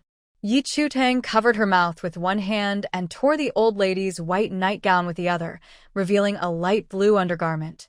The old lady was terrified and struggled desperately. She has been a widow for over 20 years and cannot let a scoundrel ruin her reputation. Keep struggling if you want to die. The old lady Yi, who had been holding on to her innocence, immediately stopped struggling upon hearing this. Of course, staying alive is more important than innocence. Yi Chutang looked at the old lady mockingly and let her go. If you don't want to be exposed in public, then hand over all your valuable belongings. The old lady Yi quickly pulled up the blanket to cover herself. Are you only after money? I would like both money and beauty, but you're too old and wrinkled for that. After saying this, Yi Chutang pulled the old lady off the bed. Go find all your valuables and don't try any tricks, or I will take your life. She took out a sharp Swiss knife from her space and easily chopped off a corner of the low table beside the bed. The old lady turned pale with fear and nodded repeatedly. I'll find them right away. Yi Chutang spread a thin silk blanket on the floor. Put all the valuables here. Okay. The strong desire to survive made the old lady Yi too scared to have any other thoughts. All the valuable items in the room were placed on the blanket. There were jewelry, jade pieces, ornaments, and so on, forming a small mountain. Here, there's nothing left. Yi Chutang knew the old lady was not trying to trick her, but she was sure there were more valuables. She pressed the gleaming knife against the old lady's neck. Where is the storeroom? The old lady indeed had a storeroom where she kept all her treasures from the years. She was reluctant to give them up and bravely said, "There's nothing." As soon as she denied it, the knife cut her neck. Warm blood soaked her clothes, and she quickly changed her tune. It's in the side hall. The old lady's voice was a bit loud, waking up the nearby maid, Granny Goe. She sensed something was wrong with the old lady's voice. Old lady, I'll be right there. As soon as she said this, all the maids in the east wing woke up. Yi Chutang knocked the old lady out with the handle of the knife, tied the corners of the blanket, and tossed it into her space. She quickly went to the side room, broke the door lock, and stored the items from the storeroom in her space. When Granny Goe finished dressing and came out of her room, Yi Chutang had already left. She buried the trash from her space at the bottom of the yard. Back at Ningchuyuan, she was exhausted and immediately removed her makeup to rest. Just as she was about to fall asleep, someone knocked on the yard door. Chuer, open the door. Yi Chutang recognized Yi Jingchuan's voice and guessed why he had come to Ningchuyuan. She lit the oil lamp, and her maid, Sanner, got up to open the door. Master. Yi Jingchuan pushed past Sanner and rushed into the woodshed. Seeing that the dowry boxes were all there, he let out a sigh of relief. Yi Chutang came out of the main room, yawning, and asked, "Father, why are you up so late?" Yi Jingchuan closed the woodshed door and said, "Your grandmother's courtyard was robbed." "Was it robbed clean like my Ningchuyuan?" "Not completely, just the valuables were taken." Yi Chutang adjusted her clothing and said, "The Yi family keeps getting robbed. Is it because of some bad deeds?" This made Yi Jingchuan's expression darken. "Don't talk nonsense. It's just that the family is well known. Your courtyard is fine. I'll be leaving now. Father, don't forget the land and field contracts. I'll give them to you tomorrow morning." After Yi Jingchuan left, Yi Chutang told Sanna, "I was disturbed from my sleep, so I'll sleep in tomorrow. You all can get breakfast from the big kitchen. Don't worry about me." "Yes." Mississippi Yi Chutang turned and went back to her room to rest. After 2 tiring nights, she slept until late morning. She checked her gains from last night in her space. Although the items from the old lady Yi were not as many as those from Yi Jingchuan's secret room, they were still quite valuable. Some items were clearly gifts from the original owner's mother and were worth a lot. Yi Chutang organized the items and went to the washroom. In ancient times, people brushed their teeth with willow twigs and salt and washed their faces with plain water, which she couldn't stand. So, She always cleaned herself in her space before going to the backyard for a quick wash. After washing up, Yi Chutang came out of her space and lifted the bed curtain. Hong Xiao, who was sleeping on the concubine couch, had already woken up. She was afraid of disturbing Yi Chutang's rest and didn't dare to move, her body stiff. Upon hearing a sound, she immediately got up but, due to her stiffness, lost her balance and fell to the floor. Yi Chutang saw this and, without even putting on her shoes, used her lightness skill to reach Hong Xiao's side and support her. Hong Xiao was surprised and wanted to thank her, but her tongue hurt too much to speak. She could only look at Yi Chutang gratefully. Don't be too formal. Open your mouth, and I'll check your injury. Hong Xiao hadn't rinsed her mouth yet and shook her head. Yi Chutang did not insist and reminded, when you rinse your mouth later, don't use plain salt directly. You should use diluted salt water, or it will irritate the wound and affect healing. Hong Xiao nodded, enduring the pain as she put on her outer clothes and left the room. Just as Yi Chutang found some clothes to wear, Danner came in to help her with her hair and shared some news she had learned. Miss, Aunt Jiang is too awful. You kindly helped third Miss get a portion of Lady Kong's dowry, but she is now eyeing the dowry that Madam left for you. Yi Jingchuan had agreed to divide the dowries this morning, but due to an incident with the old lady last night, it was postponed. Yi Chutang understood Aunt Jiang's actions, but would not let her succeed. Greed will lead to consequences. Don't worry, she won't take anything. Danner felt relieved and continued talking about the old lady. The old lady was overly shocked and had a high fever all night. Several doctors came, but there was no improvement. The master came twice, wanting to ask you to see her, but I said you were still resting and turned him away. Yi Chutang gave a thumbs up. Well done. Miss, I also heard something else, but I'm not sure if it's true. Go ahead. I heard that the emperor intends to arrange a marriage between you and Prince Chen, but he was refused. Yi Chutang was shocked by this news and turned to Danner. Who told you that? What was the emperor thinking, wanting to marry her to Qi Yanzhou? I heard it from the cook in the big kitchen while getting breakfast. Her husband often supplies vegetables to the palace. Yi Chutang frowned. What else did you hear? Danner shook her head. Nothing else. Has Schwanger returned? Not yet. She should finish cleaning the chamber pot around noon. Just as Danner finished speaking, Yi Jingchuan arrived again. He asked Lur, is the young lady still not awake? Lur, being clever, knew Yi Chutang was awake, but did not answer. I don't know. And Dano? I don't know. Yi Jingchuan was angry. What are you doing? How can you not know anything when I ask? Lur looked at Yi Anjuan in her arms and said, my duty is to take care of the young master. Hearing this, Yi Jingchuan's gaze fell on his second son. He wasn't sure if it was his imagination, but Juno seemed to look a bit better. He asked Lur, has the young lady started treating the young master? Yes, last night the young lady did acupuncture on the young master, and he slept well.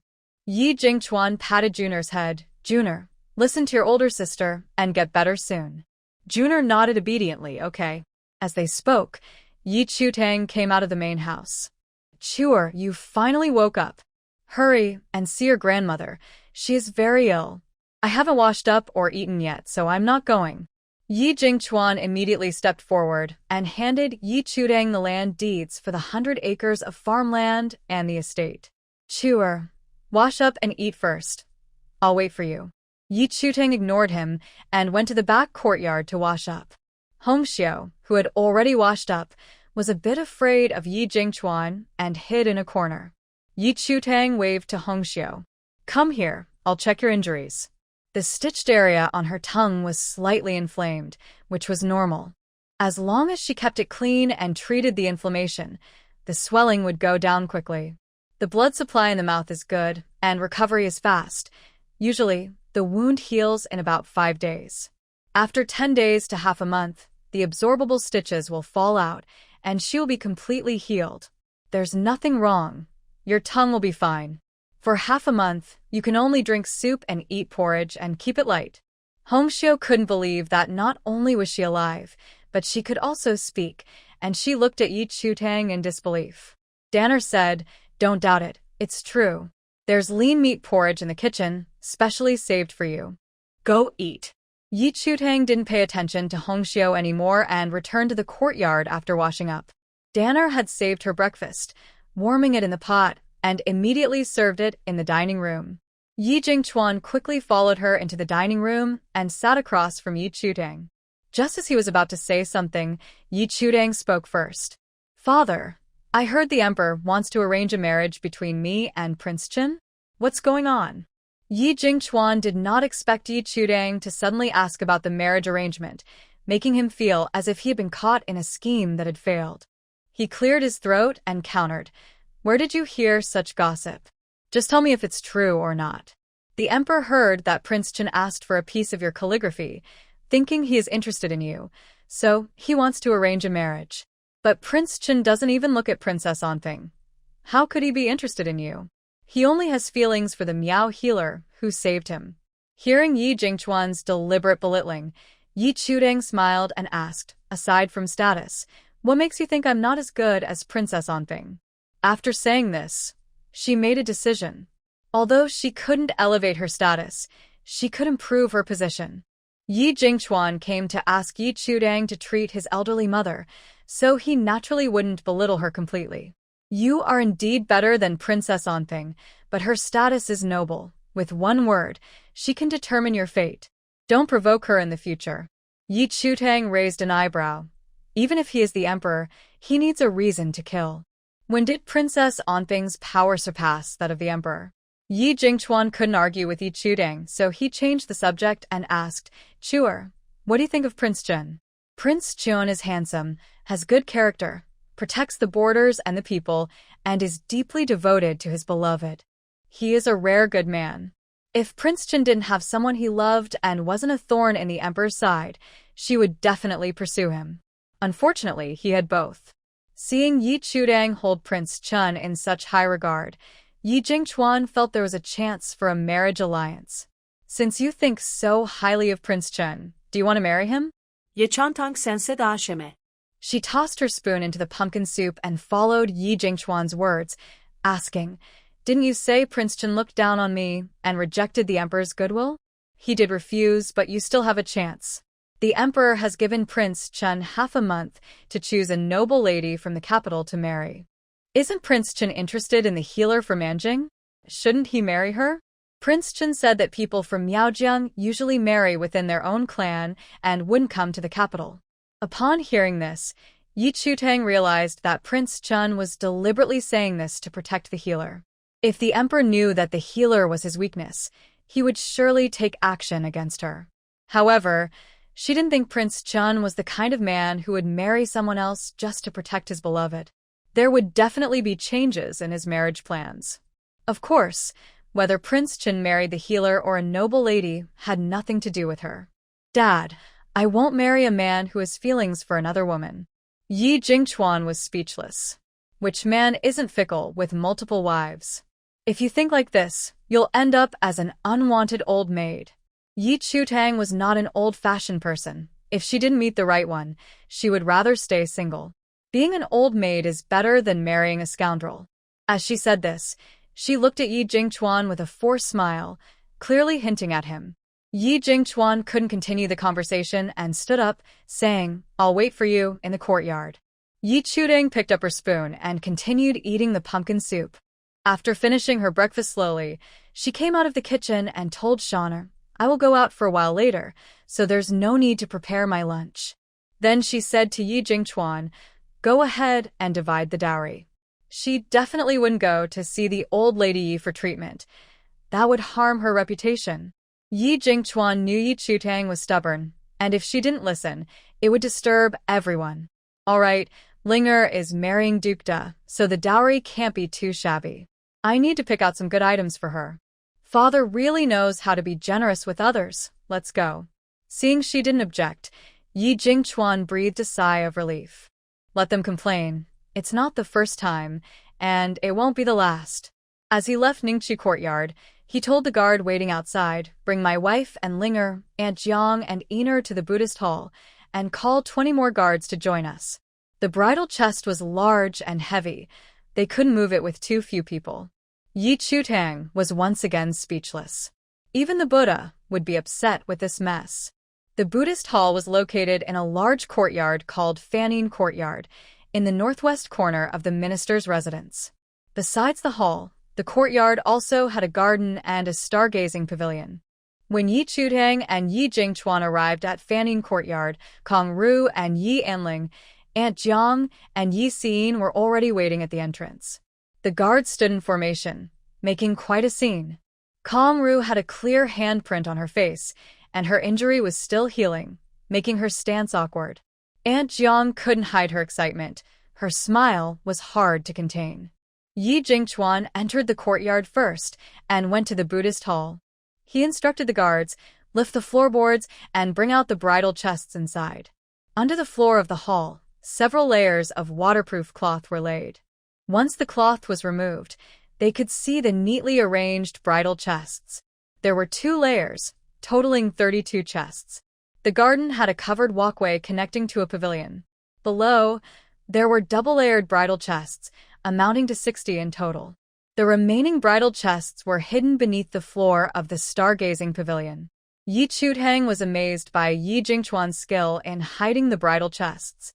If it were her searching, she wouldn't have found them. The chests weren't buried directly in the ground. Except for the top layer being the floor, the other sides were sealed with stone.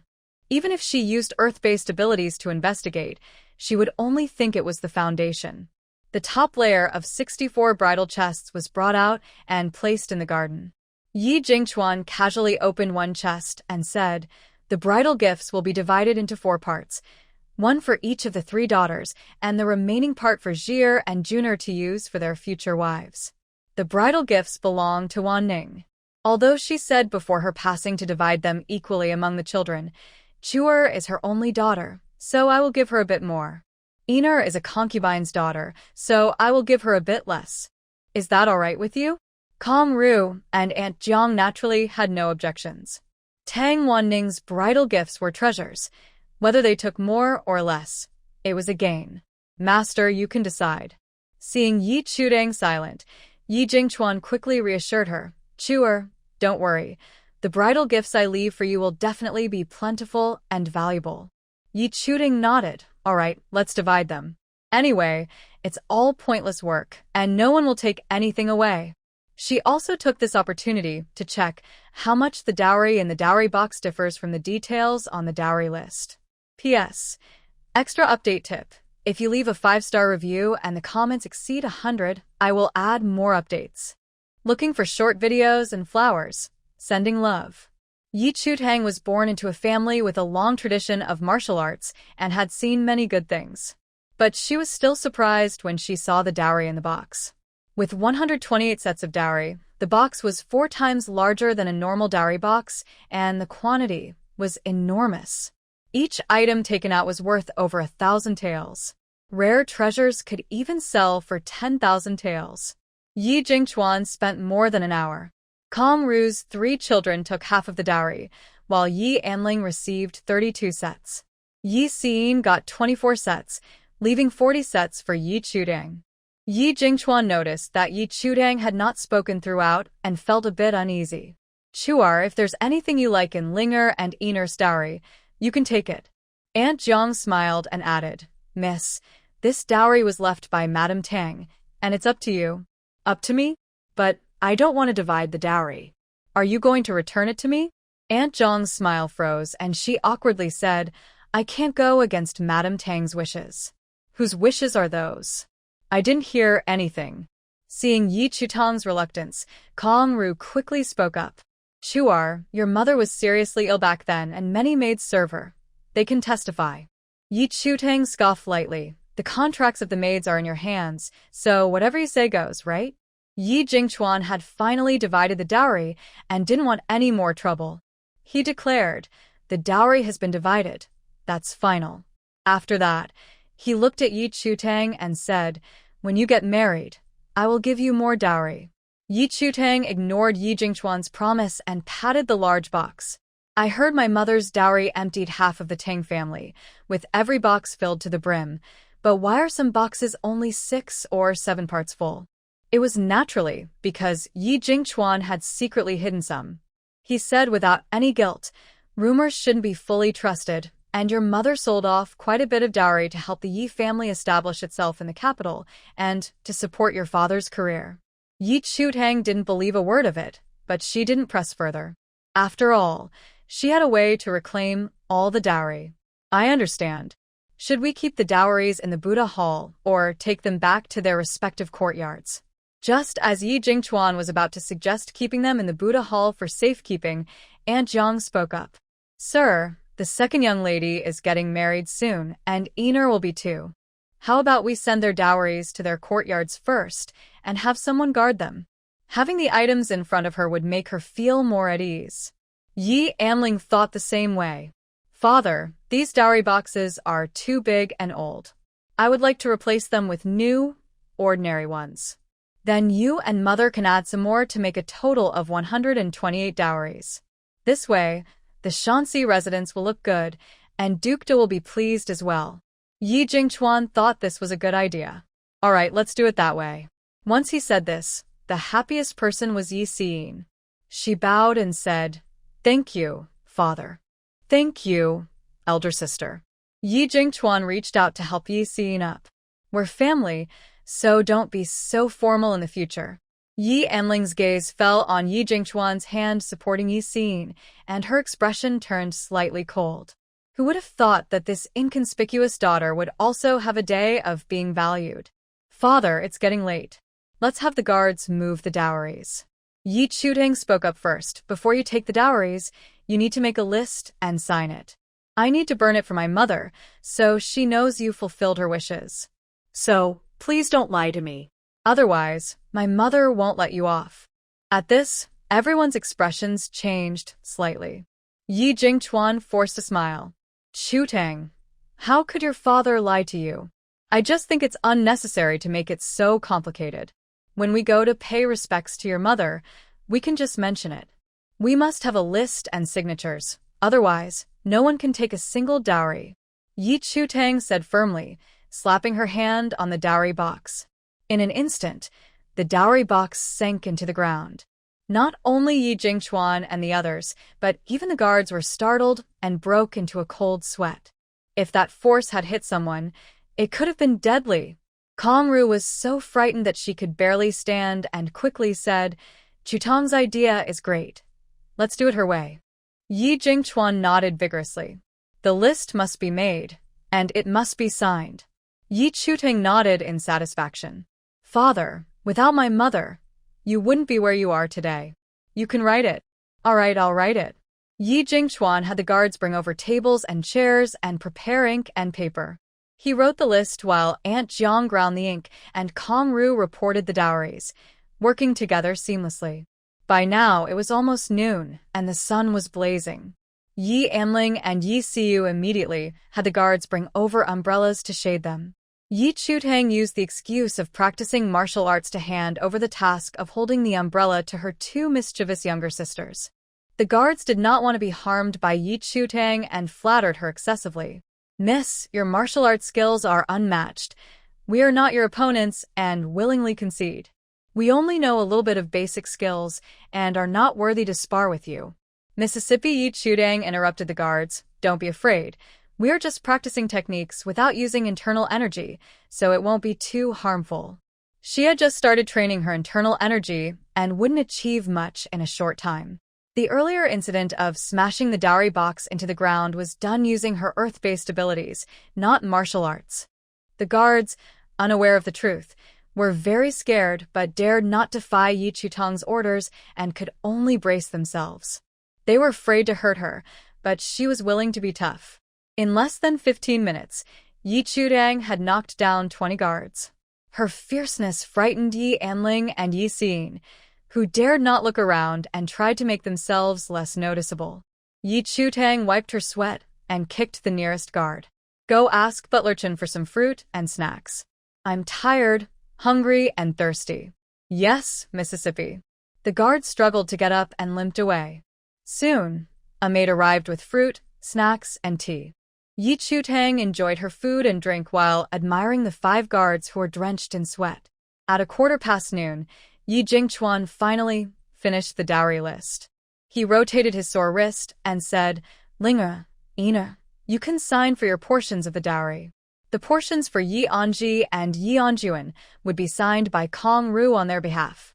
After the three signed, Yi Jingchuan handed the list to Yi Chutang. Sure, are you satisfied now? Yi Chutang took the list, confirmed it was correct, and nodded with satisfaction.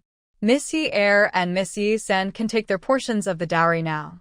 With that, she turned and left. After instructing the guards to keep an eye on the dowry, Yi Jingchuan hurried after her. Chuar, now that the dowry is settled, can you go see your grandmother? Yi Chutang continued walking. No, she has caused too much trouble and won't die easily. With that, she left the minister's residence and headed to the poetry house, a favorite spot for scholars and poets. The poetry house is a refined place for composing poetry and engaging in literary exchanges, run by the largest academy in Beichen country, Huating Academy. Students from all over gather here, and scholars and poets come together to discuss knowledge, share insights, critique writings, compose poetry, and create timeless verses. They also fill in missing music scores, solve challenging puzzles, and showcase lost painting techniques. As long as it is related to scholars, the Poetry House has it all. It can be said that every notable scholar in the Northern Star Kingdom has left their mark at the Poetry House. There is a saying in town, if you don't enter the Poetry House, you can't call yourself a scholar. Yi Chutang came here to find a shortcut to reach the top of the literary world. Even if the cruel emperor wanted to harm her, he would have to think twice about the consequences. However, entry to the Poetry House is not easy. One must pass an assessment. The topics change daily and are provided by the Huating Academy. Yi Chutang looked at the large banner hanging down from the 5th floor. Heaven is the chessboard, stars are the pieces. Who dares to make a move? This is the first line, and she needs to come up with a matching second line to enter the Poetry House. If her couplet is widely recognized as excellent, the Poetry House will display it on a banner with her name for everyone to admire for a day, and it will be permanently hung on the 3rd floor. Yi Chutang struggled with poetry and couplets, her mind filled with tang and song verses, making it hard to think of something new. But she was skilled at matching couplets and had often excelled online before the apocalypse. She quickly thought of a second line. Just as she was about to write it down, a familiar mocking voice came from behind. Miss Yi, the Poetry House is not a place you can enter just because you know a little about literature. It was Princess Anping. Yi Chutang rolled her eyes in annoyance. This capital city was too small. She ran into this insufferable person everywhere. She turned around, forced a smile, and bowed. Greetings, Princess Anping. After the greeting, she stood up and said, You are right, Princess. Those who know a bit about literature may not get in, but those who don't understand it certainly cannot. Princess Anping realized Yi Chutang was subtly criticizing her literary skills. Furious, she wanted to lash out, but the Poetry House had rules against violence inside and outside. Do you really think you can enter the Poetry House, Miss Yi? Today's couplet was challenging, and many famous scholars had failed. Yi Chutang glanced at the first line and replied, I come from the countryside, and my talent is quite ordinary. This couplet is very difficult. The challenge was not about structure, but the grandeur displayed by the couplet. Princess Anping looked down on Yi Chutang and mocked her. To match this couplet requires vision and insight, neither of which Miss Yi possesses. At the previous homecoming banquet, she had lost face and dignity. Today, she wanted everyone to see that Yi Chutang was just a lucky fool. Yi Chutang smiled instead of getting angry. I am just a simple country girl, lacking both vision and insight, and certainly not as graceful as the princess. Hearing this, Princess Anping realized she had made a mistake. She is going to be roasted by that mean person, Yi Chutang. Sure enough, Yi Chutang continued, such a grand couplet can only be matched by a talented lady like the princess. She directly praised Princess Anping to a great height. It's not just about matching, it's about achieving perfection to be worthy of a royal talent.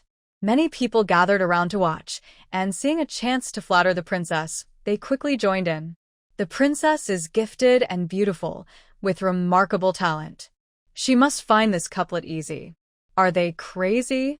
If I could come up with it, would I be standing outside the poetry hall?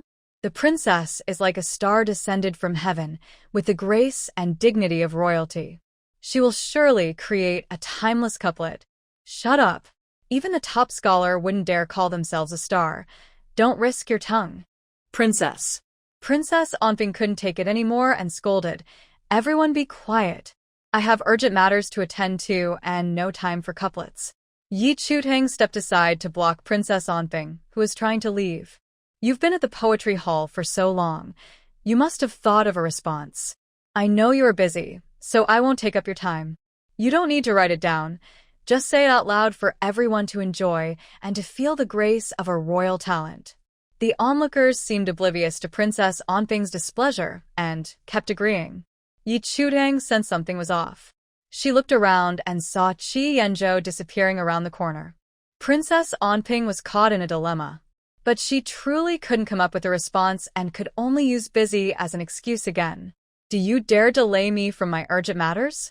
No one dared to confront Princess Onping directly and quickly looked away to avoid her gaze. She pushed Yi Chutang aside and hurried away. Yi Chutang patted the spot where Princess Onping had touched and picked up a brush from the table. I may not be talented, but I'll boldly try a response. Is that all right? Her voice was loud enough for Princess Onping, who hadn't gone far, to hear clearly.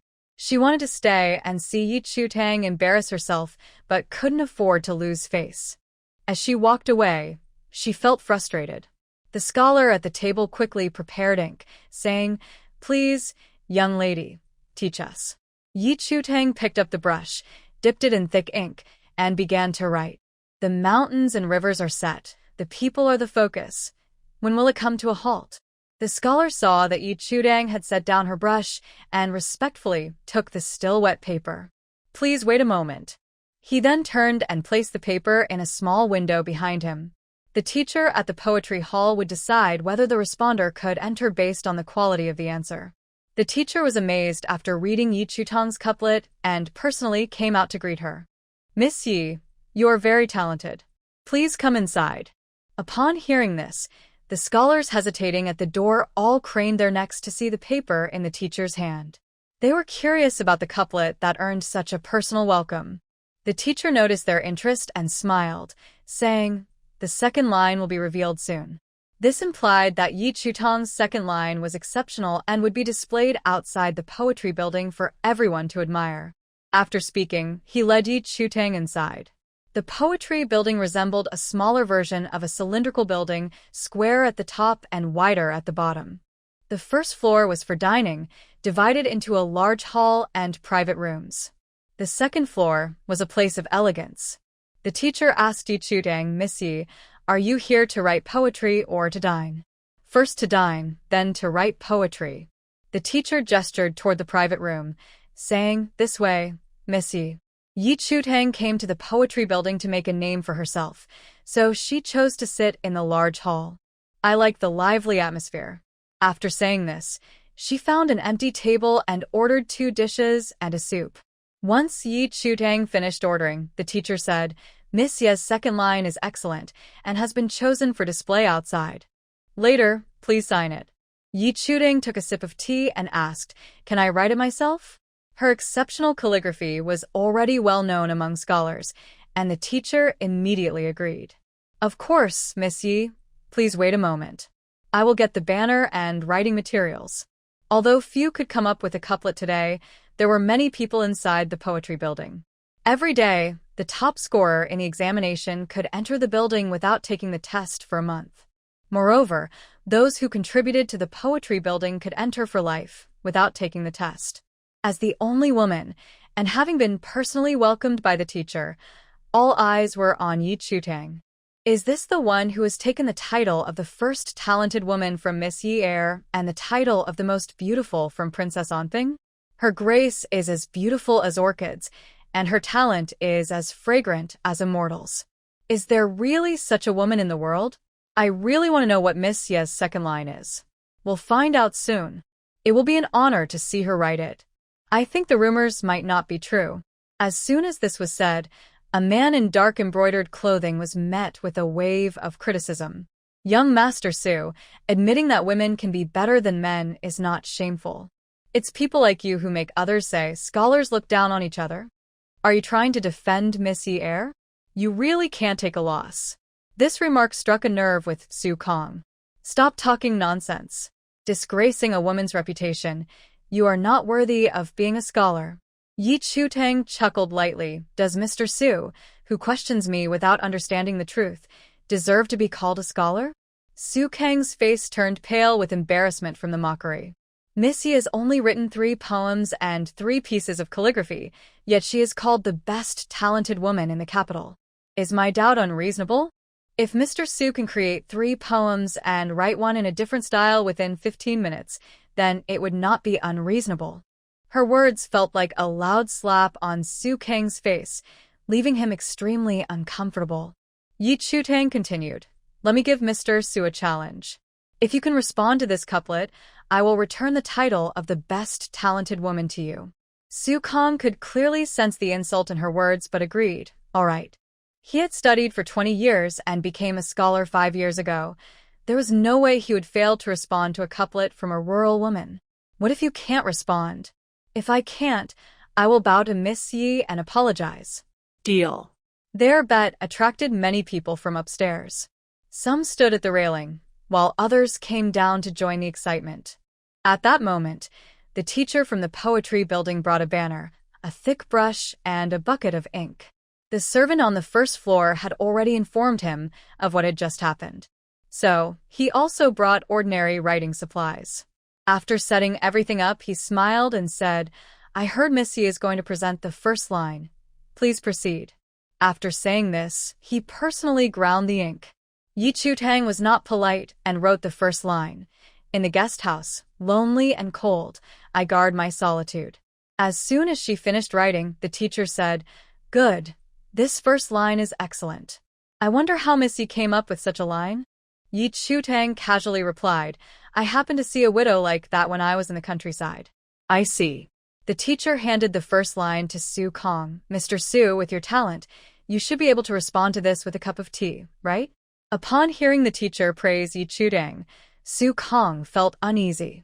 When he saw what the first line was, everything went dark before his eyes. Not to mention a stick of incense, even a month would not be enough for him to come up with a response. The people beside him shook their heads. This couplet is hard to respond to. In the entire capital, and even in the Northern Star Kingdom, only young Master Song might be able to respond. Miss Yi, do you mind if I copy the first line? Yi Chutang ignored Su Kang's unpleasant expression and smiled. Of course, I don't mind. As soon as she finished speaking, Su Kong slammed the paper with the first line on the table. This couplet simply cannot have a matching second line.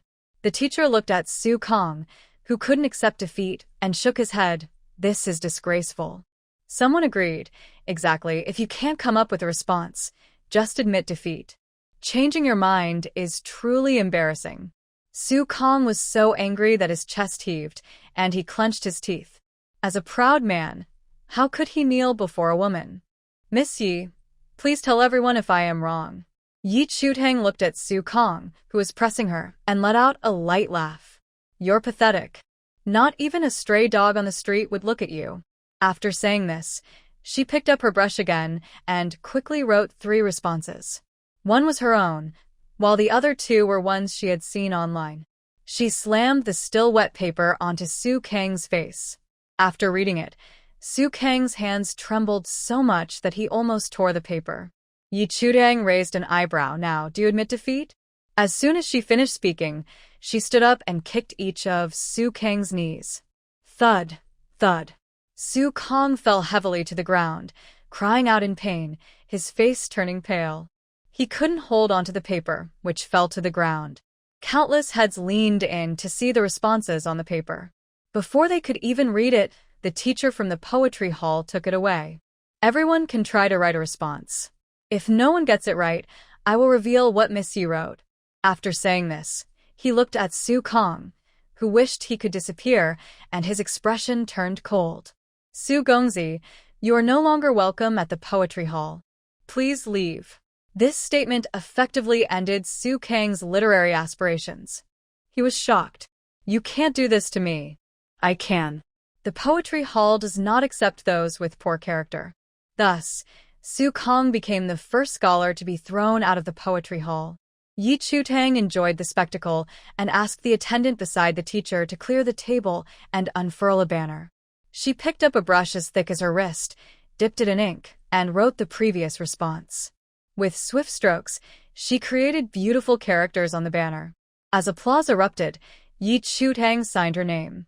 The teacher instructed the attendant to take the banner to the 5th floor and hang it outside.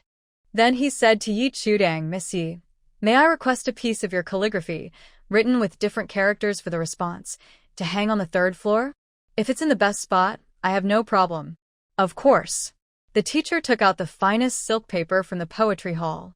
After Yi Chutang wrote the response, lunch was served. She enjoyed her meal amidst everyone's praise.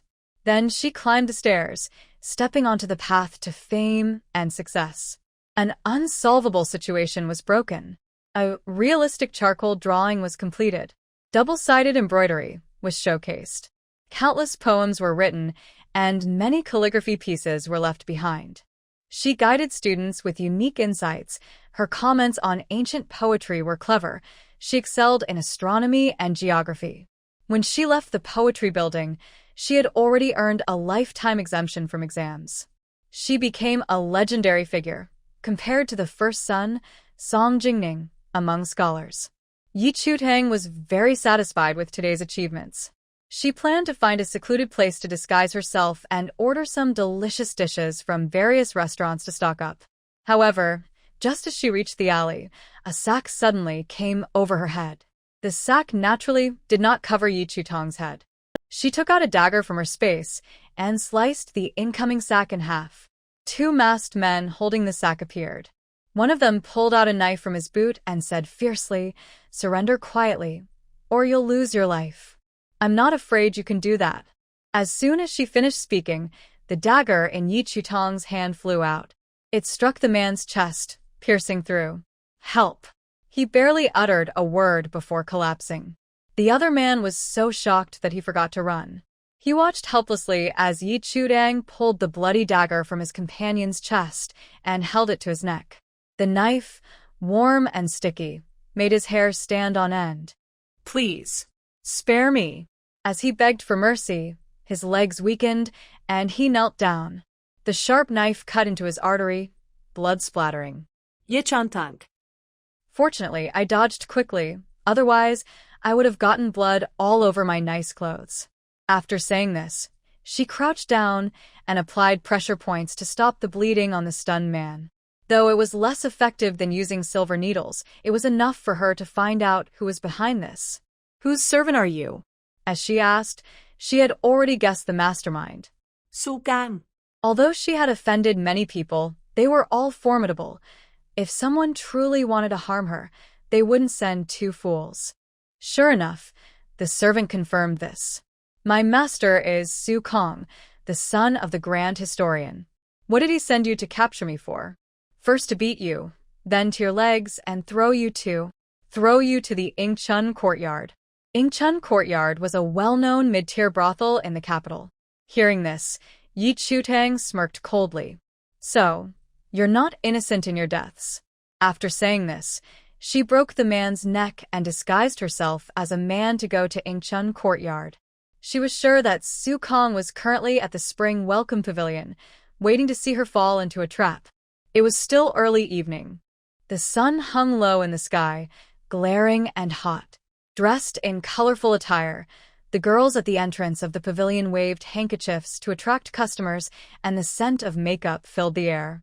"Young master, come in quickly. Enjoy the music and dance, embrace beauty, and feel like a god." Yi Chutang grabbed one of the girls by the shoulder. "Let me see just how enjoyable it can be."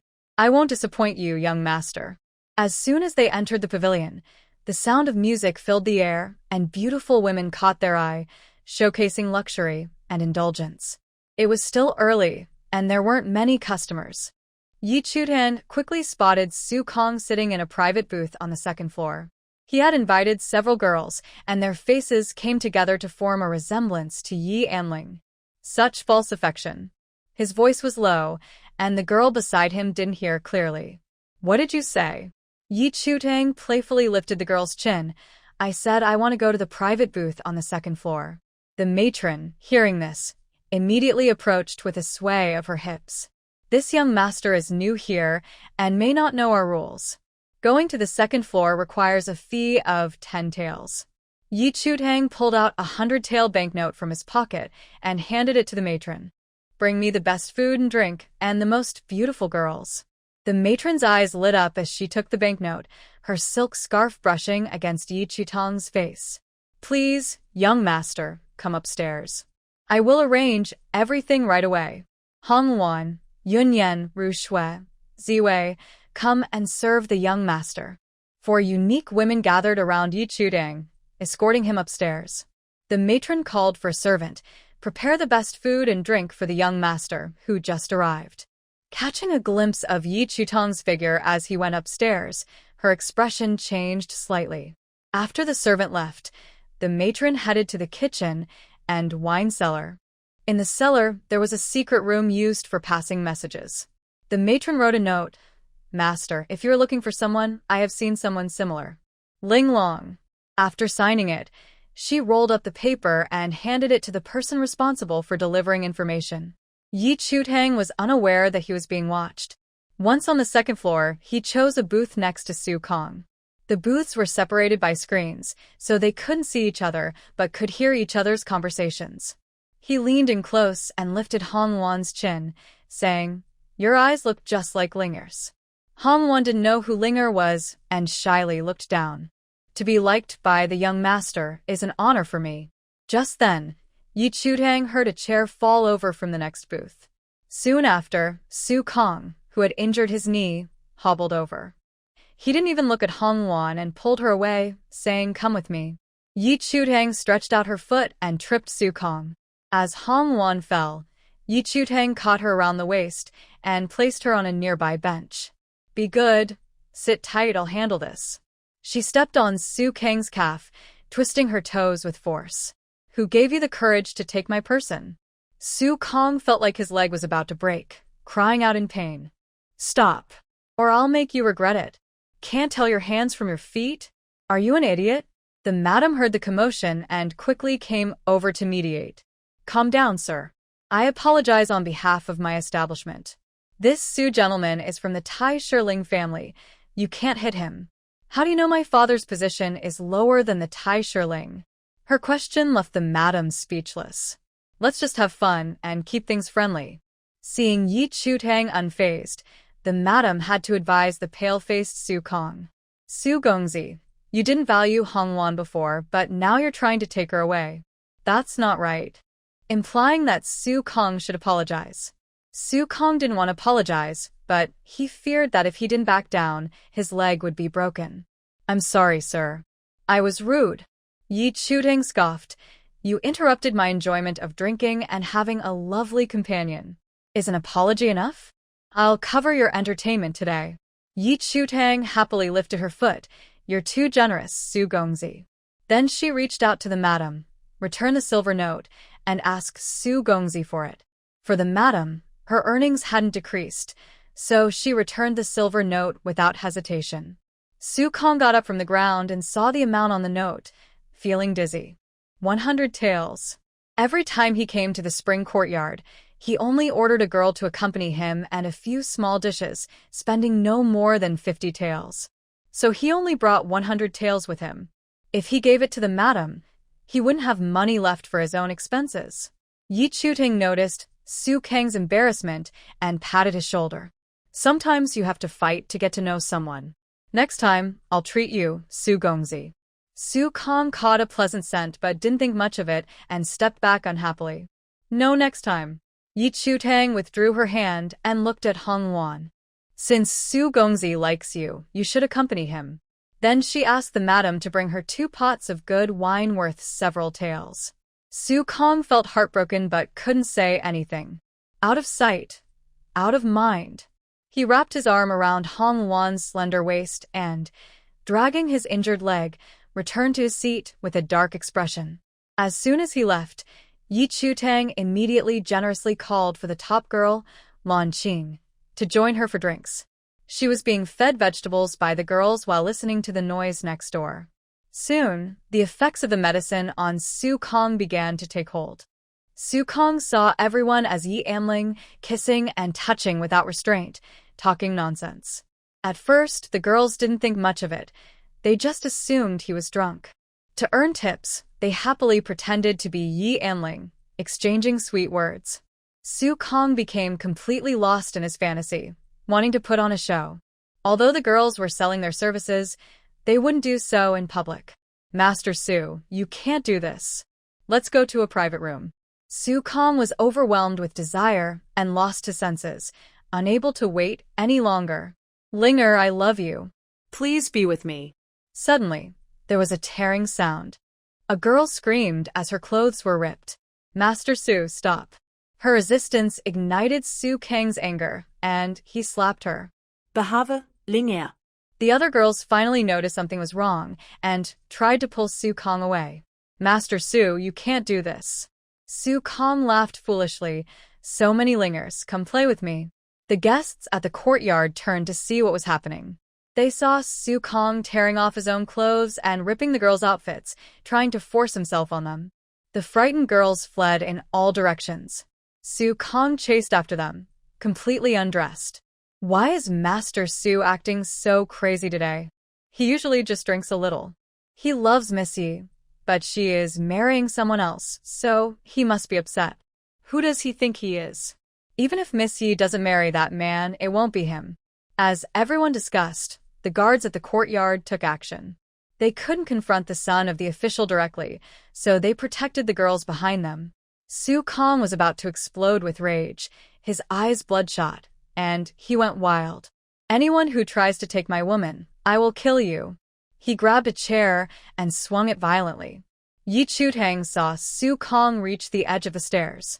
While the girls were distracted, she flicked a peanut at him. The peanut hit his injured knee. His leg gave way, and he tumbled down the stairs. When Qi Yanzhou arrived, he witnessed this scene. Su Kong broke his leg and hit his head, fainting from the pain. Only then did everyone realize something was wrong. His pale body looked as if it had been scalded, turning bright red. That area was swollen excessively. Did Master Su take something? Did he take it himself, or? The courtyard is in business. They wouldn't do anything to ruin their reputation. Indeed, it seems that young Master Su is infatuated with Miss Yi. The servant at the Ingchun courtyard quickly placed a towel on Su Kang's waist. The madam hurried out from the back room, holding a long robe. She covered Su Kong with the robe and instructed, "Take young Master Su to the back room and have Dr. Qin treat him. We must ensure he is safe." "Yes, madam." "Quickly go inform the Su family. Today's events are suspicious. We need to see if they want to report this to the authorities." After giving her orders, the madam approached Qi Yanzhou and knelt to pay her respects. "I have seen His Highness, the Prince of Chun." Upon hearing this, the audience realized Qi Yanzhou had arrived and quickly bowed. Qi Yanzhou had come directly from the Dali Temple. Dressed in official robes, with his right hand behind his back, he exuded an imposing presence. "Rise." After saying this, he looked at the madam and asked, "What has happened?" The madam understood Qi Yanzhou was asking about that person. She glanced at the private booth on the second floor. To her surprise, the man who had been surrounded by women was gone. Qi Yanzhou followed her gaze and saw only the elegantly dressed ladies. He immediately realized the man had escaped. He rushed upstairs to question the ladies. "Where is he?" The ladies then noticed that the charming and sweet-talking young man was missing. He was just here. Before they could finish, Qi Yanzhou quickly moved to the nearest window and flung it open. A familiar shadow vanished around the corner. Just as he was about to chase after him, he spotted a small red cloth package on the edge of the roof. The wind stirred the cloth, causing the package to fall. Caught between chasing the man and retrieving the package, Chi Yanzhou chose the latter. He slapped the window ledge, leaped down, and caught the package, landing steadily. He opened the red cloth to find a small wooden box made of precious wood, about wide and 3 inches long. There was white powder at the seam of the box lid. Without opening it, he guessed what it contained. The heirloom of Duke Da. Why would the ghost thief leave this for him? Chi Yanzhou began to speculate. He had made no progress in his investigation of the ghost thief. Once the 3-day deadline passed, Duke Da would surely take the opportunity to hold him accountable. But if he had the heirloom as leverage, he could turn the tables on the ghost thief was helping him. Chi Yanzhou glanced at the empty street corner, wrapped the wooden box in the red cloth, and tucked it into his sleeve. He returned to the Yingchun courtyard to learn about Su Kang's madness. It was clear he had been drugged. The drugger was neither the Yingchun courtyard nor Su Kang himself, so it could only be the ghost thief. Chi Yanzhou frowned as he looked at Hong Wan, who was dressed in a red gauze dress, staring into her bright eyes. No matter how you looked at it, she did not resemble Yi Anling at all.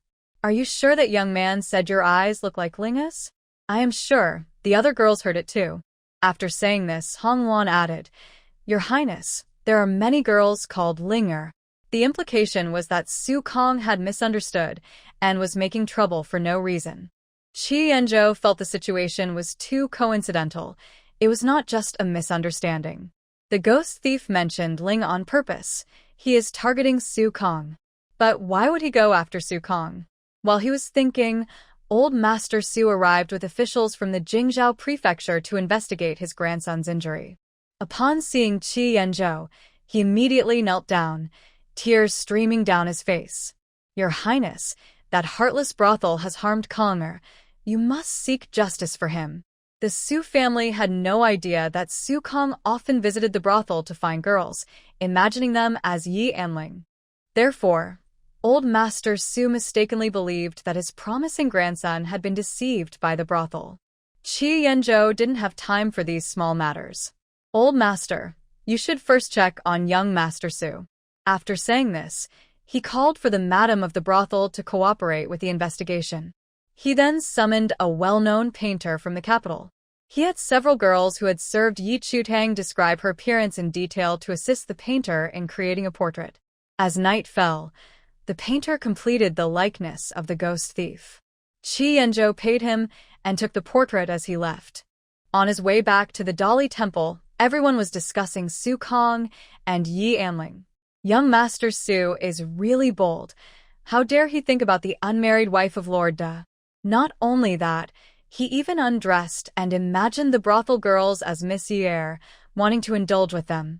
They say young Master Su is deeply affectionate, but I think he hates Miss Yer. Otherwise, how could he do such disgusting things?